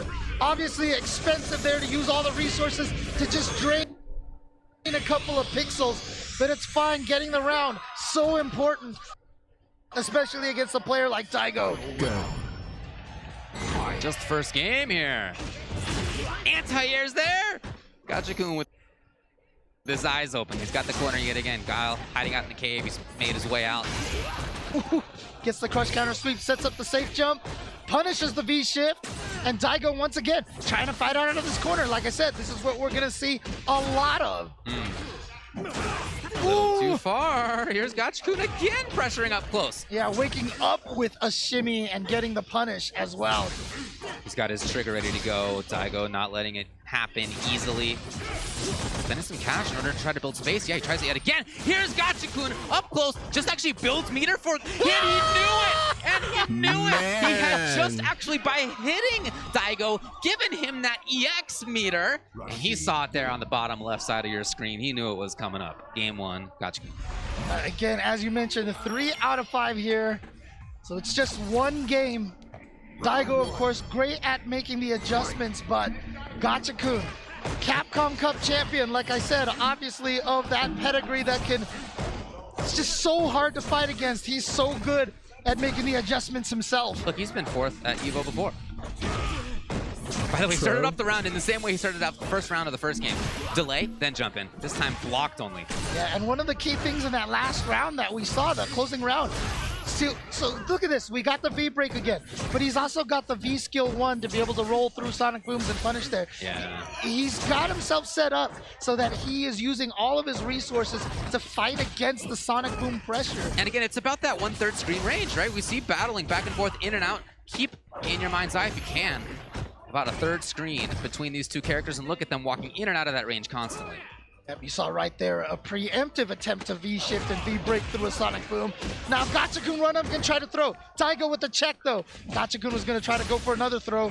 Nice counter hit combo confirmed by Daigo, but one combo from Gachikun can still take this round. Daigo scheming, suddenly dashing, suddenly movement. He's found the hit.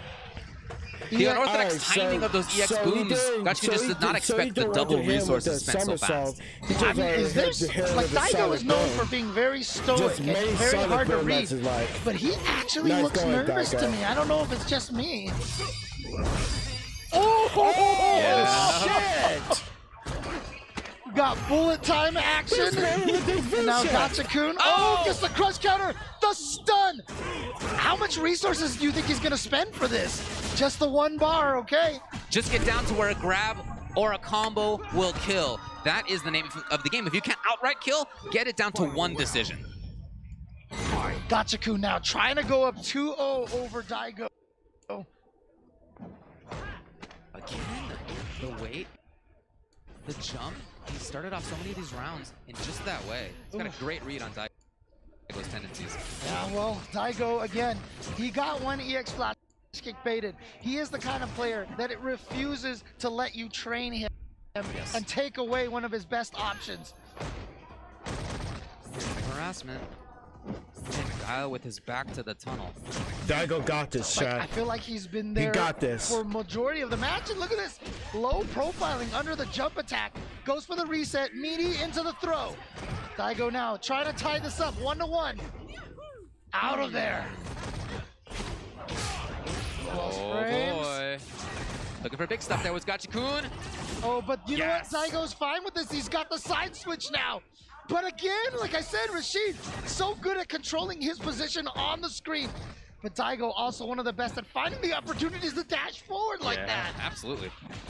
There it is, and it's enough, just barely. Actually, it wasn't truly a punish. I'm not sure what Gachikun was doing, but he just got caught low. And we are tied 1-1. I hope y'all are paying attention at home to that 1/3 screen range between these two, and Rashid jumping over it, both of them walking in and out of it, each of them trying to hit each other at that spot. Yeah, that back fist covers some of it. Here's the empty jump low for Gachikun. Again, putting Daigo under the bridge, hiding under there like a troll. He's stuck. Gachikun finds the stun. He's got great situation for himself in the corner now. He still needs more. Okay, here we go.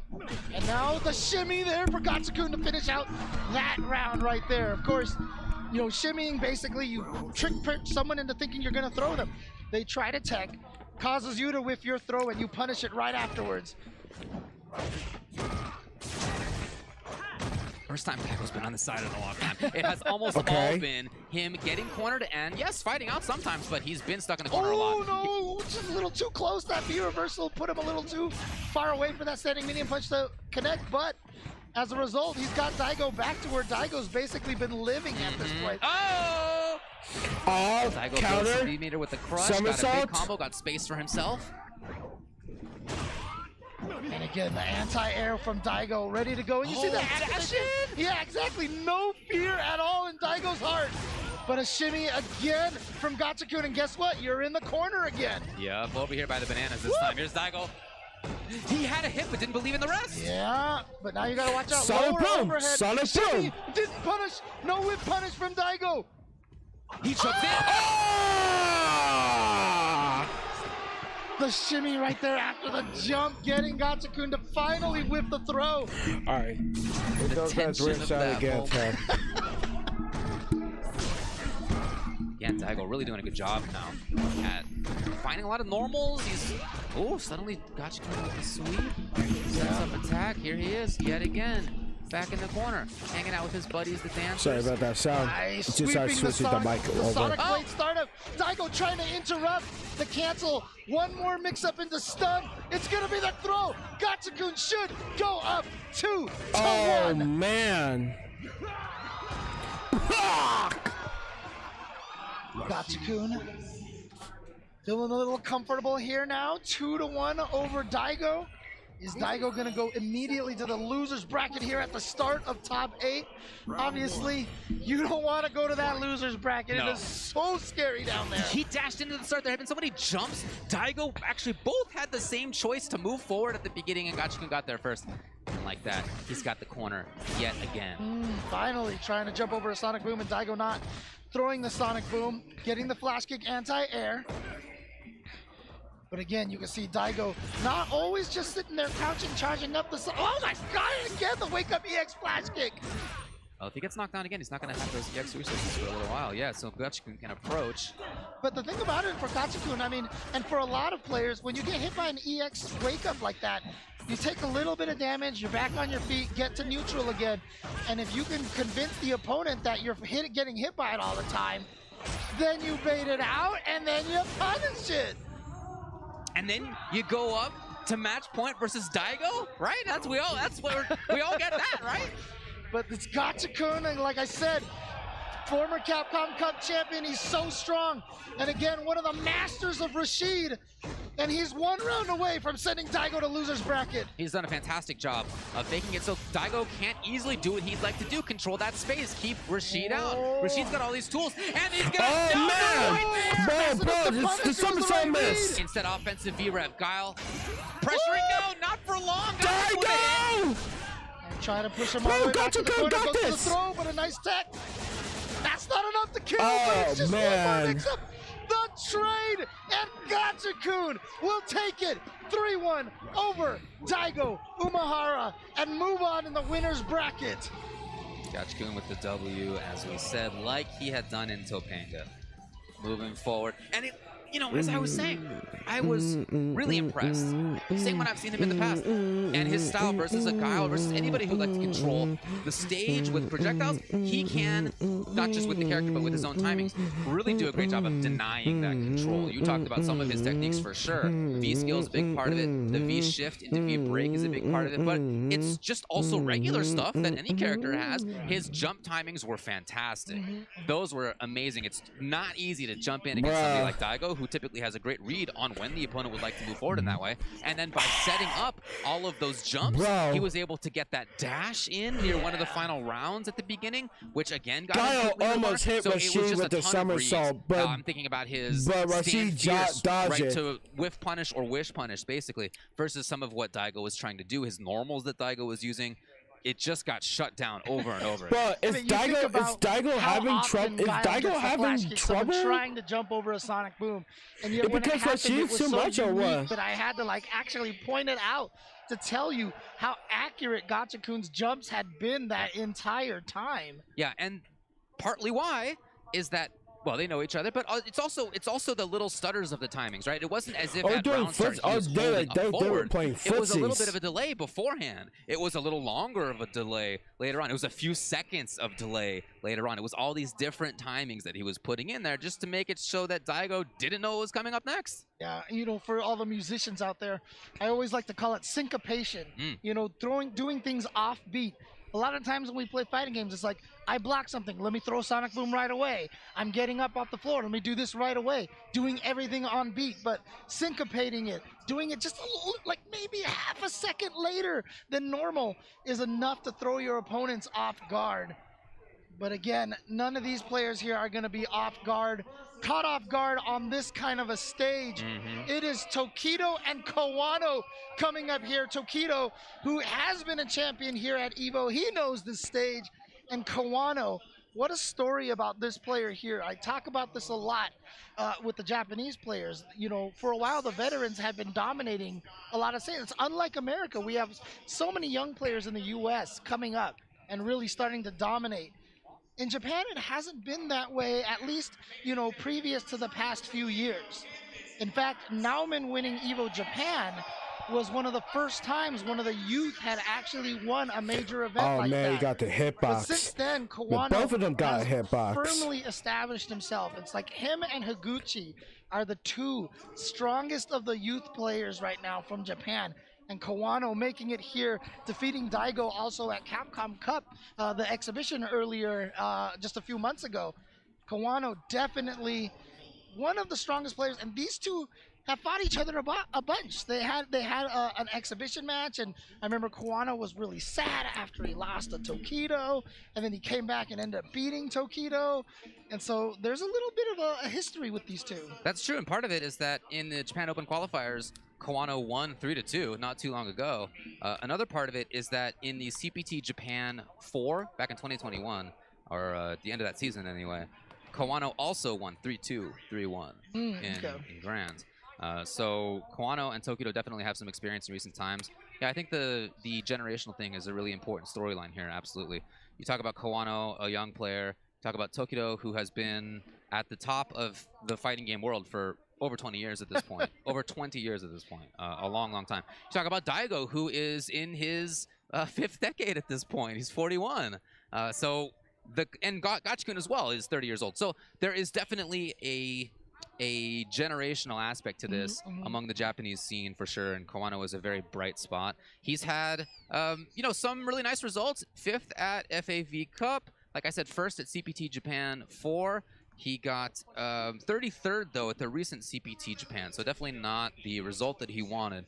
Whereas Tokido got 2nd at Topanga, he got 7th at that CPT Japan, 5th at FAV Cup, but I think really when you're talking about Tokido, you're talking about just an expectation of excellence at the highest, biggest moments, right? You talked about his EVO history. He got 2nd 2018, 1st in 2017. He got 5th in 2015, 2nd in 2013, and those are just in Street Fighter. We're not even talking about all the many, many other games that he's had success in. Used to walk around with like 5 medals hanging around his neck, and honestly, the very first time I met him was at the very first official Evolution. Of course, it was Game Evolution, and he won Capcom versus SNK 2 there. Yeah, man. So he has been an EVO champion one since of those, the very it's one beginning. of those players. And to imagine that he's It's been one of playing those fighting players games in for this Street long Fighter. and still on top of his game is absolutely just mind-blowing. Absolutely in everybody's shortlist for best player of all time, really. Right in there. So as the players are figuring stuff out, I figured we maybe would take a little bit of time to talk about some of the other stuff that's going on for the other players, right? It's not just about these 4 that we've seen so far, or 2 that we've seen so far, and 2 who are coming up on stage. Just a Kid, Oil King, Mr. Crimson, Idom, we'll see in a bit. But there's also a ton of players who actually did not make in this top 8, right? Everyone else. Well, that is factually true, but I think it's interesting to discuss because it is just a sign of how difficult this tournament always is. There were over 1,300 players in Street Fighter V this year, second most of any game. And along with that has come a lot of different, people who were not able to make it. Some of the people who we had discussed as maybe some of the favorites. I'm thinking about maybe like Mena RD is an example of this. Punk is an example of this. Right. I mean, so many. So Punk is not an example of this, huh? Maybe that's coming up next.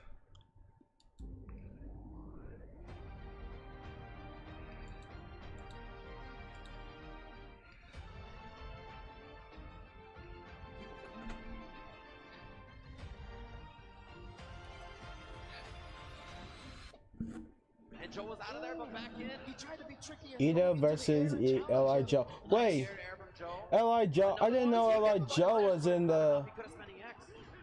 The absorb. Pizza in a great position. You just do that. Oh, a rip.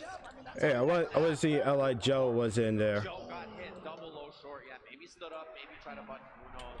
But around for Ata. Maybe even try to view reversal and accidentally stood up or something. But in any case, caught low. Ada taking that first round. There he is.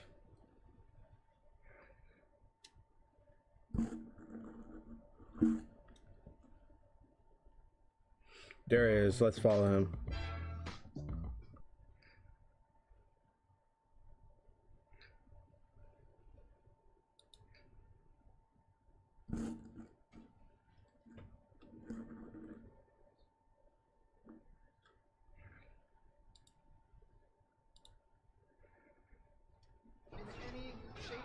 But he's gonna get the round just like that, Joe. Match point on Ata on Japan.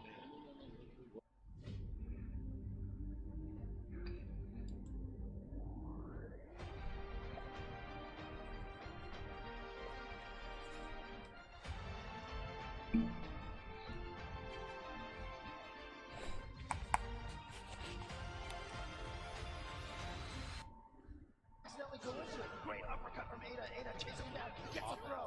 Now Ada has him in the corner. There's the tech, great work. Dash up from Joe. Other side, he gets under, and now Joe can escape, although crush counter. Gets the crush counter. The uppercut confirmed. Goes in there with a V trigger. Little too far fireball to connect. Great block on the cross up. Joe's sitting on a lot of meter as well as V trigger. You gotta be careful if you're Ada. Old man. Took the big risk on the way in. Just try to get in. Maybe thought Joe was gonna throw a fireball. Joe, one critical R from taking this. Gotta be wary of the trigger. Ooh, Anti-air. and then dashes into the fireball. Okay, James Chen. And Joe. He's got it.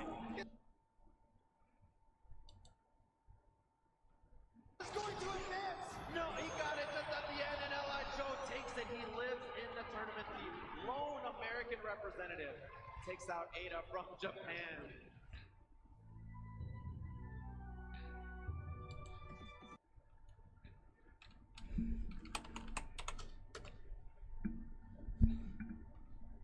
Ultra Chen. Hey.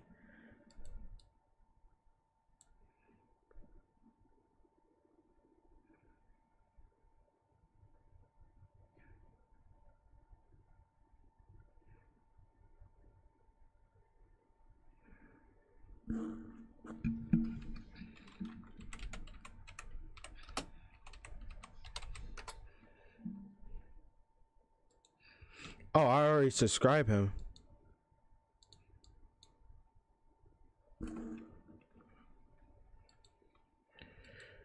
Alright, subscribe Sajam too. And then dashes into the fireball. And hello to everybody from Las Vegas. That's where we are, or at least part of it. You can see sort of to the side there, there's the convention center, and there's a big old arena attached to that baby. And that's where we are. So thank you very much for joining us from EVO 2022 here in the arena. Why we were talking a little Sajam bit has about that players who man? didn't make this top 8 for Street Fighter V. And it's a long list, as James mentioned. It's everybody who didn't actually make the top 8. And some of the notables, I would say, right? We're talking about just outside of that top 8. Angry Bird, a player that many people had said had a great chance. Higuchi. I brought him up earlier as what the other youth who has been excelling in Japan competition. Chris CCH was just outside of this thing. So that's what I mean, like his match versus Just a Kid, which was the qualified match. So that's what Li meaning. Long Island Joe. Man, the way that he lost I was love that guy, man. Unfortunately for him, Kudo as well was in 9th place. So those are your 4 9th place placers. New York's Kudo. That's what we're saying. Yeah, a very very. I Strong love that guy, man. 13th place, Mira. From IQ Southern Mira. California. Well, in Southern California anyway for the last several Southern years. California. Yeah. We'll always be Midwest. That's what she told me. So. Yeah. Luffy as well, 13th. Obviously, former EVO champion back in Street Fighter 4 times. Problem X, former EVO champion in Street Fighter 5 times, was 13th place. Razor Cien, also EVO champion back in Street Fighter 4. All right. So just a little look at who ended up right outside of this top 8. Yeah, but I think we've got the match, and well, we don't know just yet. Taquito, let's go. Taquito's been playing Urien that I saw in most of the pool matches that I've seen him play, and he was even talking about it earlier. He was talking about how he doesn't agree with everybody that Urien is that much weaker. He was joking that he was talking to Dia Mandrake, and Mandrake was like, no, I'm done with Urien. Taquito's like, no, still using Urien. So I commentated one of his matches in pools, and he was certainly using Urien. He did, all throughout yesterday. I talked with him about it earlier. He only used Urien yesterday. I was asking him, hey man, are you gonna use Urien today? He said, I'm going Luke. Oh, really? Because the rumor was that he wouldn't play Luke on PS4, but apparently it's just a matchup thing. And so he told me that that's what's gonna happen. He's already taken out Commander Jesse, Picaro, Pugera, and Angry Bird. Kawano's already taken out Gentleman Thief, Yanoob, Dankadias, Smug, and Kudo. Dang. But I mean, it's interesting because, you know, obviously one of the core discussions, the core storylines of Street Fighter V is the fact that Luke is considered the best character in this game, and a lot of players, including Chris CCH, who we talked about, use Luke, and he is a very strong character. Yeah. And I think Just the Kid even said, I made it in the top 8. No more Lukes in my path. Whoops. Well. We'll see if Taquito ends up in his path. But he's at least starting out here with Luke. He didn't say he was going to only go Luke. He just said, in this match, I'm going to go Luke. So it's going to be more of a matchup type of thing. We'll see if he sticks with it. And we're starting Kawano using the character he's used for a long time. That's his Colleen. She was a character who was taken down at Pegger 2 as well, but here he is nevertheless. He's got that top 8. And we're going in with our second match here at EVO 2022 for Street Fighter V top 8. Oh, and a jump in right away for Kawano to start some damage. And it's been interesting because Taquito's Luke is so, like, it's not flashy. It's so fundamentally sound. He doesn't go for anything crazy, but again, why is Luke so strong? Great normals that move forward and go very far. He's got a great projectile, an actual uppercut, and he's just got so many tools and damage output as well. But Kawano's been playing Colleen for a while, and though she did get, you know, slightly nerfed in the definitive patch earlier this year, still a very strong character, and Kawano maximizing this character. Yeah, some of her damage output's a little worse than before as Taquito dashes in. All of a sudden, he had been backing off so often, I think Kawano just didn't expect it. Yeah, one of the things to note about Taquito is you probably noticed when you saw him on the stage earlier, he is now a hitbox player. This is actually, he wasn't a hitbox player, or which controller? He's a stickless player, let's put it that way. He's playing the leverless. Yeah, he's playing leverless, which he didn't do. I'm a stickless player too. And he is now, and one of the reasons why he's doing that, you know, Daigo found out when he started using the hitbox, he was like, man, this makes you dash so fast. And so you could see Taquito with those dash throws in the previous round. Ooh. Drops that combo, unfortunately, and that's going to give Kawano the ability to take him all the way to the corner. Not going to let him out for free, but Taquito still rather be in this position because now look at this. Ah, that's dead. Not quite. Taquito's a dangerous man, though. All those resources ready to go. Hasn't activated that V trigger yet. And the whiff! And Taquito's there, of course! He wasn't gonna let that go twice. And Luke has one of the most unique V triggers, is that, as you can see, it's not draining unless he takes damage or uses certain moves. And in fact, if he has lost a little bit of that meter, he starts gaining it back during the course if he doesn't actually use any of that meter up. Got the corner yet again. He has been here a lot. Actually, hitbox sponsor Kawano. It was the whiff though, and Taquito did let it go. challenge yeah. at negative frames. It wasn't actually his turn, but he knew where he was. He knew he was just outside of Tokido being able to quickly counteract. Yeah, he figured Tokido was going to try to bust out by walking forward, take advantage of the plus frames by walking. Yep. And so he just challenged right away, stole that turn. You know, just caging. Look at this. Tokido's been stuck here for so long. Not just in this round, but in previous ones. one of the things we talk about with a character like Luke is how good his normals are in neutral, but Kawain's always had very strong buttons like that back heavy kick. So as a result, Tokido's been having a lot of trouble trying to win this neutral. Here we go! Oh, here we go, Chad. Knockdown. Again, Here it goes. But again, I mean, they did nerf that after the standing medium kick into activation. He doesn't get as much as he used to. But this is going to be a ton of damage. Is this going to kill? No, it's not. It's not kill. Oh, that's not What? What? Everybody, Oh, fuck. Down to the final pixels here in game number one. Just how come it's not gonna kill? And you can see Tokido's just like, man, come on, come on. Oh man. Oh yeah, the big back stretch for both of these guys. Ugh, little unsettling there. Yeah, but obviously for Tokido, you know, that match wasn't terrible, so gonna stick with the loop, not gonna maybe switch to that Urian. I think he just has a strategy. Oh, no, that's punishable. Absolutely. Not sure what happened there, why he came out with that. Tokido's a guy who has strategy coming into things. You know, he's not somebody who I think is likely to make a switch once he's committed. He's committed because he thinks it's the right call. Yeah, and again, like I said, these two have a lot of history basically playing against each other. In fact, after Tokido beat Kawano, and I forgot which event it was, like Tokido just kind of said like Kawano can't beat him, or I remember there was some sort of trash talk from Tokido's side. And then Kawano proceeded to defeat him in like the next two times they fought. There you go. Tokido walking in a little bit now, but you can see Whiff Punish was there. He goes for the grab. Oh God, just staring down. Even though it's like a second, it feels like a lifetime when they're staring at each other like that. Yeah, when somebody's looking at you like Tokido is now with Luke, steady, looking at Colleen, hard to approach. You know that by him not committing to any buttons, he's keeping his eye on anti-air. That's a real big tell. And so Kawano's not jumping, of course, but it's also the case that Tokido's reacting to dashes just like this. And that is only something that the top level players get. If you have the mental stack to both be looking at the sky and to the feet, pretty good. Your team bag or crouching? Dashed. He was had the same read as you did. No, no, he didn't kill him.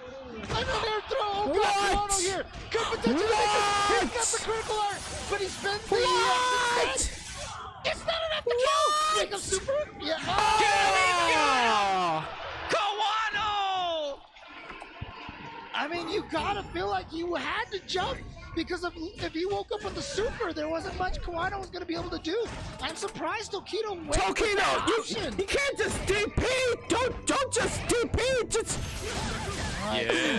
2 times in a row now, Kawano clutching out super close rounds, and the side switch on this is so important. There have been so many of those. It's so rare to see, and here we're already seeing 3. Man. Oh no, he didn't go for the cross up. Tokido went with a jump with like a light punch or something. Uh-oh, to where? Straight into Luke's arms. There we go. Again, Tokido sitting on a bunch of resources, but is he even going to have the opportunity to use any of these resources? Oh, what a backdash. Has to activate here, yes.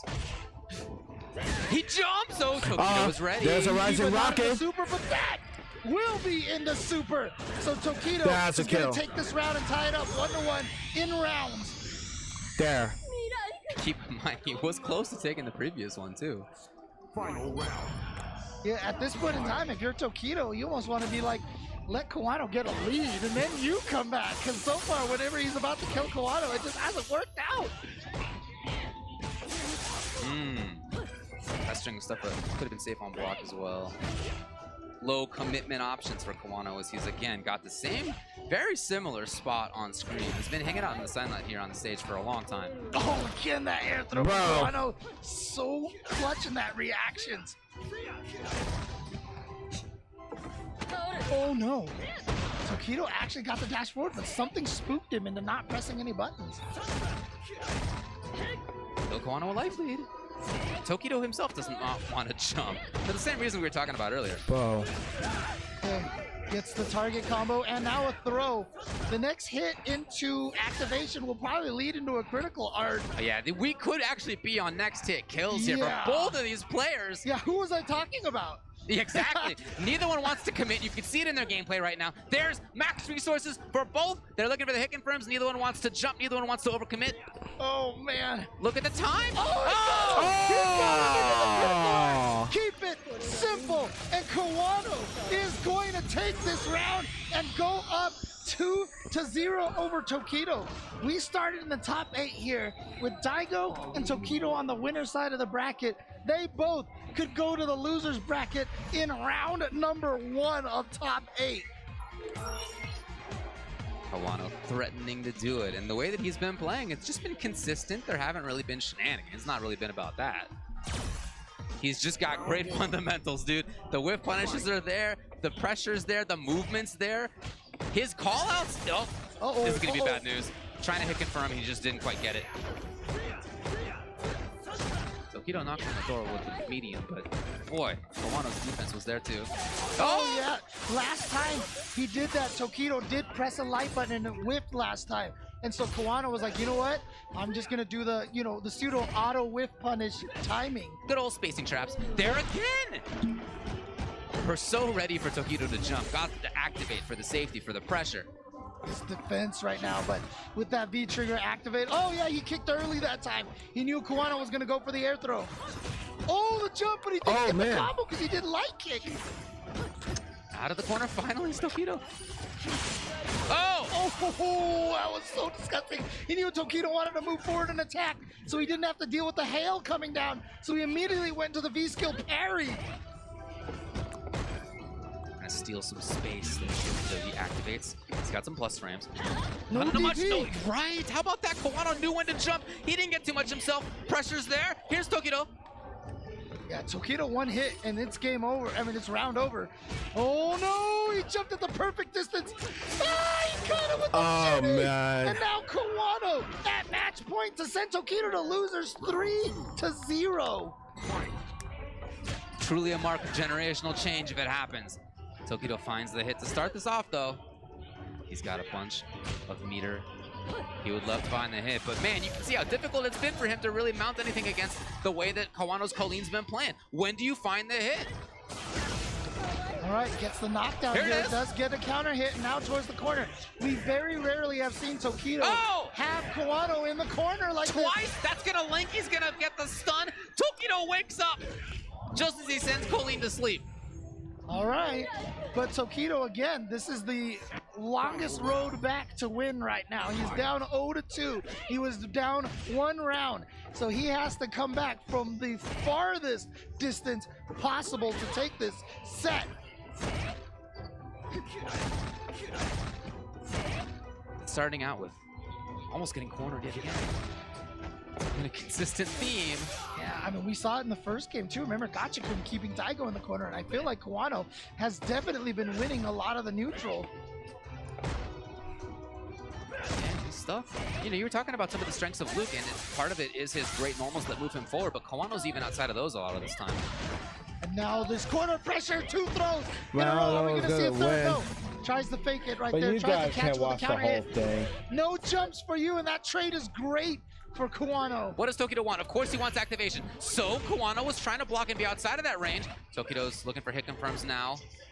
Kawano could get his own into super.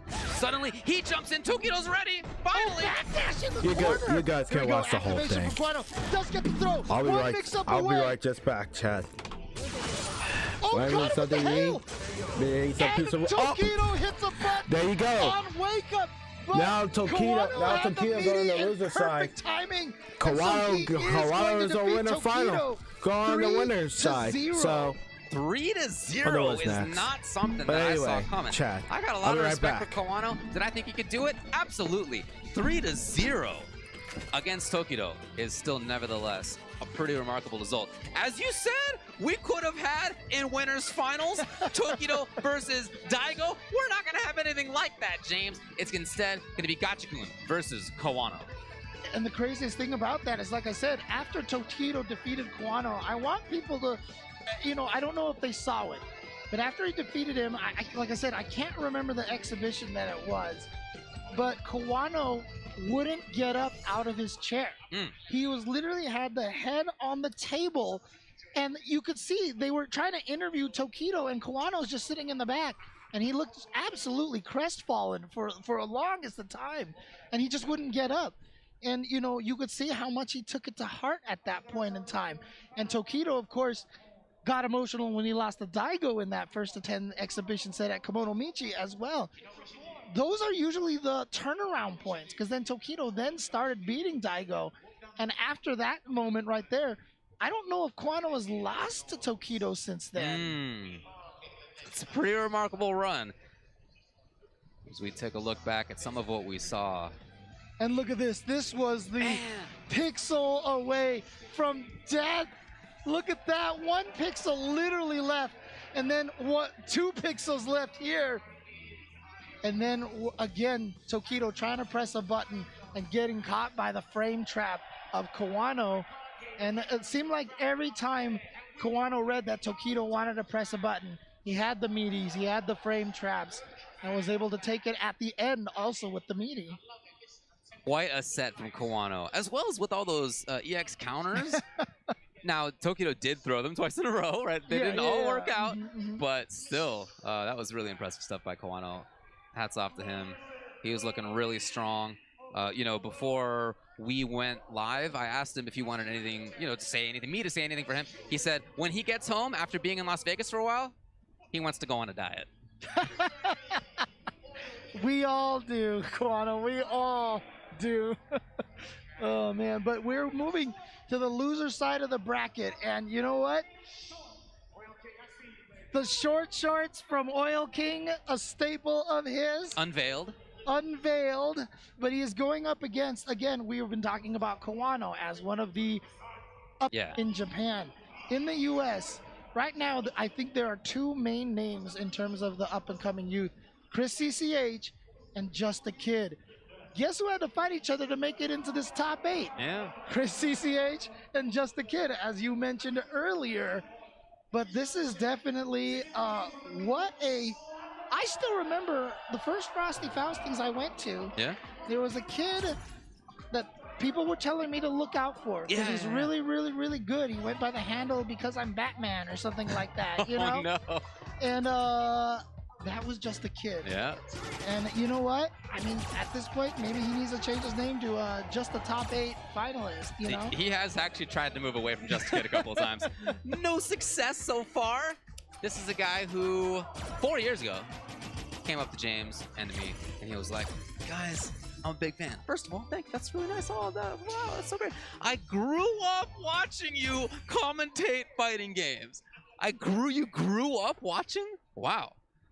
You got the right name out there, buddy. But he has really blossomed, and as you said, one of the best players in the world. So strong. He has already had a lot of success even before his character got the love that she's gotten over the past couple of seasons. And then now he's even more terrifying with Jury. She is a strong character. He got 2nd at Texas Showdown. He got 9th at Frosty's. He got 1st at the CPT NA Midwest. He also wanted to say he's been watching EVO since he was 13, and he's super happy to have made it. Oil King, he said first time entering SF at EVO, he only got 13th, which was so close. This is the last, we all expect, year of Street Fighter V. I want to show all of my skill with no regrets. Well, no regrets here. He's gotten into the top 8, and you know, Just a Kid not going to be able to shake that name, just like Xiao Hai is Xiao Hai. Exactly, yeah. The kid for years, and speaking of, like Xiao Hai, Taiwan, dominating KOF earlier today. 1st, 2nd, and 3rd place. Oil King wants to continue that trend. The strongest player from Taiwan currently, obviously Gamerby was one of the players who has done really well. ZJZ, in fact, himself has done well at Street Fighter tournaments. But Oil King is the one that's here on the stage, and he is going up against Just a Kid. Here we go. It's Jury versus Seth. A lot of people I talked with were really sure that this would not be Seth, just would like be the Rashid. liquid. But Oil King has been playing both a lot. He's gone with Seth here. Yeah, and Oh, again, you know, it is a maybe the delinquent last time we costume. were watching EVO, Jury was not on the map. No. This was not a strong character necessarily, but you know, the Definitive Patch and others have really done such a wonderful job in balancing out all of the characters in this game. Yeah. Nobody's really bad in this game at all, but Jury is kind of like more than that because she's not just the only not bad anymore. Yeah, she's good. Dude, there's even jokes about being, quote, carried by Jury. Yeah. With no meter here, Seth stuck in the corner, and Just a Kid's gonna find the hit, and he's got the W in this first round. You know who else he had a W over? DCQ, Ding Chengchu, one of the best players in China. Hot Dog 29, Uzura, JB, and as you said, Chris CCH. Jeez, that is definitely a laundry list of strong players. And remember earlier in the year, there was a little bit of the West Coast versus Midwest rivalry going on. And it almost looked like the West Coast at Combo Breaker was going to dominate through that. And then Just a Kid rattled off like 8 wins in a row or something to basically win it. Oh.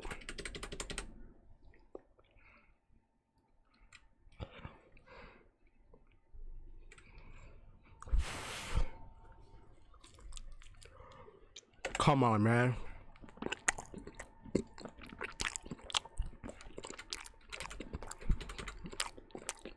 He looked good against? Well, not Book, because he lost against Book pretty early, but then after that in losers, he beat Flaquito, Uzura, Hermes Venatori, Smug, Problem X, and finally Higuchi.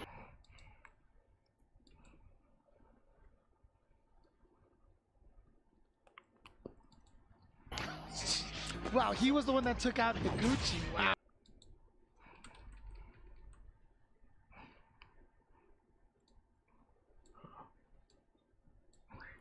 Man, I hated doing this. The kid. Trying to mount some pressure with that firewall. Restart. I'm sorry about this, chat. Pressure? Well, nope, they can't dash there. That's not real. Just real. Just the kid interrupting. Not going to be dead yet. One more mix-up, but the chip is the danger. But he doesn't need the chip. He finds the crouching light punch, confirmed into the light Hekatonkery's punch, and he's gonna take game number 1. Surprised a little bit to have seen Just a Kid dash in that way. We'll see if that's something to look at. He starts off. Yeah. Yeah, he's gonna dash again. It's gonna happen again. Just a Kid a little too far away for that light punch to connect. Yep, minus on block, so Just a Kid gonna take his turn. Again, another not real approach right there. Good block on the cross up. All the way in the corner here. Foil. Oh. Hey, EX bust out. Activation time. Here comes the mix up. Rocking with that V trigger 2. I'm sorry, V trigger 1. And V skill 2. Which you saw. Oh, get the hit, but didn't confirm into anything. Didn't have a sit. Oh! I'm minus, so you know what? EXDP stealing the turn. You mentioned Just a Kid press the button, and he did again there. That's why that DP worked before. Oh. Here comes the attempted approach. The chase down. Yes, into the corner. Suddenly, Oil King's here. Oh, what a wake-up jump. He did not want to take the same risk. Yep. But look at this defense from Oil King not pressing a button. Wow, that Meaning King's so good. Oh, I got bust out with the EXDP. Oil King actually with the life lead now, but Just a Kid with the activation. Oh, right. Even her wow. Dash. Dude, her dash is fast. Her V-trigger dash is incredibly fast and far. So Oil King now with a 1-round lead here in game number 2, but a good start here for Just a Kid. Great damage off of that combo, confirmed. Like, bro, Jury. Oh, what a jump! Maybe getting the bead now on those V-skill timings. Yep. And catch you with the low kick, but no single hit confirmed. It's definitely a skill. Oh, he's trying to activate her dash is on quick. Not gonna lie. Get the throw here. What's the mix-up? No dash this time because he knows that Just a Kid is ready for it. Using the V shift to get out of there with the life lead, and she's likely to build up that that extra bar of the B gauge again. Oh, no. Jumps over the intended activation. Let's slide into activate. Oh, it was the out of the air. It was out of the air, so it's not going to be a true confirm. Okay, good timing on the V reversal, waiting till the very end. So we couldn't get chased down. And also, Jury's V reversal, one of the longest lasting ones, which makes it work well. But the confirm into the super off of the Hecatophorus punch once again. And Oil King is now up 2-0 to send one of the 2 US players out of the tournament. Throughout a lot of these rounds, I feel like it's just a kid in control. And then, right, that's been my feeling so far. And Oil King has managed to kind of squirrel his way back in a lot of these situations. Hit some of his jump timings, some of his axe kick timings in the air to make the jump approach even a little bit weirder have been really effective. You know, I want to talk about nerves here. Obviously, just a kid very young, first time on this kind of a stage. But he told me he doesn't get nervous. He kind of channels it into adrenaline, which is what you need to do. But, you know, you say that, and then you actually come out here and you see this audience, and the stage might be a different kind of thing. But just a kid, nope, definitely looking calm and composed here. Uh-oh. Oil King has an opportunity here, Seth, with that mix-up. What is it gonna be? Left, right, high, low, got the hit. Here we go, big damage, has 1 bar. Next hit can definitely still take it for Oil King. He gets a grab even, so just a kid, yeah, needed to get out of there. There it is. Needed to get out of there. But again, that was another situation where a lot of control by just a kid. Almost a complete comeback by Oil King. Hey, confirmed it. Okay. And now another throw. Again, this time stealing that dash this time. Yes, confirm comes. In part because she was whipping a button out there. Here's Oil King. The timing for himself. Backing off. Oh, jumps in. That wasn't a hit. But here we go. Oil King now. Big life lead this round. Gets, oh, and he had Jury's power to steal the extend that combo. Oil King is at match point.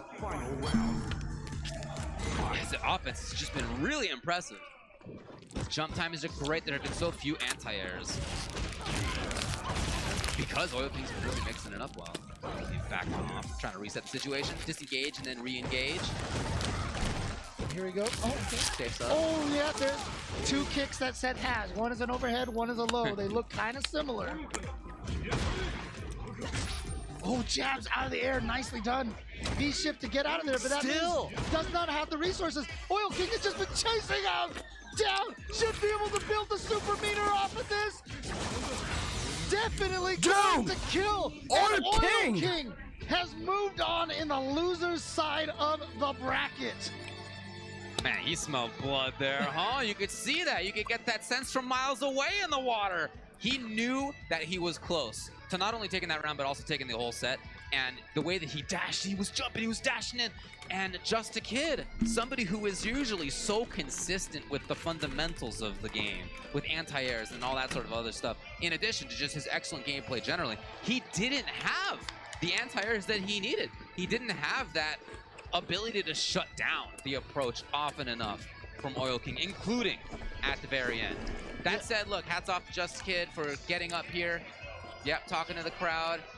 Great personality too, really funny guy in person, but not gonna work for him here. Yeah, again, you know, I will attribute a lot of that to the magnitude of the situation I think you might be right. And, you know, I still even remember at one of the Capcom Cups, I remember talking to PR Rog, and he was like, yo, I saw the crowd and I just got super nervous. You know, it's so hard to fight that, you know, and this crowd behind us is absolutely insane. I mean, I'm just looking over here, and now I'm getting nervous again.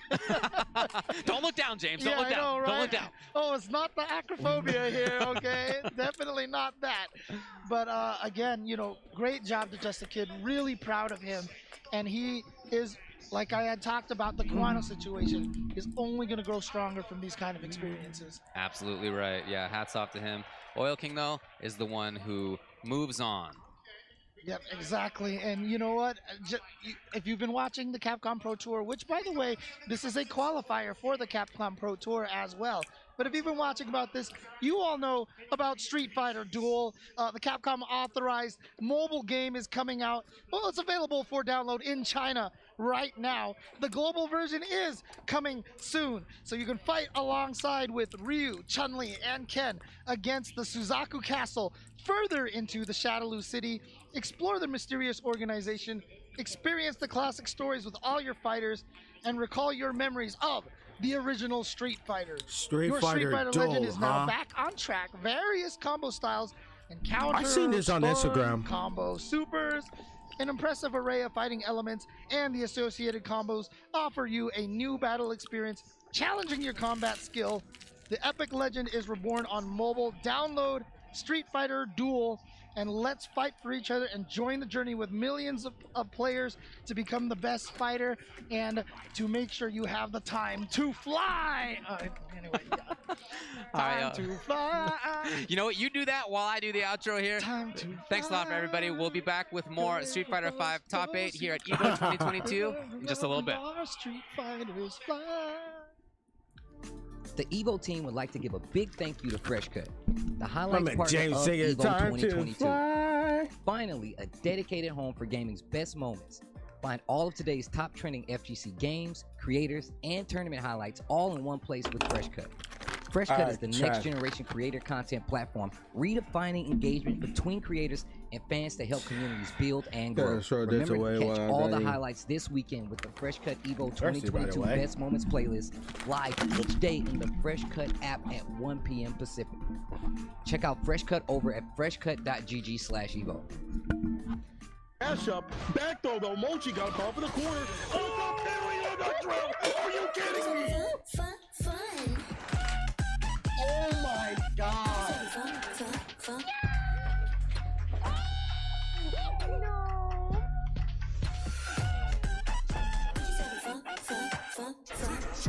Let's go!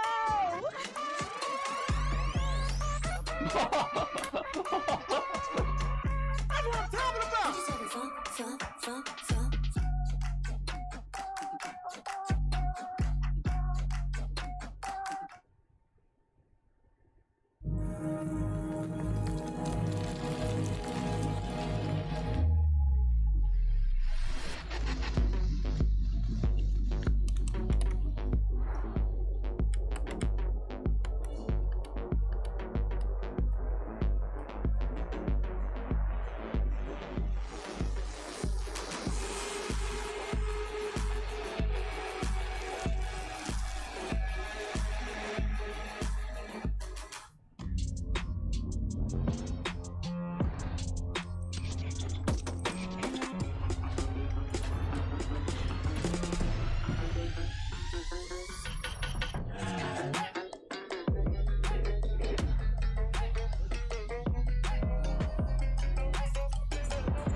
All right, chat, how are you doing?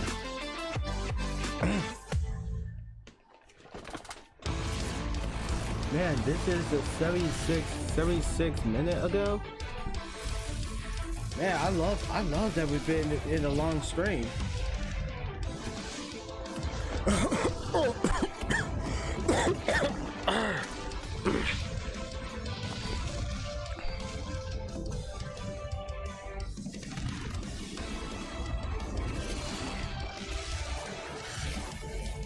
I don't think I can play my hero on the. I don't want to. I don't.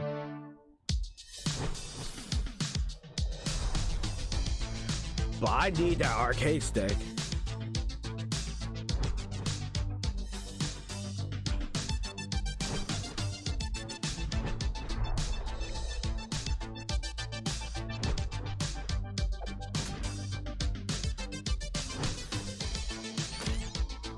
This one's not bad. All right. Thank you to Hori for their continued support of EVO. They've been our supporters for countless years and have had top-notch fight stick and controller products for fighting game competitors. Their newest product is no exception, bringing you the Hori fighting stick and PC. Check it out for yourself over at horiusa.com. GL1. Wait a minute. Go on. GL1. Wait a minute. I know him from Dragon Ball Fighters. But still, He played Dragon Ball Fighters, right? Kind of a little staggered approach with those crouching licenses, but then too far for that combo to connect. So he's going to get punished, yeah. That's him. Trust it. Maybe just from Dragon Ball Fighters. From when he played Dragon Ball Fighters. Both of them doing the exact same moves 2 times. I know that guy. Rare throw tech from Goichi not to handle air legs too well. We saw MOV go down 2 earlier and make the comeback. You gotta wonder if that's gonna be a factor again. There's the confirmed close to stun. Oh, but still wake up buttons. No fear from Goichi. Gonna cancel the V trigger. Straight on the jab. Oh, and that was so strong from MOV. Of course, he been like he didn't stand up to block the overhead. Street Instead Fighter. Said, I'm going to interrupt this with my play own button. Street Fighter and MOV just throwing out the EX kicks, catches Goichi by surprise to take that round. Yeah. Dragon Ball He's Fighters. One round away now from tying it up 2-2. Well, both of them He just played both. And EX bird kick. They have both gone to that so rarely. And yet both players trying to be. Mute that.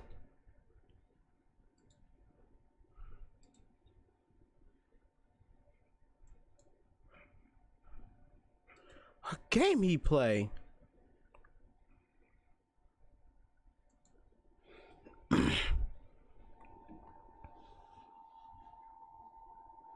Okay. What? He play King of Fighters too? And Blaze Blue?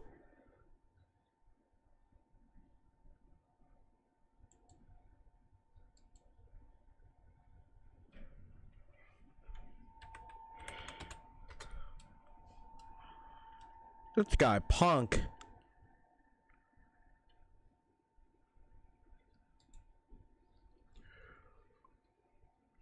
So who's Tekken?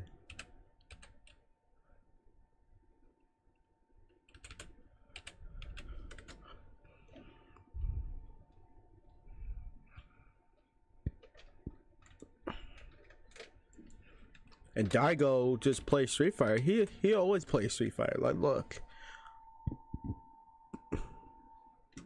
He was a Street Fighter guy. He always plays Street Fighter.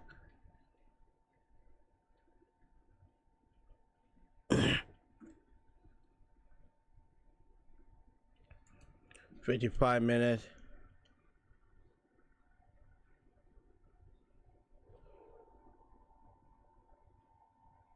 Man, I don't know what else they play.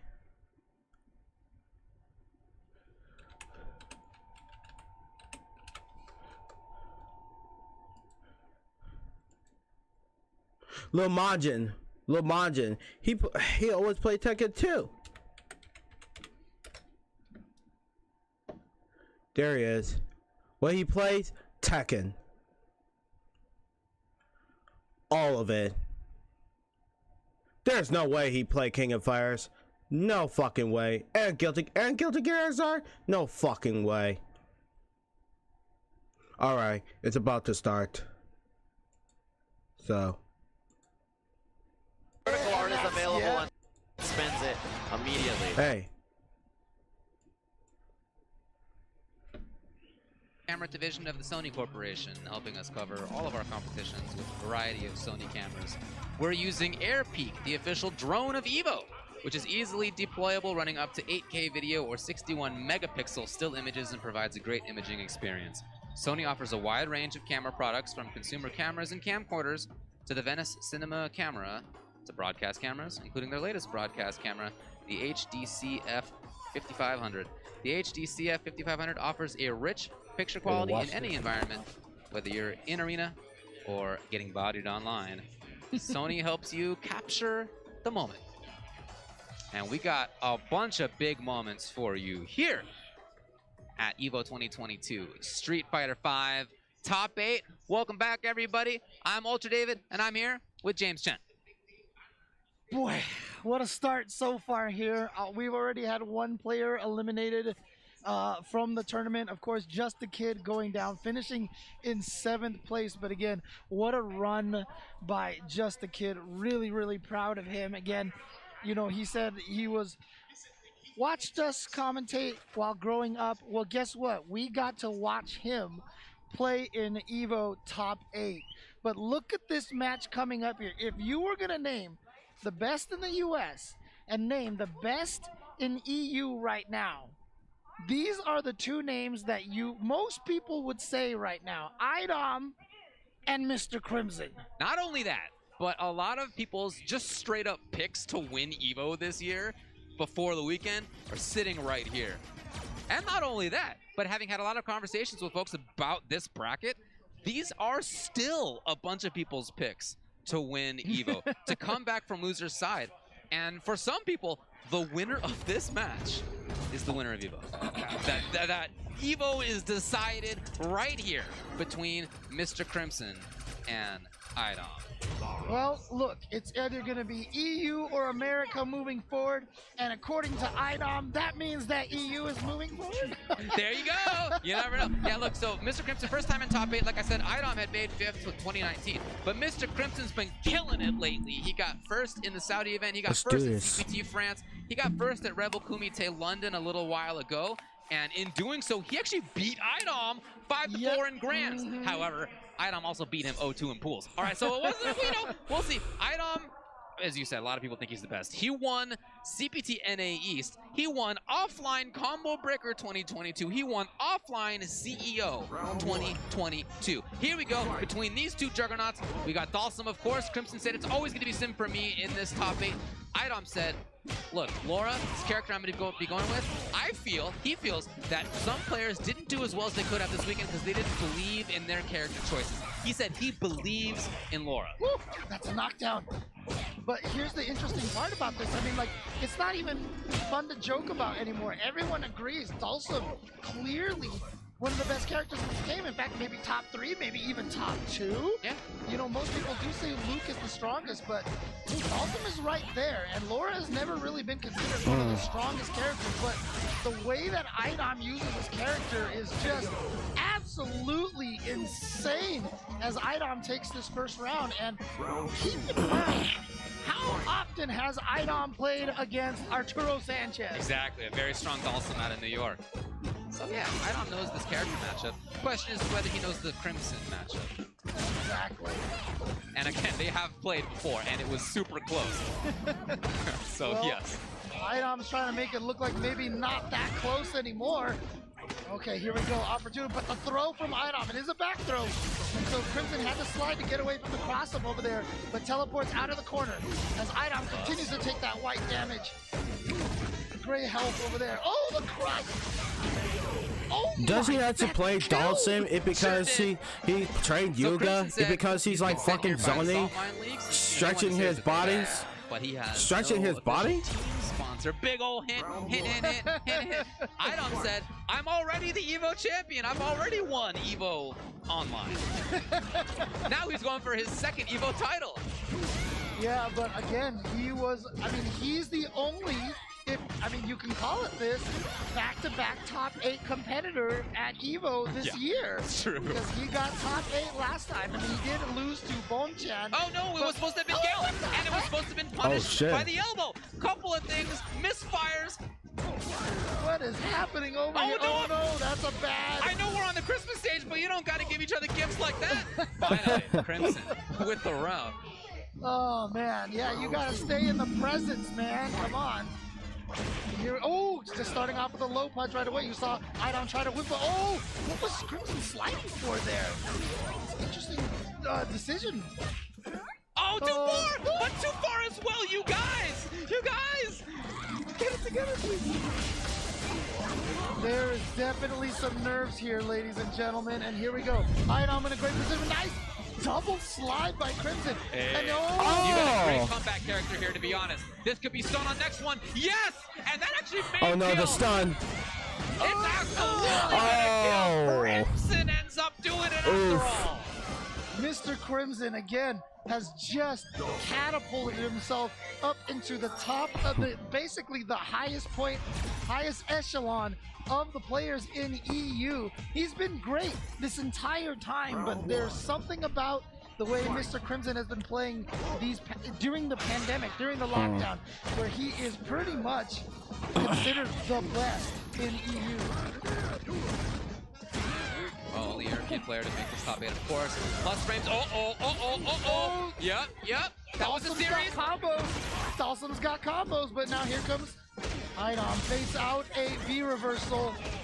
Oh, he's so good at using Thunderclap up close. No block. That's a stun. That should be an end of the round right there for Idom.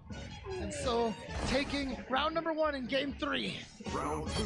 Both of them displaying that they have, like I said, a great comeback ability. Shutting down the attempted approach. Oh, that was strong whiffs. Yeah.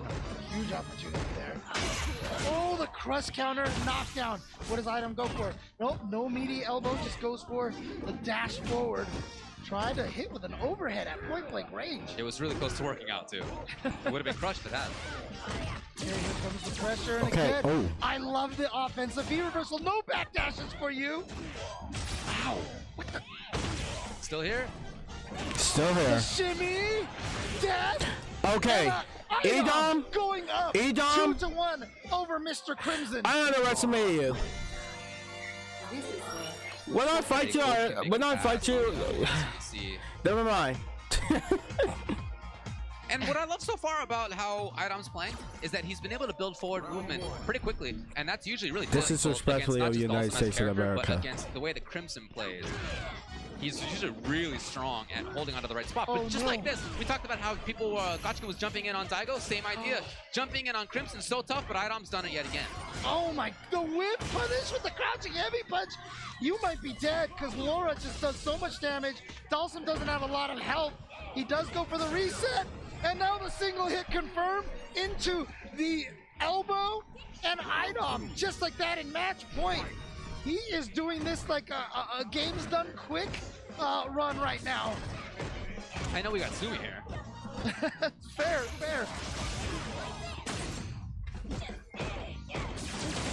Okay, V reversal, yeah. You can see the kind of pressure, that Mr. Crimson's feeling using those V reversals. Oh no! Taking up some time, yes. Taking up some space. Oh my god, what is he looking for? What is he trying to do here? That could not have been what he wanted! And that's gonna cost him the round. All right, the Idom game, won. the Okay. set. And Idom defeating Mr. Crimson 3-1. But did it feel like a 3-1 to you? It did. It did? Oh, okay. Yeah, I saw so many jump-ins from Idom that connected over things like stand roundhouse. As Dalsum, you really want to control the space, of course. So you press stand roundhouse, you press medium kick, you press stand medium punch. All these tools you got at this far range. Stand fierce, which also connected. But as you do so, you're busy. You can't immediately also block. You also can't immediately have like a dragon punch or something invincible. So you need to have time to anti-air.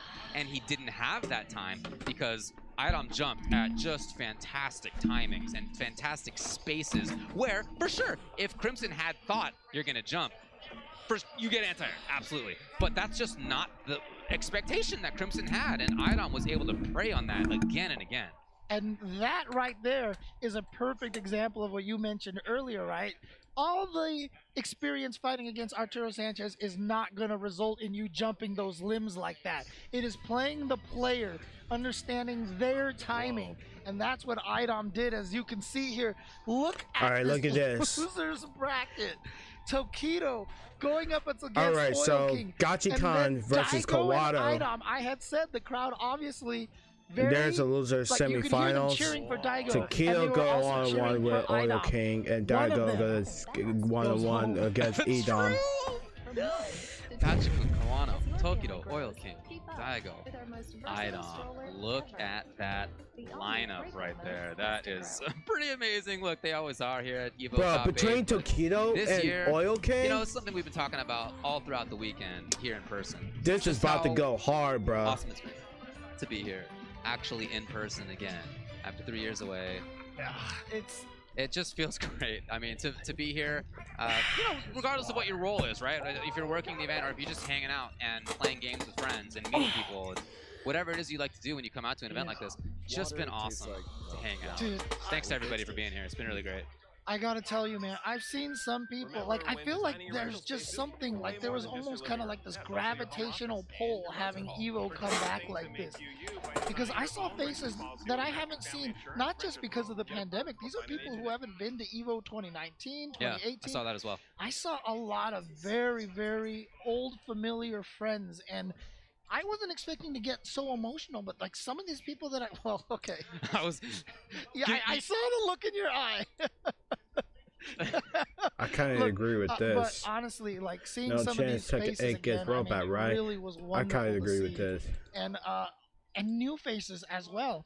Chris Yeah. Lee asking people to stand up as their first EVO. There was a lot of people who stood up for that. And that just shows you how many people have been clamoring to come back to something like this. So, boy, next match that we're going to be seeing here is going to be Tokido versus Oil King. They've both already sat down. They're getting ready to go. Tried to look up whether there's any recent major results. Tokido versus Oil Not King. since 2019 have they played, so I'm not even going to get into that because it's been a long time ago at this point, but it has been a while. Let's get this shit they've started, had shall a we, match chat? against each other. And look, Tokido, with the very rare for him, 0-3 loss in that last one. That is a tough way to start this top 8. Whereas Oil King, I thought did a really great job as he was playing. I really loved seeing him. Again, he was able to play against somebody who in, you know, his opponent was maybe not feeling it entirely, was maybe a little nervous, but still the result of his also very lopsided, as you can see, 3-0. Awesome result. Totally the opposite of Tokido's.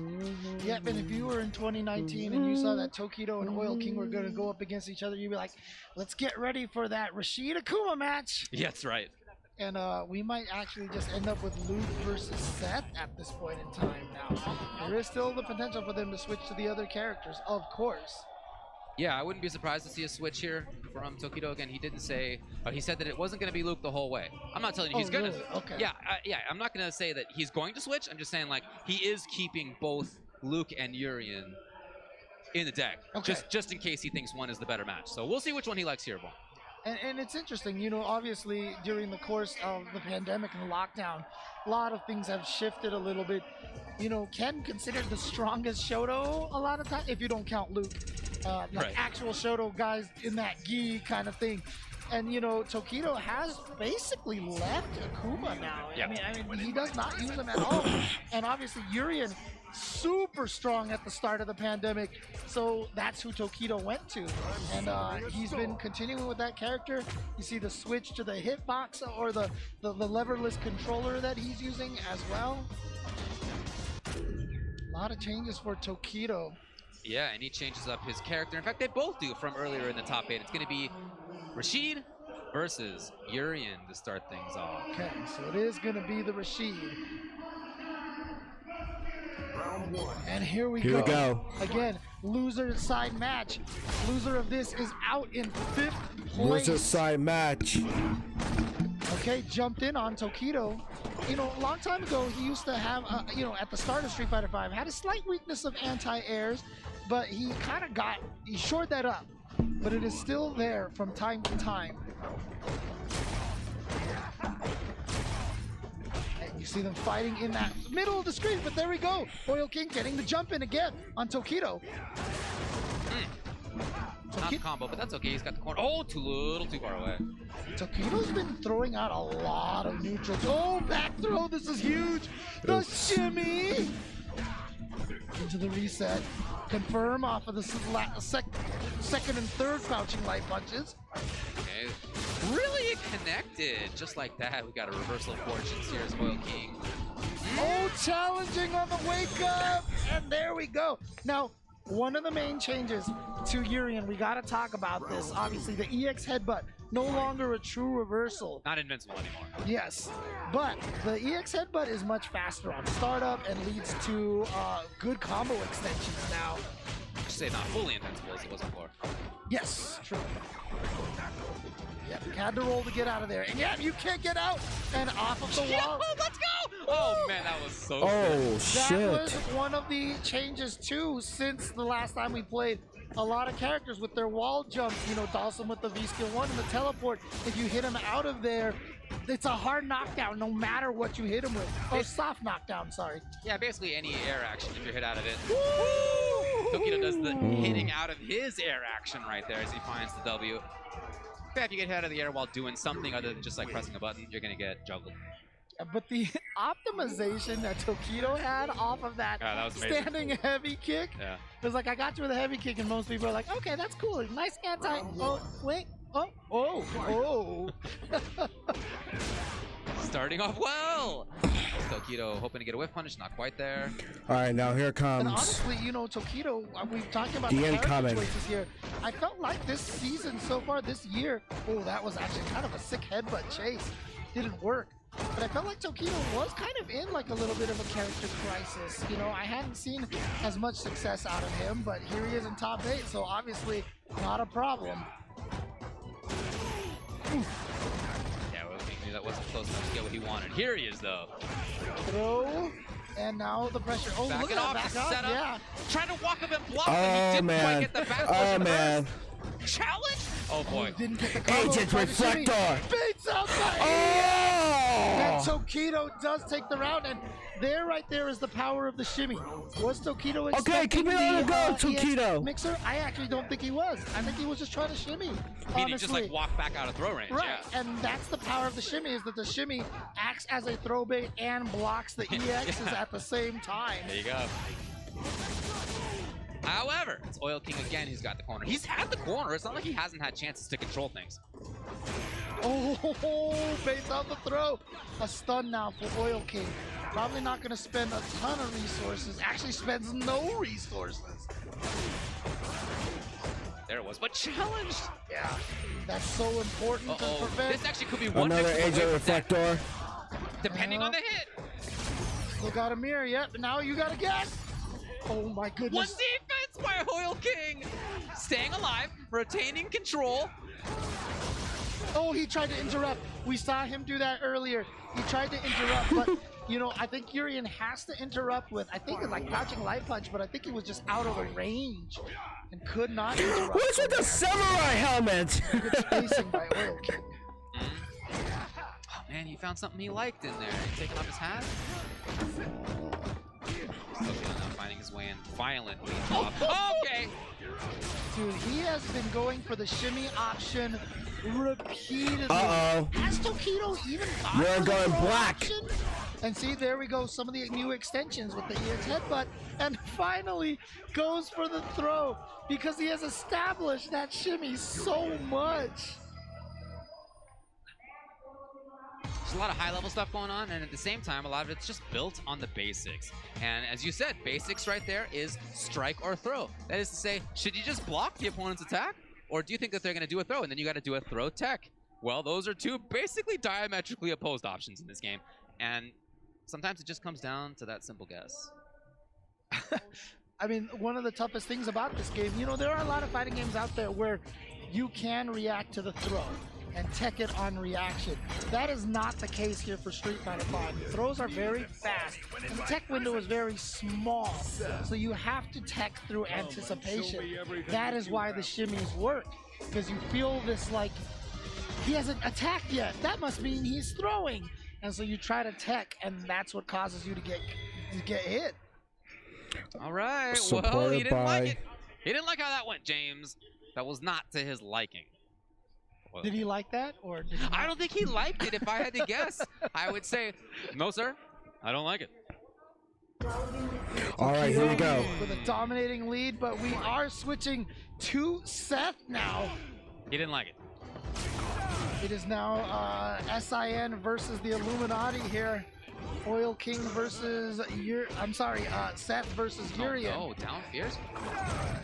Taking his advantage turn right there. Yeah, if you see Seth spin all the way around, then that's going to be Seth's turn again afterwards. So this character has great ways to get through projectiles. B-skill, kickity kick, Tatsu. Also jumps, obviously, again. Oh, dang, going for the hard combos right there. Nice. Yo, with roundhouse on that? That was sick. There's Man. Oil King going with his own shimmy, then goes for the throw, and Tokido does tech it. And again, Urian, that Aegis Reflector is still pretty good for comebacks, so this is not Oil King. Oh, never mind. Jumps over the fireball, gets it. All right, so this change working out for Oil King very, very well. Yeah, if he can really remove the fireball as an option, that would be huge for him. So far, he's doing a really good job.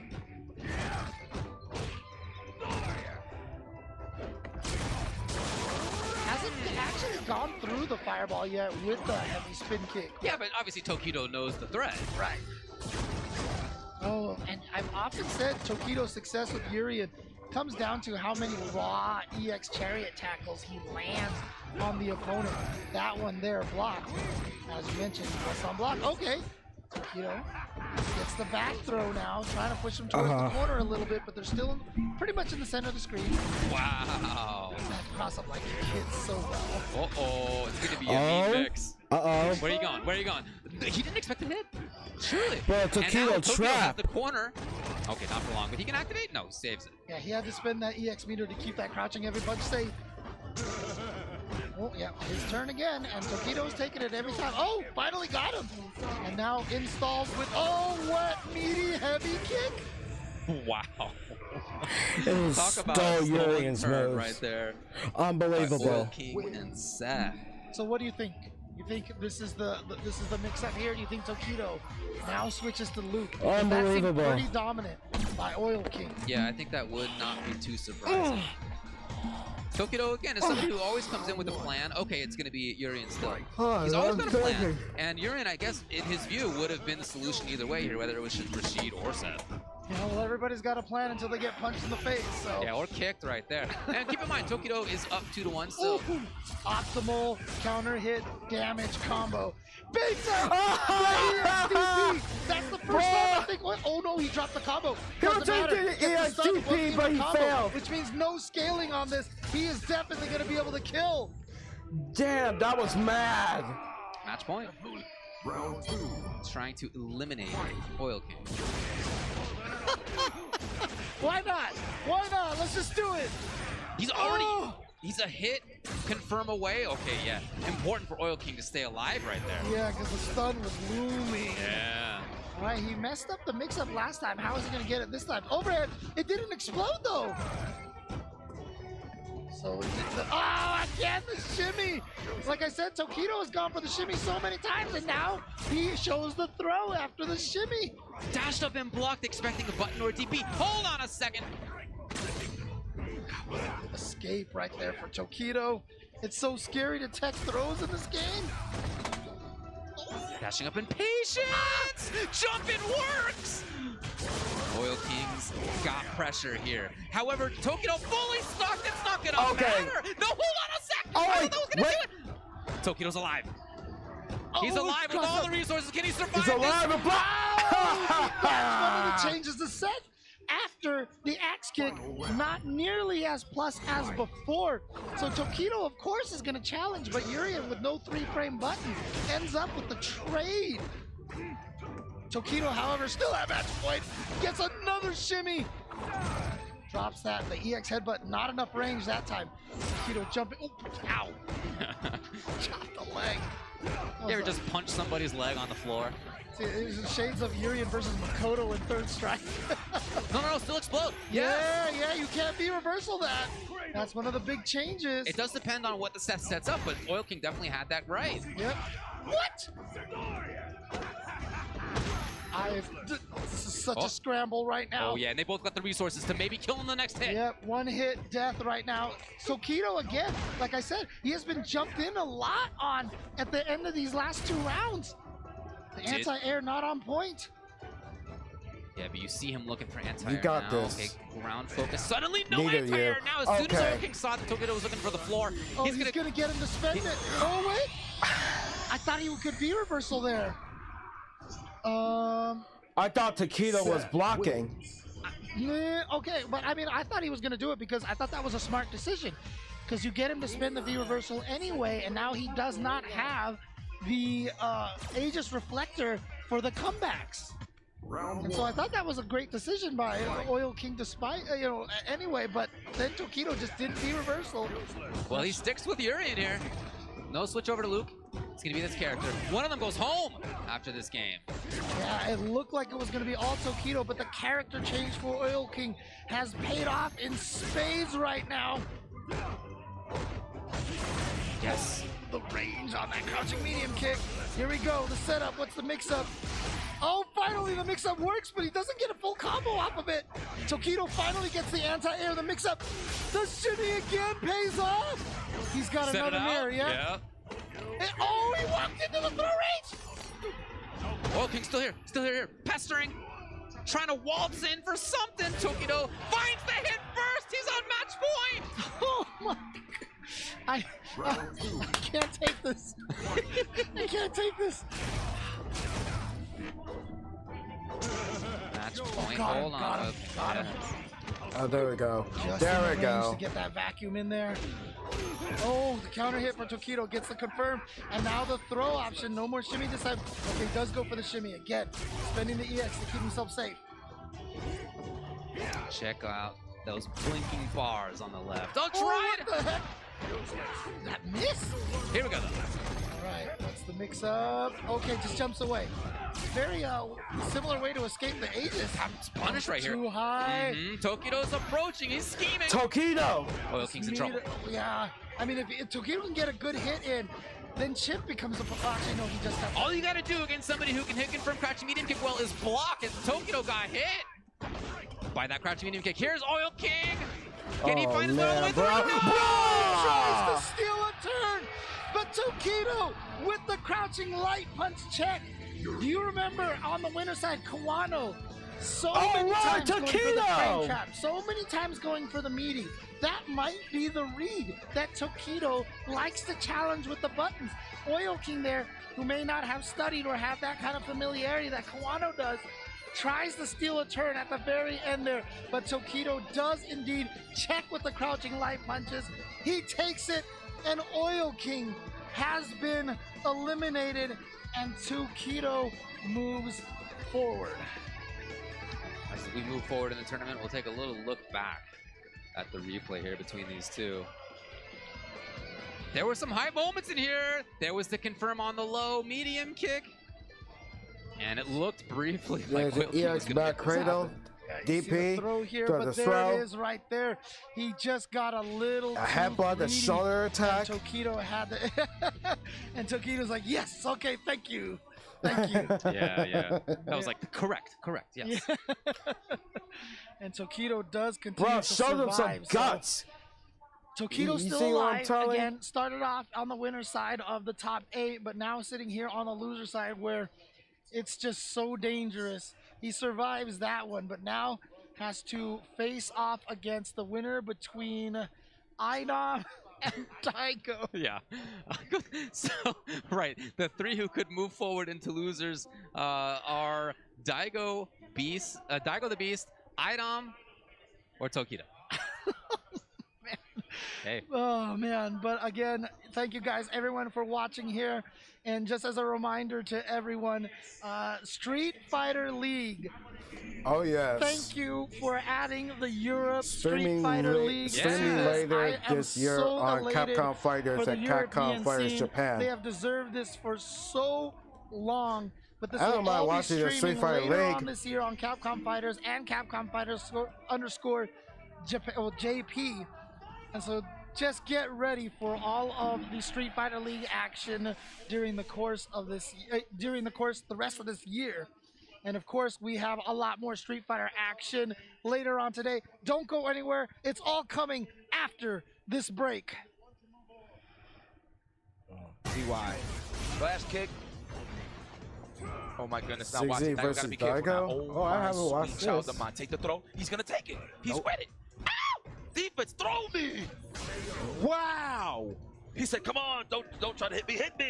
The guts. That was nothing but guts. That's berserk. Come on, don't try to hit me. Hit me. Look at Morpheus right there. Daigo. Morpheus the beast. That is what Morpheus said, yeah. He said, don't try to hit me. Good stuff. one game for Daigo the Beast. That man, not only is he kicking your ass Dolo, but he got a really big team and he do really nice things. Oh, the donkey kick, the yeah! He is on it. He's definitely on it right now. Great spacing. I'll take that trade any day. Good thing it wasn't an EX. All right, so check this out, right? So apparently Gaio got nerfed because, you know, back in the day, back in the last season, you could flash kick and then get a frame trap after that. Now, when you get flash kick, you get pushed all the way to the end of the screen. Now tell me, is that a nerf or a buff? It could go either way. I think it's a buff. Oh. Let's go, XYZZY. Polluting the streets, looking like Captain Pollution. Here we go, nice. Oh, right into Free Willy, free admission to SeaWorld. Flash kick, Umehara style. This man really is just letting it fly. He's letting it go. Oh, he tried to hit him with a fuzzy guard. No way, Jose with a fuzzy. Oh, forward Sabat. Forward, advancing forward, never backwards. No. Okay. Only sometimes when he's charging. Sometimes. Most of the time. What am I saying? Okay, match point here for Daigo. Yes, I feel. What's up? Work with me. Does Birdie have any idea of the patterns? Can he pick up on anything? Daigo. It's not looking too good. Your brain is humongous right now. Good God, it's pulsing. You see the veins. Sabat! He's not worried about anything at all. Look at that. Oh, look at that. Daigo the Beast. He is going to advance in the win. Is he dead? No, he's not. Not Sabat. yet. He didn't get the super in time. Oh my goodness. Did you see the Sugar Shane Mosley, the Jimmy Choo 24-hour truck? He did the Sugar Shane behind the plasma. Daigo, behind the plasma. Daigo, you need to cut it out. Uh-oh, is it loading? Oh, no. It's not loading.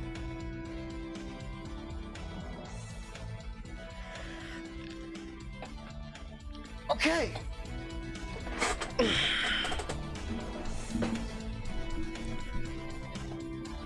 Daigo versus Edom. Shit's about to go down.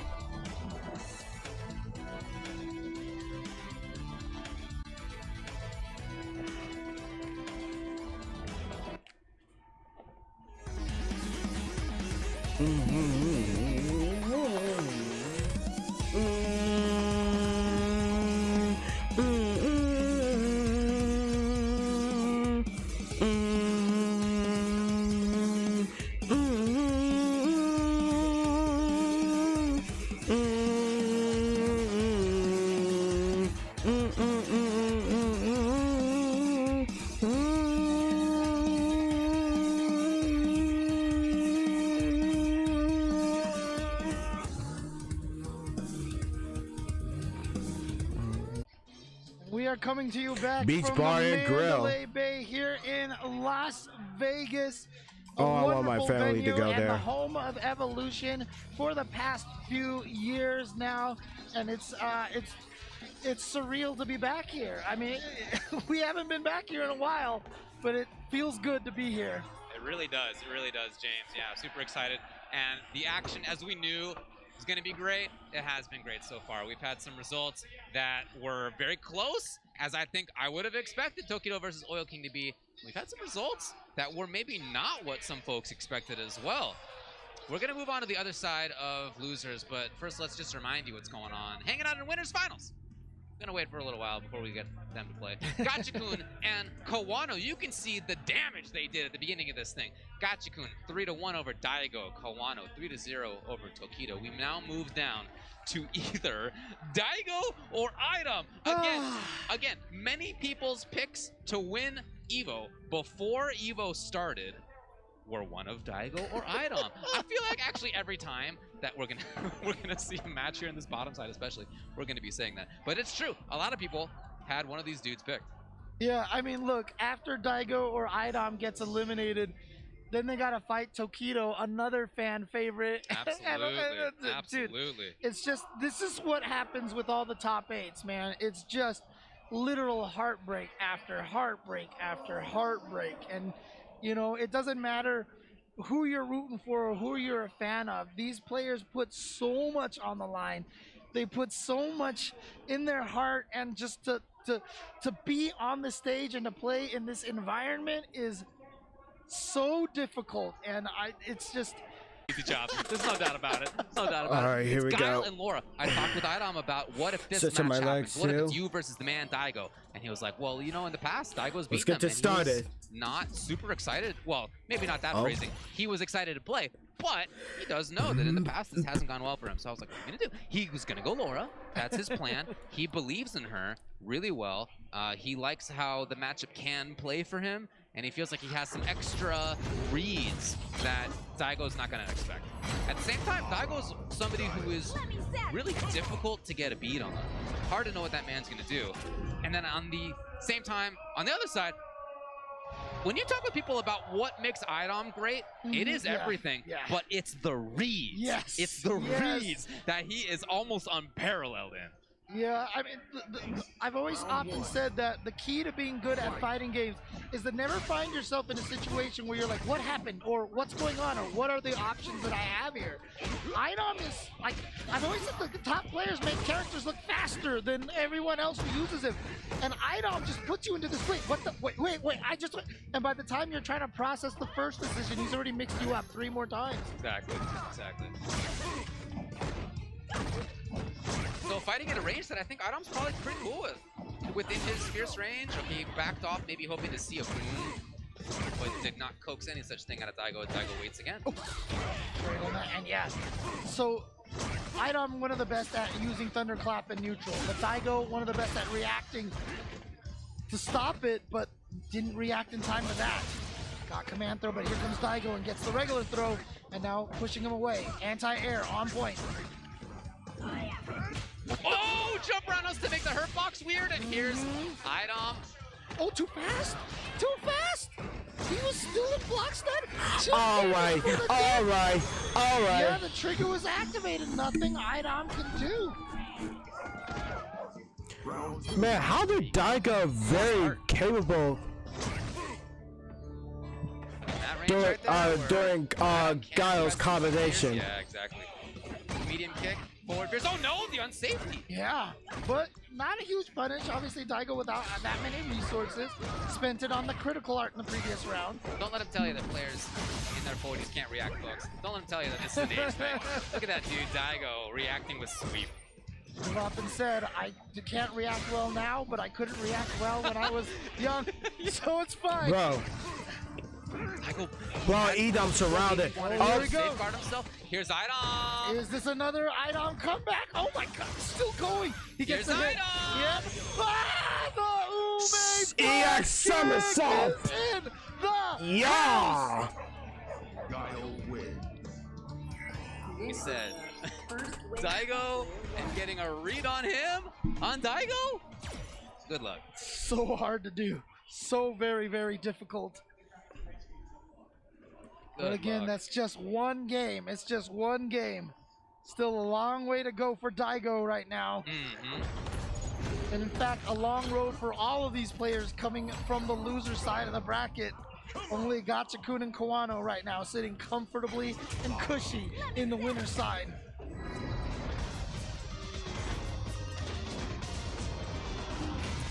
I'm sticking with it. I asked him if Poison's coming out during this top 8. He said it's just, you know, based on matchups. We'll see. One thing about talking about fighting games with Idom is that he's real calm about it. He's just like really almost dispassionate when he talks about it. Just for a matter of fact. Yeah, it's interesting. I'm curious why not the Poison choice, you know, having the EX low tenders that go through the sonic booms.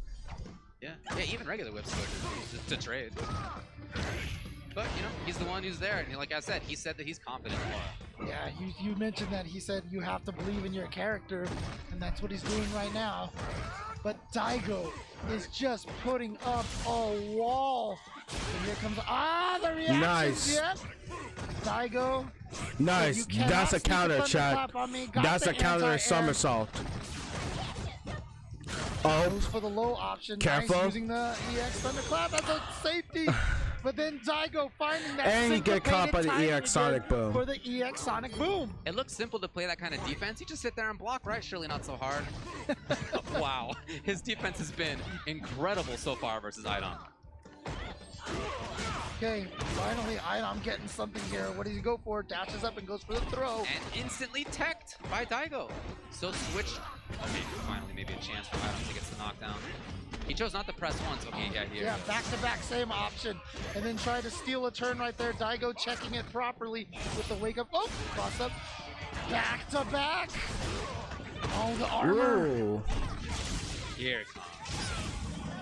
And you know what? We talked about the reads from Idom. No EX flash kicks this time, says Idom. And he was right. Just goes straight into the command throw. Trying to confirm that crouching fierce there. Idom staying with the stand fierce. Trying to scheme around this. Yeah, he's found it. Overhead link. Yeah, that's the setup. Great non Daigo is a right there. Gaia player in Street Fighter? Is Gaia only a Gaia player in Street Fighter 5 only? Plus, that felt so plus. How many active frames does that move have? But there you go, Idom on the board, 1-1. Very calm. I mean, both of these players, right? Yes. But the craziest thing is that I really feel like Daigo is showing more emotion than Idom right now. He tried to double dash forward. Daigo instead gets the corner. Will he voluntarily back off? He has before. Okay, that's no longer his turn. The tech comes. He's right back in the mix. That wasn't even a true combo. Yo, the offense from Daigo. We were talking up his defense. Nice. And just like that, it's his offense that really seals the deal. See, I mean, what am I telling you? It feels like Daigo is showing more emotion in this top 8. I gotta tell you, I think you are comparing him to like 20 years ago Daigo, which was a man made of stone. Which, because I don't think there's like big emoting going on. Yeah, no, you're absolutely right. Everything is relative. Yeah. Oh shit. Oh man. Oh, there we go. The counter hit confirmed for Idom. Now with the corner pressure, here's part of the read. Enough for the what grab. Next goes for the meaty elbow. Hard to time, but oh, he got the cross again. Idom now 1 hit away. The shimmy, and Idom brings it 1-1 here in the ever so important game number 3. Shit, dude. That offense that Daigo had in round number 1, I feel like is going to be so important as this goes on, because the more it goes on, Idom seems like he can solve Daigo's defense more and more. Daigo's got a knock. Oh no! Oh, yeah. You should have hit with the foot now. Yes. Yeah, like that. You should have hit with the somersault while Daigo jumping. And gets the punish. Oh, the cross counters again from Idom. I swear he makes it look like Laura's standing heavy kick is a Dulcim limb. Defense. Oh, what a D? tech. Still pestering. Lay your guard down. Got the knockdown. EX! Daigo's out of it. He gets a punish. Now, like I said, his offense. This is where he needs to run. All right, so he goes for the full combo here. Let's go! Let's go! Okay, mix it. Daigo! And he did. He ran it all the way through. Let's go, Daigo! What? I don't think he meant to do back-to-back standing medium punch. I think it was supposed to stand medium punch. Crouch medium punch, didn't matter, still worked out. Here it goes. Daigo with the comeback, he's up 2-1 over Idom. And again, Idom is America's last opportunity here to perhaps try to take a championship home at EVO for US in Street Fighter 5. Sonic, where's your Sonic Boom go? Got it. Blocked! Bro! And he's got the stun. That's death right there, most likely. Oh no, maybe not. One more. Oh! Even though he needed 2 more, it was okay. Remember when I talked about just putting you into the what the? Oh, he did the what? That was a perfect example right there. It was a reset, left, right, mix up into a throw, mix up into a tick throw, and it was just it happened so fast. Yeah. Okay, lovely walk up first. Daigo predicting that movement there by Idom. Oh boy. Oh shit. Throw, what's the meaty? Yeah, goes for the meaty elbow. Got him on block. Here's the pressure he needs. Unfortunately for Guile, he does not get pressure right away again. Gonna have to build that further. Oh no! He tried to, because when you hit Laura, the fireball goes away. So he was trying to hit her there. Tries to go for the throw, but nice jump back from Idom. But here comes Daigo. Look at Daigo with the pressure, the offense that you've been talking about. Here it That's goes. what he needs. Here we go. Oh! But still, Oh my has an God! opportunity. Look at all That those was resources scary! on Idom's side. He can't, gotta be. He jumped. Here we go. What? He needs one more still. Oh, watch out. Oh man. Dude. He hasn't used that all. Him and his defense. He ties it up 2-2 versus Daigo. Are you not entertained? Is this not what you were expecting from a Daigo versus Idom match? Final game coming in between these two. Daigo again trying to turn it on. Okay, final round, Chad. Final round. Again, that offense has been so. Oh no, that's a jump in right there from Idom. Command throw. What's the pressure here? Goes for the meaty plus frames again. Daigo blocking, patient. However, he's being pushed into the corner. The confirm will come here from Idom. He's got the corner. Bro, Next is Daigo surrounded. Wait a minute. No, he says it. Guaranteed. Oh, never man. mind. Here we go. I love that offensive. Not enough Reversal yet. from There Idom. it is. Match point for Idom versus the Beast. I don't know if he mistimed the elbow on purpose that time. That's if you do it at perfect timing, you have to delay it by 1 frame. But if he did it on purpose, Daigo fell for it, and here comes Idom. Dude, you can't be The Unreal Man serious. is getting red right now by Idom. V-shift. Gets him to waste Oh the no. bar on that V-shift. The barrage of normals is coming out from Oh Daigo. no, he Very trapped. active. He Lots of trapped. resources He spent, trapped. though. Again, those offensive V reversals. I love this decision by Idom. All of to them. try to keep Daigo in the corner. Oh, and now the V. Oh, he did fish shift, and then it didn't hit him because he did the fish shift. Again, here he goes in for offense. If only he could build more, but hard Oh to my do. God, Here's Idom. Idom. He's got super. Yeah, watch out. Oh shit. He could Oh. potentially go. Oh! Jimmy! Guess what, everybody? Final game, final round. Daigo versus Idom. Who is it gonna be? Oh, Chad. Start. Again, he's trying to find that This forward going movement, down. staying away from the corner if he can. Is it gonna Oh, hit? fuck. White. Tries to go for the lows right there. Oh, here we go. Finds the opportunity for the command throw. Meaty plus. Yep, caught Daigo sleeping. He knows that's plus, so he was scared to do anything. Nice V break to push him away. But again, those offensive V reversals. Oh man, Daigo's in trouble. Daigo's in trouble. Daigo's in trouble. And he throws it up. Daigo's in trouble. You make sure you know. No! And Idom is going to Idom! move forward, and Daigo has been eliminated from the Bro. tournament. And you can see from the crowd, The beast is people down, bro. literally standing with their hands on their heads. Can't believe what they just saw. But that right there is one for the books right there. You can't Man, get better what Street a Fighter fight. than that between Idom and Daigo. What a match.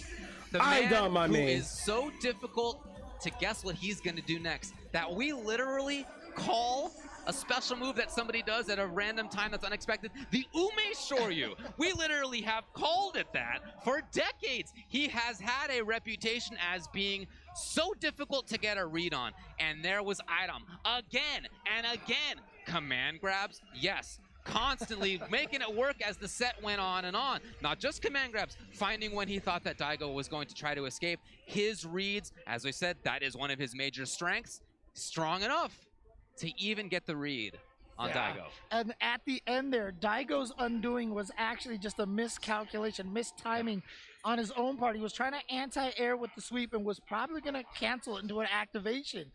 But it wasn't even a distance. He just pressed it too early. Idom hadn't landed yet, and so the kick just whiffed. And at that point in time, you cannot cancel the second What's hit going on next? of that sweep. Are And we it's on the, very are we on the winner punishable. finals, right? Idom took advantage yeah, of it, and there we go. Gachikun Idom versus is going to fight Kawano. against Tokido and Gachikun and Kawano, however, here on the winners finals.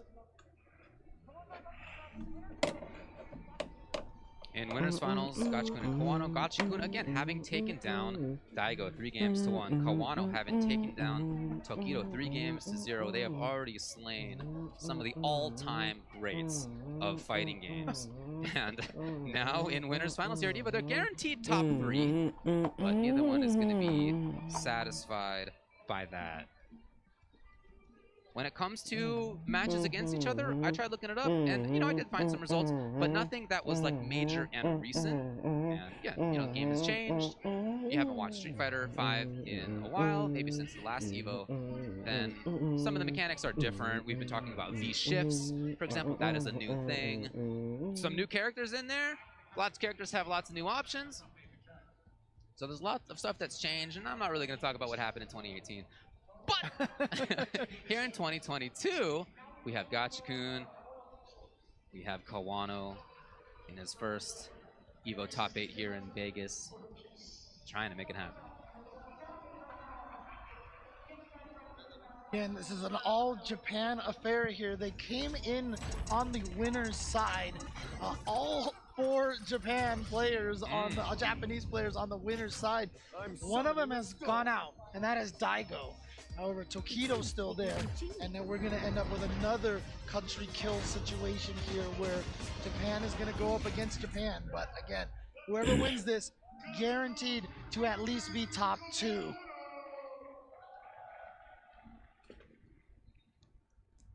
Three players from Japan remain. Only item from the US and from the rest of the world remains. Again, Gachikun said that he wanted to be the first to win both the CPT and EVO in Street Fighter V. Hasn't happened yet. Kawano, you know what he also said? He said, subscribe to my YouTube. Truly the next generation. There's the young entrepreneur right there. Yeah. I appreciate it, Kawano.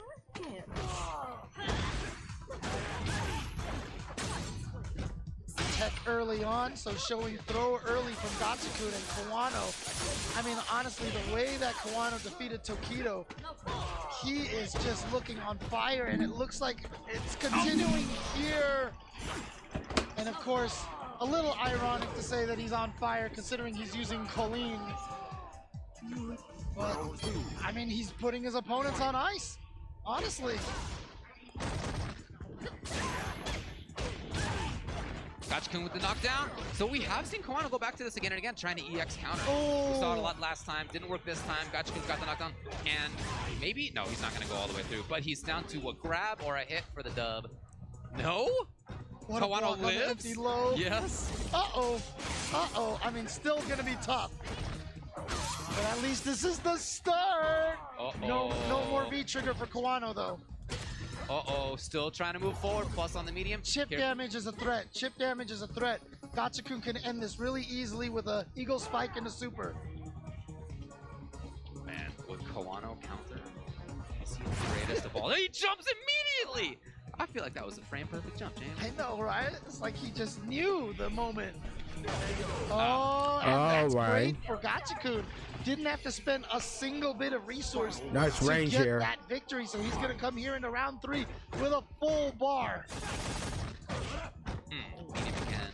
Yeah, we've seen the spacing trap that you talked about that Kawano's used. Yeah. So Gachikun not going with the light button, going with the medium button. That's how you stop those spacing traps. Or just by taking a big old turn. Hold on. Finding the hit most of the way into the sunlight. Ooh, straight on wake up. That's great for Gachikun. Wow. Tried to get a crush counter there, maybe on a backdash or a button press, or even a throw with. He's got that V trigger activated, but you can see hasn't been able to do much with it so far. Whoa! There it is. Okay. Kawano ready to go. Super. Oh. Activation. He's got a lot of meter. He's not going to go for the super. He wants to make sure that it is going to kill anything into that super. He dropped his combo. That's okay. Just didn't expect it. Oh, he was like 2 pixels away from throwing him. Yeah. Low all of a sudden at the very end. Kawano's gonna find game number 1. Okay, I did. Oh, that kills. Honestly, Indeed. Kawano in round number Indeed. one, like All I right. said, he was looking like a man possessed, you know, ready to take things. Then Gachaku Indeed, it almost kills. right through him. Obviously, With the Kawano super. started making the comeback in round 2, but was halted. But now Kawano taking round number 3, going up 1-0. And right now, by the way that the 4 players on the winner side of Japan have been playing, Kawano looks like he is the most focused, getting these counters as well. These counters, I mean, Those have been amazing. has he missed that? Any of them? Some of them have been thrown, but Okay, he's got a yeah. good success rate though.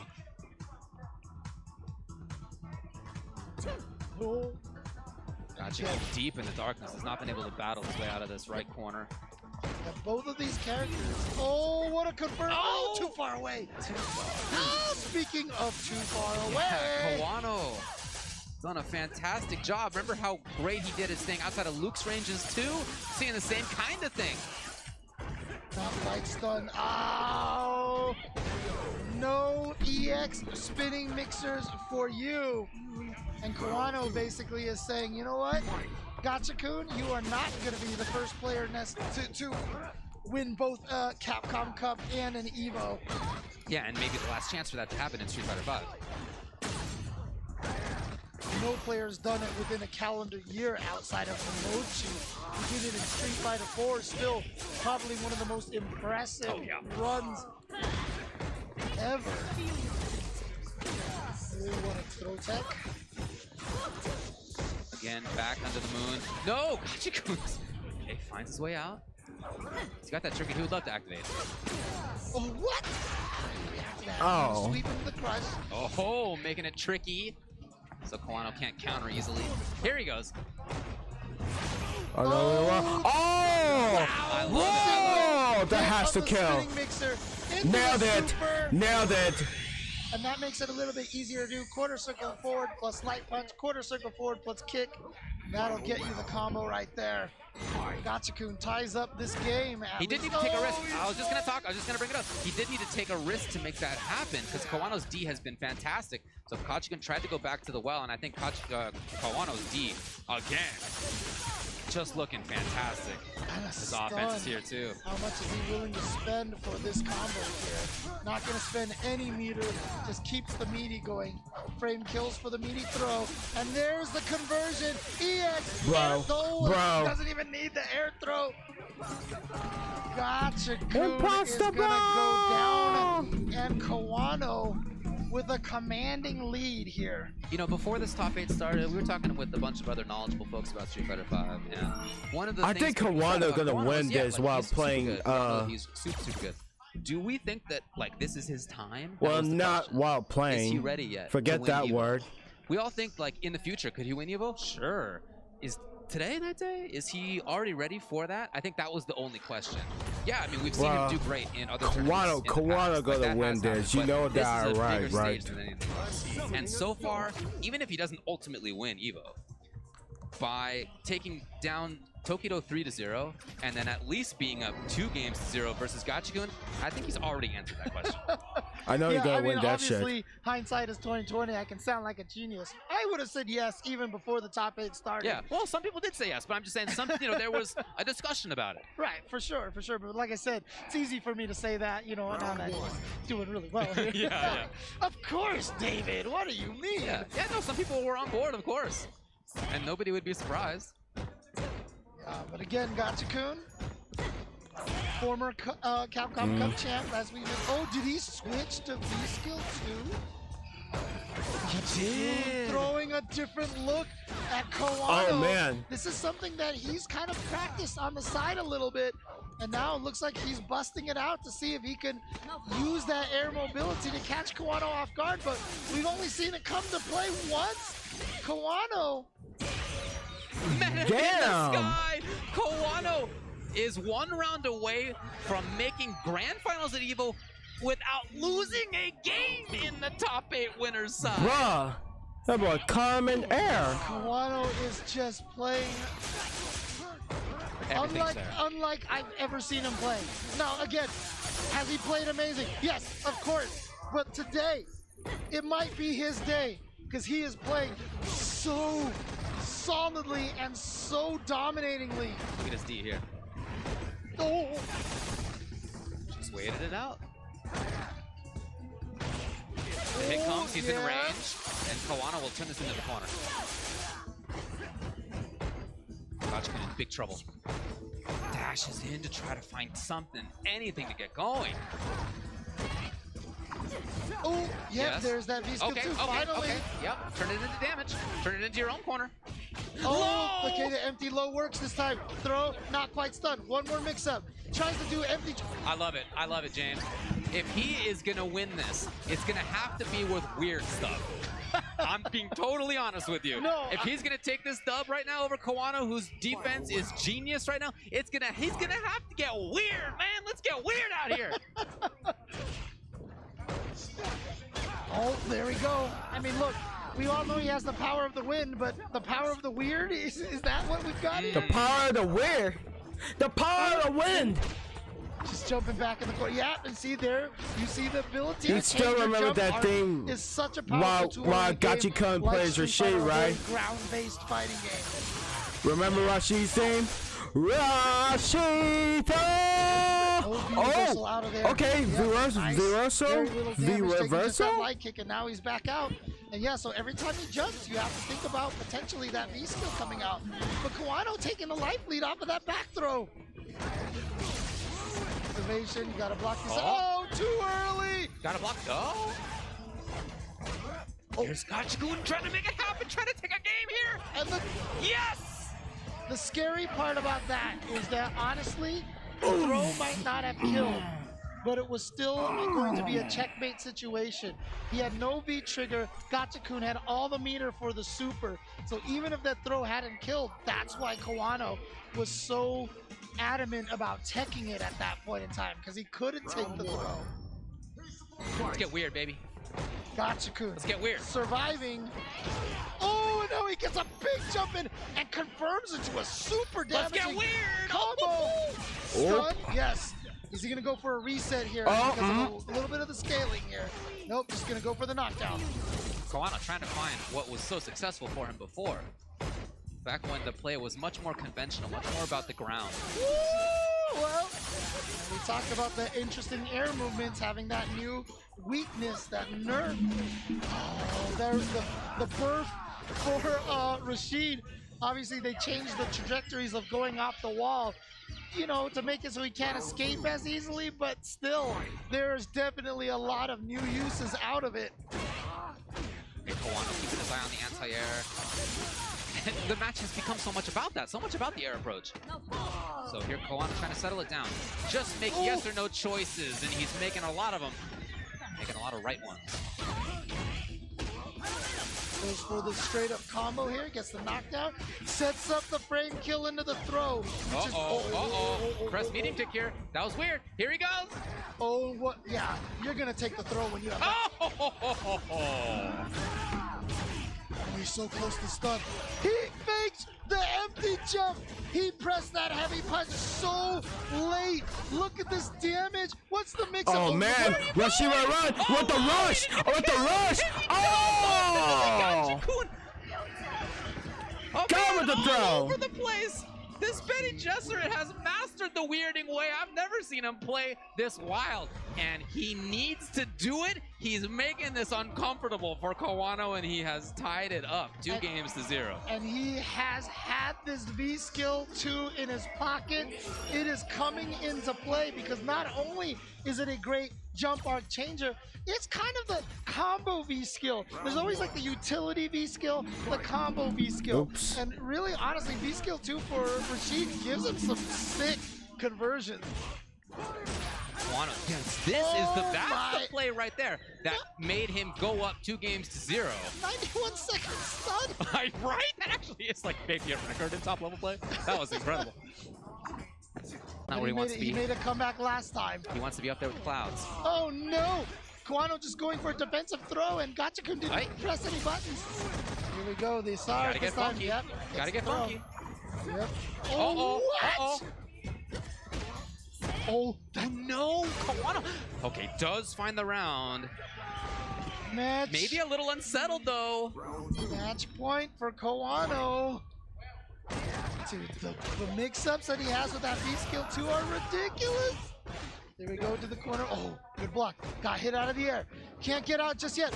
What a decision. That's what Kawano was looking for before. Yeah. Oh, no. Oh, no. No, that's punishable. And see, this is what I mean by it's the combo V-skill. Look at this. What is good? No! Come on! What's a poor Kawano to do in this situation? Oh man! Oh man! Kawano in danger! When that V skill debuted, people were like, okay, this is broken. I can't believe you gave this to him. But V skill 1 was just too useful for Tornado in the roll forward for the plus frames. We haven't seen it into this kind of level of surgical precision being used that Gachikun is demonstrating here. Catches it. Here's Gachikun. He's got the corner. Here he is. Trying to press. Kawano in trouble. Gachikun will he make this complete comeback? He's threatening to do so. Kawano trying to stay solid. Out of there. Using that precious trigger resource as a way to escape. Okay, he crouching. And if you're Gachikun, you're okay with that, honestly. Up there with the birds? I've heard a bird loud. Bird Rashid is ridiculous. Oh shit. I mean, they gotta change the voice for Rashid to say like a bird. Bruh. Here comes Kawano. Can we? Bruh, Kawano's still committed to blocking. At least he's fine. He's still in danger. It's Wait. Kawano who has him on the ropes. Okay, but Gachikun's gonna come out of this with full resources. The throw. Bruh.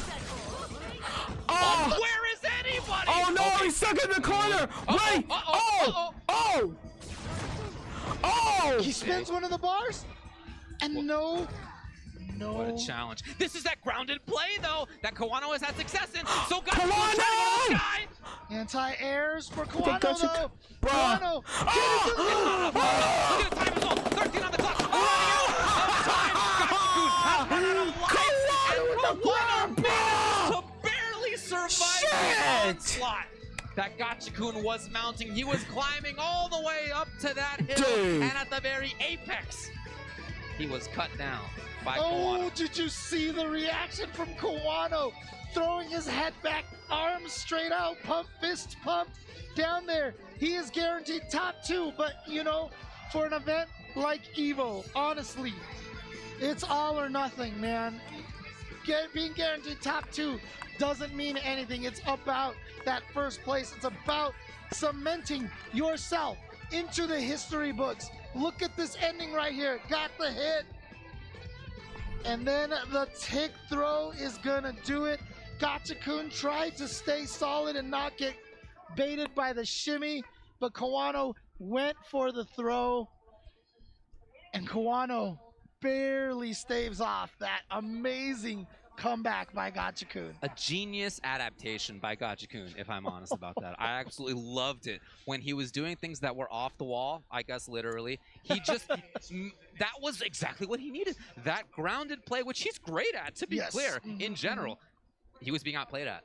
Kawano had fantastic footsies, just excellent pressure, excellent defense against the normal stuff. So Gachikun just threw a monkey wrench in it. And with that V-Skill 2 change was so much more unpredictable. And it was that unpredictability and that ability to stay away from where Kawano had that grounded control. That was a huge part of why that did almost happen for Gachikun. I mean, that's a heartbreaker for Gachikun, of course, but he's going to be in losers finals. He's going to be waiting there to see who comes up. Is it going to be Tokido or Idom? But he is still not out of this yet. I mean, Tokido especially Gachikun almost had him. Getting into grand finals from the loser side, getting a reset, taking the tournament. But Kawano's grabbing Kawano man, we're here preferring to throw at Gachikun immediately. But some of these matches are among the best that I've seen in Street Fighter in a long time. Yeah, well, let me watch my ear. But again, you know what? You don't want to look. You clearly do not want to miss any of these matches. Do not leave your seat. You have to go to the bathroom, grab a snack. Go for it. But still, make sure you're back and planted on that chair to watch the matches after this break. Shoutouts to Astro Gaming, the audio partner of EVO 2022, providing audio for EVO tournament stations with their A40 headset and Mixamp Pro TR products so competitors can have an amazing tournament audio experience. Go visit astrogaming.com to pick up your own A40 headset, Mixamp Pro TR, or audio-related accessories.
I'll handle this one personally.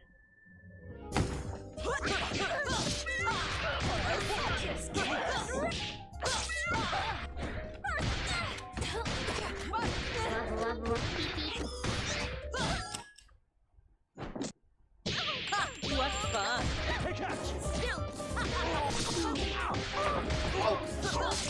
It's about to start any minute, chat? It's about to start any minute? Dude, I was checking upstairs about quickly before I wash my ear. You know, I clean my ear inside. No, that's something gross. Who was she again?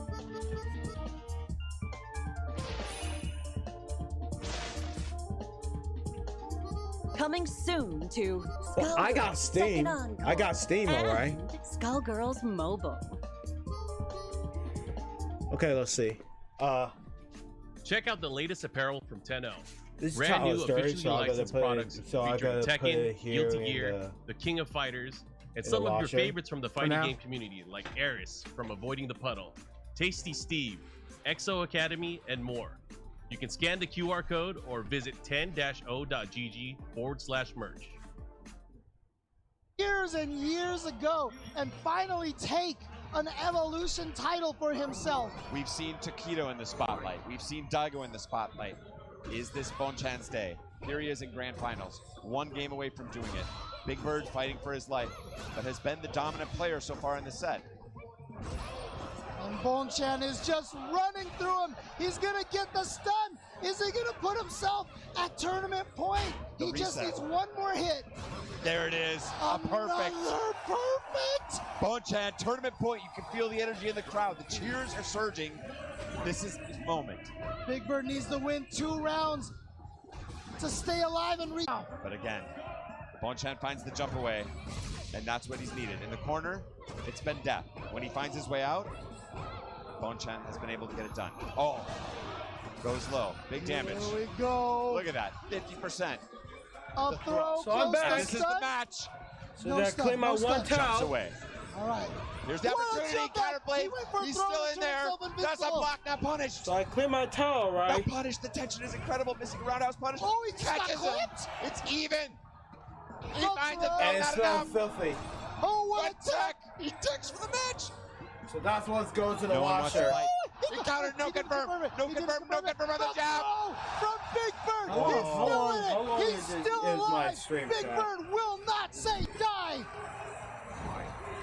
Here we go. This set, it's either for the reset or for the tournament. One round away again. The tension. Missed sweep punishes. Difficult range. The jabs. Both playing the game, but both looking a little tentative here. Oh yeah. But he doesn't want to let him out of the corner. That's the critical story So, here. He gets how out. long am I Here we go. my stream Big chat? Bird with this pressure. Delayed V reversal. Smart. You know I love God, long one streams, hit, but right? nothing happened. Here we Oh, go. he makes it out. 1 meter spent. Building Okay. that V trigger bar again. Oh. Gets another hit. Here we go. That's the stun. Okay. He's going to Not be able enough. to do a lot of damage. He's not going to be able to kill. He goes for the Goes reset. for the reset, Yes, finds it. sir. Will it be Yes, enough? sir. Okay. It's Not enough. He's fighting for his life. He lands the critical hard. He's still in this. It's not going to kill. He's got one more chance. This is his moment. One mix up. UAE. What? Oh, and a counter. From Bonchan. He jumps back. He Okay, ran it, and he Taquito takes versus it. Edom. Bonchan In this is moment.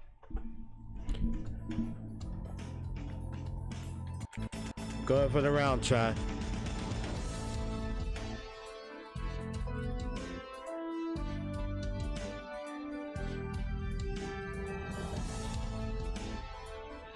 I know, the lag.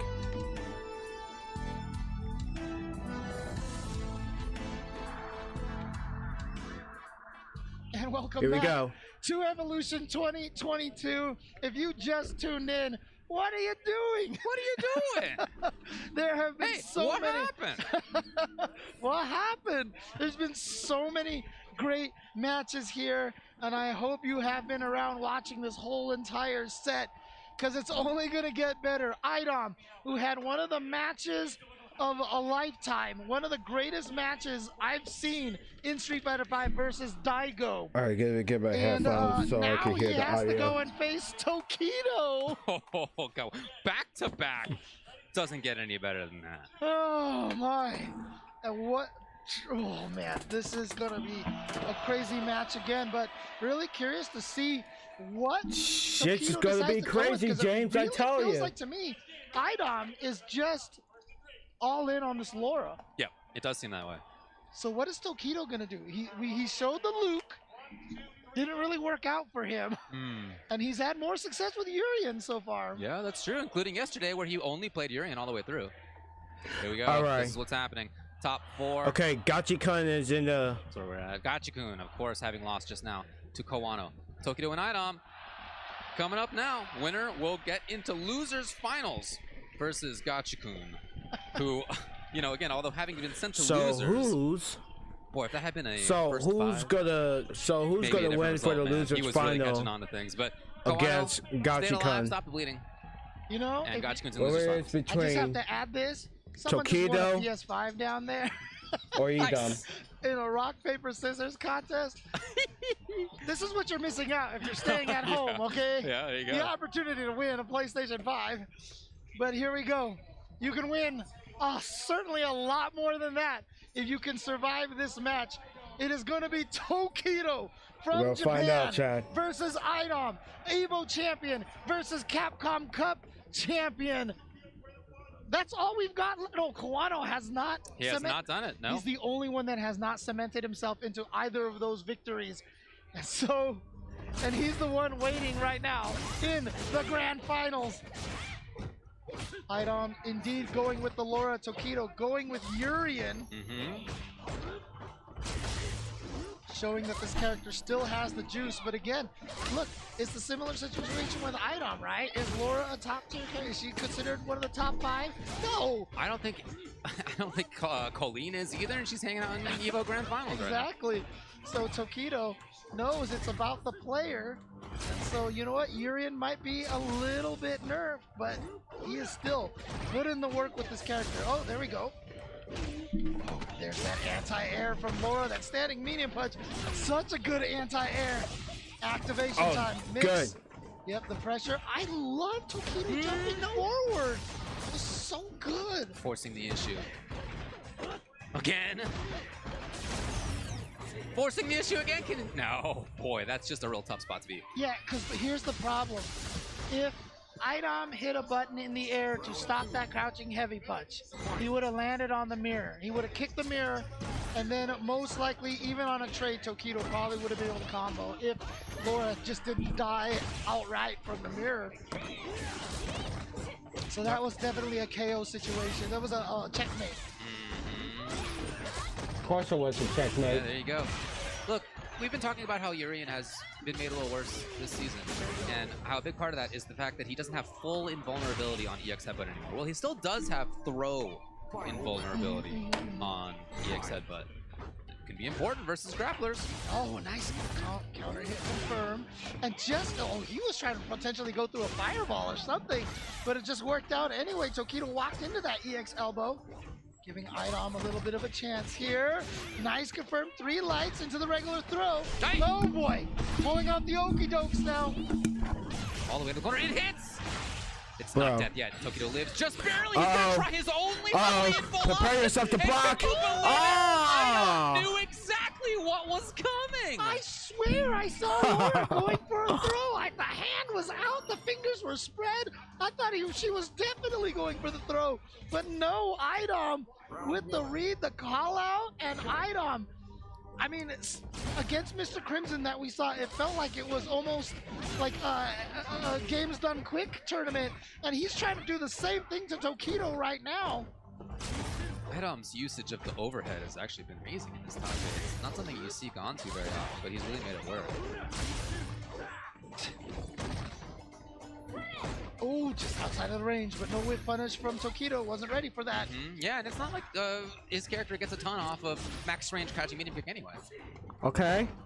Here we go. Party begins. No, oh my god, Idom's in there anyway. Oh, I love the EX as an escape. Oh. There it is. Putting up the fierce. That trigger survives here for Idom. Big plus range advantage, meaning it's his turn. He gets to do whatever he wants. Out of there. Tokido's gone, yeah. What a neutral jump. It's not enough to kill. Uh-oh. Aegis Reflector. Deep challenge. Not gonna let you. Oh no, man. All you can do. Bro, Idom won't let that happen. He won't let that happen. The bravery of that. Let's go. The bravery. I mean, is it bravery, or as you said, is it the reads? Is it the Well, of course it's the reads, yeah. Jeez. Idom just no care in the world, no sense of danger in his heart. Oh, Kichina? Okay. Uh-oh, here we go again. Oh, everything, I swear, is a leak. Again, he's made it so uncomfortable for Tokido, and he prioritized the reset, and this actually might be it. Not quite. Violence out of there. Just, I mean, so, look, it's just so unfair that Idom plays Laura, and when he plays her, she gets different frame data. Because it feels like she has different combos, different fireballs, different range, or something. Because this character just, I mean, to take out Daigo and then Tokido back-to-back is the threat Idom is currently making. Tokido, look, we just saw a really nice almost comeback by Gachiko. Maybe Tokido can do it as well, but right now it's seeming tough. Yeah, and again, it's those reads and that similar situation again that I mentioned that Idom is so good at making you just going, wait, what happened? Wait, what happened? Wait. And then by that point, you're already dead. But here comes, oh no, this is big here. Here's the start for Idom. Ah, nice punish. Full punish. Oh, nice. It's the EX headbutt combo extension. That's punishable as well. Yeah, he was hoping to see a button from Tokido to armor through. And there's going to be a round. And yeah, you see the nod from Idom. I was thinking the exact same thing, like, that's fine. That's fine. You know, you're going to take that round, but Idom, oh, the crush counter. How many crush counters has Idom had already? The way he uses Thunderclap at ranges where you can just get poked and hit, he does that, I feel like. Yeah, and his usage of the fact that you can't just walk backwards when she's charging it up is tremendous. Yeah. Oh, there's the challenge. There we go, There's the challenge. Yep. There we go, nice. Oh, that's going to be a big combo. Yeah, it is, into a really up-close situation. Tokido's in trouble all of a sudden. I know, just like that. Look at him trying to escape desperately, and he's not going to do it. His desperation to escape is palpable, James. I feel it from all the way up here. And it's match point for Idom.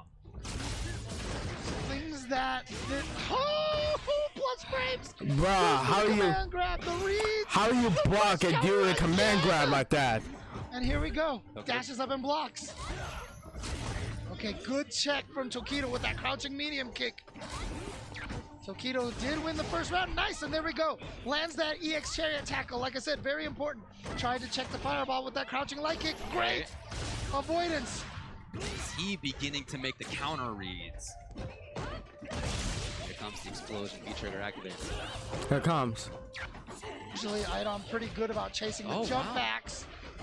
Yeah, just bad range. Very rare. Oh. He backed off because he knew exactly what was coming. Here comes. No, it's a link. It's oh man, Idom! Oh shit! Daigo and then Tokido back to back. And he does it in the way Bro, that I feel like only Idom versus Gachikun. I made the joke about the frame data being different when he played. I feel like, I mean, there's a lot of Laura players out there. Sure. But the way Idom, the decisions that he makes and the way that he literally just steamrolls you once he gets one read and he just never lets you escape or get away. Idom continuing forward, taking down Daigo and Tokido, and now he has to fight Gachikun. Did you see that? Trying to get away. It's so standard for Urians to go for that kind of stuff. And Idom had exactly the solution. I think to me, the tail of that match was the end of that one round where Tokido was just holding up back for his life, dude. He was backdashing for his life. I'm gonna charge this. Just how much he did not want to be close to Idom, how much he needed to disengage, and he disengaged all the way into the corner, and it still didn't work because he still lost there. that set of moments to me is okay. I the gotta definition charge of what this. happened during that set of Idom's just fantastic reads, and even somebody like Tokido Charge knew that this the reads were so laptop. strong that his chance was only in escaping and not in contending with them point blank. Right, and Idom read that desperation, Yes. had the answer the entire time for every option that Tokido took, but again, this is the thing, right? Fighting games are about trying to get yourself back into the position where you know what's going on, that you're ready to fight again. But when Idom starts getting that pressure on you, you just, like I said, you have no idea what's happening. And you want to get the heck out of there as much as possible. Yes. But then that desperation translates into predictability for Idom. And nobody is better taking advantage of that desperation It's best to turn than on the Idom. light. I feel like. I mean, really, honestly, I don't even think that's a exaggeration to say. At both causing and taking advantage of desperation. Yes, exactly. So we go into losers finals. Now we know how Gachikun got here. He got here in, I would say, an unusual way for somebody who's in losers finals. Typically when you're in losers finals, well, obviously, always you have just lost. You've just lost winners finals if you're coming from his side. But usually it happens in the sense that you feel down on yourself. you know, maybe you lost big time. The way that he lost was so close and included such a great comeback and set of counter reads and adaptations that I don't think that he would be coming into this next match feeling like that was a bad loss. It was a loss, but it was so close. So it's a different position than usual. And of course, Idom comes into this after having taken out two of the best players of all time. Well, I mean, you could also look at it too that he was like, I was so close, and now he wants that chance so badly that he might be not looking at this. Oh, the hit out of the air. Important. But Gachikun again is another one of those players that can definitely run you over with the momentum. But you see there, right there, the perfect read by Idom. He went for the shimmy, and how do you counter shimmy? By pressing buttons. Dodging light punch right there from Idom, taking that turn. Oh! Great interruption, great defense. Oh, what a tech by Gachikun. Now he turns it on for himself. There's no V reversal available, of course, for Idom. He's stuck, but he still wakes up, and Gachikun on reaction, maybe? I don't know, but that was fantastic. Very fast, if so. Nicely done by Gachikun there. I mean, Idom coming fresh off the 3-0 over Tokido there. You know that he's got a lot of adrenaline coming in here. Gachikun trying his best to diffuse that adrenaline. And there we go, changing your jump arc to prevent the anti-air. Oh no, the second one didn't hit, unfortunate, but hey, Gachikun still has corner. Yep, corner is so important in this game.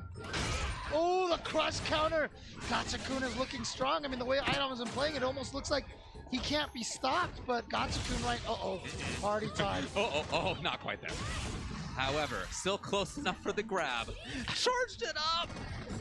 Plus range again, advantage right on backs off the reset situation. Oh. He blocked that? It's still going. Oh, he confirmed it! Out of the, what a smart V reversal. Absolutely, but again, still stuck. Here's Idom. Oh, he too far away. Missed it. What is happening? Still alive, he's still alive. Wow! There were, I don't know how to count how many interactions there were that Idom had to guess right on to make that round happen, and he did.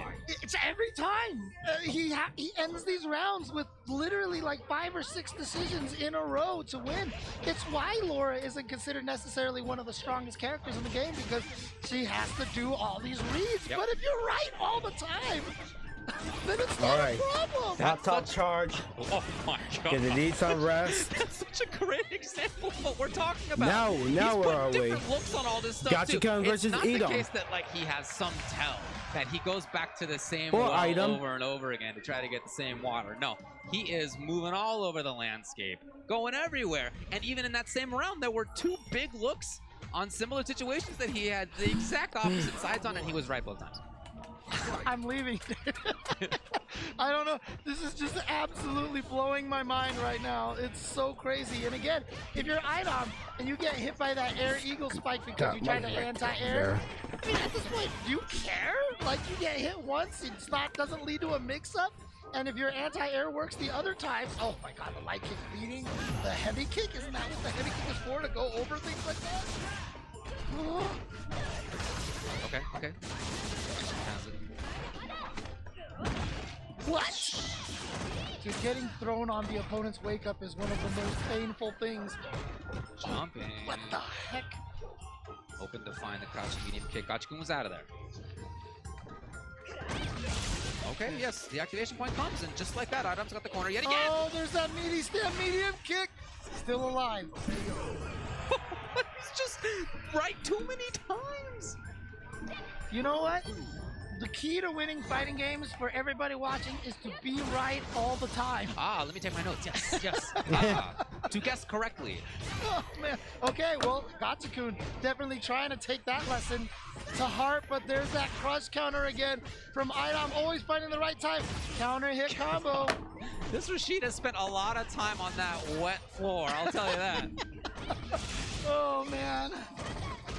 Oh, boy, you touched the button. One more mix-up. Okay. Oh, disengaging, re-engaging all of a sudden and waking up with the jab. Why would you press a button? I don't know. Why would you I land don't with a know, button? James. Why would you land with a button? Why? I don't know.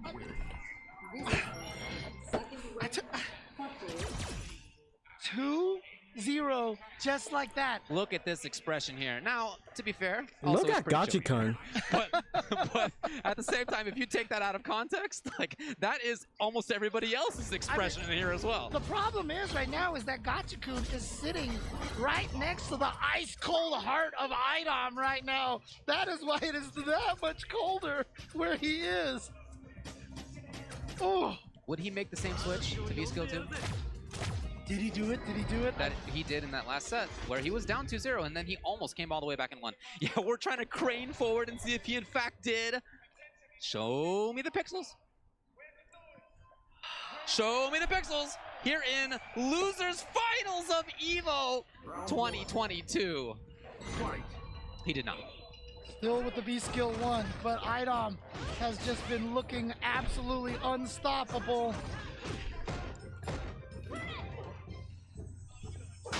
Oh, okay. Very important right there. Because again, how many times have we seen the crush cap? Okay, there we go. Gachikun correct on that mix-up. And here we go. He tried to interrupt, not going to happen. So Idom in the danger of stun. Here comes Gachikun. We've seen how well he can make the adjustments. Last time he did it with a V-skill change. Can he just do it? Oh no. Oh no. Oh no, we all sense it. Every single person in this venue senses it. So the audience is screaming right now. I love the V-break idea. There we go. Okay. Gachikun shutting it down this time. Gachikun said, enough. The collective of every single person in this audience when that throw happened. Oh man. Oh man. Okay. Yep. You're gonna have to block that, and I love the chase down. The guy here to throw hands. Okay. Oh boy. Okay. Yes. Yeah, he's finding more success at this range. Yeah, but again, you know, all this damage that you're doing right here, but then Idom with one sequence. How often has he made the comeback based off of one quick sequence? Yeah, you're right. You're absolutely right. Into the corner. It's gonna hit. Idom's here. He needs more. He doesn't need any more. He only needs one more round to have gone over Mr. Crimson, over Daigo, over Tokido, and over Gachikun. I'm Dr. Strange right now. The one finger is up. One sequence. One sequence is all he needs. I looked through 14 million possibilities, James. Oh my goodness. I am Dr. Strange who holds the iron on the trying to stave off this defeat and a good start to this round. But this is all just to get one win on the board right now. Here we go. He's in there. There we go. Yes, yes. And he should be able to build up enough meter for the critical art here. There we go. With a perfect Gachikun on the board, staving this off. He got it down to the final game against Kawano after going down 0-2. Could definitely do it again. That is the caliber of player that Gachikun is. It's just that Idom has been playing out of his mind. And that is a big win for Gachikun to be able to stop the freight train right there. There we go. That was Crackerjack punching the train, man. Here we go. Red Bull Gachikun. Next set, Idom. Continuing the fight. Ooh. Trying to settle things down, but unfortunately, he was just trying to confirm it. He thought it was going to hit. I mean, it definitely looked like it was in time. But he did go for the heavy punch, which is a little slower. Oh, not a crush counter, though. Very important. There we go. Gachikun towards me. Oh, the backdash in the corner. It's a specific read. And here's Idom. One hit away. Gachikun got out of the way. Okay. Finding his hit. And he needs more. Will he allow her to move? Not quite. Idom blocking again. He's got the resources to start this party. Oh, using the V-trigger activation to give himself plenty of time to react. And it doesn't matter if you change your jump arc anymore. He's got that heavy. She's got that heavy anti-air. Oh boy, here we go again. Here we go again. Trying to make it happen. Gachikun's defense coming into play there. Jumps over anti-air light, and Gachikun actually kind of has the corner. No, not for long. Here we go. Not for long. Oh, good trade. Not for long. Not for long, he said. On the juice. Oh, there we go. There we go. Here comes Gatsuku now. Towards the corner. Doesn't do the whole spinning mixer to get some more advantage on plus frames.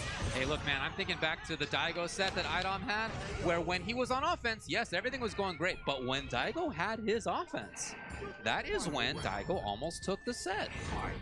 The more that Gatsuku can find that up-close offense, of course, easier said than done. The more success he can have. He woke up with standing medium punch. It's one more sequence.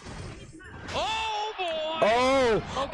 Boy! Not gonna quite have He might get super on this. Actually, He might get doesn't super. even need it. I don't even know if he needs it. He might get super. No. Oh, Dude! He needed but one EX. Dominant Edom, man! To do half of that entire life bar.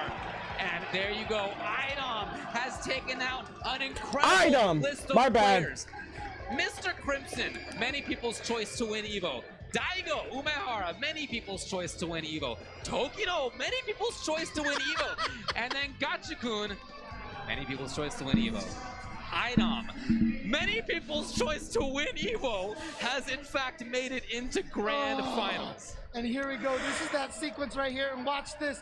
What a perfect spacing right there. Safe, meaty. So, and look at the damage. Idom versus... Dude, I mean, look, every time I see Laura the and one who Idom on played, stream, I'm gonna have to do it. the one who played, Pulling out the Javits Laura combos right there. who made it in Shout out to Colleen. Javits. What a finish there with the jump combo, mid combo to take it.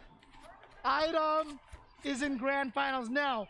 The road is hard here. Yeah. This is loser's bracket. He needs to defeat Kawano 2 sets of 3 out of 5 to take this tournament.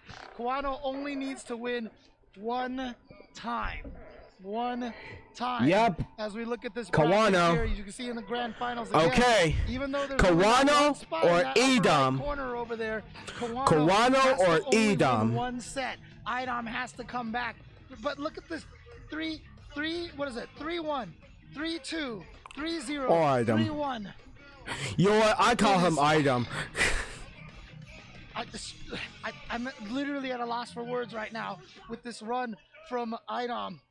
And if you guys are, dude, I don't even know what to say. I don't know what the transition is at this point either, James. Just get in there. I just gotta tell you right now, man, if you guys are enjoying this, you guys are having a lot of fun with this, you too can also join as well on the mobile platform with Street Fighter Duel, as well as you can see here, beautiful artwork. I mean, honestly, some of the best artwork that I've seen for a mobile game like this. So check this out. This will be I wonder if that works. globally eventually, very soon. Right now, available to download in China. Fuck. And then, of course, Street Fighter. Hold on. This will be available in Wano is from, and Europe finally getting their own Street Fighter League. So excited for that. Man, it's not available on my phone. That Idom has just completely taken the words out of my mouth, dude. Yeah, the desperation to try to deal with Idom is affecting even us up here on the commentary desk. We have but one match left for EVO 2022 Street Fighter V Top 8, and we're gonna get to it right after this. Oh yeah. Well, and getting his maul on. Now it's up to Duck to find those holes without that reversal to get out of the corner. So I like that Horus is taking full-blown advantage of that, man, and he's looking good. Yep, and Horus gets that jump in right away too from Dark pressing these big buttons from G. Normally, anytime you're fighting against these characters with like these Enjoying to say normals, chillin' chat. think of it as this is a close range fireball. You know what I mean? So if you jump against a big range normal, you're technically gonna punish him for throwing these big normals from these characters. And just like that one jump in led into all this offense right here. Caught Dark slipping with a text, and Horus match points. That was OD. Like, what a switch up on speed, right? This is looking like the first set Horus. Yeah. See, Horus in the situation where he's able to take more risks. Right, this is outside of the physical point of the game, right? It's not just G versus Ed. It's Horus having up 2 games, match point versus Dark with 0, nothing on the board. So he's gonna take more risks. 100%. I concur. That was nice. Nice breakdown. Okay. Nice. Dark is playing fantastic though. I like that. The close psycho snatcher, man. I swear it looks like the fireball sometimes. You really gotta be a pair. You gotta pay attention. Nice. The crouch medium kick's really good. Ooh, back heavy kick with punish. On the fierce though? Oh my god. Love that. Are we gonna activate the B trigger? Yes, we are. 100% is gonna be a situation he's gonna wake up super. I'm calling it now, Justin. I'm calling it now. You might as well. I'm a little too far. Sometimes people do those with grabs from that close just for the counter hit. Yep. Yep, that guard break stance, you never want to be in that position. Guard break stance is so good. Alright, spends the meter right here. Now he doesn't have any V trigger, but he does have super. Oh, he's dead! He's dead, he's dead, he's dead. Oh, he jumped! He had the low forward, he had it! He did! Uh-oh, here we go. Super did he press a punch?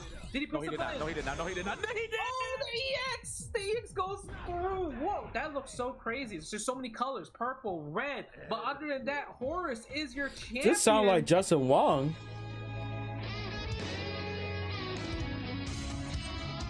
He sounds to me, so.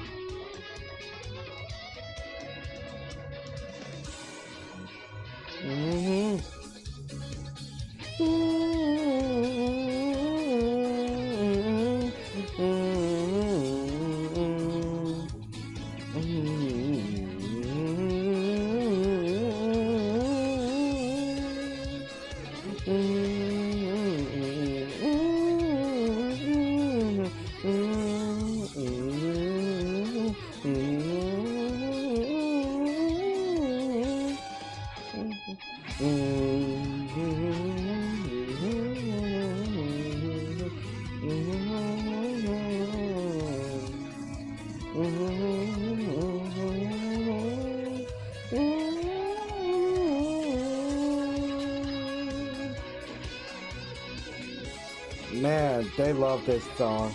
I mean, they love this theme, bro. Gao theme was S tier. Hello and welcome back from the Michelob Ultra Arena. That's where we are holding EVO 2022 Finals Day. And that's where we only have one match left for Street Fighter V. Nice that they named the arena after you, by the way. I do appreciate it, by the way. And that's not only maybe the case for EVO 2022 for Street Fighter V, but that may in fact be the case for EVO and Street Fighter V. We don't know if it's true, but I think we all suspect with SF6, of course, on the way, that this might be the last run for Street Fighter V. Yeah, someone's hugging. So this grand finals between these two players, Kawano from winner's side and Idom from loser's side, one of those is probably the final EVO Street Fighter V champion. But you know what? You know what Gachikun said, right? Whichever player wins will be a Capcom Cup champion and an EVO champion. For Street Fighter V. Gachikun said there hasn't been one. And no man. Oh, wait, no. Gachikun's already gone. I'm sorry. He's out of here. I'm sorry. He's gone. Wait, did that match happen already? Right? Yes. Man, he's way gone. It did, in fact. And although it was a 3-1, that poor young man, Gachikun. It was very quick and Dude, very Idom has destroyed my strong. brain. Yeah. Idom has destroyed my brain. He's mixing us up here as well. Me talk and try process info. Kawano, I've loved his run. Let's talk a little bit about his run. Of course, only in winner's side. Before top 8, he took out Gentleman Thief, Yanoob, Dankadias, Smug, and Kudo. That's a bunch of different characters. It's a bunch of players who are really, really strong in their own. And then in this top 8, he's sent to losers Tokido and Gachikun. You know, it's hard to get better than that. It's hard. I don't think it's impossible. Because in the other side, Idom, who was sent to losers pretty early, actually, by by Ryan Hart. That's right. After beating Book and Squall, has taken out Joey, Terrence, also Dankadias, JB, Cien, Angry Bird, that's all before top 8. In top 8, Mr. Crimson, Daigo Umehara, Tokido, and Gachikun. That is a list right there. What a list! And you got to imagine, as well as Kawano's been playing, I mean, Kawano has been looking unstoppable at this point in time. Yeah. But You just saw Idom go through so many players in a row. You've got to be a little bit nervous coming into this match, I would imagine. I think that may be true, but, you know, I'm not that guy in the chair. I think that he's somebody who feels pretty calm and cool in general. And I think he looks that way right now as we're trying to get something sorted out up there. He is, I mean, you know, he did have a close set versus Gachikun. He was up 2-0. He almost took that thing 3-0, right? It was almost very fast, almost just a run through. And then Gachikun made that change. Here's why I'm a little concerned for Kawano. Gachikun made that change.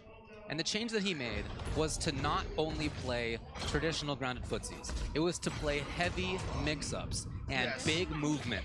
And you know who he's up against right now?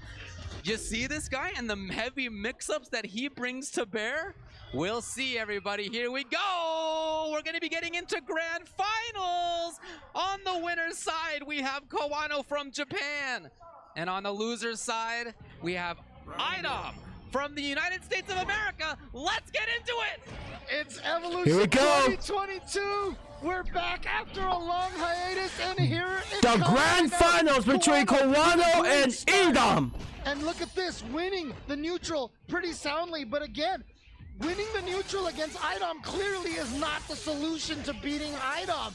Because once Idom gets stuck, you have to kill him before he gets that V-trigger activated.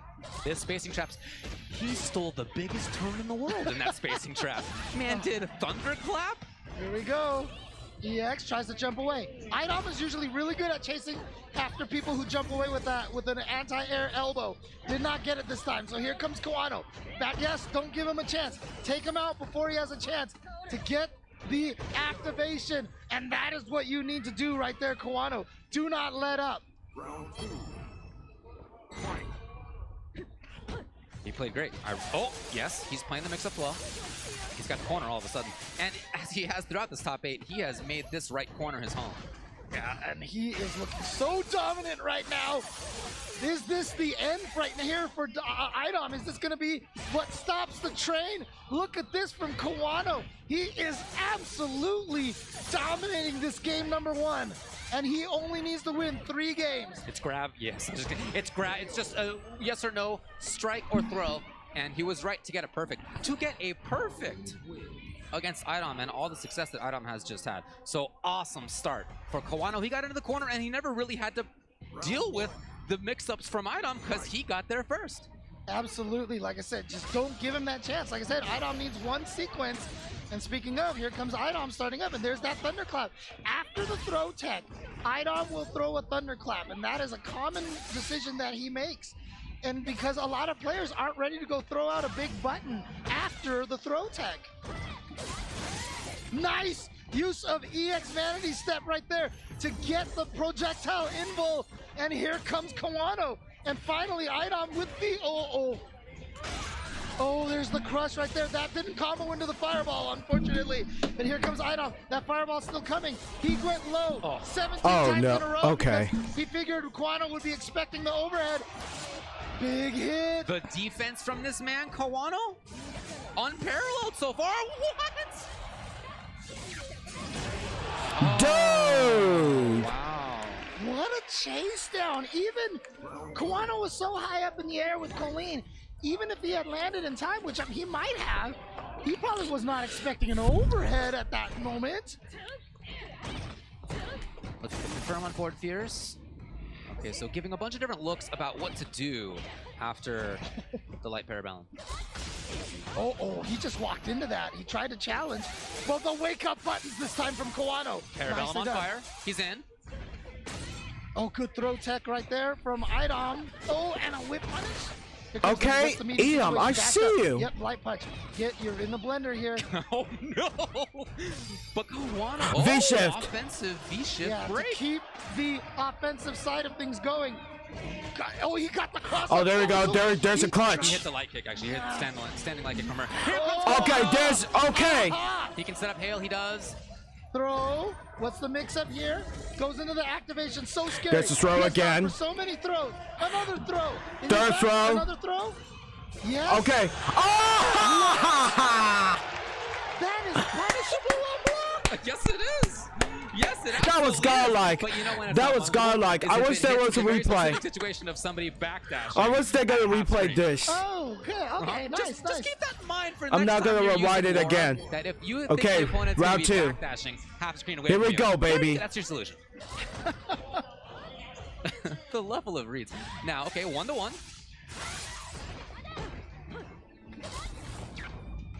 Back to this neutral. Oh no, an execution error from Idom, but you know what? Wasn't a big punish from Kawano.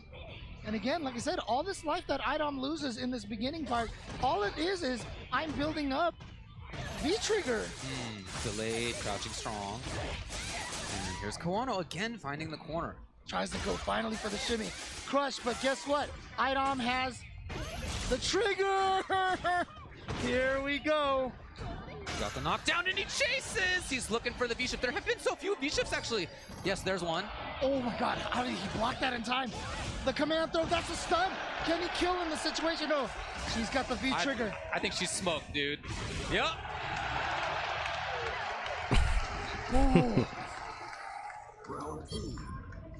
Okay. So, I mean, it continues to be the case that when Idom finds pressure, he's terrifying. Kawano has better defense than almost everybody, and even he's falling susceptible to that. However, what's great for Kawano, the positive sign for him, is that his own offense has been great, yes. Okay, this is going to be a stun most likely. No, not quite. Actually, this is great for Kawano. That's going to be less scaling. Wow, he just went for the overhead. Sure did. Sure did. He whiffed crouching strong and did a fierce afterwards. Sometimes you're absolutely just always right. And here's chasing. Oh, no. Oh yeah, because when you hit, the fireball goes away. What? Just went through the thunderclap in that situation? I think he just threw a counter as well. Here's Idom. He didn't quite get the double. Oh my god. Chill. Chill. Oh shit. What? Is he gonna make it? Is he gonna make it? Oh no! Kawano wasn't sure. Like, I feel like he had like two things that he wanted to do and he couldn't decide. He almost between them. cut Eno, man. He came out and literally gifted Idom that win. It's the first big error, I think, that we've seen for Kawano in this top 8. And it comes at the worst time for him. And that's what Idom does to you. Like I said, I mean, he's mixed me up, and I'm sitting up here. I'm not even sitting next to him. He's at reset game after a dominating first game from Kawano. But it was because Idom was just like, you know what? I'm just gonna keep blocking, and Kawano finally showed that he was like throwing 7 times in a row. But since then, Idom has been right every time. Yeah, your fucking command grab, dude. V-shift? Oh no! It didn't hit him. V-bar on that V-shift. That's right. That's right. Idom. Now, oh boy, Kawano's trying to be outside of Laura's button ranges. He wants to get whiff punishes going. That's a big strength of his character. And I wanted you to keep in mind, Idom has not gone for a lot of command throws at all. So be careful, watch out. There's gonna be a command throw at the end of a round, probably. He feels the chase. There it is right there. Kawano was out of it though, and Kawano's got the corner. Jab! It's Idom on reset point! Using Laura's one Bro, I'm jab. speechless. I got no words. Instant jab. I try to find some words that I need to bring that up. It's just a one-frame jab apparently. Of course, really it's 3. It's just that he has been right so often. And here he goes. Here's that sequence again. And you see how he always decides to go for regular throws so much, so that if Kawano escapes it, he can't punish the command throw, right? Absolutely. Again, the challenge! And maybe where Kawano's looking for a V-Rev, but boy, Idom has pressed jab there twice now. Okay, activation for Kawano now. Important place, but beautiful defense. Oh, Kawano with the read. Back throw. Guess what? Activation? Not quite yet. There it is. Activation. What are you gonna do? You gotta defend now. Gotta defend. There's the thunderclap. Yep, you catch. No, the anti-air is ready to go. Not quite there on the punish. Kawano. Challenge is nice. Nice challenge right there. But here comes the buttons. Wow. Damn, man. Damn,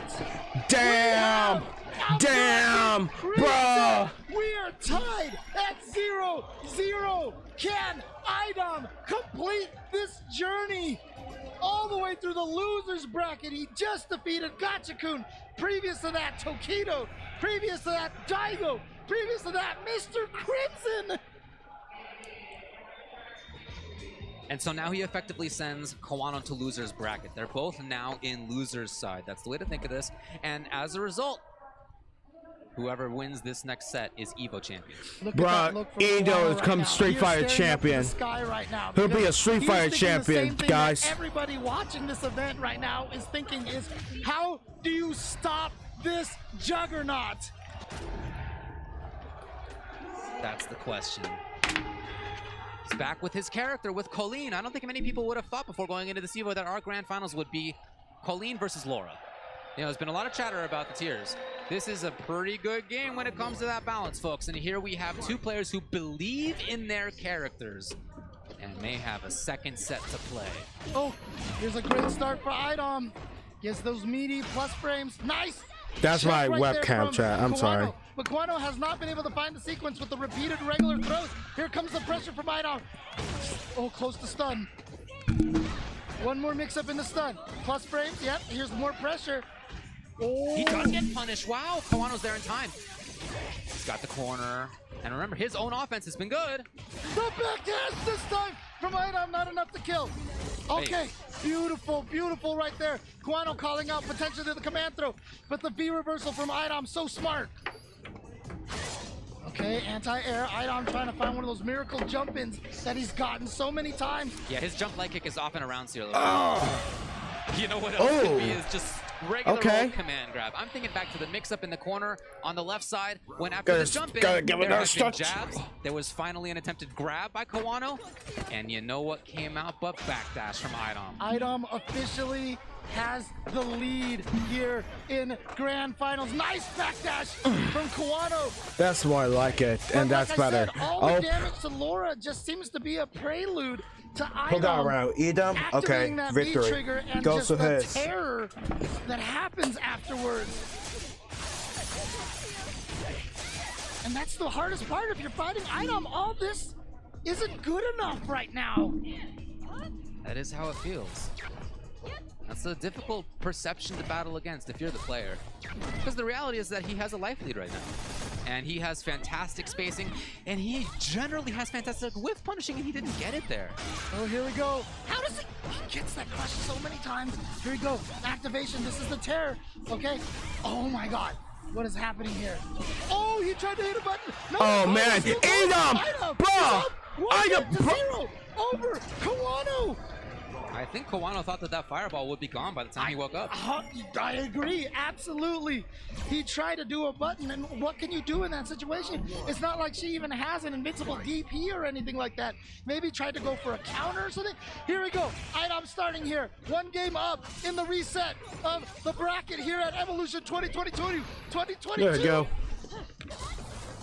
Again, setting up Thunderclap.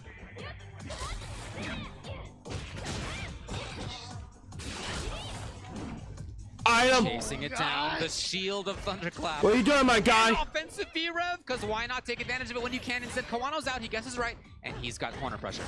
Activation comes. Here we go, pressure now, okay. That's, oh, here we go. How is he gonna follow this up here? It's enough to stun. There's gonna be a lot of scaling, but he should be able to kill off of this. Yes!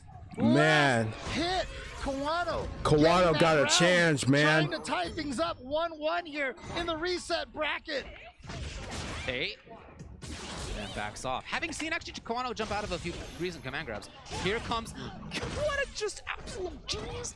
After having seen Kawano jump away. Kawano got a chance. That was the most angry compliment I've ever. Oh, here we go. Now Kawano here, getting a lot of momentum. If Kawano can stave this off and start getting and get himself on the board, just needs one hit for the stun and it'll be over. Oh, the armor. Baby. Oh! And it is stun. Nice. Kawano is going to win his first game since the very first Kawano, game you got of the it. First set. You got it. So in other words, it's been 4 games straight by Idom after Kawano won that first game. This is very important. Has he turned it around? Has he gotten to this point now where he has convinced Idom that to slow Idom down, basically? Hey, okay. That's a great trade. Sure. Great trade for Kawano. Right. However, Adamson, the buzzsaw spinning. And the command grab threat is always there, but there's a lot of times Idom has had that standing light kick hit on a cross-up like that. Yeah, that's true. Yeah, it's something he often goes to, stand like kick. His defense after that jump roundhouse. Okay, but anyway, Kawano's in the corner. Still able to control. All right. Activates All right. in case. Oh. And here we go. He has activation. Command throw to start. Oh, here. shit. Is this it right here? Is this the one sequence once again? The overhead. Oh, bruh. Now Kawano's trapping. All right, he's done. He's done. Idom taking that round here after Kawano with an impressive 2-0 victory to tie it up 1-1. Idom trying to fight back, trying to give himself that one-game lead again. No, there's the left-right mix-up. V-shift. Smart. Doesn't matter, but And they'll get caught by the grab. Instead, Kawano reads the dash and gets the counter. Idom's D there has been great. He's been really mixing up between back tech and no, he didn't combo off the crush counter. He missed it, and he accidentally cornered himself. Oh, Can he get okay. there? No, not quite. Kawano safe. And it's a reaction. We've seen Kawano with that amazing air throw a couple of times. Too far away for Idom to connect off of that thunderclap. How is that thunderclap in neutral so scary? And look at that, he even confirmed that. Yeah, the block confirmed from Idom, yes. Okay. Kawano has super. He's cage man on the left. Wow. Who stole a huge turn. Crouching medium kick, advance into command Idom. throw. We have not seen, honestly, Idom does not go for command throw a lot. He really saves it a lot of the time. He is at tournament game. He needs one more game to become the Evolution 2022 champion. Can he do this, or can Kawano clutch this out? You asked earlier, is this Kawano's time? Can he do this? And I said definitively yes. But that was until he so far has run into Idom, who has been almost unstoppable here in the loser side of the bracket. Looking to confirm there's Idom as he's really controlling this game. Finally, again, there he typically goes. A huge strength of Kawano is his footsies and his whiff punishing. And it just hasn't really Let's been play there. footsies. Idom It's footsies time. Spot. The ranges of the thunderclaps are braver than anybody else's. Jab first. Kawano's gonna get a knockdown. He's gonna get Oki. His own pressure's been good. He's got to build on this. But like I said, the problem is you need to finish your plate. You have to finish the plate. Otherwise, here comes Idom. There's that thunderclap, which Oh shit. Causing so many problems to so many people. Okay. Now Idom got him trapped. Okay, activation. Idom wants to keep. What? Whoa! Idom! Oh my shit! Kawano with the clutches of these speed trigger attacks right there. The projectile. Kawano almost lost here. Or saves the round, really. Yeah. Kawano with the V-shift. Again, not something we've seen too often. Oh, yeah. Oh, bruh! Are you kidding me? For Idom! Are you kidding me? Idom! Oh my god! It's just one round for Idom. Kawano can't play the most clutch round of his life. Bro, or is it final gonna be round. Idom Final to be round. the EVO champion. He's stuck. He's in the corner. Here's Kawano making the big read. Oh, okay, he's out of the corner. Yes, here we go. Good high damage punish, and he's spending everything he's got for the damage right there. He finally gets that mix up right. Dude! Okay, close to stun. Throw mix up here. Nope, goes for the buttons. He Oh got my the god, he's stunned. But he's not going to be able to kill. He has no resources here. And again, Idom just needs one sequence. Bruh! Here goes the grab! Bruh! Bruh! Kawano ties it up. Not done. That goes number two. That goes number we two. are going to the final game here for Street Fighter V. Final game, chat. Final game. Oh my god, Not just dude. that, but again, maybe This was the crazy. final game of Street Fighter V at Evolution. Here comes a start from Idom. Oh, trade. What a trade combo. was able to combo. Guys, this is our final game of Street Fighter 5 here on Evolution 2020. 2022, I'm sorry, but here we go. Here's the anti-air. Tries to chase down the V-shift. Gets the counter hit combo to the corner here. Trap, regular throw. Stealing the turn in on the dash. Backdashing. Bruh. Anything's gonna do it. Dude. Again. Going to tournament points. He's at tournament point. Kawano again. 2 rounds away from his own championship. Item only needs the 1 round left and got the anti-air. Stuck. Out of the air. Stuck still. Overhead. Dude. Overhead again. Command throw. Oh my god. Oh my god.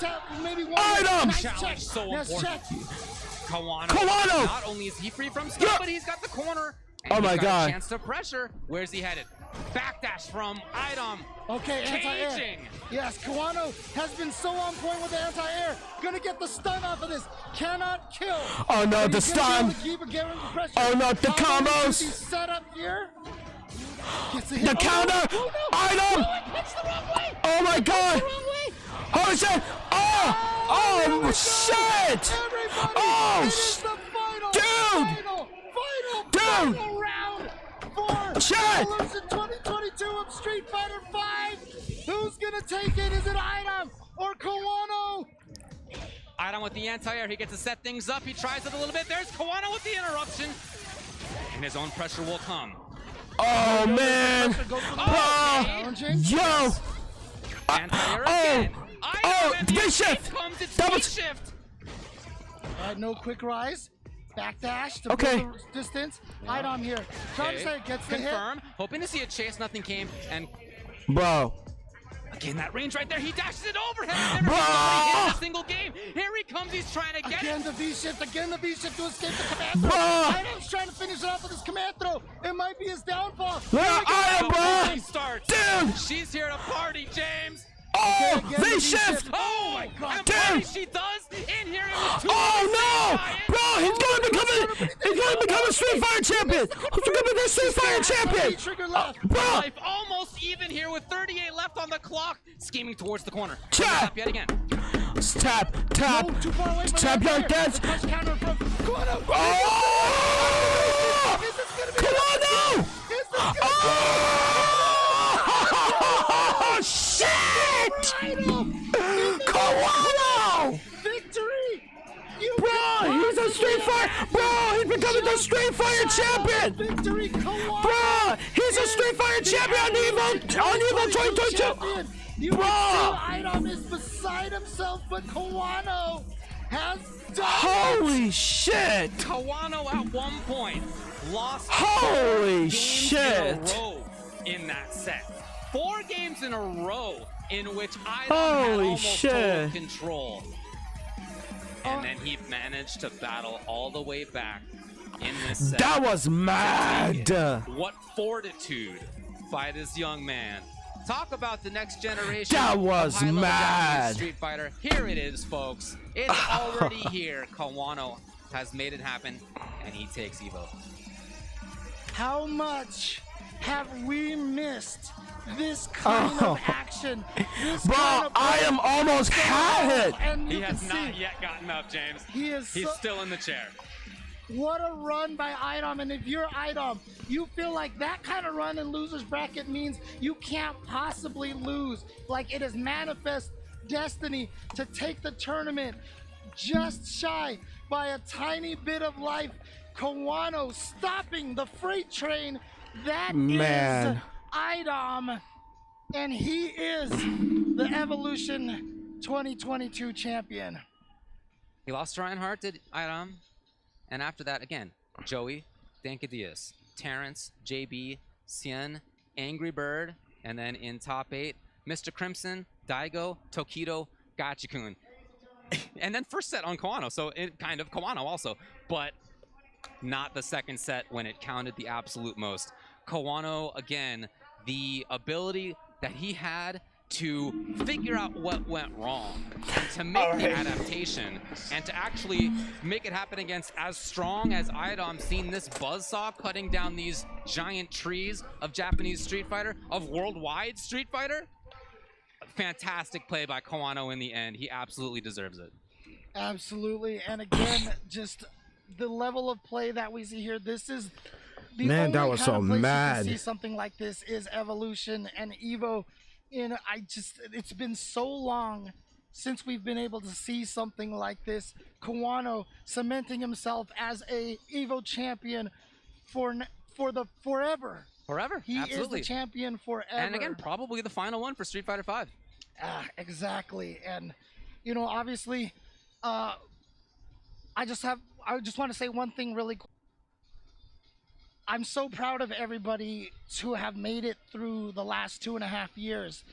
We've had to learn so much about our community, and you know, we've learned all sorts of cool things. We've learned how to run these online tournaments and stuff. We've grown so much stronger as a community, and I just want to say, everybody who's watching this and who has stayed, you know, vigilant in this fighting game community, thank you guys.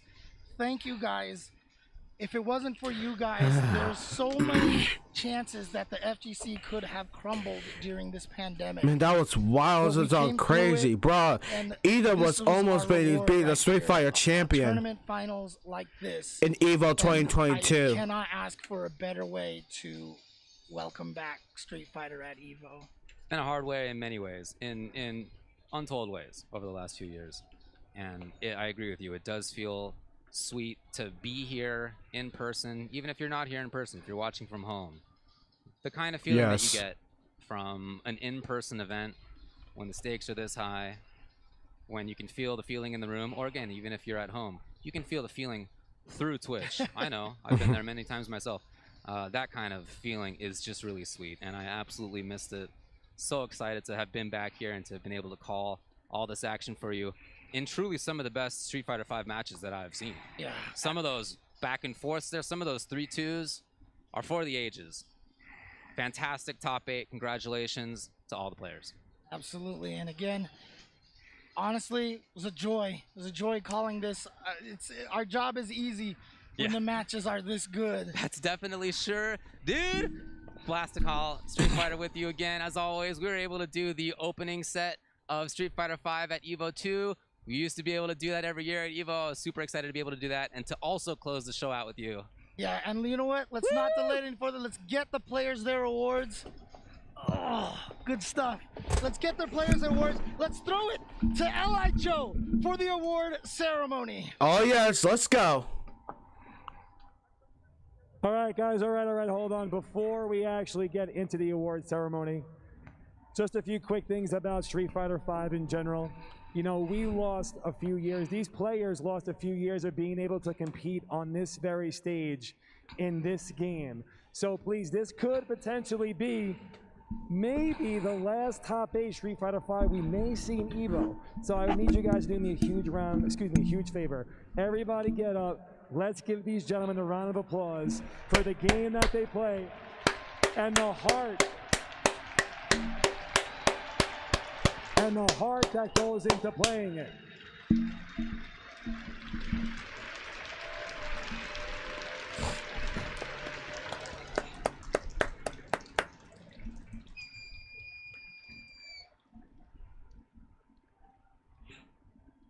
Thank you very much. Now let's get into this amazing top 8. Are you ready? In 7th place, can we please give it up for Just a Kid?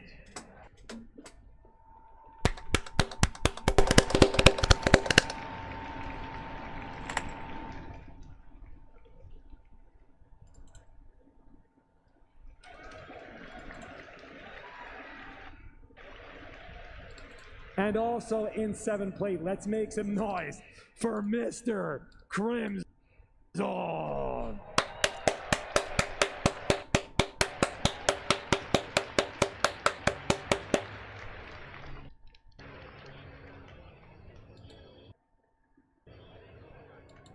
Give it up, give it up, give it up, yep. Now on to 5th. We got Oil King, yeah!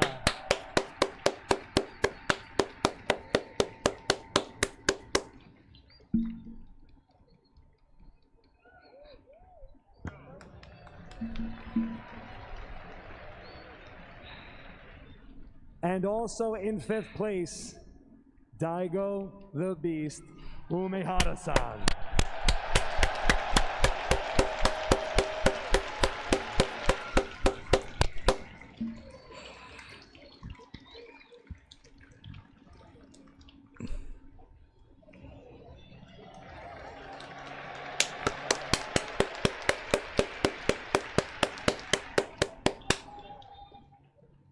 And now to my left, in 4th place, the Murder Face, Tokido.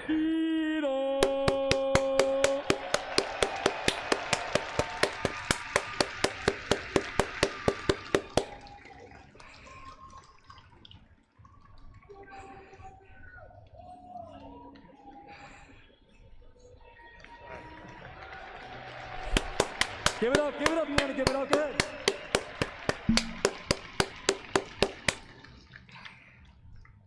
All right, now our top 3 EVO 2022 Street Fighter V finalists.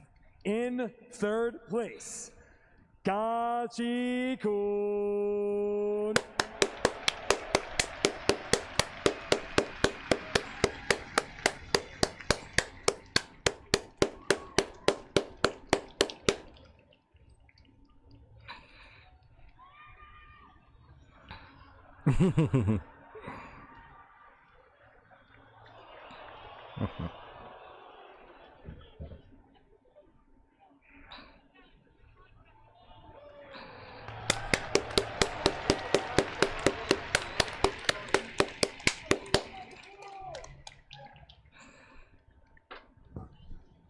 In 2nd place,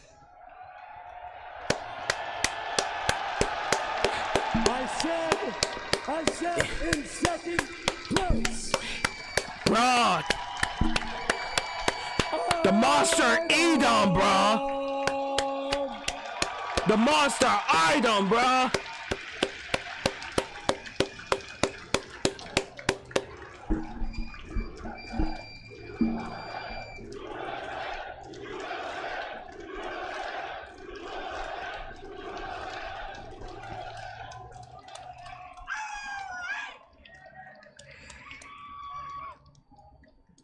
And now,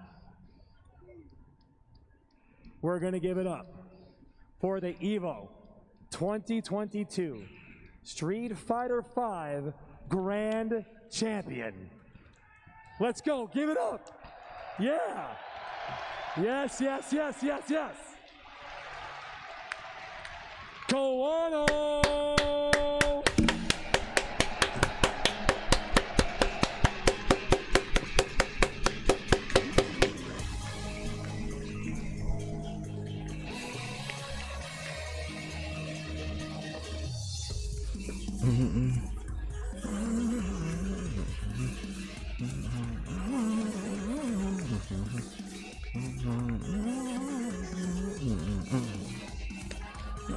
Hold it up.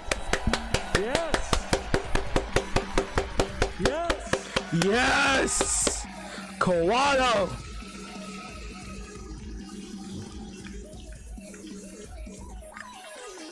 All right, everybody in the crowd, please, I need this one to be extremely loud. Make them hear us in the casino outside. Your 2022 Street Fighter V Top 8.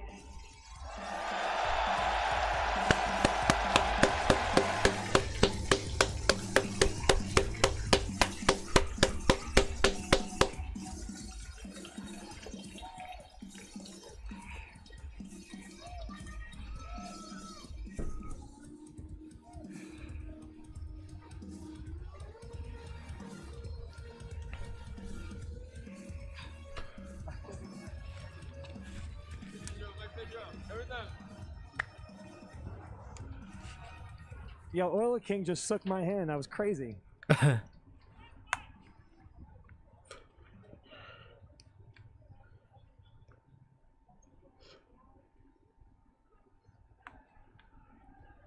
Oh, what are we waiting?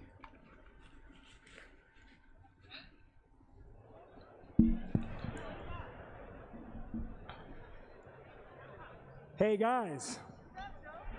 What up, Joe? Hey guys. Sup? There might be some people that want to come out and talk to you. Do you guys have a little bit to hang out and talk a little bit? Yeah. That was a joke, right? That was a joke. You guys are kidding me. There's people in the back that want to talk to you. Can you guys hang out? Can we get them out here? Can we get them out here? Oh, sure, absolutely. Thank you. So let me bring them out. Please, can I get the 2 of the 4 commentary voices for Street Fighter 6 to come to the stage? Vicious and Aru.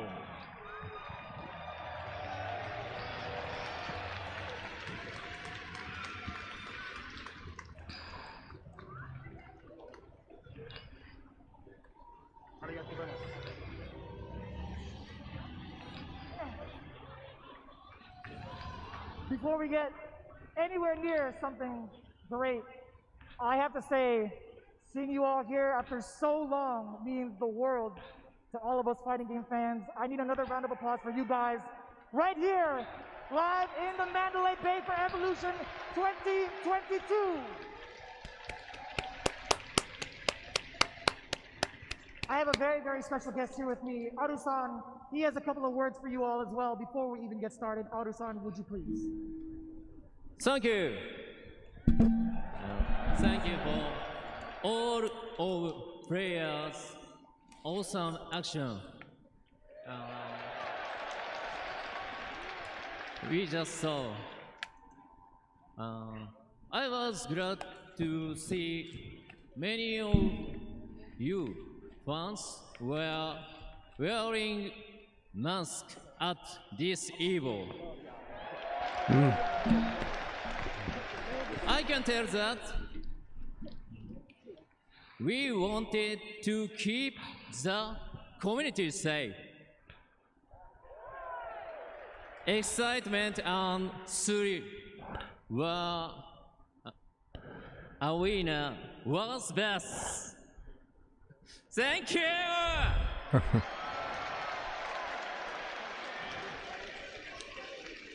From Aru-san and myself, what matters right now is the community, and again, we appreciate each and every one of you. I know you guys have heard a lot of news coming in from the Street Fighter team. Well, let me tell you this. We might have even more for the evolution of Street Fighter, but I really want to show you what's to come if I could just hear it for you. Are you guys ready for the future of Street Fighter? Let me hear it. Oh, yes, baby. Yes. The future of Street Fighter. Without further ado, Aru, let's kick it off. Okay. Hey, everybody! Do you want information? Yes, I know. I want to eat. Do you want to more? More Street Fighter 6. Okay. Let's see the new trailer for Street Fighter 6. Oh yes! All right.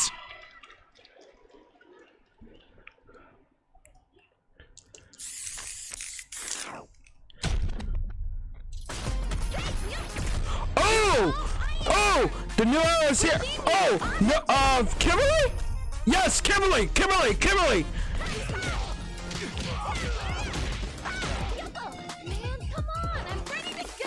Bro, she's fast. Bro, is she Chris? Is she the Flash? Dude, she teleported? Bruh, this chick's spamming. Oh!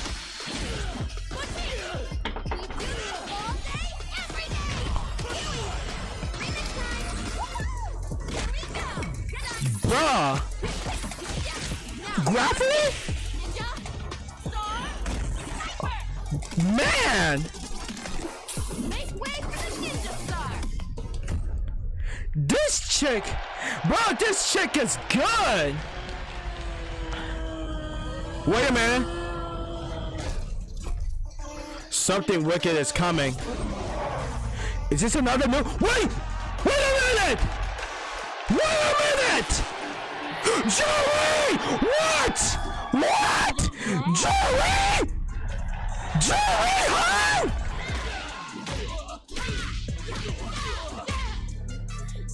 Joey, huh? Hey! Whoa! What? Oh my God! Jerry got nasty!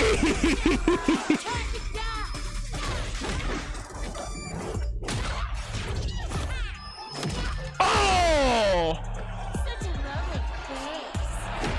Such a low, bruh! And she got a phone? And only one of us. Oh my God! Jury? Jury, huh? We got Kimberly and Jury. Okay. So we got Ryu, Chun-Li, Luke, Jamie, Guile. I know, right, L.I. Joe? Oh my God! Jury and Kimberly. That was insane.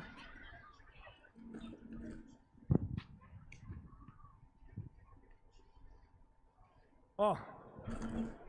One more time. Street Fighter 6. Jury, just a kid. Fucking Jury! All right, real quick. I need you guys to hang out. We got more coming up. We're just gonna hit this great break, but we will be right back. Please hang out with us. Hang out with us, just a kid. Hang out.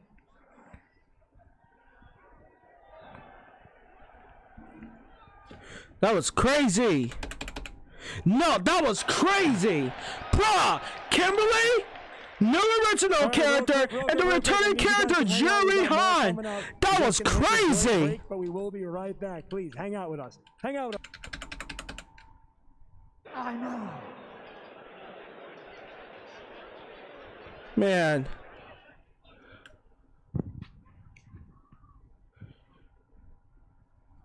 Oh. One more time. Street Fighter 6. Jury, just a kid.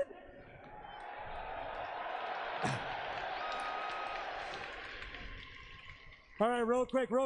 I need you guys to hang out. We got more coming up. We're just gonna hit this great break, but we will be right back. Please hang out with us. Man. Man, that was crazy.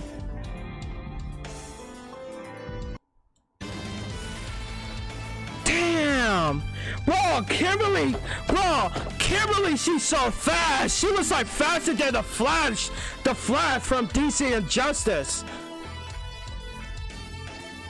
She got style. She got all this graffiti.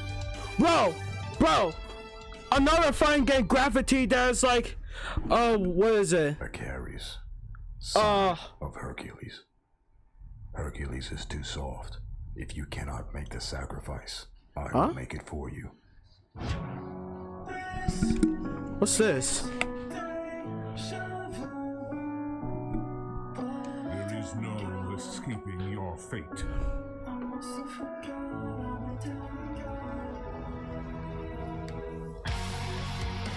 What's this? Godfighter.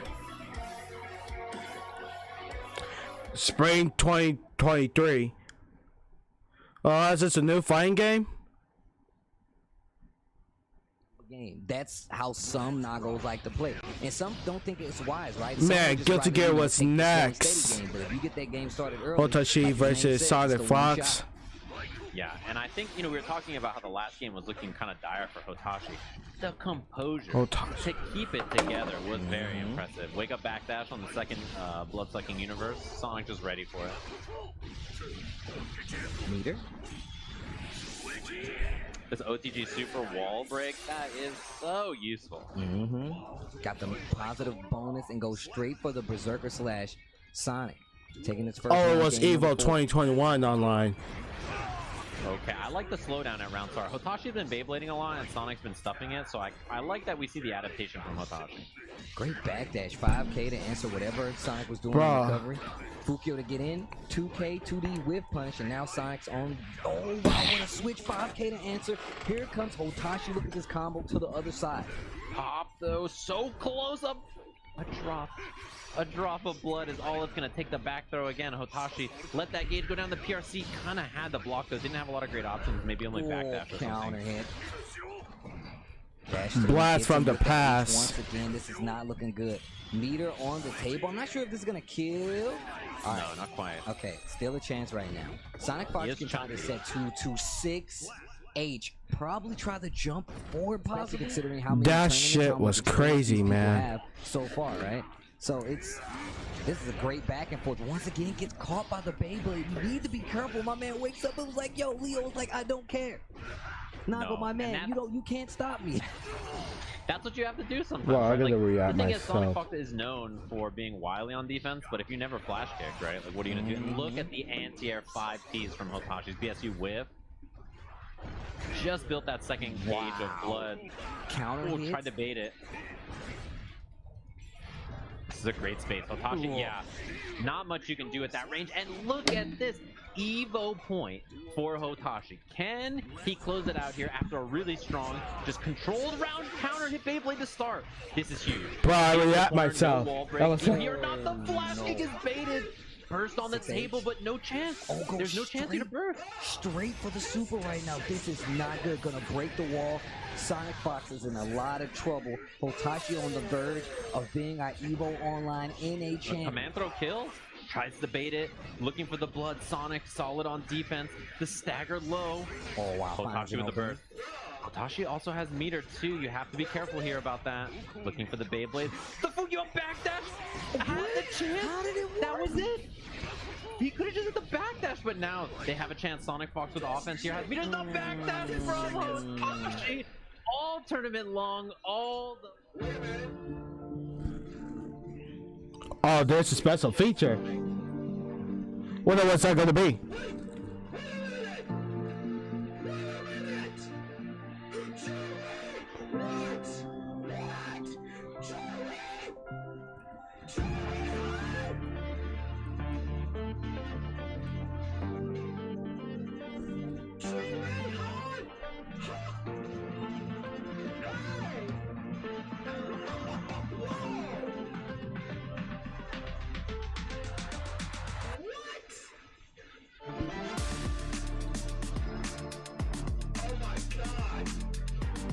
Bro, Jury gone like a... Bro, she has gone nasty. She was like a fucking spire, bro. That almost like a Street Fighter 4 attack.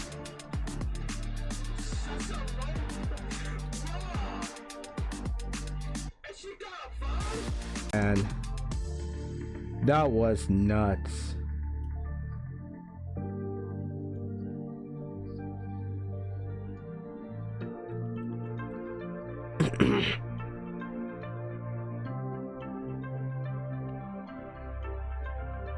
All right.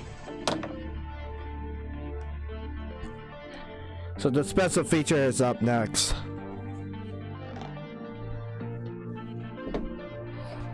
Okay.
Oh, I'm still waiting. I'm still waiting. I'll just walk back and forth. I just don't know what to do, you know? What is going on, everybody out there? We still with me? Oh, there he is. Still with me? Come on, come on, come on, come on, come on. All right. Good, good, good, good. All right, so before we go on, before we press on to the next game, I would like to call out the general manager of EVO, Rick.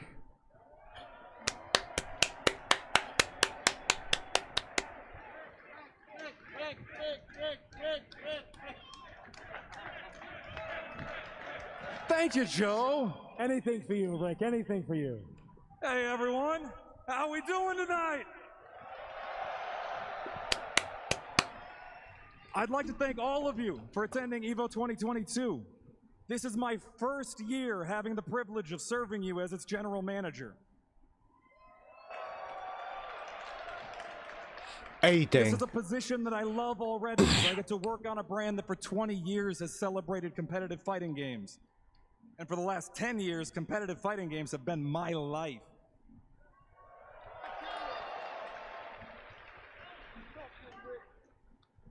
But more importantly than that, I think competitive fighting games are at their best when we gather together as a single global community as we have this weekend.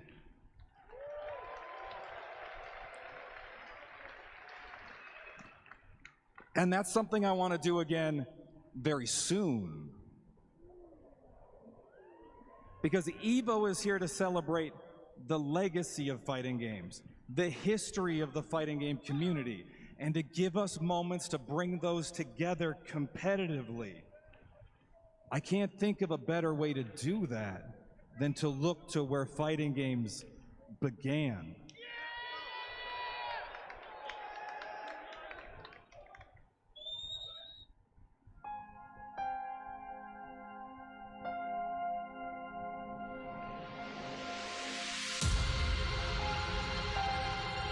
So what's next year for EVO? Oh, EVO Japan.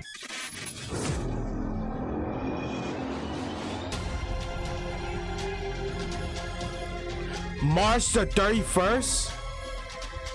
Wait.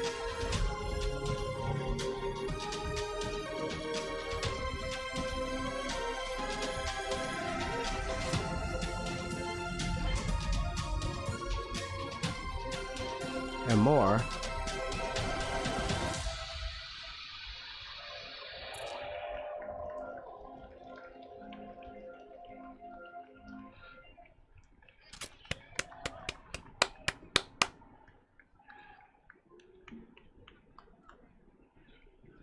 We have an incredible top 8 to get to for Guilty Gear Strive as it comes to EVO 2022 for the very first time.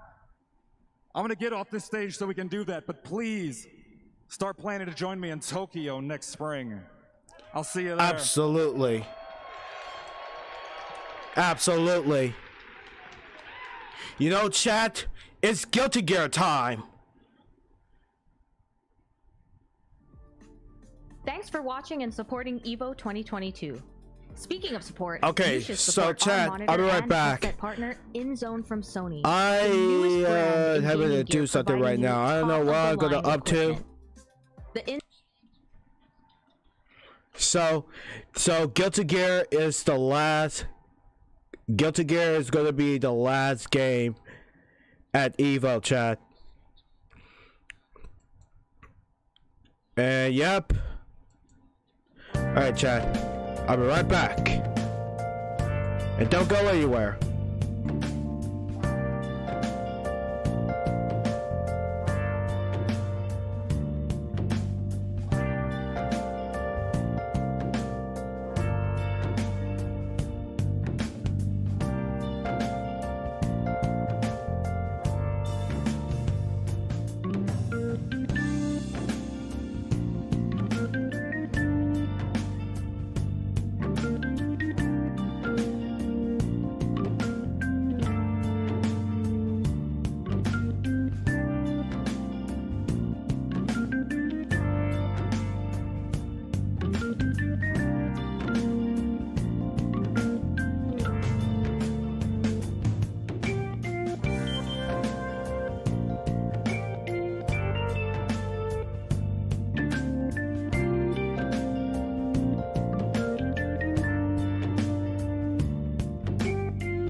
I'm back, chat. I'm sorry, it's already started. Because of all your What's support, new? Guilty Gear just a few days ago, Guilty Gear Strive has reached 1 million unit sales. Thank you very much.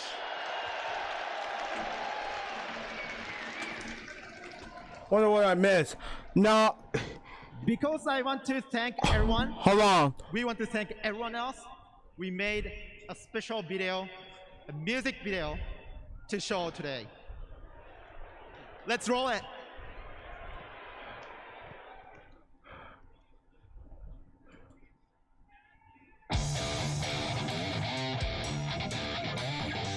Whoa. Hold on, what's new? What's new? Wait a minute. Everybody is gone. Let you say, let you step it body to it all turn. Slowly calculating, trying to fall. You and I feel strong, cause you just soul. Wait a minute. What are they?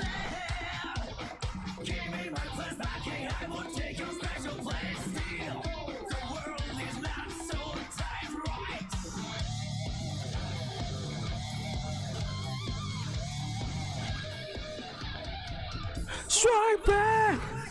And the ball on the ring! If it always a real sacrifice, strike back! On your wing! Don't go in the world, find your way!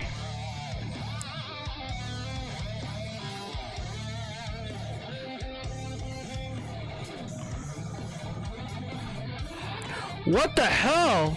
Are they doing that Guilty Gear anime or?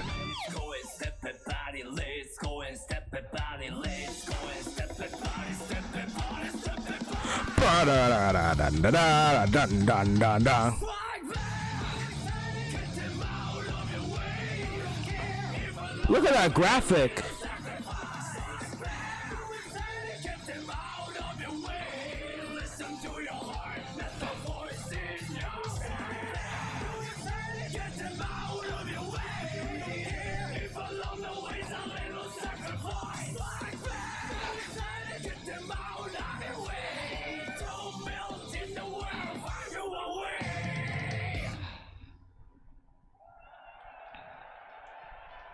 Let's rock!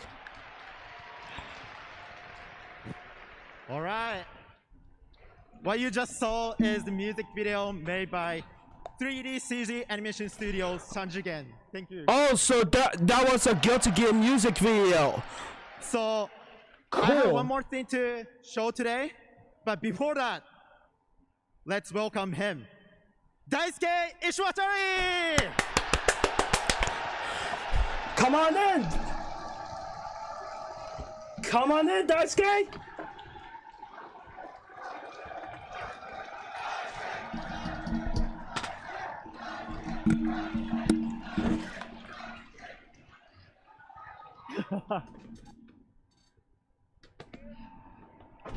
Good evening. So, everyone, we are back!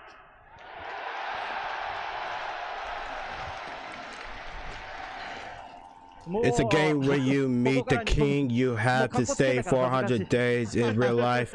Oh no, I haven't played a logging game. またこのラスベガスで皆さんと会えたことが本当にとても嬉しいです。I'm really happy to see you again at Las Vegas.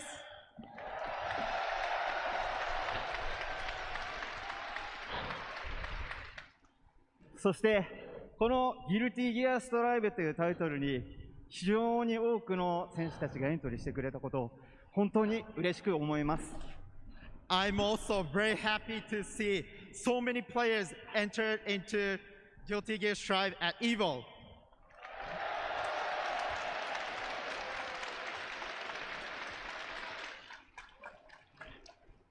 この後、僕はメインディッシュの選手たちの熱い戦いを見たいと思います。 After this, I would like to watch the top 8 players fighting.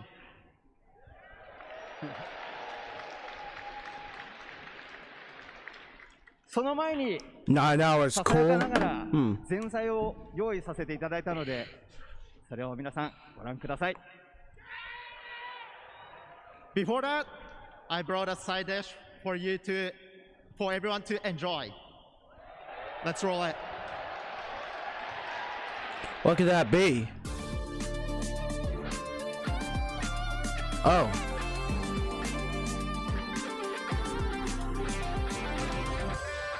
Oh, so the top 8 begins.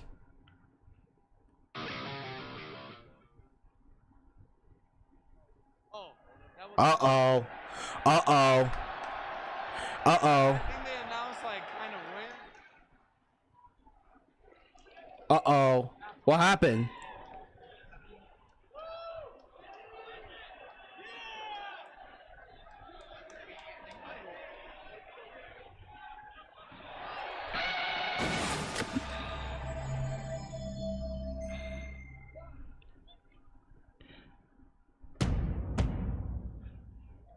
The first anniversary.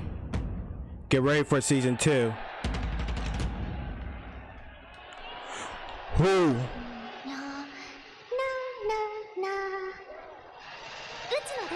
Wait a minute! Oh, Bridget! That's Bridget! Yo! Bridget! Now we're talking! Dude! Dude!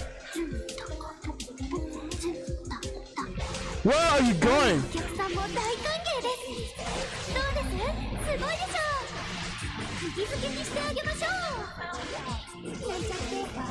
Like vegetables, I don't like. Why you guys? Bruh! Bro, I forget. I can't say I forgot. I never forget about Bridget.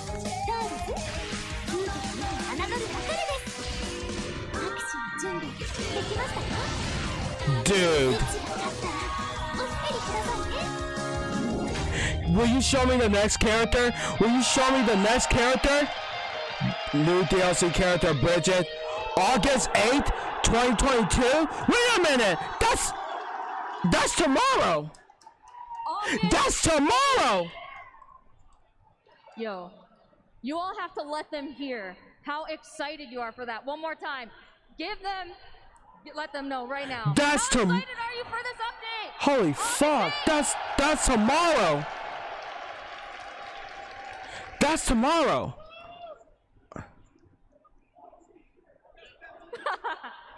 Yo, the crowd. This crowd is unreal. Bridget, bro? All right. That's we're going tomorrow. to go into some Guilty Gear Strive top 8 after this quick break. That was tomorrow. That's crazy. Bridget? That was, bro. That was adorably crazy, man. They, bruh. Bridget is on the season 2 list. Is this why they need her?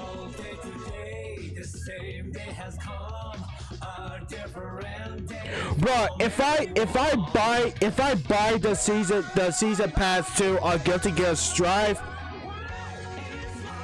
I might have to try her a little bit, you know?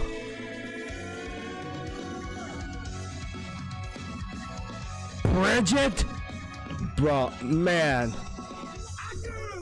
Bro, I knew that was Bridget. It's because she always used some yo-yo. Recognize that guy. The music video, though, that you show me.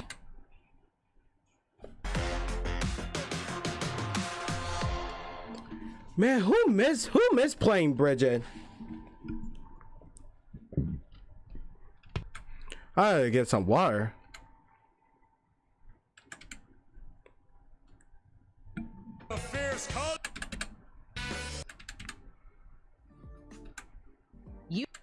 Next turn. Okay. Grace the stage.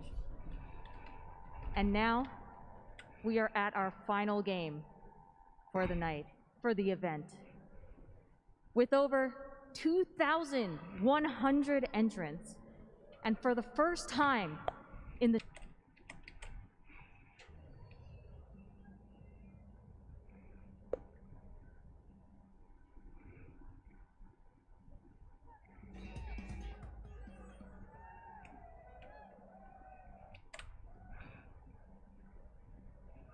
Are you all ready? All right. You ready for Guilty Gear Strive?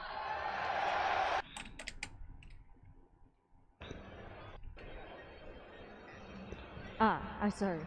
Excuse me. We have a message from Ken. Hello, everyone. So this is Ken. So you show me the Guilty Gear music video.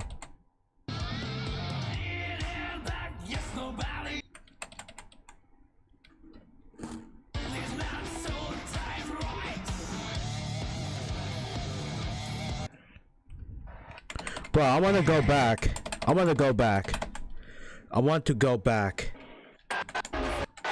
Bro. No. Like.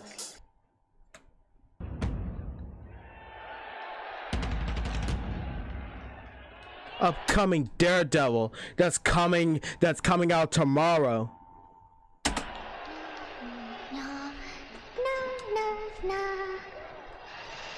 Fucking Bridget, bro. Her, I don't know. I don't know what. I don't know what gender is she, or him. But they and a fucking yo-yo. Is it my turn? Yes, it's your turn. Leave it to me, bro. Like, what is she wearing?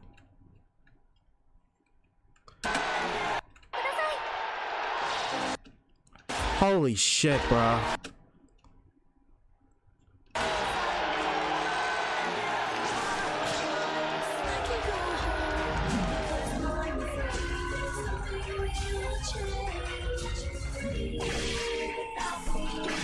That was crazy. That was crazy. Bridges got here in time.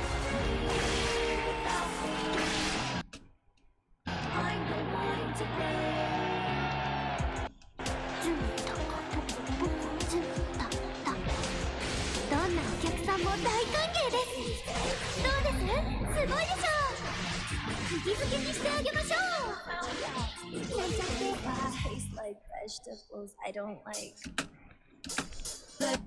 Flying under strain with yo-yo mastery.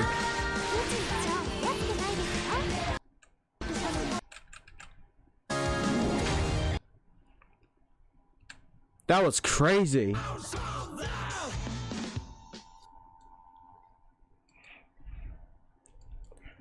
That was crazy. Are they? We could watch without it. I mean,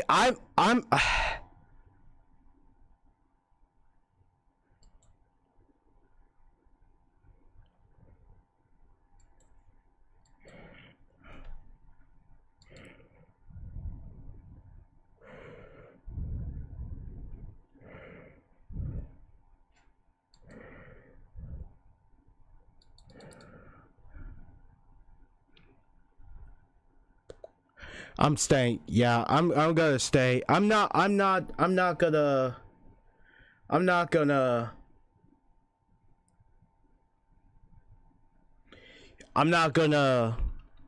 leave. So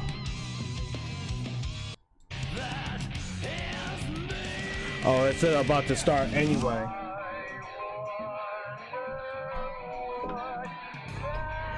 I thought you collect all the mini kits in Lego Marvel superheroes. The first I didn't. I didn't, because I was about to collect the mini cake for later. Yo, this audience though. Our Lego Marvel The superheroes. karaoke session from this audience who is amazing. All right. The crew is ready. Announcement for is Guilty Gear done. Strive Top 8. The players are ready for Guilty Gear Strive Top 8. Now, are all of you ready for Guilty Gear Strive Top 8? Oh, I'm fucking here. I'm fucking ready. Let it out. Well, before we bring them out, take a look at this cool video.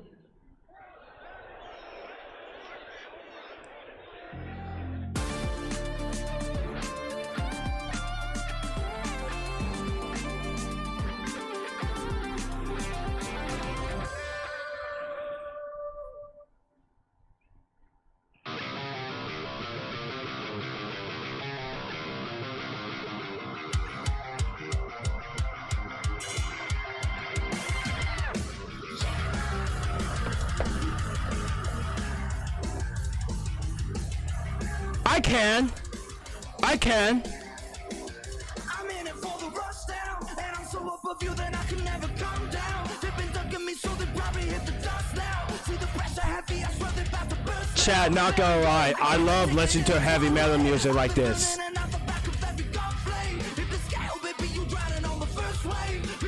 I'm swinging heavy on the red gauge, cutting when it's orange. I feel the lightning on my fingertips. That's up when I hit heaven or hell. Which way I can't tell. Rush it down, let it burn. I don't need to wait my turn. Run that clock back and let's sing into the sky, sky, sky, sky. Rush it down, let's go off. Break the glass against the wall. I'm the bad guy, let's get crazy, let's get high, right, let's go! Your Guilty Gear Strive Top 8! Danu Ino!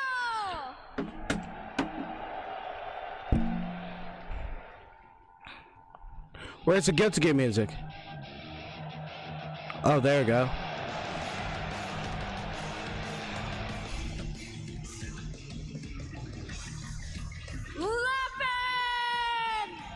Oh, Luffin!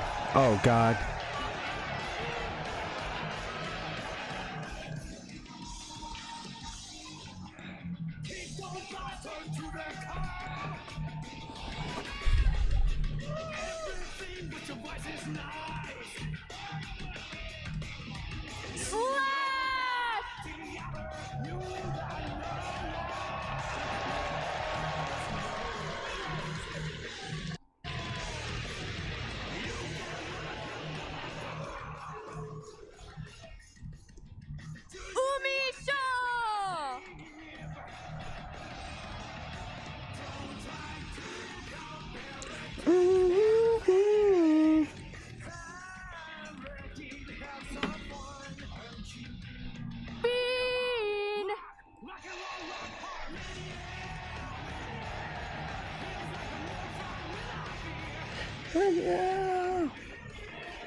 Peppery Splash!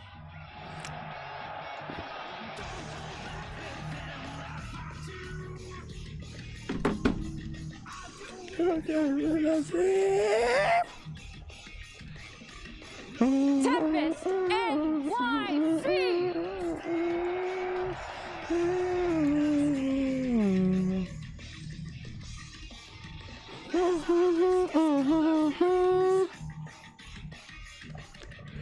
And rounding out our top 8 for Guilty Gear Strive, Hotashi!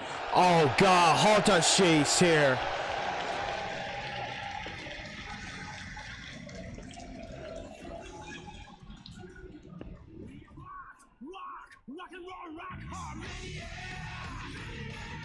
The stage is set for the final game of EVO 2022, Guilty Gear Strive.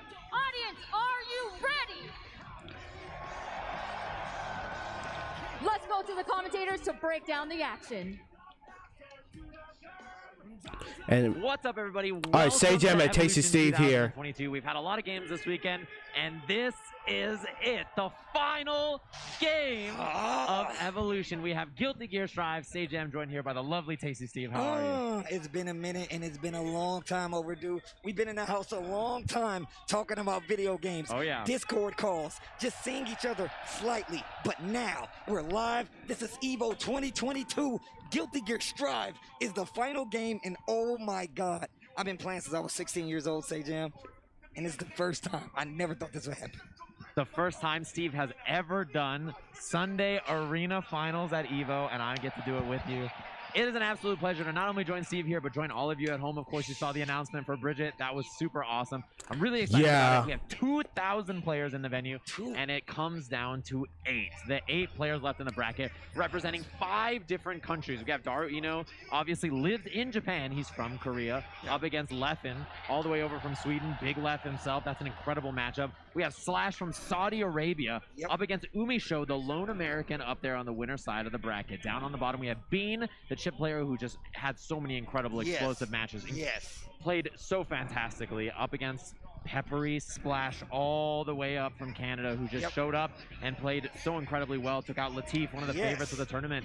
You know, and we'll have to go to Twitter to see the diagnosis on that. But Tempest NYC down there at the bottom, up against Hotashi, 2 NA players. So we see a lot of different places represented. 5 different countries in this. Do we have water? Even Do we more have in the like bracket entirely. going? So a lot of really great matches that we've had all weekend long. Thank you for joining us here at home at EVO, and everybody who couldn't make it this year. Maybe EVO Japan, maybe EVO next year. You can slide through and play some Guilty Gear, play wherever you like. But I really appreciate all of you watching. Chat, I gotta miss this, so gotta get myself some water. After midnight our time here, it's gonna And be the a late lamp flight. got I couldn't be tripped. more excited to join you. All right, chat. Overtime slot for Guilty You Gear guys Strive. can Clock me in. I will you guys stay here can't watch as the whole long as it thing, takes. I'm so don't worry. I'm gonna Sage Jam will mute do the same, and I know you guys and will too. be Like you right said, back. Just to talk a little bit about this bracket. The first match. Yeah, I gotta Daru get some Ino water, so I'll be going right up back. against Leffen. Oh yeah, it's like a legacy gear player.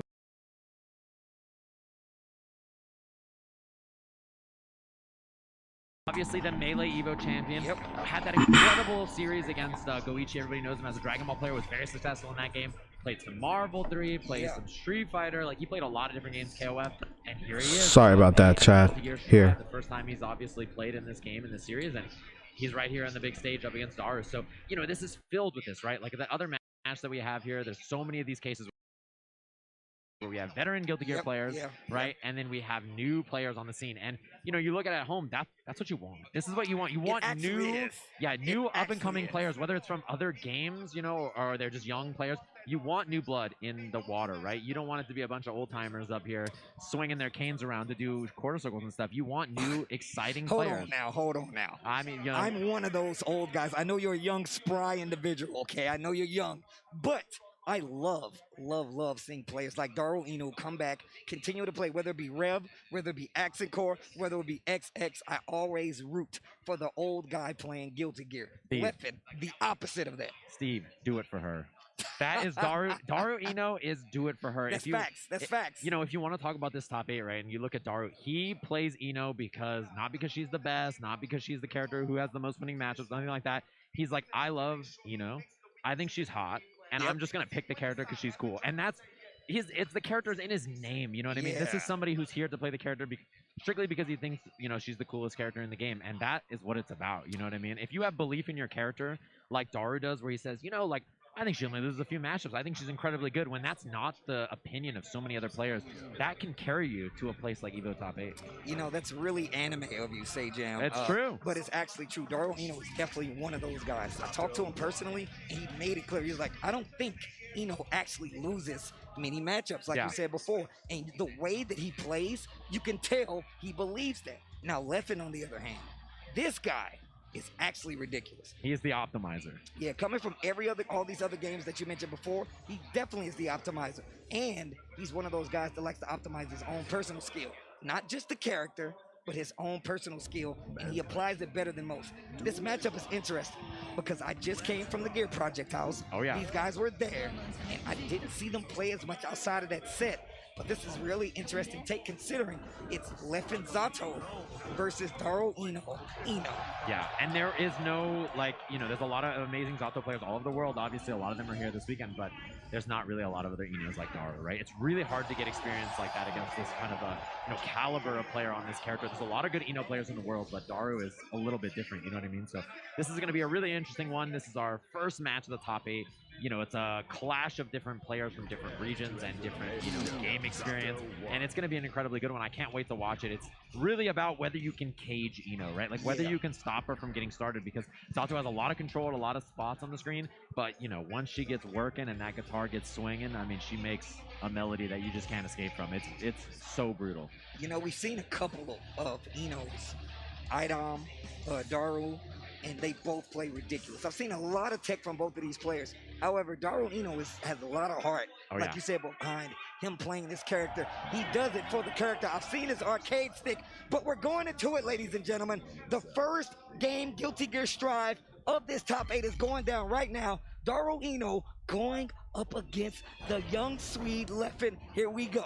The cape's still flapping, and she barely moves. In there, ready for it. Intros rocking, and it's going to be about that pace. Can Daru set it? Can he keep up and make sure that Leffen doesn't get a chance to just run this offense where, you know, Zato is a character where when he gets in, when he gets going, it's terrible. It's so bad for every character in the game, and Leffen is the kind of player who capitalizes on that style. He really wants to run you over and run stuff that's so consistent, so powerful, you never have a chance to play. Nope, that's definitely true, but here we go. Duel 1, let's rock.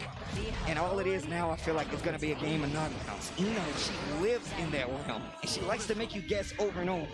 Zato, on the other hand, he knocks you down, and you basically just die. You can't block, you're dead. You don't know how to deal with Pilser, you're dead. Yeah, we see all the notes getting shot already. We saw Leffen with the early drunkard shade to reflect it. It actually holds the angle she shoots it at, so it's important where you put it. There's the drunkard, but chase down. Big jab on wake up. Leffen does it, and the immediate dive, by the way, gold burst. Oh, early. It instantly goes for the super spending some of that meter you just earned from the gold burst. Oh, yeah. Oh, block the gold burst right after. No punish, but Daru on the hunt. Throws the 6P. Gonna be a setup here. Went for the low, missed the throw, and Leffen, big opportunity. Yeah, you didn't see the OTG right there. I wonder why. Didn't take that hard slash or just keep the pressure. Well, here we go. Birdman hands, that's Anamorphous through the wall. What happens next? Oh, yeah. And there is meter here. You gotta watch the YRC from Daru. He might try to escape with it, or the super even. There's the YRC blocked and baited. You're gonna go through the glass, and we don't even need that to happen, because that's the end of the first round. Left. Yeah, YRC is huge, right? It's such a big part of this matchup because it gets rid of Eddie, and obviously, you know, you get to go for that pressure against Zato after, but because of that, Zato players are always scouting for it, and we see the wall break. Positive bonus. Yeah, gets the charge on the dive right here. Ooh, far S, goes straight in the piercer, and you're gonna get back to this wall. We're gonna see another wall break. Leffen just making sure the momentum stays in his favor. You know, one of those characters that does the exact same. I want to see what the option is now. Piercer again. Meter available. It could be super this time for Daru. Gets hit, and this is tough to burst the burst bait. Again, I mean, one thing that Leffen himself has said about Daru is his burst sucks.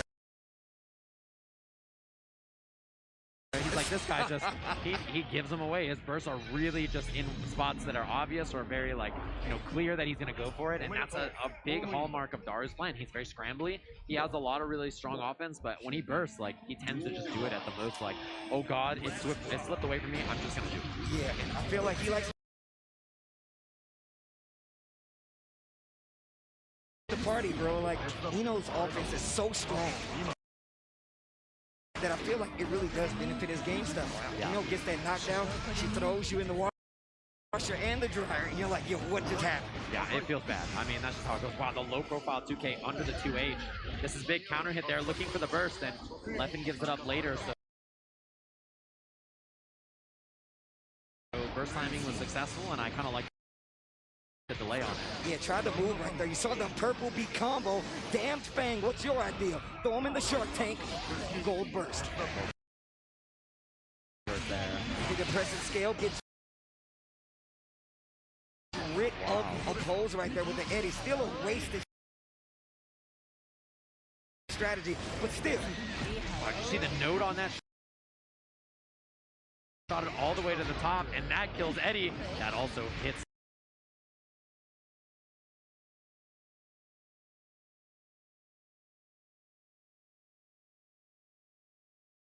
this is a big chance YRC is successful. Daru out of there, Eddie Gage refilled, so you gotta watch for the summon, and there it is. I like Daru actually aiming the note, the antidepressant for the ankles, right? And for where that actual Eddie is going to pop up. 6.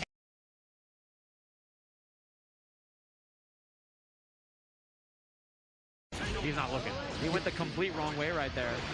Sometimes you're not synced up, you know? Yeah. Ooh, even though you're a symbiote.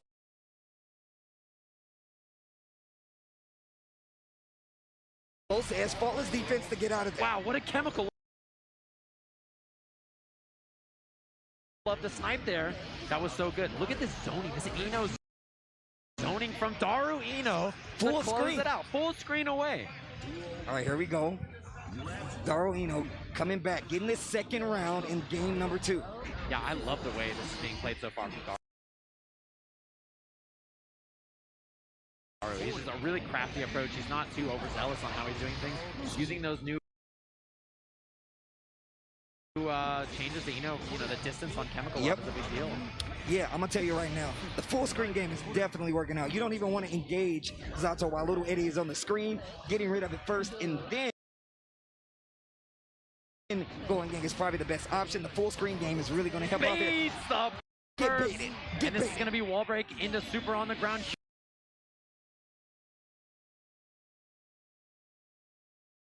Huge damage, no guts from Zato, so he's dead. Take the band-aid off, you're dead, bro. How it goes, man. Zato, he's a very strong character. He controls a lot of spaces on screen, but when he gets hit, he pops. That's just a big problem for this character, and you can see, when this chaos gets going, when we get scrambly and weird things happen, that's where Daru can really take advantage. No, that's true. The scramble Eno game is actually really, really strong. Because all you really need is a knockdown to get that game started. You can see Leffen trying to play it out far S just to keep the range, show some respect, 2D on top of it. Yeah, and Daru is the perfect amount of calculated and a little wild. You know what I mean? Like, he really is so crafty, and then all of a sudden he just does something that you don't expect at all. It's a big strength of him as a player, and we see it here. What a 6P.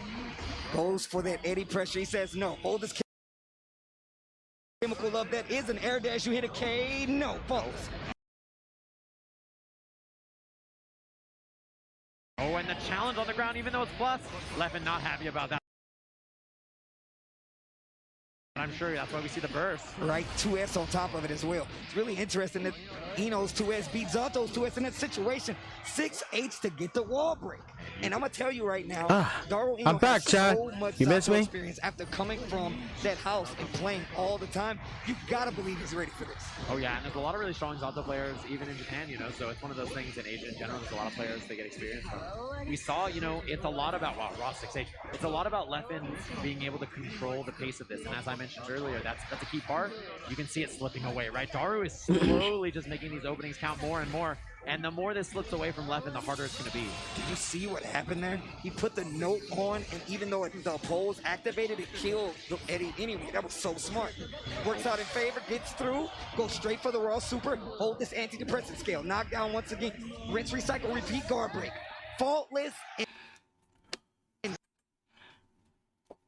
Take your time. Take your time. What's going on? Daru, his movement is impeccable, so it's on Leffen to really sit here and say, okay, how do I stop this? How do I slow the pace down and I control things with Eddie? And maybe I think the answer is, he's hanging out far away a lot. Maybe the answer is to get a little closer and try to engage. No, I can see exactly what you're going for. Leffen not gonna let that happen without a fight.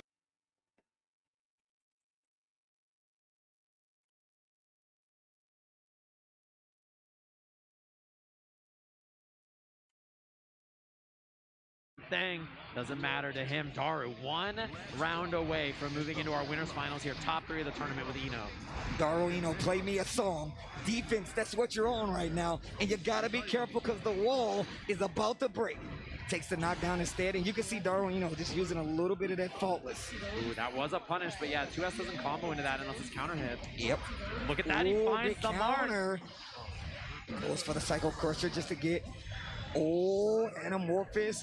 And I feel like this is just a check, like, hey, get away from me. Gets a little Eddie out right there. Unsummons to keep it safe. Here comes Daru Eno. Gets the big counter hit on the Stan H from Zato. Yeah, look at the zoning game again. Node's gonna come out soon, you know it, and there it is, slides it on the ground, and that's it. There goes Eddie again. This is huge. Daru, if he gets a hit here while Eddie's dead, that's it right there. He finds his way in. Confirm into the corner. Not enough of the wall splat. The 6P Oh, the almost jump dead. out 5P gets the RC side switch again. Here comes left, and he's gonna get the wall break. No meter for the super. Does not get the wall break. Calls out the burst. Gotta watch also Node RC here from him as well. The counter. Huge Leffen using that jump D in the air to fly Eddie forward and then lands with that jump S, just crossing up Daru. And of course, this is first to 3, ladies and gentlemen. Don't be fooled. You got to get 3 games to get the dub, to get the set. One of these guys going to loser's side. Oh yeah, look, fishing for that chemical. Look, put the note over Eddie and then piloted it down to hit Zato. And this is big burst right there. I love the timing from Leffen. That 6K was a miss. Probably supposed to be summoned with drills. And now this is really bad. Leffen lost Eddie again. He's got to try to, maybe use meter to get some time or something like that. I like that invite to hell to try to keep the ground clean. Knives uses the meter, gets the hit a little bit out of range after the Pierce. Tries to go for the frog. Not going to work out. But gets the knockdown. Here comes Leffen. Empty low. He lost Eddie though. So this is a chance here for Daru. 6P moved him under, but didn't anti-air. Oh, miss. Ooh, good defense. Does not fall victim to the dust. Calls out the sword. Pressure. Oh. And it's the kill. That's the classic. You put the oppose on them so they can't swing. Runs up for the throw. Leffen ties it up 2 apiece. Yeah, that wasn't easy though. I can tell you right now. Oh no.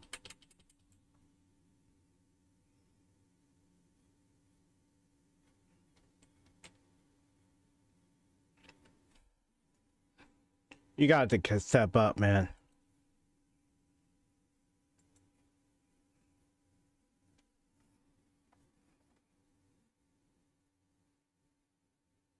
Combo, but Yeah. immediate YRC There. baited, double baited. Bro. I caught 2 fish with 1 bait. Look at me go. I'm a champion.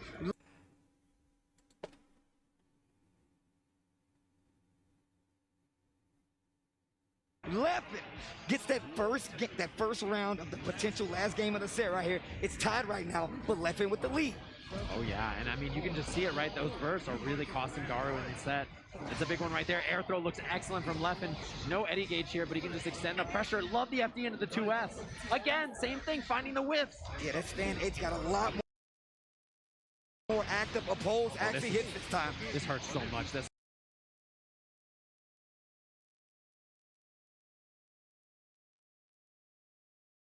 is a lot of damage here for Leffen. Plus he has the bar for the wall break. Side switch, and Leffen has a huge lead, but 50% meter. I love that he backed off there. Leffen didn't overstay his welcome, and you can just see Daru struggling here. I hate this so much.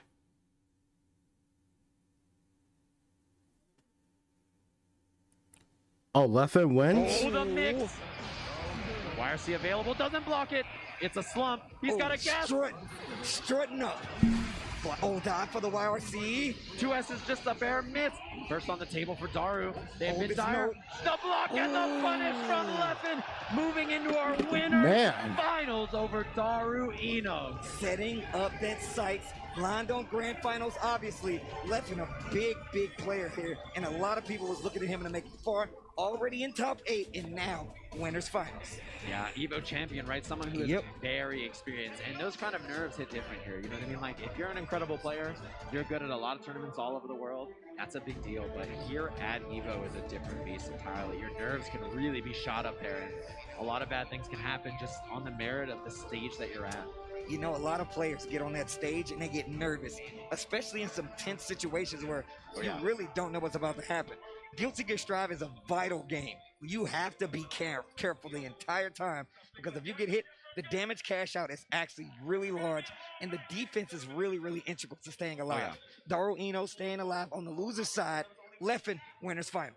Yeah, that's a big win there for Leffen, especially. I think, looking at a lot of the people in the top 8, he beat Lost Soul yesterday. So Umisho on the other side, maybe he's feeling okay about, and then on the other side, there's Slash, right? Someone who is, very good against Sato. So you have to feel like it's got to be tough for Leffen. Even though he gets this win against Daru, his next 2 opponents are both so dangerous. Yeah, that's true. That route is looking really dangerous for Leffen. I mean, but if we talk about the route he took to get here, he took out Latif, one of the favorites to win this tournament. On top of that, Definitely beat Latif before. We saw it in that Twitch Rivals. But I really like the offline coming into play, right? A lot of these players getting their first dose of this offline competition Guilty Gear, and they're really adapting. Oh yeah, and I mean, like, if you look at the bracket for Leffen, like, if he does this, you cannot say anything can't about say his anything. path is brutal. He's got a really tough path here, so the fact that he's doing it is very impressive, I think, so far, making it into winners finals. And again, here's the bracket in case you just missed it. Daru, a nail biter, an incredibly good match, very close between those two, Daru and Leffen, and the winner of that will be, moving on to winners finals up against Slash or Umisho. So this is a big one. Like, whoever wins this match up against Leffen, I think has a good chance to win the whole thing, given the kind of matchup they have next. And my personal favorite when I saw the bracket was probably Umisho. They are just an incredibly consistent, dominant player. No, seriously. And it's just every time you watch them, you're just like, how are you that good at the video game? Bro, I see Umisho play, and I'm literally in awe most of the time. Yeah. They have I mean, this is a big one, too, because Slash up there, I think a lot of people, obviously, over in EMEA really respect Slash. They know he's incredible, right? Here in the kind of like NA sphere, there's not really a Mei that's like this, right? There's a lot of good Mei players, but the way Slash plays is a little different, which is why you see him here in the top 8 of the bracket. Incredibly good player, and I think, even if Umisho has played a lot of other Mei players, a lot of other players, they kind of like, I think, discipline in, All right, Chad, I'm back. Slash's game plan is unique. There's not very many Mei players who are so reserved, so consistent with how they pressure and how they're able to whiff punish you and make you explode. What's this? I was watching. What's on the character select? That's Bridget? Just for the record. But the way the Slash puts this character into game plan That's is Bridget? amazing. Yeah. Lots On of the damage, wait plays a really second. calm when need to be. And now Let me get my remote. Mei has great mid-screen throws now. I feel like it really does make it so you have to respect the mid-screen, but you don't want to get to the corner, and you still have to deal with the Dolphins. Mei is definitely a character that you got to know how to deal with. A lot of XP on the side of Slash as well. But Umisho is definitely one of the strongest players in the States right now. Terrifying, yeah. I mean, obviously, if you watch Combo Breaker, second place there to Tempest, which is a really, really close one as well. And I mean, Slash is just built different too. Both these players are incredible, experts, specialists in their characters, and I cannot wait to watch them play. They're button checking real quick, and I feel like I hear the Mei theme. I think we might just get it. And you see stanced up there, Umisho's hands, just the posture. How are they doing that? Like, how are they doing that? Like, I really don't understand how you holding your hands up, playing on pad like this. My arms would get tired. Steve, it's a shooting game. That's why. It's like they're just stanced up, ready to go. You're out in the arcade, playing some time cop. Yeah, stepping on the pedal, just ready to go. So it looks like button check looks good. Umisho's ready.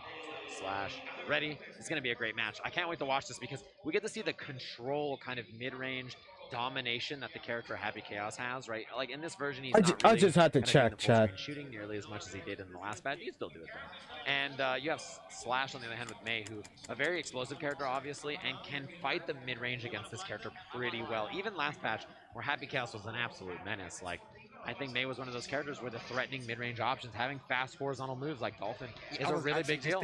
I was literally just thinking that if you have to deal with that, you're going to be a lot more reluctant to just throw out shots, because if you get hit, take a big counter hit, get knocked down, you're really going to be afraid to hit a button after that. And I feel like if you knock down Happy Chaos, he doesn't have any wake-up options. He has to hold it. Yeah, I mean, but that is, perfectly complemented by the amazing defense of Umisho. Their defense is incredibly good. No, that's facts. They definitely know how to hold their own, especially when they're on defense. And like I said, them not having a reverse of Happy Chaos, that is really something you have to keep track of. Mei loves to rush you down. Oh yeah, and Happy Chaos is me and Evo walking by everybody like, hey, what's up? Hey gamer, how goes it? Just walking by. Walking through Mandalay Bay, waving to everybody. They know they haven't seen him in years. But here we go. Mei versus Happy Chaos. Umisho versus Slash. Let's get it. There's that H-Dolphin looking for the pressure right away. Ooh, I love that little whiff of them. Into the throw. And yeah, there's a lot of really solid Happy Chaos players over in EMEA. One of the biggest ones is Tiger Pop. Tiger Pop's an excellent Happy Chaos player. So Slash going to be experienced in the matchup, but there's that commando roll, the John Wick, to get to the other side. Concentrate. Oops. I accidentally go to tutorial mode. The plus frames there. The Dolphin put Slash airborne to get out of that pressure. No bullets. Got to reload the gun. And if you notice, Slash isn't using faultless defense much. There's one of the Dolphins, gets the knockdown. Literally just saving that meter, gets the RC. And look at the damage output. This is exactly why you need to be afraid of Slash and this Mei. Yeah, it's the damage output and the ability to not burst the combo. It's extremely hard to burst the combos against Mei.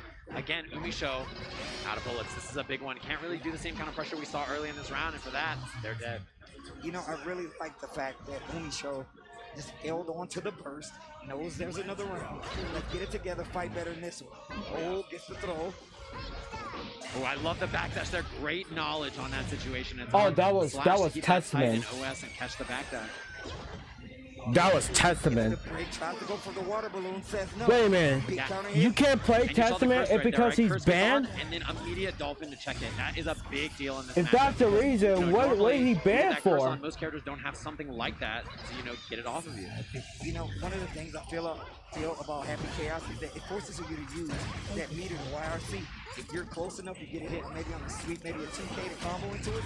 RC, get that lock on, maybe that curse off of you, start your own offense. May really good at that because, like you said, she has Dolphin. She has this big range hitting anchor. She really likes to keep Umi show on the toe. What a call out. 5P baits the burst. And this should be it. Easy peasy. Pick up right into the super. I love. So this combo probably could have been a kill without it, but Umisho just did the tournament combo. We're here at EVO. I'm not going to try to do any of these shots or anything like that. I will give you more burst gauge and just do the super. Don't play that game. Yeah. Take them out with extreme prejudice. Oh yeah, this is a scary, scary spot to be. We're on the EVO stage. A lot on the line here as that 5D hits. See, perfect IFD right there from Slash. Very difficult to do. Look at this. You get the reload, baits the throw. Do whatever you want to do, and now you gotta guess. Real close on this wall. Needs to be careful. What a block on the overhead attempt right there. Still gets the knockdown. Reload. Still got the lock on. Yeah, I see everything. A lot of meter to get that concentration. Nice block on the 5D. Wait a minute. Slash gets out of there with a dolphin. Oh, that's a combo in the corner. No. Yeah, you gotta watch out for that 6K hits, but nothing after the dash IB. Okay, Look this at the one's chase down from okay. Umisho, This one's fighting passed. out of the corner by just dash blocking forward. Look at the space. We're already back in the middle of the screen. Backdash Dolphin just to keep it interesting. Slash, I see you. RC this time around. 5D to start the pressure. Dolphin once again almost caught you peeking. Slash made a really good adjustment in their offense there, which I'll talk about in a second, but no anti-air. 5P runs up for the 2K. The defense is amazing from Slash. Gotta reload. Umisho needs to reload so bad here. Yep. Oh, 5 shots in the chamber. Oh, this is not good. Not good. Uses one bullet already. Oh yeah, trying to beat the burst there. That's huge. Oh my God, Dolphin into the corner. And the gold burst is excellent. Lots of meter. Lots of meter now. Oh no. How do you get out of this? No meter to YRC on the side of Slash. Sets up the clone as well. 18 seconds left on the clock, and the gold burst gets your shot. Umisho taking that first game. Shaking it off. Shaking it off. Look at the patience from Umisho. Dash up and backdash like 4 times to try to beat that burst. Really just played so safe, so consistently that entire time so that Slash just didn't get a chance to use it, and eventually Slash just said, I gotta try it. There's a throw, gets the corner, and once again goes for the empty jump low on a reload. Tries to keep the wall pressure air throw, but out of the corner. I love that backdash too on that. Oh, this is gonna be an anti-air. BRC 5P. Oh, nice combo conversion. I want to see if that burst is gonna come into play. This is first round. Game 2 didn't get the kill. Gut saving May's life. Yeah, she is Japanese. That is true. She is Japanese. That's true. Japanese people live longer in this game and in real life. And in the lore. Oh, looks good. Umisho, I love that choice to get out the clone. Then reload here, runs up, looks for 2K 2D, and Slash. Oh, I like that idea on the backdash, but the chase down, so aggressive. Yeah, nice 2K there to catch the back. Umisho going up to the second game, looking really strong. Calls out the burst early this time. Not a lot of meter on the side, but there's the curse. I love that Dolphin challenge after the curse. Jump H hits his mark. With faultless defense. You see Umisho's really active to get out of that corner versus May, and I don't blame. That command throw can lead to really big damage. You don't want to give her the meter positive bonus. Oh. Bye-bye. Very excellent block. You're still going to mix up here. And yeah, that was a backdash looking for the command grab. Look at the damage. And look at this. Meter positive bonus. No meter. BRC forward. Seriously? That's a 5K from May. You got to respect it. You see Slash with a little cheeky smile going Oh, into it got that the round. androids. I recognize that symbol from Dragon Ball. Maybe from Umisho, it was kind of like a, oh, I flubbed it. This is big. From that cap. Out of the corner already. Missed the 6S, missed the shot. But really close. All up on the gristle right now. 50% meter, BRC. Not sure what happened. The screen moved up. that's big, the reload, and the concentration is a little dire here. Yeah, I need to concentrate. Perfect management of the resources from Umisho. Here comes the offense. Dash up once again. Damage, not the hardest part about this matchup for May. All she has to do is get a hit. Yeah. It is easier said than done, though, right? Like, I mean, it's so hard to hit somebody whose defense is excellent. Speaking of, gets the knockdown. Air dashes to get out of there. One of the techs that Umisho likes to use. Really air dashes out of that corner a lot. He's like, look, I'm not really trying to deal with it. I feel you, Happy Chaos, just the same. May scares me too. Takes a little too much damage to be a little girl. Umisho, I see. Shake it off, shake it off. I cannot believe the patience to dash all the way in, do absolutely nothing, and block the Goldberg. Duel 1. Umisho looking real comfortable. Dude, that's your nerves have to be excellent to do that on the EVO stage. I mean, how many times we see Goldbergs hitting in that set we just saw with Daru and Leffen just a second ago? Completely right. Completely right. Here we go. Umisho back to the middle of the screen, taking their time this time around. Jumps up to block the Dolphin. And I love some of the adjustments that Slash has been doing in the pressure. I mentioned it earlier, but basically just staggering over and over and saying, look, I know you want a delayed up back, so I'm just going to do run, close slash, run, close slash. And Speaking of, that's going to be around on the board for Slash. Yeah, the vertical Dolphin too, just if you want to defend that way, you know, I'll take perfect advantage to Slash. I love it. Gets the knockdown, getting pretty close. 2K goes for the little staggered pressure. Pull out my gun, and now I got two. You're going through the glass. Yeah, look at this, dude. So much damage on this. You get positive bonus, and you can concentrate here. Dash up gets the throw.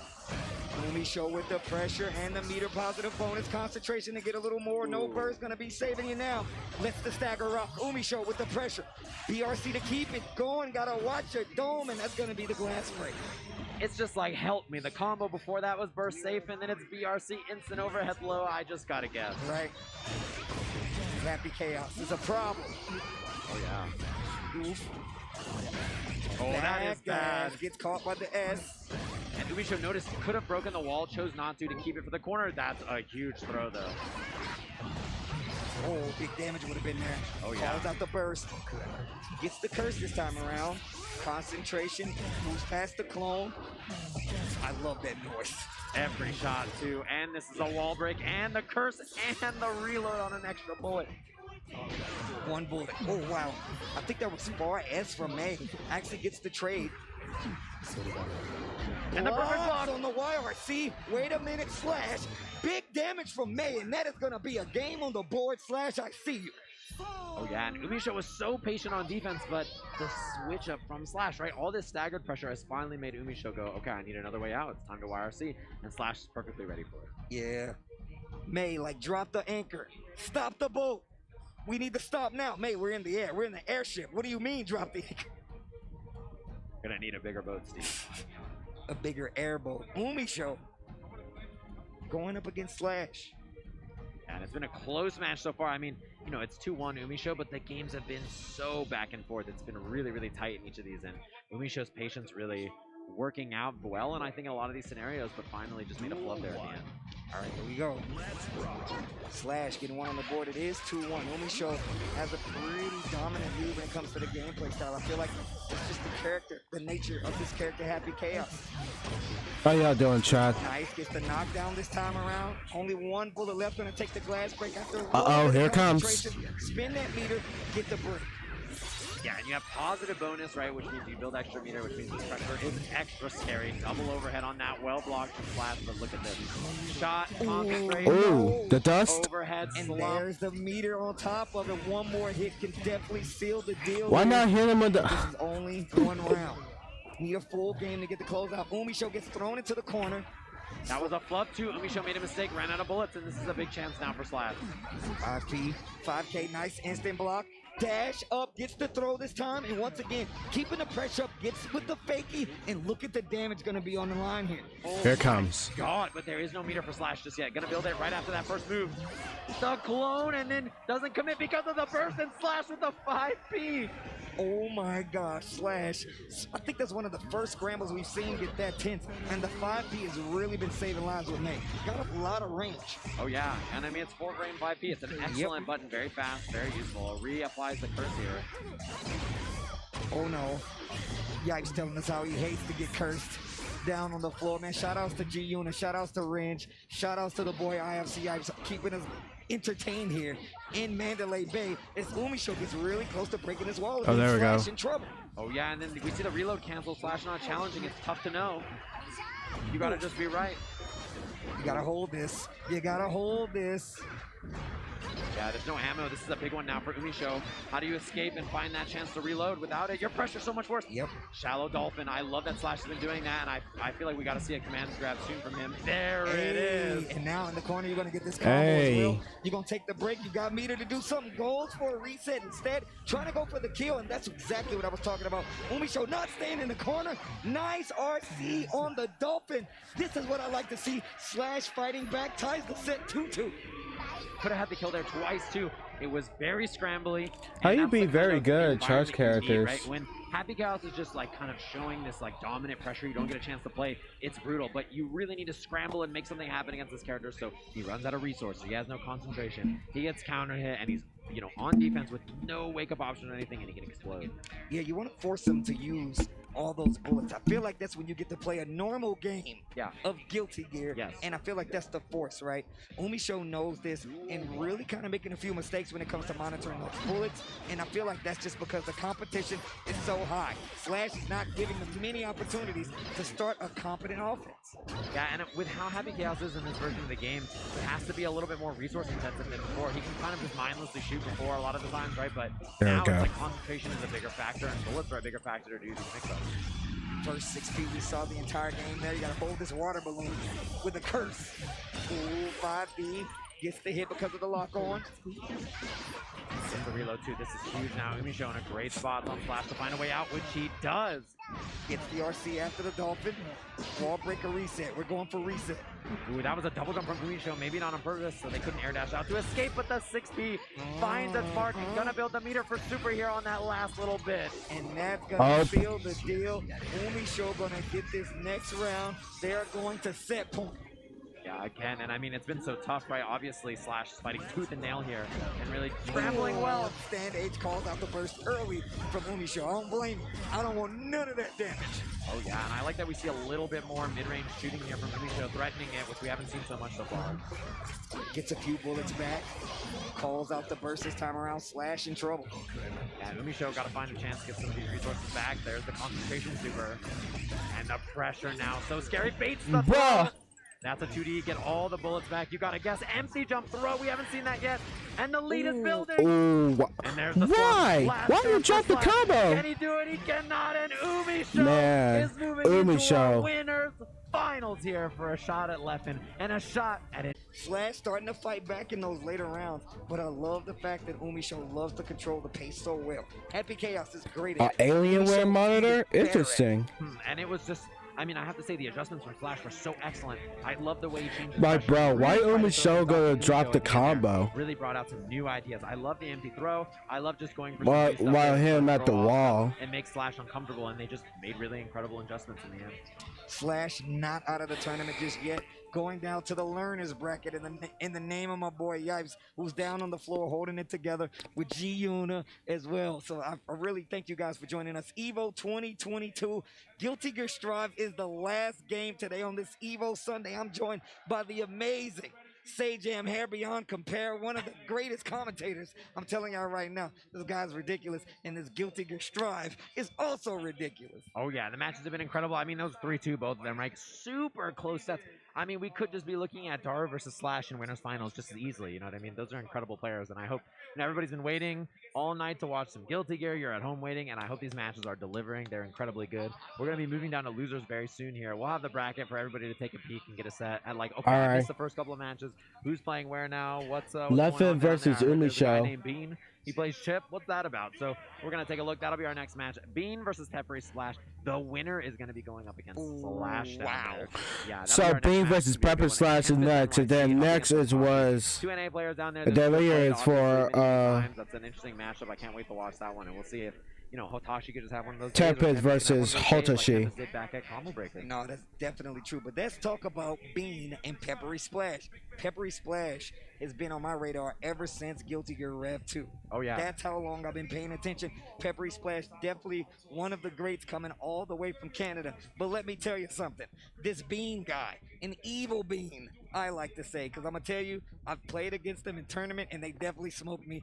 But I love the fact that they are committed to the chip.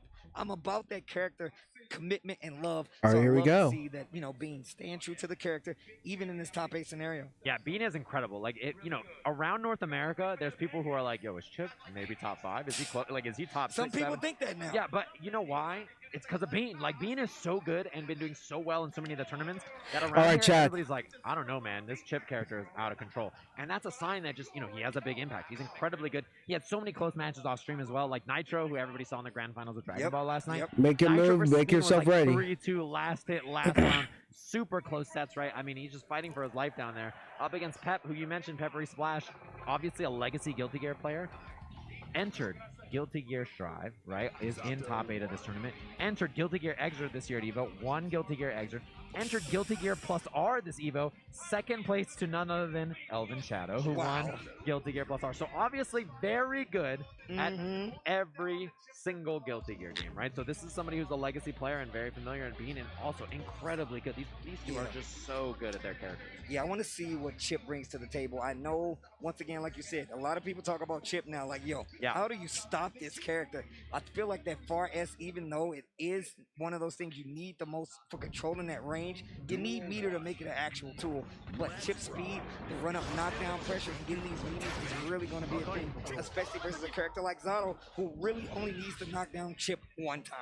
Yeah, and it kind of hits different when you watch legacy players play against Chip, where like in this version he's so scary and everything. I get that, but like compared to old Chip, where he can teleport YRC or teleport around and do all kinds of wild stuff, when you compare that, I think Peppery Splash and other legacy players are like this. It could be worse. No, straight. That's exactly how. As a Chip player, I'm like, bro, if I could still teleport right behind you, or right in front of you, above you, or actually above you and behind you, this would be so much worse. Yeah. But it's definitely not that bad. The speed is definitely going to be on display. I'm looking for a slower paced game. Zato really needs to stop Chip from moving around, lock him down. Even though a lot of his air situations for conversion aren't as strong as they was before. Wow, Bean made my boy Chip. Let's go. Oh yeah, and I mean it's just going to be really interesting to watch. Again, we talked about this with the Zato matchup earlier, but it's really about control. Can you slow down Chip and prevent him from just running all over you, right? That's going to be such a big factor in this matchup. Is Peppery Splash able to control the chaos, or can Bean just kind of exert his will, run all over the screen, and really just give him a ton of trouble? Here we go, round 1. That's rock, dash up jab, right away from Pep, just goes for that 2P. Looking for some early safe pressure. I like that a lot. The IFD on the second hit. Can we talk about the fact that one of these guys are going home after this? Oh yeah. Somebody from this top 8 will not be sitting with us the rest of the time. They're going to the bleachers. Early burst by Peppery Splash. There's that air movement I was talking about. Big combo. He out the drops in the corner, maybe going for a reset. Gets the throw. Here comes Bean, and that's the meaty situation that I was talking about. Oh yeah, 2D Gamma after the throw is guaranteed. Bruh. Doesn't have the meter for the 6K. What an interrupt, and that's the kill. Nicely done there from Bean. You saw Pep try to keep the Pierce tight with 5P, and Bean just 2Ks right on. Legit, I think he IB 2K. Yeah, ready for it. Mix-up time though. Pep with the early start. There's a command grab. Yeah, that's Peppery Splash. That's the Great White Shark. Beta Blade. And there's the 2D OTG. Gotta guess left, right. Gets that close S. 5P for the anti-air counter hit combo. Here we come. And goes for the mix off the wall too. D to get the knockdown. Here comes Peppery Splash. Calls out the little Eddie. Here comes the pressure. Hold this sword. Yeah, you notice Pep has tightened up the pressure, right? Really keeping it tight so that, and then finally there was a gap. Bean was ready, but he kept watch the pressure out. tight because Bean was challenging right there and was ready. And I like that adjustment, big counter hit, and there's the burst. Tried to look for that counter hit combo with the 2S. Calls out the burst. Peppery Splash didn't want to die because he wanted to take out Chip. That's going to be in Birdman hands through the glass.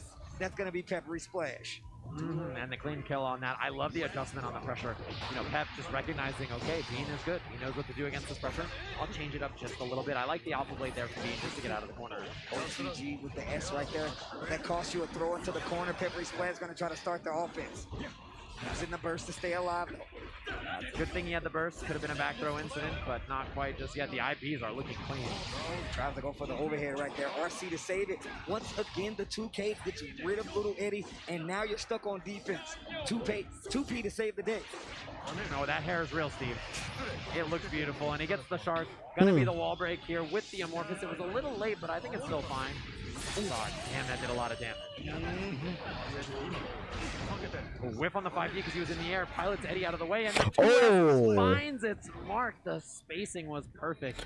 And man, I mean, you notice that the pace of this, right? Bean is just so fast. He's really just challenging and moving in ways that's making like Pep's life just miserable, right? It's so hard to move Eddie around and also position Zato to be safe at the same time when someone's movement is this, you know, unpredictable and really solid. You know, one of the things is that you have to be really careful fighting in that neutral game versus Chip, right? If he has any meter, that conversion is really going to hurt. So you really just don't want to get the knockdown and let him kind of get this kind of snowball pressure that he really deals well with.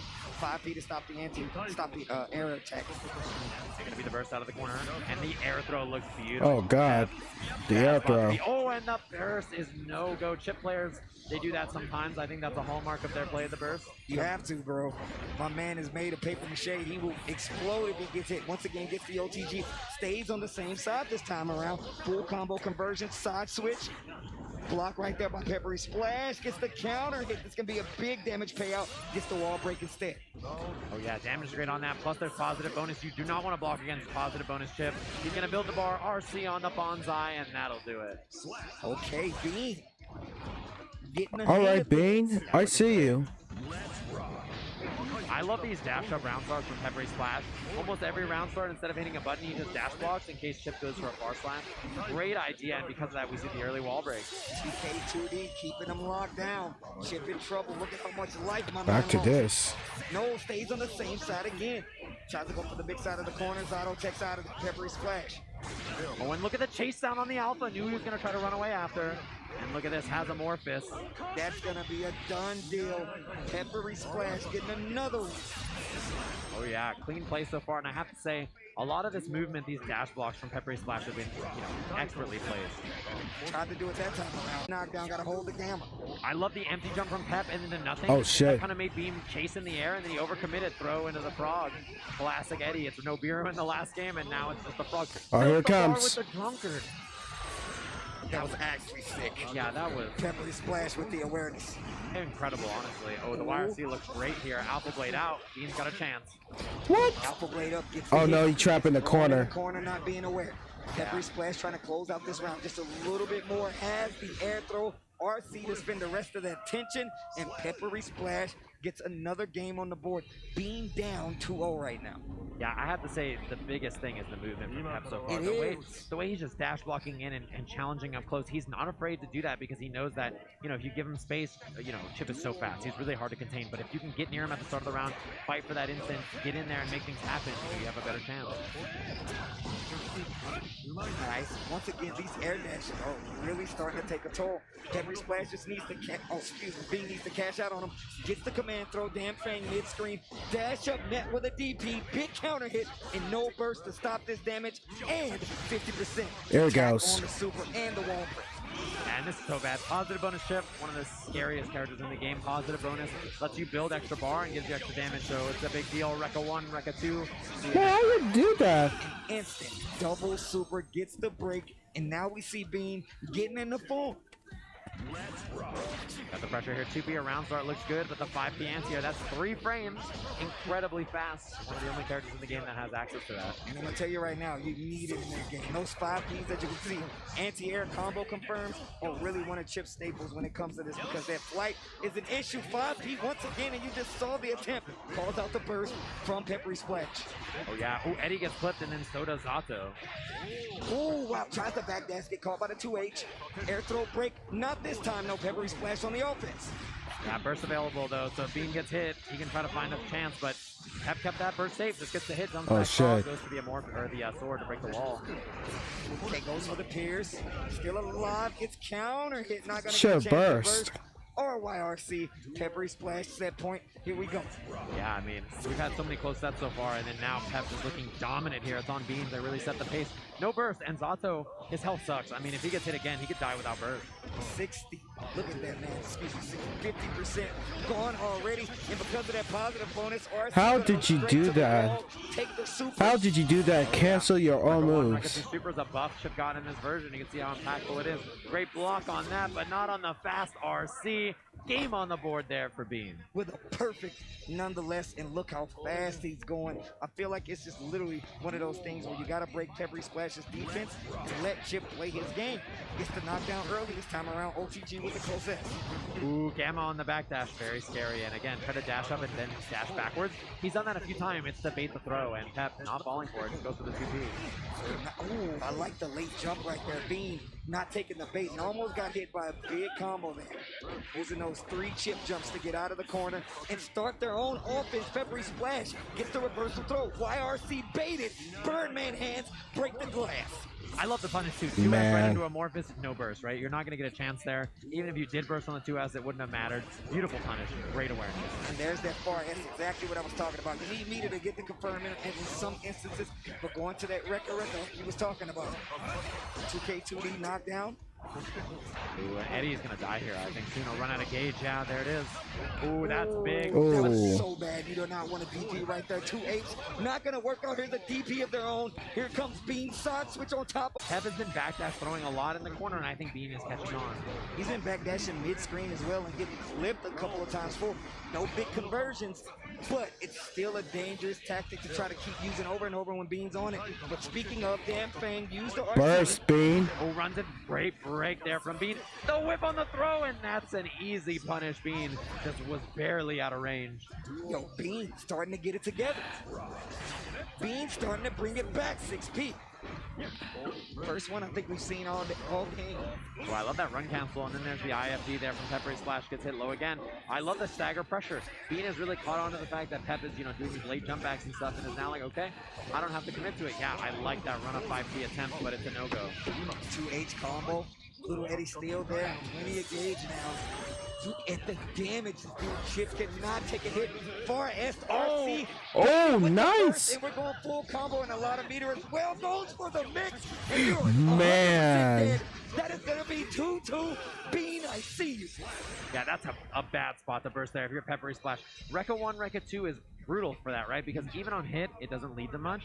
And then, in that case, most of the time they're going to RC for a combo anyway. So that's just one of those moments where you burst not thinking about it, and you're like, oh, God, I should not have done that. Those frustration bursts. You're like, yeah, I'm so tired of getting hit burst. And you're like, oh, no. Why did I do that? Yeah, ourselves a game 3 here after what looked like a blowout set for Pep. Yeah, this is definitely a turnaround situation right now. Oh, that was so really close. Trying to get this game started, and look how impressive Peppery Splash has been, just dashing up after the knockdown.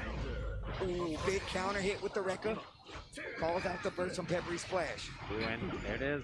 We see it. He cannot contain Bean right now. Bean is moving way too fast, and Peppery Splash is unable to find kind of that control that we saw earlier, although that'll do it. And just as we saw, they called out the burst. 2S for the punish. We saw the frog. This is game 6, and I'm telling you right now, where it might be the last one. It's 100% the last one, and it might be Peppery Splash. Yeah, I think the pressure so far from Pep was really good in that round. Once he caught Bean, but Bean's movement was excellent before that. OTG pressure here. IFD from Pep was beautiful, created that escape. The IFDs on Wake Up from Peppery Splash have been huge in this matchup as we see another command grab. Damned Fang, welcome to Shark Week. Hold this frog. Oh, that is bad. This is going to be a wall break with the sword. The sword refreshes the Eddie gauge, so Eddie is now back. Taking that option, definitely one of the things we see a lot of the Zato players do. Go straight from Piercer, and you see the faultless coming from B. Still has enough to YRC. What's the option? Bro, he trapped. Gets hit by the dust, and that's gonna be the set. Bean will be going home, but like you said before, such a strong competitor, such a strong American player with the chip, and one of the few out there, Peppery Splash, gonna move on. Yeah, I mean, that was an incredibly tight set, but I feel like the core of what was working for Pep really is what he went back to in the last game. Really excellent the whole time, but it really was kind of shining. No, it's definitely true. It's definitely true. I saw the backdashes really start to work out for Bean in that sense, just catching, making sure that the opponent isn't doing it. But Peppery Splash really kind of evened it out, really closed out that game, even though Bean was hot on his heels trying to make that comeback. And now Bean is out of the tournament, but Peppery Splash Still alive. Yeah, Pep moving on here. That's a big win for sure. I mean, you know, this is a long road if you're in the loser side of the bracket. Winning from losers is so hard in a match like this, right? And I mean, that's 3 matches in a row that have gone down to the wire. Last hit. I mean, every match has got to be so close. It's so dramatic here at EVO, but you wouldn't have it any other way. This is the place to watch the best in the world. I want these matches to go to last round, last match, every time. I don't care how they feel. I want to see this, and I know you guys want to see it as well. But we got another one coming, another one of America's hopefuls, 2 of America's hopefuls. Actually. We got versus Tempest. You know I'm a Leo player going up against Hotashi, arguably one of the greatest Nagaryukis in the world. Oh yeah, and I mean, look, the thing about both these players is if you've been watching Guilty Gear, you're familiar, right? They're 2 of the most dominant players in North America. They always do well at the events they enter, consistently top 8 in every event they play in, and it's been fun to watch. Tempest obviously has a background in a lot of different games. A lot of people knew him as a Grand Blue player, I think, especially right when the pandemic was hitting, right? So he played that game. He's really, really good at it. Really, really good at this game as well. Combo breaker champion. And then we have Hotashi on the other side, who has been a Guilty Gear player for a while, right? Everybody knows is one of the most consistent LFO players in the States during Exert, a really, really strong competitor. And you see him running around the building IRL, streaming, doing all this wacky stuff. He really tries to promote the video game. You want me to look out Hotashi? I mean, these are the 2 of the best players in North America, 2 of the strongest players out there that play the game. So it's going to be great to watch them play. There he is. Not the first time they played, and it will definitely not be the last. Leo so he played under night too. Nago's been a huge tale of contention ever since they released Guilty Gear Strive. I feel like this character, they try to nerf him, try to make him weaker, but it never really works. I also feel like it really does round out pretty well. Some of the changes they made have 100% made this matchup a little easier to deal with, but a player like Hotashi has already kind of adjusted his game plan to make sure if you try to get in there too early, he will definitely take off that damage. When Sony PlayStation 5. Knows how to use their meter, and you need to pay attention to that blood gauge if you're fighting Hotashi, because he's going to use it against you. Oh yeah, I mean, one of the only Nago players that just like pops on purpose all the time and gets away with it. I mean, that's part of his strategy, right? He's built on purpose. And I mean, like Nago, you know, we were here back the last time EVO was live when this game was announced, and he was shown right after the trailer, and everybody was like, "This is the coolest character of all time." Same. I do my hair like this character. Yeah, this. I mean, he is so cool. It's hard not to think he is super, super tight, and you know, he really represents this character, and is like. There's like a chat command in his chat that's like ! Alpha, and it's like, I will not switch off Nago. He is that cool. So, I mean, you know, he loves this character. I think we all do. He's just so cool, right? But I mean, these 2 here on the EVO stage, it's going to be a blast to watch them both, and I really cannot wait to watch it because obviously 2 of the best in North America, 2 of the best in the world. These 2 have played a lot, and I think historically, this has been a matchup where the Leo players really tend to struggle. One of the things, first off, true. Another thing is that Hotashi has really taken to comboing into their blood pop. We know that he likes to pop anyway, but comboing into that blood pop really does help him out. Corner situations, and if done properly, can really close out a round before it even gets started. Oh yeah, I mean, it lets you continue pressure after, and then if he survives, the fact that he lives means that he just gets to go for more offense afterward with a fresh bar of blood, and that's so scary. You don't know much about this character, Nagoriyuki. You're like, who's this big samurai dude? What does he do? He has a gauge in the bottom left with blood. As he spends special moves, that blood gauge goes up and he pops, and it's a state that can be very bad for him or very good depending on the scenario. So we're going to see that blood management be a big factor. One of the tools this character got significantly buffed in the most recent patch. Baits the burst early on, and already Tempest NYC is in a lot of trouble. Spins the super as well, gonna get the glass break, and look at the damage on Tempest NYC's life bar. Gosh. Super builds him back so much. Take a look at that damage. You know, his blood gauge goes down like a ton. So a bar and a half basically gone like that, which keeps him pressure more and more and more. See the back Fukio. Look at the range Hotoshi's holding here. 2S'ing, 5H'ing. That range, man. Figure out how to climb over. Yeah, that's what I mean about that blood. Once you get to 2, you're like, okay, I can't attack anymore. And if it gets to 3, you gotta kind of look for the pop. And I'm sure Tempest knows this. But here comes the offense. Gets hit by the overhead, tries to go for Oki. Did not hit, but stays in back turn. Gets hit by the 5K Beyblade. And you see the 2S's fishing at range here, trying to tempt Tempest to run into it, and he does, finds the 2D. RC gets the meter, gonna get to the corner. Takes the Oki. YRC. Chad, it's 1 o'clock. It's 1 o'clock a.m. right now. So it's getting 8. I can't believe I stayed up late. Normals do from Nago as well. Look at the life bar for Leo. Oh, and that's on a hit. So I try not to I try not to yell because some of them they're sleeping. So. You should be dead. Oh no! BRC calls out the burst. Tempest NYC has some of the most organic paths. It's like he's freestyling a lot of times. I'm like, what is the route? What are you going for? And still complete control of the round, tying up this first match. Oh yeah, walk up 6H, the stagger. One thing about Hotashi is really known for that, delaying his pressure massively just because he doesn't expect you to challenge. Ooh, overhead once again. SH goes for the Oki. Back turn cancel, goes for the throw. Another trade, gets the counter though. Now, kind of going back to this neutral. 5D. Oh, he should be dead. Oh, the miss. Oh, man. Oh, that's not good. That's frustration.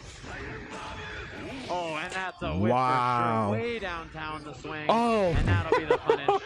Game 1, Tempest. Man, it's a block that. There, you could tell by Hotashi. Not sure if he wanted to do dash in the super. Maybe he just thought Tempest was going to swing again, but did not work out. Actually cost him the game, and that is not good. Yeah, that's a big one to give away right there. I mean, kind of out of nowhere. He does that, right? Like, that's the thing that Hotashi does. He does like to wake up super, but that was so downtown, too.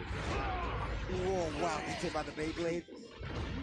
After the Gatling calls out the flash kick, 2H, big damage. Hotashi, one of those Nagos that really makes you feel the pain if you whip something big like a DP. Oh yeah, and I mean the other thing too is like a lot of times his routes are really tough to burst. The confirm into the kill here on the wall, dead. Another round on the board for Hotashi. This is getting faster and faster in his side of the game. Go for that pressure. Yeah, that is a punish. Got that 5-frame, 5P, very fast. Good for stuff like that. Man, I cannot believe the flash kick reach. Oh, baits the throw. Go back this time around. First command grab we've seen too. Hotashi. Command grab. Here. I like it. Yo, let me get a bite. Oh, nice air dust. Gonna go for the side switch after the RC. Here comes Tempest. YRC. Little stagger pressure trying to bait that flash kick. You don't see it from Tempest. I like the neutral. That 2D got a little buff to it. You can actually put it on those runs. Use it as a whip punish. IB didn't work out. Keeping that back turn stance. Tries to break the guard. Hotashi's in trouble. Once again, a bad call on the overhead. Here's Hotashi. Oh, God. The plus frames after the back throw. This is scary. Does not throw. Gotta guess. Punish. Versus on the table. Doesn't go for it. He was looking for it and the throw. Nice throw, man. Hotashi brought some new things to Nice the match. One thing I throw. really like is he kind of did Fukyo Beyblade a few times that didn't cancel. Let Tempest get the throw punish, and then in that round said, I will Fukyo back.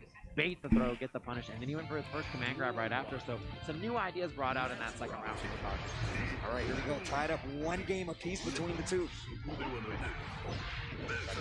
5K to get the interrupt, combos into the flash kick, gets the hard knockdown. Chest frame IB, pushes back a little bit and goes back to the neutral. Yeah, he got the IFD there, which was perfect. I mean, his IBs and IFDs are excellent. That's one of the biggest hallmarks about Hotashi. Uh-oh, gets clipped. Gatling. That SSS to the corner. Jump as gonna get the combo. Oh, dash up, double S. You see him fishing for that 2S there, trying to find his mark, but it doesn't work well. The IB, that was going to be a punish. He spent the bar for sure. Oh, you gotta look at that blood gauge. 2S and H. Right now, Tempest is in trouble. There you go. Catches the backdash with 5P. No confirm. Gets another throw. That's going to be the rest of the meter. Another BRC to close out. Hotashi looking good. That's like the third time that's happened where the BRC messed up Hotashi's combo. Oh yeah, see the late Fukyo back to bait the throw again. I like the conditioning that we're seeing here from Hotashi. Ooh, last break. Nago right at 50%. That meter positive bonus is really going to come in handy. We talked about that IB right there in that close S. Actually got the throw. Oh, nice counter, man. Oh, wait a minute. Tempest with the burst. Tried to bait the throw in there. Nice counter. Tempest jump out of the eyes. Hotashi like, you good? You good, bro? Yeah, see, he's like, you good? I'll take it. All right, thumbs up. Wow. Hotashi. Big eyes of surprise right now. Tempest NYC taking a second to go back to character select screen, possibly just to think about it. Yeah, this is a CB champ right here, obviously, right? Has been in this kind of environment before. Resets back to character select and says, let me think about it. Let me just take a gander into my mind and see what I should probably be doing better. You can tell Hotashi is feeling himself after that last reaction. Great read right there. Really doing a good job of catching some of these backdashes as Tempest is trying to get away. Nago never had a problem with range, so you don't have to worry about it. But you don't want to be in that range. You don't want to have to deal with the close S. You can cancel it, go for a bite, cancel it, go for Fukio in some instances, just to kind of keep you on your toes. That neutral game is something you really have a hard time dealing with as Leo. Oh yeah. We see we're back in the match here. And what'll be the adjustments for Tempest, right? That's always the mysterious part. I want to see it. And I like Hotashi with the immediate Beyblade back, Fukio back after Beyblade that time. Little change in how he's pressuring. Okay, Berserker. Ooh, trying to actually go up and get the tap throw. Hotashi was well aware, and here he comes again. 6H. Goes for the corner of his own. Yeah, he Fukio'd back a little too far. When Oh, man. Hold forward back and pilot it. Went a little bit farther than he expected, I think. Okay. 2-3-6S just to try to get in, start to pressure. There's an RC. Finds a low, gets a small combo. Now going back to this wall. Leo. Hotashi, be careful. Remember the blood rage. I mean, this is tough too. Hotashi's got so much bar. Yeah, there's the YRC. It's a big lead, and that's a punish. Oh no, didn't want to spend the blood. So because of that, Tempest still alive. Oh, the back throw. Look at Tempest like, what the? I didn't. Blood and rage. that's what Hotashi thrives on. He's really good in scrambles like that, where just kind of weird stuff happens. That's how he takes advantage. Really tried to shimmy in the corner right there. And you see Tempest using that 5K. Oh no, here's the throw punish.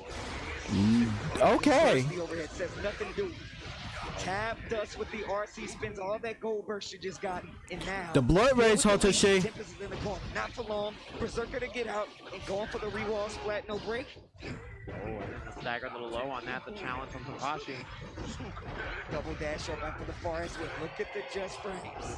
The just guards. The glow, and he gets the whip punish because of it. His defense incredibly good there. Just frames, those are mad hard. I feel like people see instant blocking and they don't understand how hard it is. Hotashi's so good at it.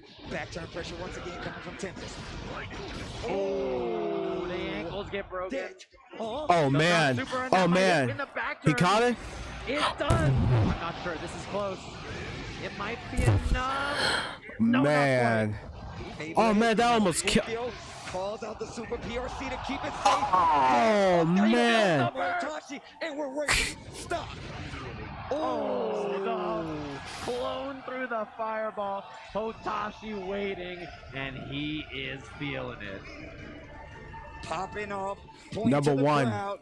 I don't know what that 1 and 4 is. Maybe that's the number of matches. I think it's 4 more. That's what he's saying. All right.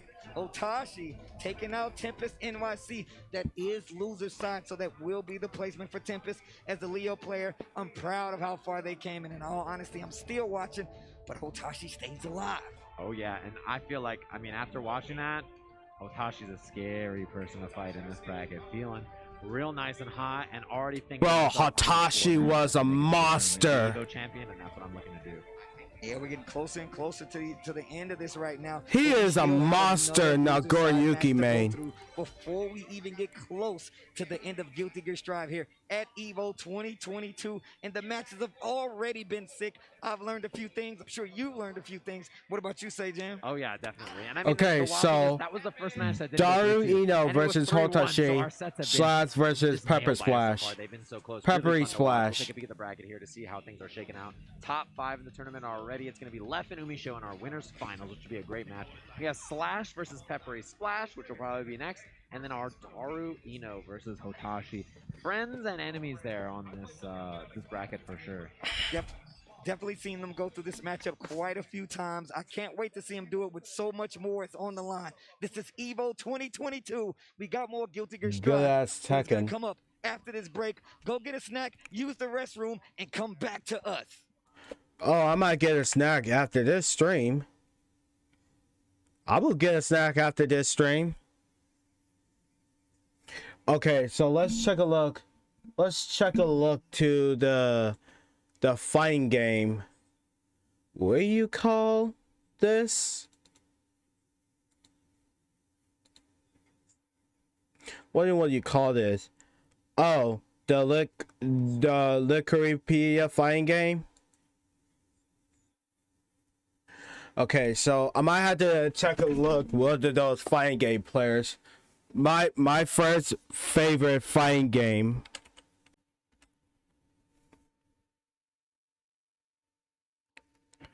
See that? Oh, he plays Shemsho too. I remember he played Grand Blue. I remember he played on the night.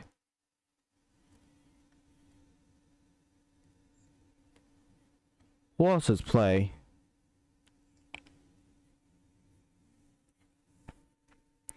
Katana Prime. There he is. More Kombat and Injustice.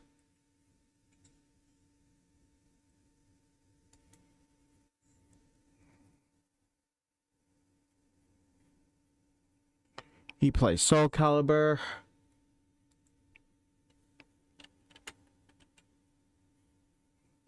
Wait, is Gianna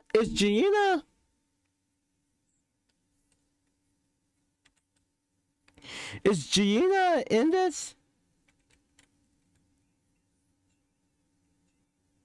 Like Anime Ilami?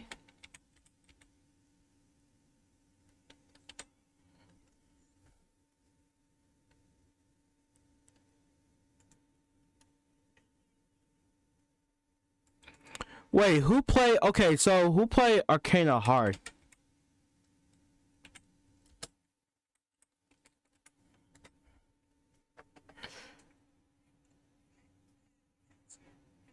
Nobody played Arcana Heart before?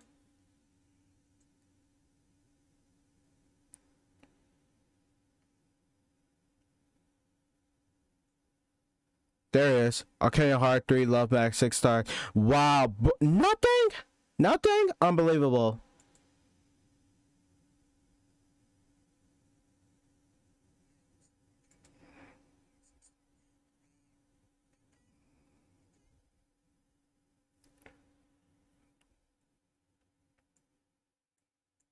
Okay, some of them.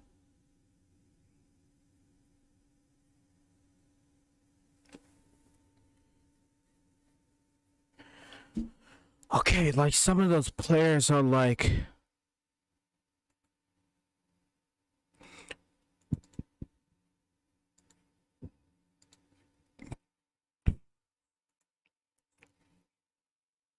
CL Taku.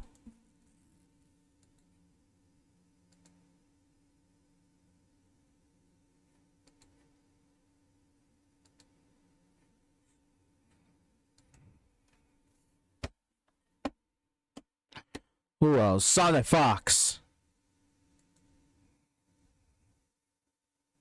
Now, Sonic Fox. He played Dead or Alive, Injustice, Skullgirls. Oh, he plays Tekken 2 and Blaze Blue. I never seen him play Blaze Blue, but I seen him play Guilty Gear. So he played Marvel vs. Capcom. I know he played Mortal Kombat.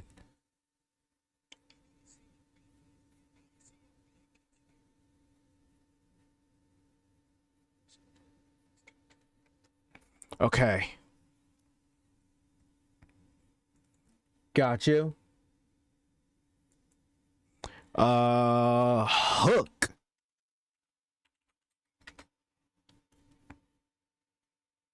Yeah, Hook and God.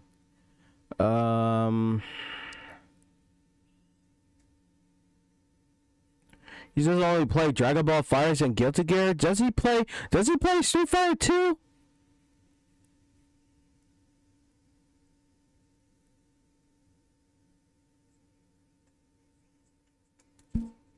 And Blaze Blue? Okay. Why we okay. No, little Chica. Lord Knight.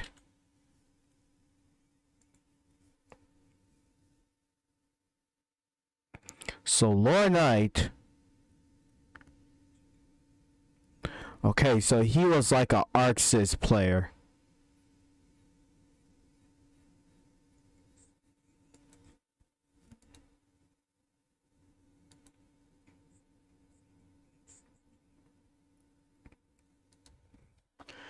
Man, I don't know who else would be the player.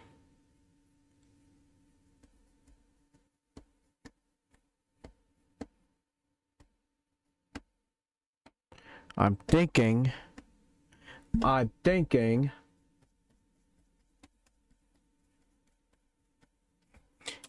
Okay, fine. Edom, there he is. Edom. Okay, good. He play Marvel vs. Capcom? Good. Oh, he plays Strive too? And Marvel vs. Capcom Infinite.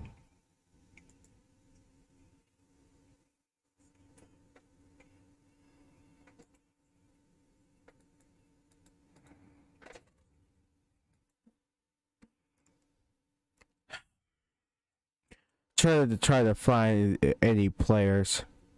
Pumpkin tournament, man.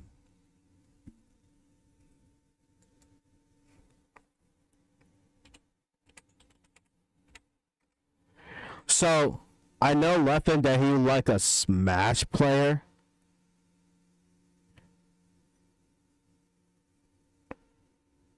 Dragon Ball Fighters, Guilty Gear.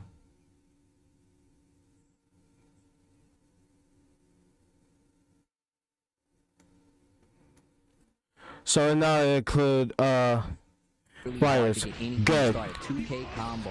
Here comes Jonathan tonight. Yeah, I like that combo is cool because camera products from consumer cameras and camcorders to the Venice cinema camera to broadcast cameras, including their latest broadcast camera, the HDCF 5500. The HDCF 5500 offers a rich picture quality in any environment. Whether you're in the arena or getting bodied online, Sony helps you capture the moment.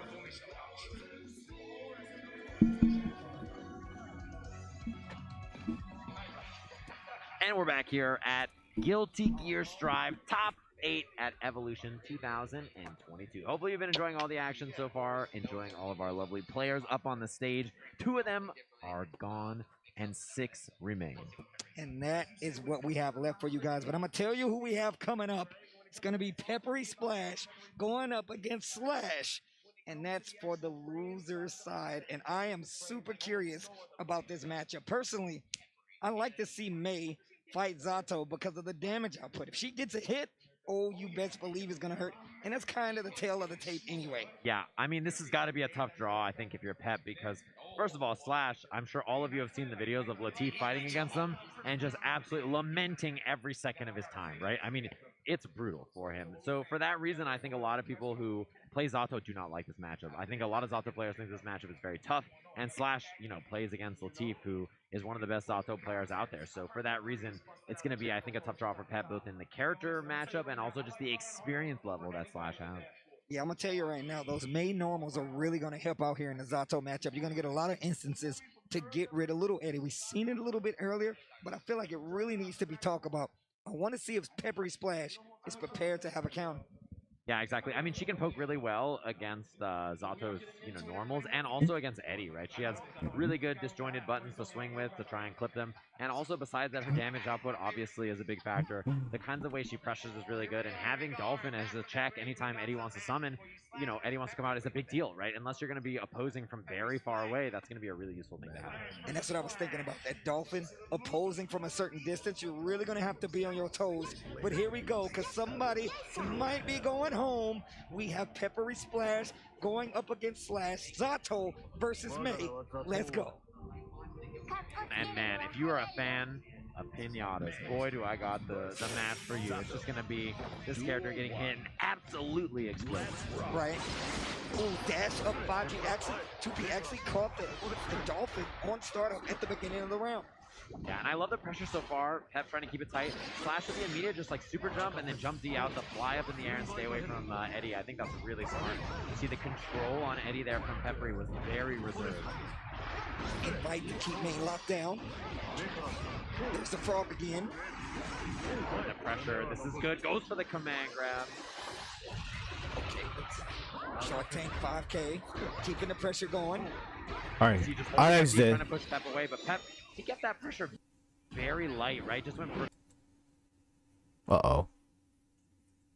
kind of going over Pierce and then 2P, 5P over and over. Ooh, big counter hit.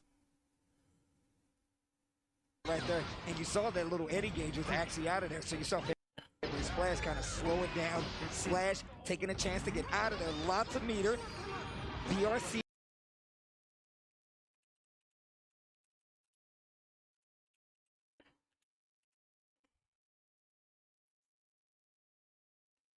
Alright, so there's no smash. Good. Trying to keep it close. YRC to stop the offense. Peppery Splash flies out of there. Oh, this is bad. Look at the confirmed mid-screen. New in this version of the game. Yeah, that is something she gets now. Excellent block, but the 2D was a little too far. Wow. Sorry about that, chat. You know, hasn't found a lot of success with that so far, but his pressure's still really, you know, tight despite that. Oh, yeah, look at the backdash from Slash. So ready. Ooh, gets the pickup, goes for the sword as well. Little Eddie on the prowl. Lots of meter, here's the pressure. YRC to stop the piercer. And another, the same conversion, the new stuff. And look at the damage payout as well. Yeah, humongous counter hit. Gonna explode Fate's the burst, of course. And that'll be game one on the board for Slash. How do you hit him? Your offense, you're getting a couple command grabs, sure, but the high lows have just not connected so far, and Pep is just trying to find an answer. And it really does seem like Pep is like at odds a little bit because Slash is really not letting the game get started, taking out Eddie as soon as possible, as well as just playing his range game. Going to get a combo here, and the wall break. Oh yeah, I mean, he's already exploding. Positive bonus here for Slash. Dolphin RC is very scary. Pep has no bar to work with. That doesn't combo unless they're crouching on counter hit. Ooh, 2P gets the counter hit. There's the piercer, but runs out of Eddie gauge. The throw, PRC for the safety. Break the law to get out of there. You're still going to get command throw. I got meter, so that means you might die unless you spin this burst. Oh no, no corner. Ooh, and runs in for the 6K after the beach ball. Pressure from Slash was incredibly good. And yeah, I mean, this is a tough one so far. Pep has got to try to find an answer. Oh wow, the 2K actually stops the Dolphin startup. Yeah, that was so. Has the frog for the pressure. Everything looks good so far. The command grab lands. What's the mix? Dash up normal throw. That's the mix. 5H goes straight into piercer once again. Oh, excuse me, that's a lot. Goes for the spikes. Oh, could have had a wall break there, and that's actually a drop from Peppery Splash. OTG uses the dash. Oh no, that is gonna be dead. Oh, not quite, but the OTG. She's Japanese, Steve. Keep forgetting. I keep forgetting. I'm not gonna stun. I keep forgetting. Yeah, their health bar is folded 1,000 times to be extra durable. That's how Guts works with Japanese characters. Wow, that is gonna hurt so bad. Pep had the burst. The pressure is so scary. Wow, interruption. That was 2H not gonna connect. Oh, not like this. The anvil out of the air. And the big whale from behind you so dead as game 2 goes to Slash. Smoke. I don't see that comment. Bro, big damage from May right there in Slash. And look at these reads, how he's calling out exactly what Peppery Splash wants to do. This is 2 games to 0. The person who took out left, excuse me, Latif. Yeah, they're all Zato players in the end, right? Yep. Easy to get them mixed up. And they both start with an L. Ooh, 6H barely out of the way there. That was scary. Pressure looks good, but the interrupt is great from Slash. I mean, everything's been perfect. Try to beat the burst there, by the way. That's exactly what I was talking about. The 5P working out a little bit. I almost caught the backdash. Another 6P gets rid of the little Eddie, so the offense is going to end. And Slash knows, and here it comes. Man, the pressure is incredible so far. I mean, it's like Slash's defense is ridiculous, and his ability to just turn any situation around against Peppery Splash is really, really hard for him to deal with. Piercer, you better hold this. To the corner you go, and sneaks in the command throw to get the kill. Peppery Splash with a sign of life. You see what he's got to do to hit him? He's got to do 5D right. fast RC command grab just to try to get a mix-up on this character. Oh, tries to charge that anchor. Peppery Splash says no. Hold this 2S. Stagger pressure. Yeah, I love the staggers because, you know, Slash is just kind of waiting things out. So if that's the case, just go for that extra turn. Backing away from a pose. Once again, destroys the little Eddie. And now Slash gets to play his game. Oh, no. Look at this damage. Oh. Look at the damage. Oh, my. Dead. Dead. Dead. Welcome to SeaWorld. Sometimes you're the hammer. Oh, there's a May cosplayer. That's just how it goes. Good win. May is always the hammer. Yeah, she is. It's just like, can another hammer hit her first? Right? I see your fellow hammer. Let's see who hits who first. And look at Slash just killing Eddie so consistently. This damage is really gonna hurt. Side switch combo on top of it. Command grab. Up Dolphin. Super for the kill. 3-0. Slash is taking out Peppery. Do you know what that says about the matchup we saw Latif having versus all these other players? And think about that. That kind of sets the stage for Slash.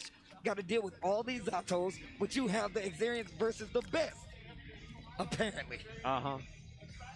On the right day, for sure. And that is a big win for Slash. Played incredibly well. I think Slash is just ridiculously talented, too. So, you know, the fact that took Umisho on to the ropes there in that last set, it was really, really close. But I kind of had a feeling that was going to spell doom for Pep, right? That's a tough loss.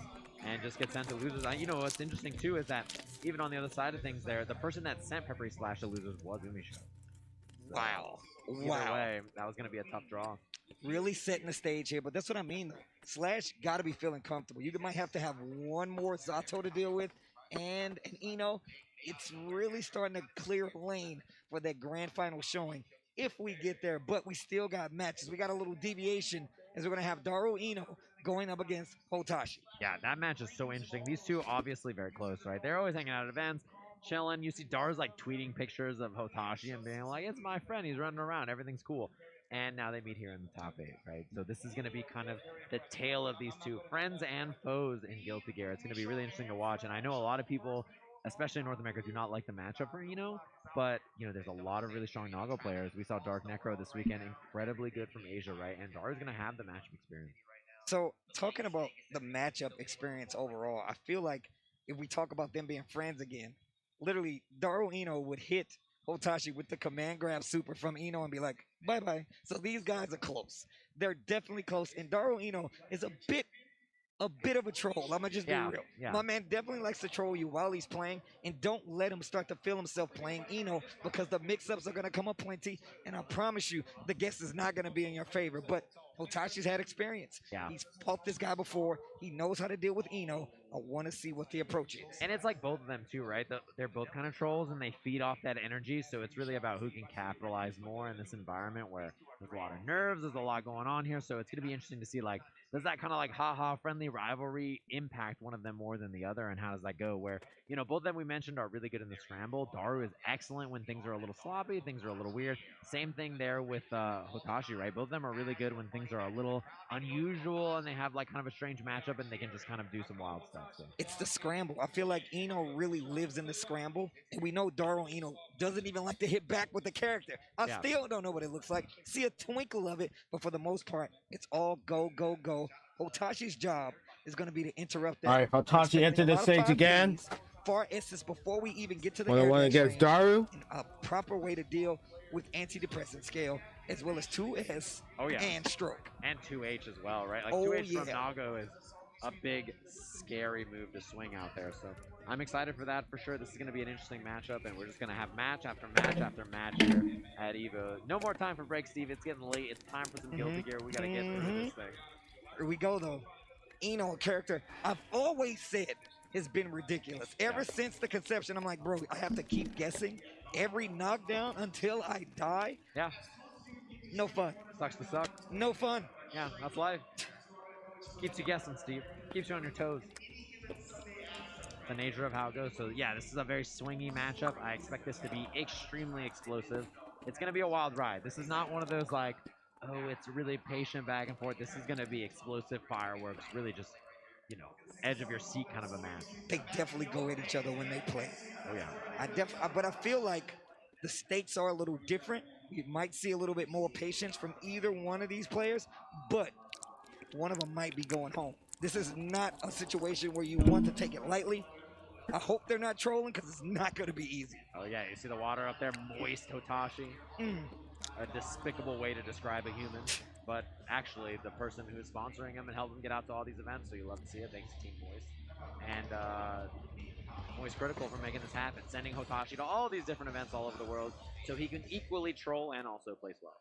No, I'm going to tell you right now, I love that Hotashi's been going out a lot more. I like the streams. I like the interaction that he does with his crowd, but also just the fact that the Hotashi Nago Ryuki is so nice. But here we go, Eno versus Nago, game number 1 on loser's side. Pressure looks good early, 5P interruption there on the clone, and the stagger pressure doesn't work out. Both burst off the table. Oh, air to air with the hard slash, gets a counter hit on top of it. I love that adaptation. So we saw Daru throw the note high. He tried to 6P it through it early. That time he throws the note low and then air throws Hotashi right after. Wow. Big send. That's what I was talking about, that gap. When that far S, there's the stroke. 2S goes for the spin to get the corner. Oh, that's done. That is done, and that's exactly what I was talking about. Turning on the offense. Daru knows that Hotashi is going to play back a little bit, and sometimes they get a little antsy, but we don't want to play that late game, get a little more range when that blood gauge goes up, and Hotashi's going for the auto pop.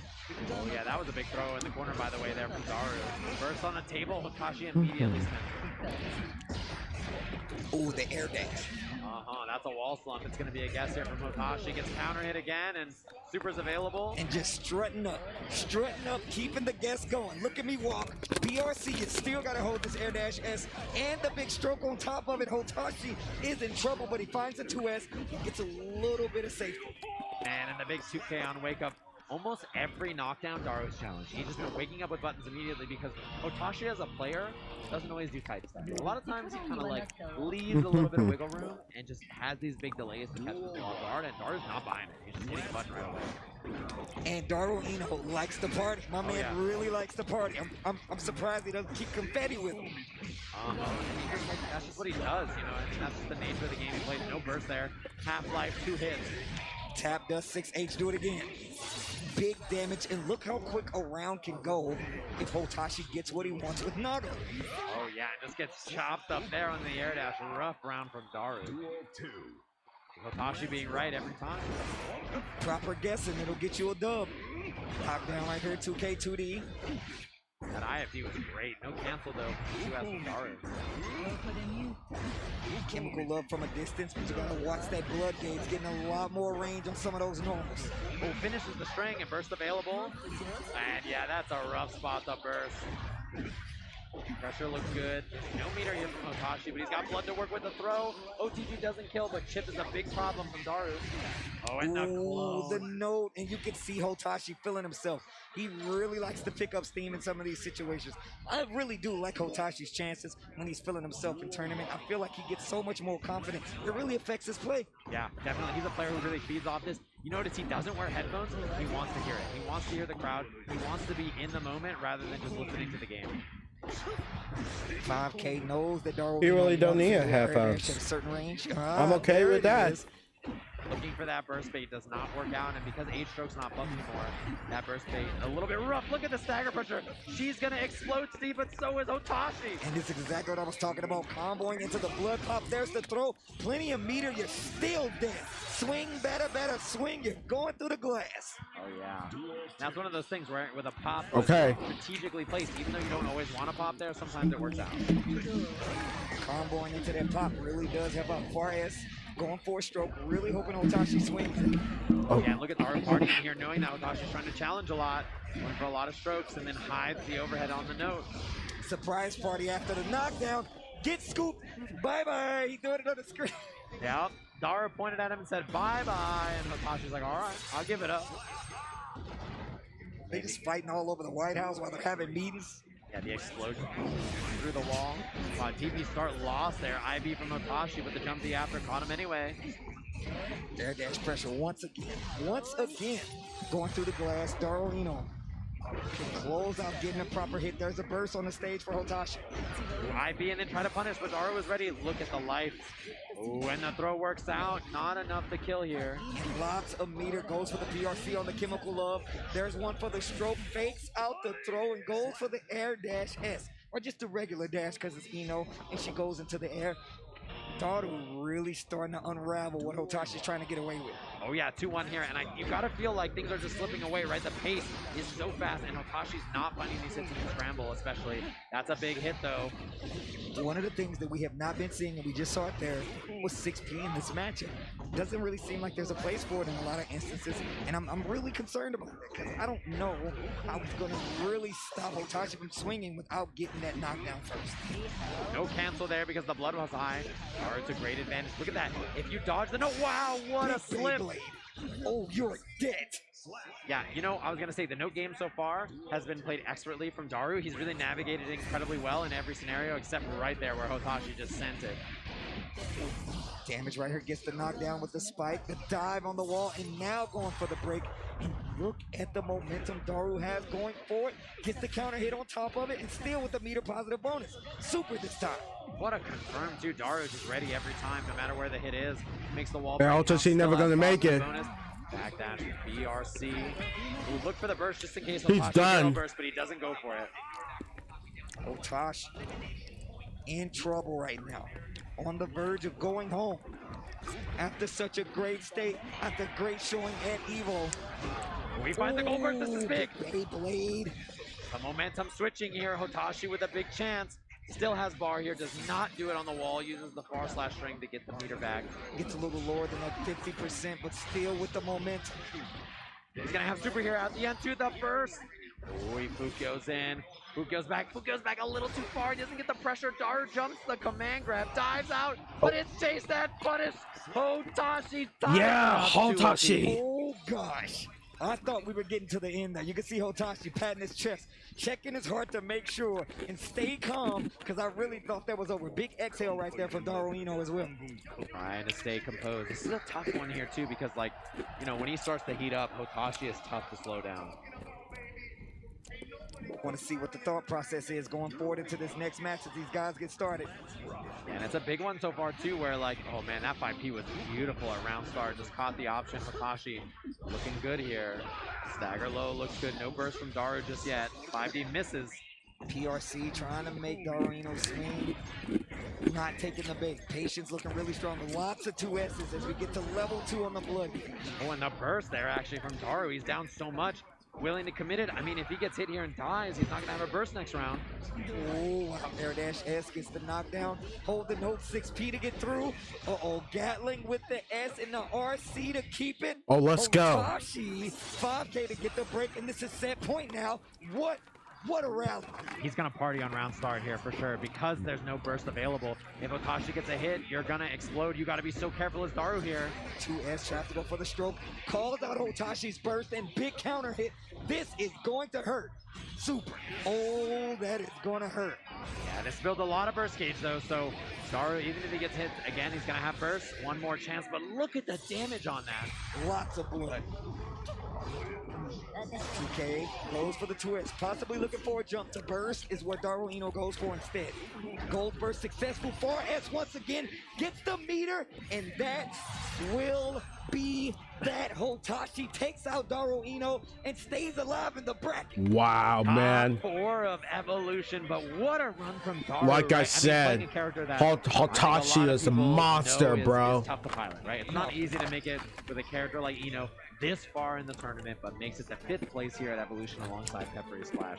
Extremely well played from Daru, but Hotashi is eating up. You can kind of feel it. That is a dangerous person in the losers bracket. And you can see the camaraderie between these two as they walk off the stage. Lots of pats on the back, like, yo, good games. I really do. He just pat his ass. They show a lot of love to each other. Hotashi leaving it all on the stage was looking very, very like he was in danger for quite some time, but keeping it together. The Nago keeps him alive, and now going to be alive in that loser side bracket. You know, with those two, right? It's good games today, but I'll see you again tomorrow. You know what I mean? It's that kind of a rivalry and friendship. Bro, he's paying his ass, you know, but those two are going to see each other again and play at another time, and it won't be that far away, right? Like, those are two players who you really expect to see all over the place. Two of the best players in the world, and it was really just a treat to watch that matchup where, I mean, I really think that the navigation of note from Daru was incredible. He would pilot it high. Hotashi would try to 6-speed. He would just go for the chemical love and get other whip punishes, piloted it low, and then, you know, went for the stroke or the air dash over. It's just really beautiful. So we see our winners finals here. That's our next match. Top 3 of Evolution. We have Leffen up against Umisho. Two of, I think, the most like kind of methodical, mechanical players from both of their regions, right? Sweden versus the US here. Loser side of the bracket, it's going to be Slash versus Hotashi. That's another like, you know, just a barn. So right? a May player versus Nagoriyuki player. That is definitely Hammer versus Hammer. But I'm interested to see how Umisho. All right, so we're going to the winner finals. We know Leffen is between Leffen and Umisho. Umisho, however, stronger, I feel like, with the Happy Chaos only because of the range control. You could just shoot. You could just shoot, and that's what they're shooting for. That's the crown jewel of EVO. They're trying to get that grand championship spot and take that trophy home as we get to winners finals. Oh yeah, and I mean, Leffen has one of those. You know, the last time he rolled up the EVO, he won Melee, That's right? facts. He's the That's Melee facts. champion, the Melee EVO champion. That's Wumbo William, sizable Swede, big Leff himself. On the other side, the Umi Show just started competing, right? Combo Breaker was like the first big offline major. Got a really impressive performance there with second place, and then now here at Evolution in top 3 of this tournament as well. Consistent player and one of the best in the world. Yeah, really starting, I feel like, with Umi Show, really starting to kind of steamroll a lot of the competition with Happy Chaos. I feel like they're getting so much sharper with the experience that they're getting. I feel like every time I see Umi Show, they get better. It's actually wild. And defense is one of the things that I feel like is different from every other Happy Chaos when we talk about Umi Show. Yeah. Really ready with the 5 Ps, will spin the meter to get back to safety, and really pays attention to that concentration as well as bullets. And you got to be an expert if you're playing Happy Chaos. Yeah, and the thing is, too, about this matchup is this is not a great matchup for Zato, right? That's the common opinion, is that this is a tough one because obviously characters who don't engage with Eddie very much are usually pretty good against this character, and Happy Chaos kind of gets to, you know, do the full screen shooting, and then you're just stuck way away. You can't summon Eddie. What's you gotta this get in there. It's arcade tough. But at the stick? same time, Leffen did take out Lost Soul to make it That's here to true. the top 8. That was That's a big true. deal. So, you know, if Leffen can do that and then took out Latif right after, Umi Show could just be the next one. Well, Leffen definitely has his work cut out for him going up against Umi Show. Definitely one of the strongest in the States, if you ask me. And you're right. Still has the XP to do what Leffen does. However, this is top 8, baby. Umi Show is a different beast, I'm telling you right now. Game. You can see it in the handstands. They're stanced up there on the stage. This is a winners finals of our tournament top 3, and this is going to be a big one. Can anybody stop Umi Show from this dominating performance we've seen so far? All right, here we go. Let those intros rock, please, please, please. We're all anime here. Removing the coat, Happy Chaos. Oh, we're anime, all right. Hey, man, what are you doing here? Nice to see you here at Mandalay. Catch you next year as well. Yo, shout outs to everybody watching at home right now. This is EVO 2022. You know you're watching some Guilty Gear, and it is Leffen versus Umi Show. Let's go. Game 1, how does it start between these two? We see that early pressure. Umi Show very passive at round start, and Leffen taking advantage. Gets in there for the command grab right away. We're anime here, all right, but Take out Happy Chaos in a lot of instances. Never let them get started.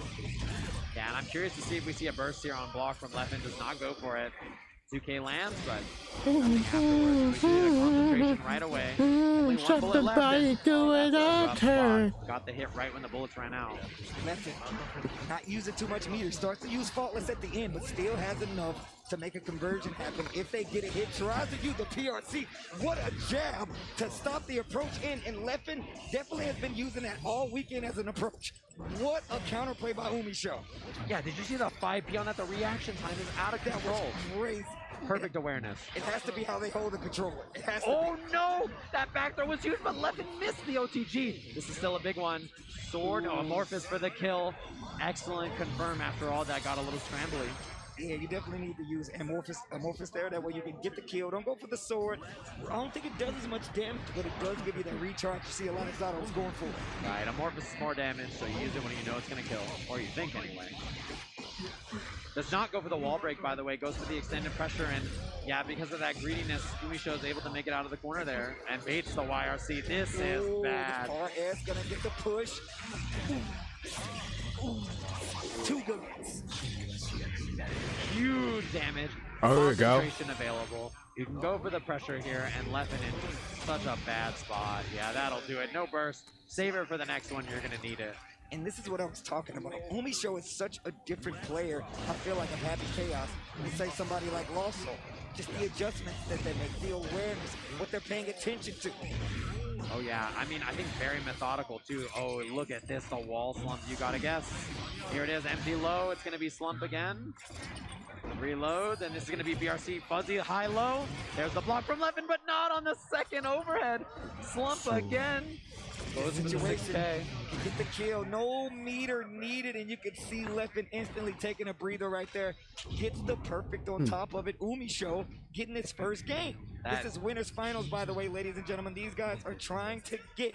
They're trying to get to that grand finals, but you know neither one of them is going to give it Who up. did Leffen play? Zato? They've been too ready for situations. Okay, like he that so played far. Zato. Well, All see, I right. mean, it's on Leffen to really get started because if this goes to neutral, it's a lot more difficult, right? So this kind of offense really has to snowball for a round for Leffen. Look at that IFT though. IFT backdash this time around. Not trying to deal with an anti-air situation again. First save route, love that choice from Leffen. Just gonna take the knockdown, take the positive. Goes for Fiercer. Keeping that offense on. I like this pressure. Goes for the dust versus there. Umi Show not going to use it, but that's going to be the glass crack. Leffen making some adjustments with a perfect of their own. Yeah, the thing is too is like, you know, Umi Show's not going to give away those bad bursts like that, right? It's just not a thing that's going to happen that often. Ooh, that is rough. Dude gets hit by the shot, looking for the burst. I wonder Kizzy watched this too. Still has concentration and curse here. Ooh, Piercer stops the run-up pressure from Umi Show. Oh, whiff on the air throw. That's big. There's another one though.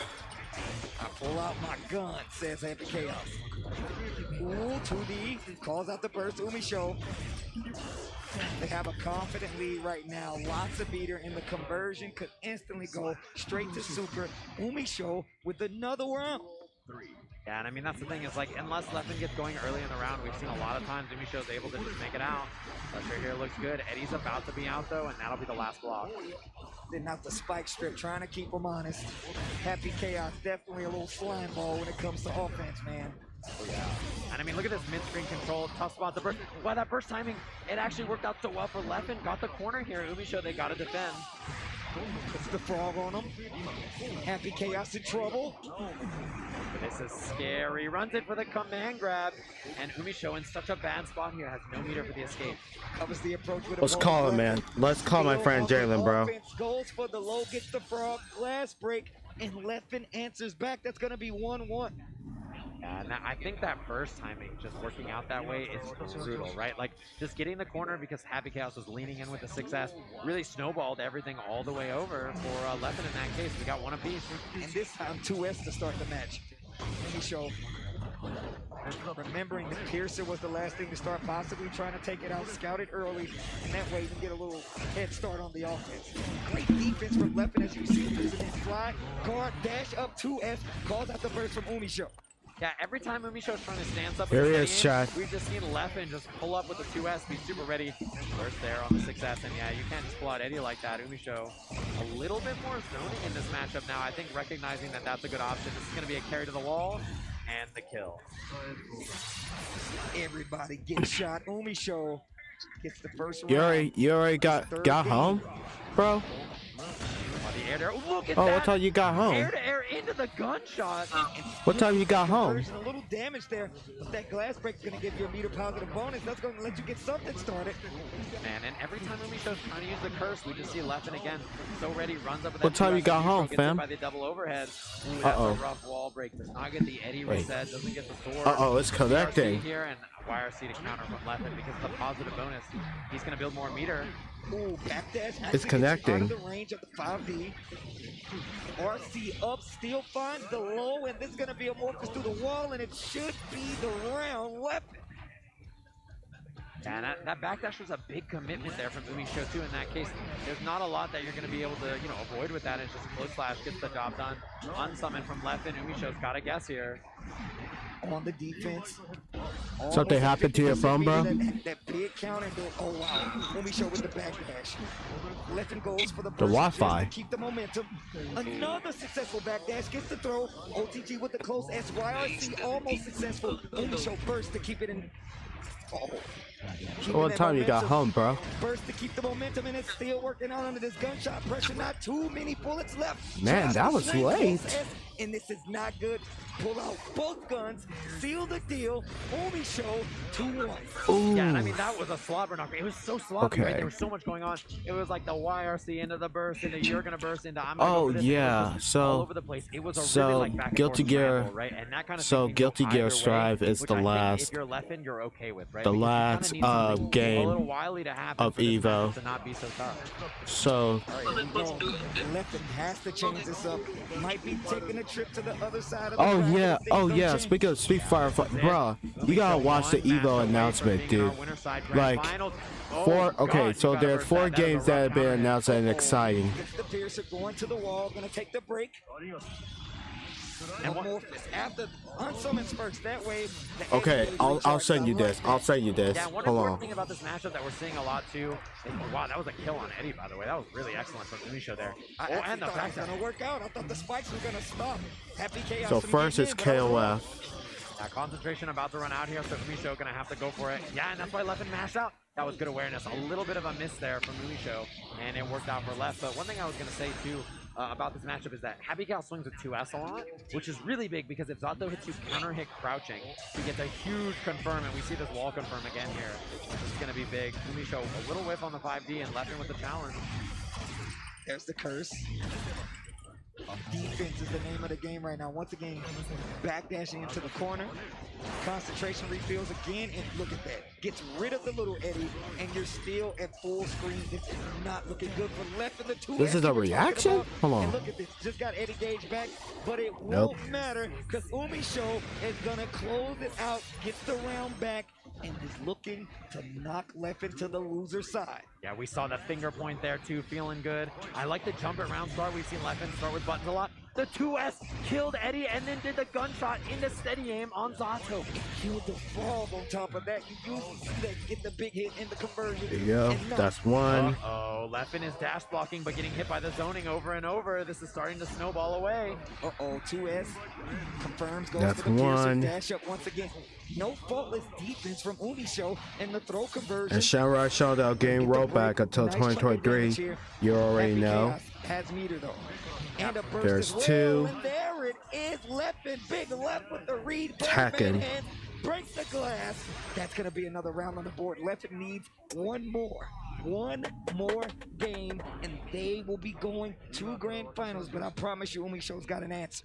Yeah, I mean, that's the thing about Zato, right? It's so much of the offense is I'll show you so hard to anything. burst. That's In that 3. scenario, you're just getting 2-touched off of anything from Zato, where you just get put in the corner, you're in a scary spot, you get hit, and I mean, where do you find the chance? What's right? It's hard next? to YRC, it's hard to burst. This character's pressure can be That's structured in a way 4. that's very safe to those options. I mean, think about it like this. Zato has that same thing, you know, and if you're fighting Happy Chaos, it's really all about that pressure. You run out of Eddie Gage, Happy Chaos is 100% going to take advantage. And last one. Oh, there we go. No bullets. No bullets already. Yeah, I had to reload there, and the shot is too fast. Fastest hands in the West, and Leffen just couldn't slip by. Yeah, that's cursing the super big damage on this. Reload in between every shot. One bullet. Last one. Takes, and now we got them all back. That's 5. Oh yeah, look at this clone, concentration super is gonna be ready soon.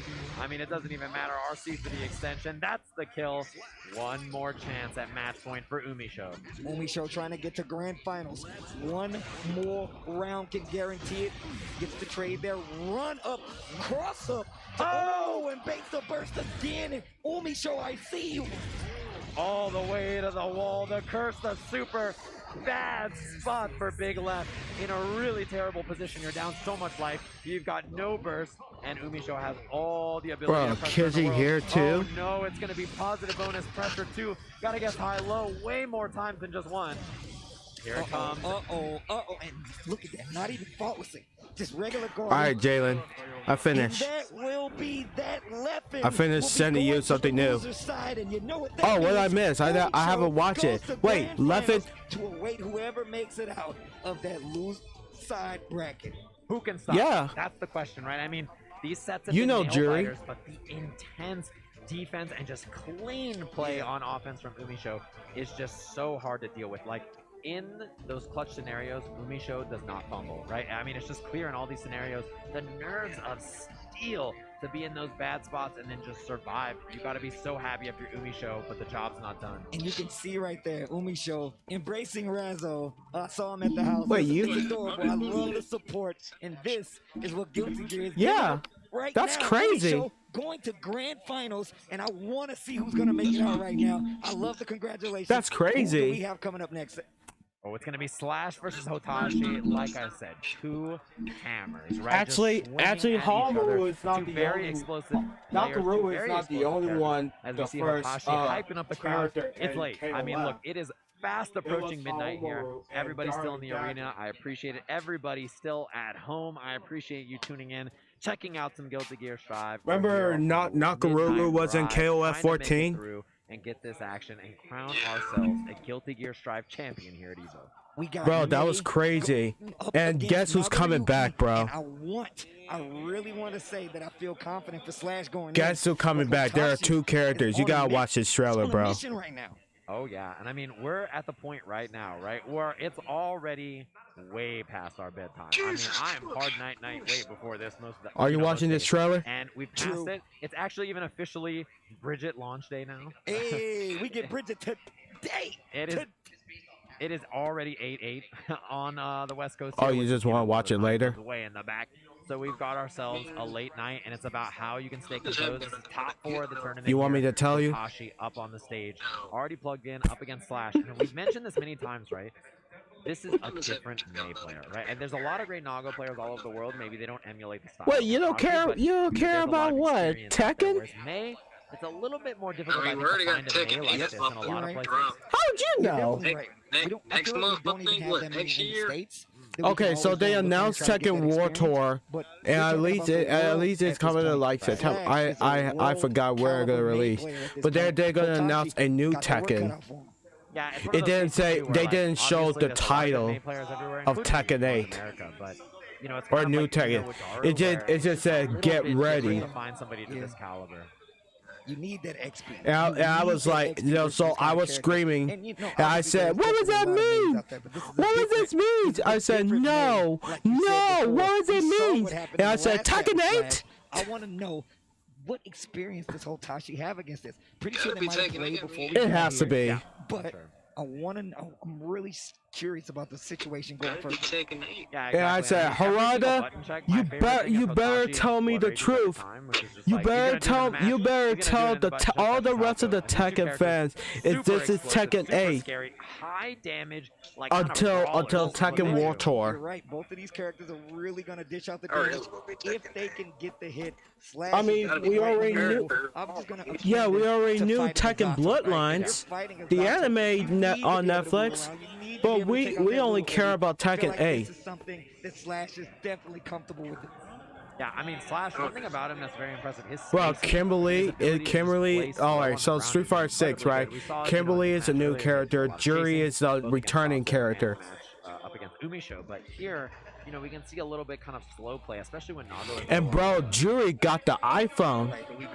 I don't know what that phone is, but she got the iPhone on her victory. Midnight, we 2 minutes past. iPhone. Can't wait to get home. Yeah, Jury got an iPhone. We got a crown and oh, when they mess so hurt. Damn thing, what the? iPhone. A shot against Big Lev. You don't use no iPhone. Winner of that, just like one chance at Umisho. just her legs. If you watch that trailer of Kimberly and Jury, you Wait, hold on. I thought you Saudi Arabia. I'm not no damn iPhone.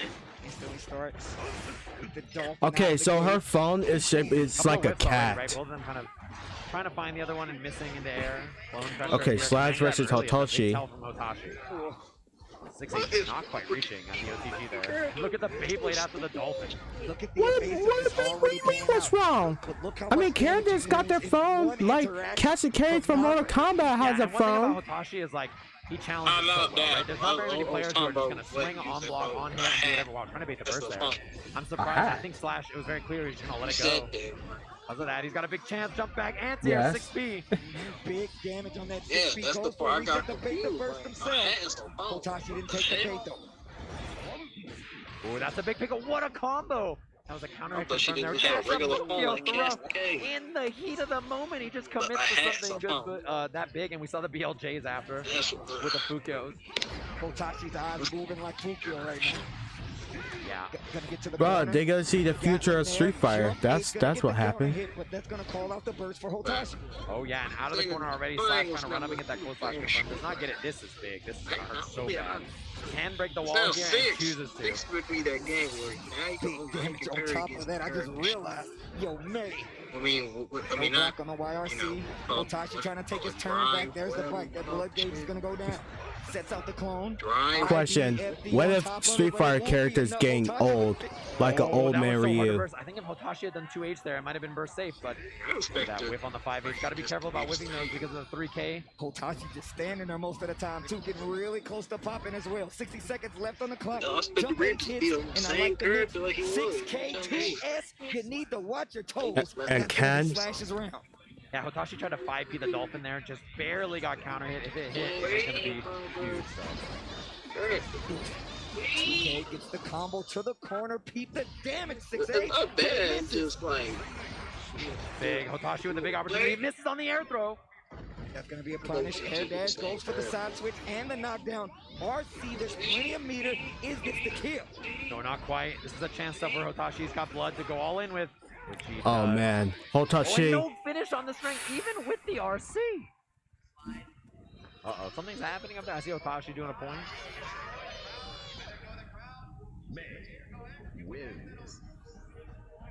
The crowd, someone heckling out there. Wow. A Saudi Arabia fan. Chat, how y'all doing, huh? Someone's heckling Hotashi back to character select. Hotashi. He's telling someone, hey, keep it down out there. Shut up in there, will you? Right, out of all these people, you got to be mad loud and we can hear you over all these people. Look at him. Oh my god, some anime rowdy fan out there just saying, hey, you suck. I don't know what's happening, but it was Bridget. You know, Hotashi, like, he doesn't wear a headset, but I don't think I've ever seen him be Bro, flustered. that was a returning ass character. Hotashi's used to it. Hence the reason they don't wear headsets. Chat, Kind of if someone who made Bridget in Guilty Gear XX Ascent Core plus R, Yeah, I don't think I've ever seen him. leave it in the comment below. Vile. Or raise your hand emoji. Hotashi, but that you cannot let this happen. This is On the top chat. 4 of EVO. You know what I mean? This is a scary one. You cannot let your nerves get shot after he had such kind of like a hot streak all the way here and loses bracket. You got to refocus and get back into the match. Team waiting, taking their time on both ends here. As we get back into this next match, Hotashi slash up 1 game here. And the 5P to check on the baby. If you look, and Jalen, if you watch that trailer of Kimberly, I'm telling you, man, she is fast. Taking some risks doesn't seem like a bad idea, right? I mean, he might not be ready for it. See how awake they are. See if they're still flustered or not. RC on the Dolphin. He's fast, my homie. On deck, and look at this. Reset once again. YRC to take his turn back. Hotashi, though, still in a bad way. 6K to close out, and Slash is looking strong. I love it. I mean, there's YRC on hit. You're so plus, and then he just challenged. He was like, yeah, I mean, I know Hotashi's not in it. I'm just going to go for this challenge. I'm just going to go for the 6K. I love it. Yeah, look at Hotashi just swinging full screen. It's not the same. This is definitely a big momentum shift here for Slash. 5K, 6H charge once again, and just really trying to bait Hotashi into swinging, looking for one of these big counter hits. Fukio forward again, throw, and now you're in the corner. Burst still on the side of Slash, but you're going through the wall. Here it goes. Here goes the soup. Yeah, this is a much better round there for Hotashi. Took a big Here goes the overdrive. Found the back throw, found the opening on the big stagger pressure. And then break the Slash glass. on defense here. We'll see what he does. Break the wall. That blood gauge Break the walls down. The Dolphin not going to hit this side. Knows that Slash was going to commit. Tried to bait the burst just a little bit, just to see. I mean, Hotashi like put his hands in the air like I'm not sure if he meant that or. Wow. Yeah. I thought that was a burst bait right there. I mean, he tricked us all, I guess. Yeah, high blood here. He's got the big normal slot. Yeah, you cannot. It's not easy to 6B that one. She does air dash jump S. Very difficult to beat, and we saw that 2H attempt to no go as well.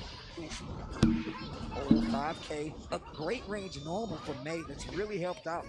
Command throw, there's going to be a full combo, and there's meter on top of that. Bro, you May players. Maybe a BRC here. That's a big miss, not getting the super there. At least there's the RC pressure. Oh, God, bro. And also Dolphin RC or 3K Oh, RC. God. Very scary. Slash up 2-0 here over Hotashi, who was on a heater and is now in some kind of trouble. Hotashi really thinking about it. You can see him put the head on the head for a second. Holds up the one finger for the one more. Breathing. Hotashi with the strong exhale to get the breathing back proper. Keep it calm. Keep the nerves under control. Hotashi. 2-0. I know you could do that, my man. I know you could do it. Hotashi is down. Has no Man. points on the board here. Slash. They win this game. Oh, shit. Hotashi and going forward for Slash. We get the command throw. Sets up the beach ball. What a 5 feet. And that 5P was excellent there from Hotashi. Oh, man. I really like that idea Hotashi. while the cross up. So tough to see where that's going to hit. And there's the back throw. Yes. Nago, you know, he's got that big backdash, good throw range as well. So it's very tough Man. to RC. And the immediate burst. A little bit out of range. No. Throw. 6-8 catches the back. Oh, man. And that full charge on that Hotashi maybe Hotashi. to get him out. This is a big chance. Slash here can just close this out. Don't let Hotashi recompose. We were talking about hitting a button on that dash H for May, I believe it was. But the 5P worked out a little better there. Maybe he didn't hit the yes. button, but still has Hotashi with the lead and corner positioning. Let me get a bite. Another one. And this time goes low. Yes. Slash try to get out of Yes. it. Expecting There another you go. command grab. My man. And that's the round on the board. Hotashi still alive. Still alive on this loser's side. All right, a chance here. I think you gotta close it out. A Slash here, right? Really do not let him recompose. Gotta get the set out Oh, of the man. way so that Come on, Hotashi man. doesn't have a chance to kind of settle down there after that weird interruption. Ooh, air dash HPN. Big counter hit goes for Oh, a reset. no. Hotashi on his toes, back against the wall. Hotashi. There's the Oh, RC, and no. it's not looking good with Oh, burst. no. Not This gonna is be not back very good. soon, but, oh, man, No. Yeah, and I mean, Hotashi's got nothing left. Anti-air looks good. This is scary. There's the burst into the corner, and I think he was gonna pop Hotashi, anyway. Just gonna go with no. the burst save route. Hotashi. Slash sends Hotashi Man. home in 4th place here. Oh, man. What a show I really for want Hotashi. Hotashi. Somebody I get really out want there on the Hotashi to Guilty win, Gear man. campaign trail since the game has Man. dropped. Loving Nagoriyuki, and what a showing, man. What Man. a path. Even to get to EVO, you gotta make some noise for Hotashi, and on top of that, you gotta show some love to him, man. Man. One of the strongest Nagoriyuki players And out GG there, Slash. and But, they man, reside stateside. I really want Hotashi to win this. Extremely well played there. I There mean, you you go. gotta say that was well put together. Oh, there's words there. Yo, Definitely. there you There's go. words. There's words there. Hotashi goes out to speak to Latif, holding up the flag right now in the crowd, but that means nothing. Slash versus Leffen will be our next match, our loser's final match, actually. Oh yeah, top 3. 3 different countries represented, by the way, in this. It's going to be obviously Umisho and Grand Finals from the US of A. We have Leffen and Slash from Sweden and Saudi Arabia representing in our losers finals. You got to love to see it. Talking up on the stage before we get here, you see Leffen making his way up there, and you know Leffen is trying to get another EVO championship under that belt. You know it. Yeah, and I mean, that's quite a feat, right? To not only get one in Smash, which is like such a different Is game, this but the to pull up finals? in the first year of Guilty Gear Strive in a 2,000-player tournament and get the job done would be incredible. But Slash looking great here. I mean, even the set against Umisho was so close, right? Both of them You had said a really something? close set against Umisho. They've obviously looked incredibly strong, and there's a reason they're in top 3. Now, we're back to the situation I was kind of getting at before. You're Mm. fighting another Zato with one of the people that you Okay, play so might be the Leffen strongest versus. Zato in the world. Oh, this is a You know loser what I'm saying? finals. So Okay. now, this is looking good, I feel like. For Wait a minute, Slash. no. I really Well, wanted Leffen. Well, Leffen is the winner. to deal with Wait. this, especially Wait a after minute. seeing what happened to Peppery Splash. Yeah, I and missed mean, like, something. you know, Leffen has played Slash before, right? That's probably one of the big differences. Is like, you know, this I is one of missed those things something. where even though Pep kind of knows, he's probably played the matchup before. Leffen a little bit more experienced, but this is a tough one. Even if you do know the matchup's tough, right? So it's on Leffen here to try to find some answers and see what he can do. And I'm curious, you know, to see if Slash can hold it together. I think Slash is such an impressive, disciplined player. He's really solid, really, really good. So I think he's going to be a tough. All right, loser no he's matter what. on. He's on, I chat. feel like that's what happens when you fight a lot of Zato. You get a lot of discipline. You're like, Yeah. you know what? I gotta either respect or be 100% confident in what I'm Oh, about to okay. So interrupt. Umi. So, Okay, yeah, that Umi is show definitely- defeats you have to Leffen. get Okay, so matchup. that's why he's in. Another That's why he's in the Zato loser for Slash side. to potentially Okay. Take out, and I wonder if the approach is the same. I wonder if he's looking at this just like he looked at Peppery Splash, or even what he takes away in comparison to Latif. Yeah, exactly. And I mean, like, look, the thing is, in this case, made players who are so patient, whose defense is so excellent, whose counter picking and kind of neutral is so perfect like this, they really make you feel like, damn, this character can really do it all, right? Like, it's so scary because, you know, you're just getting hit and you explode when you get hit, and the pressure is so excellent. So, we'll see it here. Button check. Make sure everything's good. Leffen's got 800 buttons on the stick to check, so it's going to take a second. Goes through all of them. Uh-huh. Sets the input to each and every one of them as they do this great button check here. Leffen likes to do the extended button checks, bro. Yeah, it's not a button check where he's from. It's a hand warmer, you know, like, it's just like... I keep forgetting about this, the hand warmers. Yeah, he's got to make the handsy-wansies warmsies, so he's just like, let me make sure everything's good, and then I'll be ready for the next match. So, looks like Big Laugh is ready, Slash is prepared. We have our losers finals. This is top 3 here at Evolution. Winner of this gets a shot against the ever-imposing Umi Show in Grand Final. Man, I can't believe it's after midnight. We still got so many people in here watching this. I want to look at the lineup. I want to look at the lineup. I'm happy we do because we're getting closer to that grand final showing. Umi Show waiting there for the winner of this Where's match. the lineup go? Leffen versus Slash first to 3 to get the 11 hours. Let's go. And that early 6B start looks great, but there it is, the counter. The one thing about May is she's so good at killing Eddie. She has so many good combos to do it. And obviously, Slash is excellent at doing it. Yeah, even right there, look at the unsummoned immediate Dolphin to get the hit, and you cannot get counter hit by Zato in this match. Oh my, and the command grab. Yeah, that's gonna hurt. Should be able to break the glass with this one. Uses the beach ball for the setup. Gets the wall break, and I mean, even still, look at that. Probably an air throw attempt, got the jump D instead. You'll take it if you're Slash. All right, there he is. There he is. Is there?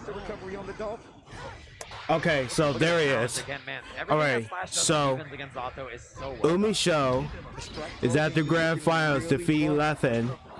Leffen and Slash over there at the loser final after Slash defeating Hotachi, my man. So Umi Show is in the grand finals. Pose was there, command grab looks great, and this is a rough spot for Slash. Does have stupid so the winner of the loser final is between Leffen. All right, so look at that, the fuzzy time. Somebody will be no, not somebody. How I put this? Okay, so the winner is about 1-on-1 against Umi Show at the grand finals at EVO between Leffen and Slash. Trying to get a burst right there. There we go. Okay, let's get this started. Yeah, and it was a little bit of a flub actually from Leffen on the pierce on the wall back there, so not quite what he wanted, but all right. Because of that, Slash has a chance here in the middle of the screen, gets hit, looking for the burst. Leffen doesn't give it. Ooh, YRC catches the jump out possibly, but calls out the burst. Slash, oh my gosh, Leffen gets out of the corner, avoids the double. All right, nice. Advantage. That's gonna be Leffen on the board. Yeah, that little micro dash, right? I mean, even if it was horizontal Dolphin, you would have dash blocked it, right? And then what did Umi Show play? Oh yeah, Umi Show made Happy Chaos. That's right. That was excellent. So good. Ooh, big counter hit. With the stand hard Slash goes straight into the pips. Once again, lots of pressure on this wall. Oh, finally gets a hit and already left it. Spinning the sword, gets the recharge on the little Eddie. Burst is on the table for Slash. What's the option? You about to go to sleep, Jalen? Whip on the 5D, and because of that, Slash out of the corner. Ooh, are you ready to break the air throw?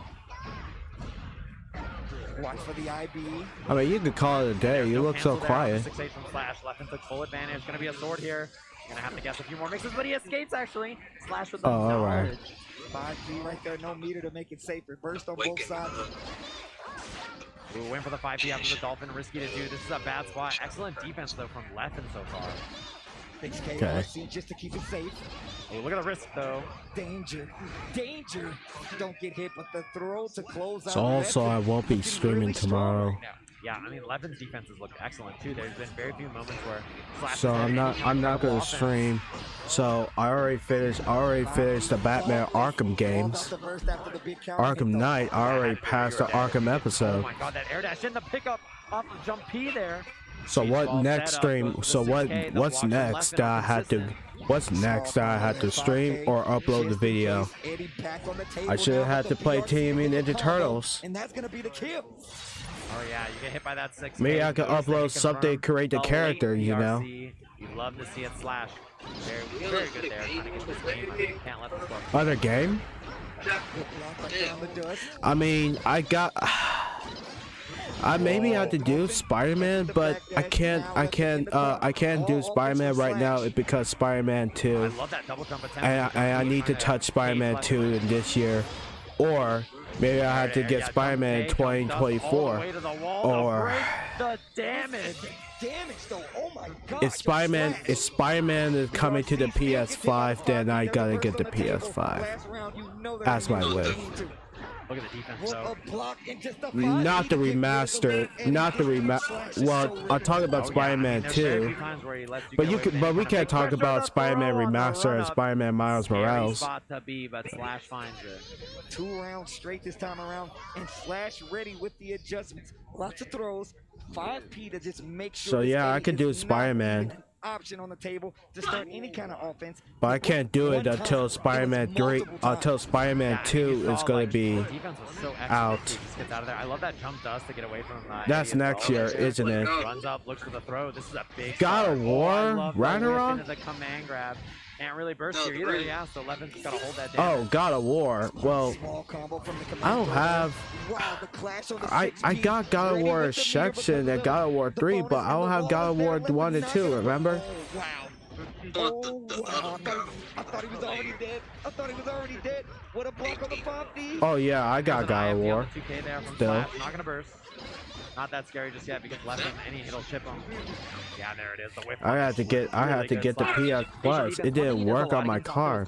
FD, the first button, and then immediately whip punish or count on the next thing, so Eddie can't come out or he doesn't get any kind of offense. And I hate online that featured the PlayStation Plus. Put that jab out there. I mean, I feel like once you get the trade, you're pretty far out from something like Piercer. But if you hit that hey, do they still have a PlayStation Plus at Walmart? Because I heard that the PlayStation Plus is stackings was no longer have been blocked. Not only gets rid of Eddie, but just catches Yeah, you gotta like get like a $75. They used to have like they still got them. They still got the PlayStation Plus cards? No, good. Good. And here we go. We got a game on our hands. Slash 2-1. Man, I have to get that 12. Family Dollar got them. Like we really just saw General that had them. tap 5B dash up, looking for all kinds of stuff. Target got Just couldn't find the escape. I think Slash's defense is something we need to talk about too. Those 5Ds. I had to find the 12 month. Always playing this range to where Get a 12. Those are bad. That's why my account. It's start their own offense. 3 months is like short. And he just dash blocked into it. He's like, okay, it's gonna take a while to activate. I can just put it in. Good pressure once again. Left it with me. Just like 50. Gonna spend it. Reset the Eddie gauge here with the sword. This allows him to resummon here and get the pressure. YRC is on the table so far. Man, bro, Slash is in trouble. Really trying to find a way. And look at this. Ooh. On the 5D, but finds the 2K to close out. Left it. Yeah. Yeah, that was so rough. I mean, even still, Slash blocked for so long right there, right? You have to work so hard to open him up. 2S. I mean, I have D2 on Wake Up. I mean, Slash, really good so far. Yeah, command grab into the corner here. You get the setup with the beach ball. Full charge. That is a lot of risk. 2S hops over the Piercer, ready with the 6P, with the Dolphin to answer back. Here comes Slash. I love the way he's holding the corner too. There's the burst though. Gets out of there. This is big. Left has got to make some kind of offense happen soon. Look at how solid.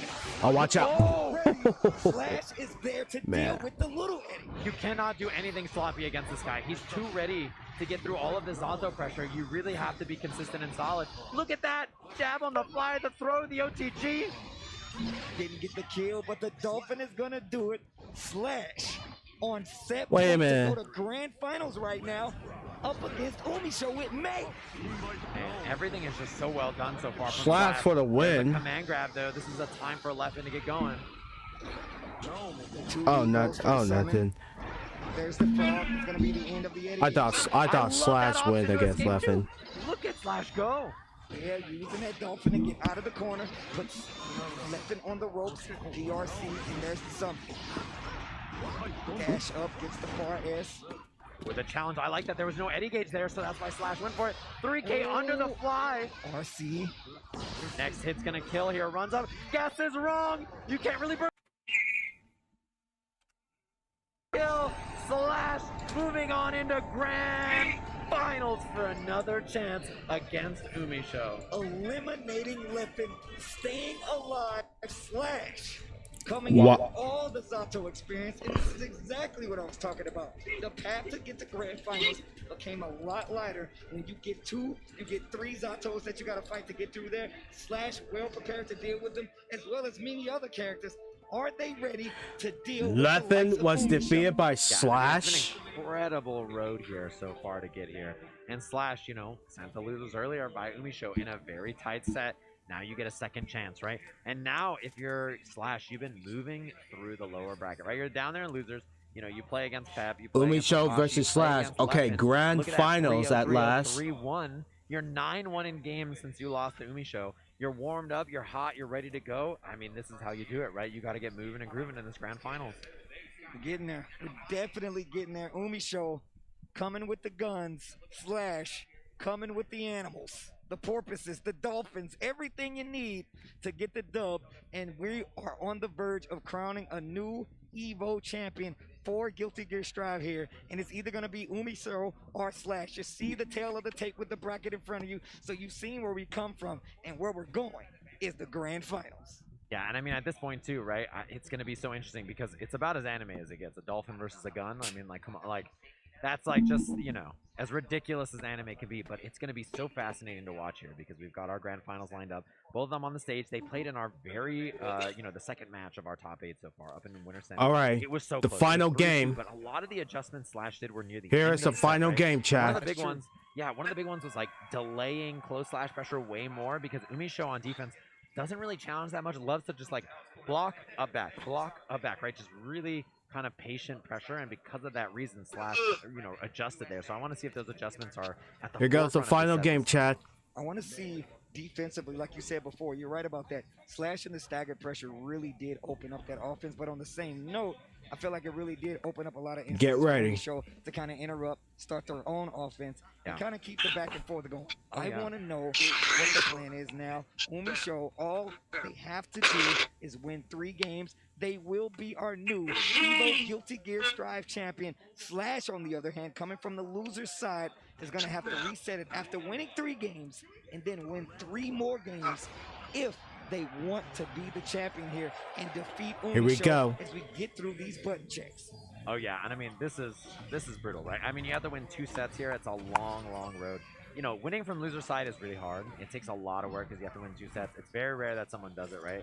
And it's because it's just so tough to beat the champ twice. The person who's up in winner side already, so we'll see if Slash can do it. Has been on a hot streak so far, and I mean if you can keep that momentum going, Are they still streaming I'm glad EVO? you said something about Slash's Oh, Mac's still streaming. Yep, like I did. Because now I feel like we're going to see it earlier in the set this time around, and Umisho is really going to have to adjust. I wonder if they were keeping tabs on what happened in that last set because it's really going to come to the forefront. However, you got games to play, and since there's a reset that is needed for Slash to be champion, these adjustments will be something you're going to have a few games to get used to. And if it does get to that reset, and Umisho does have a couple more games to get used to it, we can get a whole match. Oh yeah, and I mean the big thing here All too right, is Chad. obviously Final game. Umisho versus Slash. Who's gonna win? Then you got to win another 3 games, which is a long way. But when you lose, you think about why you lost, right? You're sitting there like, oh, if I just did this, if I just did that. And Umisho's not thinking about that. They're just thinking, okay, next I'm going to be playing up against Leffen, right? So it's a completely different line. It's a completely different idea. And we have our grand finals here at Evolution. All right, here we go. Slash already gets the throw going closer to that corner already. And look at this. This is what I was talking about. The faultless defense is not something that I see Umisho do in a lot of these situations, and I wonder if it's character dependent. Maybe it's just something that they feel like, yo, I'm going to block it out, and then I'm going to find an opening later. And I love the pressure. Oh, that is a bad counter hit to get hit by. Spends the super right away, gets the wall break on this, and Umisho just has positive bonus. Gonna be able to get in there for pressure. I love the pressure so far. Look at that 2P, safe to YRC. Oh, careful. Starts the pressure. There's a trade. I think that was a 2P trade on the side of Umisho, but the RC to get the first round here is going to Umisho, going on this winner side. I love the way they pressure too. I mean, the 2P is such a safe, strong option, right? It's a really good way to kind of just check and see if Flash is going to go for a YRC or something risky. Oh, I love the roll out of the corner too. Didn't need any resources. Just takes that chance, baits the throw. Really catching Flash swinging when they're not supposed to, especially in these situations. We've seen it in a few other games as well. We saw it versus Lemon. Oh my gosh! Gotta guard the dome, and this time not even gonna take the chance of keeping Mate slumped on that wall. It's gonna break. Oh yeah, this is a big chance for Flash though. Ooh, get shot. Another one. It's gonna be concentration shot. Not quite enough height to get the whole thing, but that's a guaranteed curse. And now even zoning is a big threat here for Flash. Gosh! The counter! Gets the 4S. Oh, it's gonna be shots here, yeah. I mean, Umisho can totally just go for the zoning a little bit more. The Staying out of range of zoning? the burst. Look at that, just dashing in and out and trying to bait it. Oh wow, gets the reload. This is dangerous. How do you get in? Stand behind. Oh, Bruh. Stand behind the clone, and Umisho just dumping it, mate. Like, nah, you won't get any closer, little girl. I love that. I mean, we Bro, I wish Killer Instinct was there. A lot faster in this version, so Umisho I only fucking did it when miss they had Killer positive Instinct. bonus, and they also had a reason to get in there and make it happen. To get the kill. Ooh, that's a big hit. Yeah, look at the corner carry on this. You can even get the wall splat. New stuff, big damage, and a big wheel at that. Oh my! Yeah, that's a ton, and you get the setup here. And there's the command grab. That's the kill. Round on the board there for Slash. Flash, starting to make this a possibility. We get in the game. Air dash back, jump K on the landing. I like that idea. And the cross up, that is tough to block. There he is. Whether it be mid-screen, whether it be in the corner, and just mixing up the roll a lot of times mid-screen to kind of throw the opponent off. And that IFD was so good from Slash. It actually really helped that pressure be a lot weaker, but Umisho still gets the hit after, gets the reload here, or go for another jump, go for a super, go for the kill. Oh, there we go. You're finished. When you get wall slumped like that, you just have to guess back to back. And Umisho has done a fabulous job making it one of the go-to situations where Happy Chaos really does thrive. A lot of kills in Umisho's game plan has come from that exact situation. Speaking of, here's the throw into the corner, full charge on the 6H. Command throw again, gonna be able to get a combo. Yeah, damage, not so bad. I think if you're Umisho, you're okay getting out of the corner there. Stare down real quick. RC up after the block. 6P calls out the burst. Slash trying to keep that offense on their side. Yeah, like, oh, that's a big confirm and very tough to burst. Yeah, that 2H is going to be burst safe, and that's a game for Slash. I like the idea of Umisho in the corner try to do curse balloons, you know, bait the burst, but obviously there's nowhere to go, so they just, you know, kind of jump back in the corner. It was still the right idea. It's a shame, though, and Slash was ready for it. 5K getting started early. Another command throw, and this is really starting to add up in favor of Flash. Big counter hit, gonna call out the burst this time. Yeah, I love that 2D out of the corner on that. Oh, man, the roll there. Look at the corner carry on this, by the way. Into super as well, and got him. if I'm not mistaken. Yeah, it's so far away, too. I mean, you just get the wall break from forever. And the super was so far away. It's the throw, positive bonus. That's a big miss, though, on that jump K. Didn't get anything after. I was expecting a side switch right there. Flash just holding it. BRC tries to go Wow. like a recovery. Nice. Oh, it baits the burst. Oh, no. That was big. That was double BRC from Umisho, maybe trying to look for something. Landed in that 5P, and that was a perfect burst bait. This is so bad. You could die here without getting burst if you're Umisho. Uh-oh. This could be one of those rounds. If burst, you know, burst is not going to be back. Slash's pressure looks great. A lot of risk. Empty blow. this is gonna be it.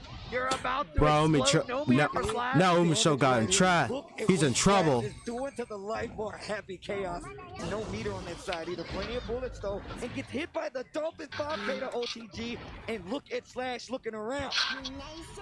Look at Slash looking around. One game away from reset, and that's how it happens. When you give up a burst like that, you know, especially in a round where May wins, and the next round, you're just not going to have it, right? Like, you have to win that round to have burst anyway, and it's brutal for Umisho in that scenario. You're just not going to build it.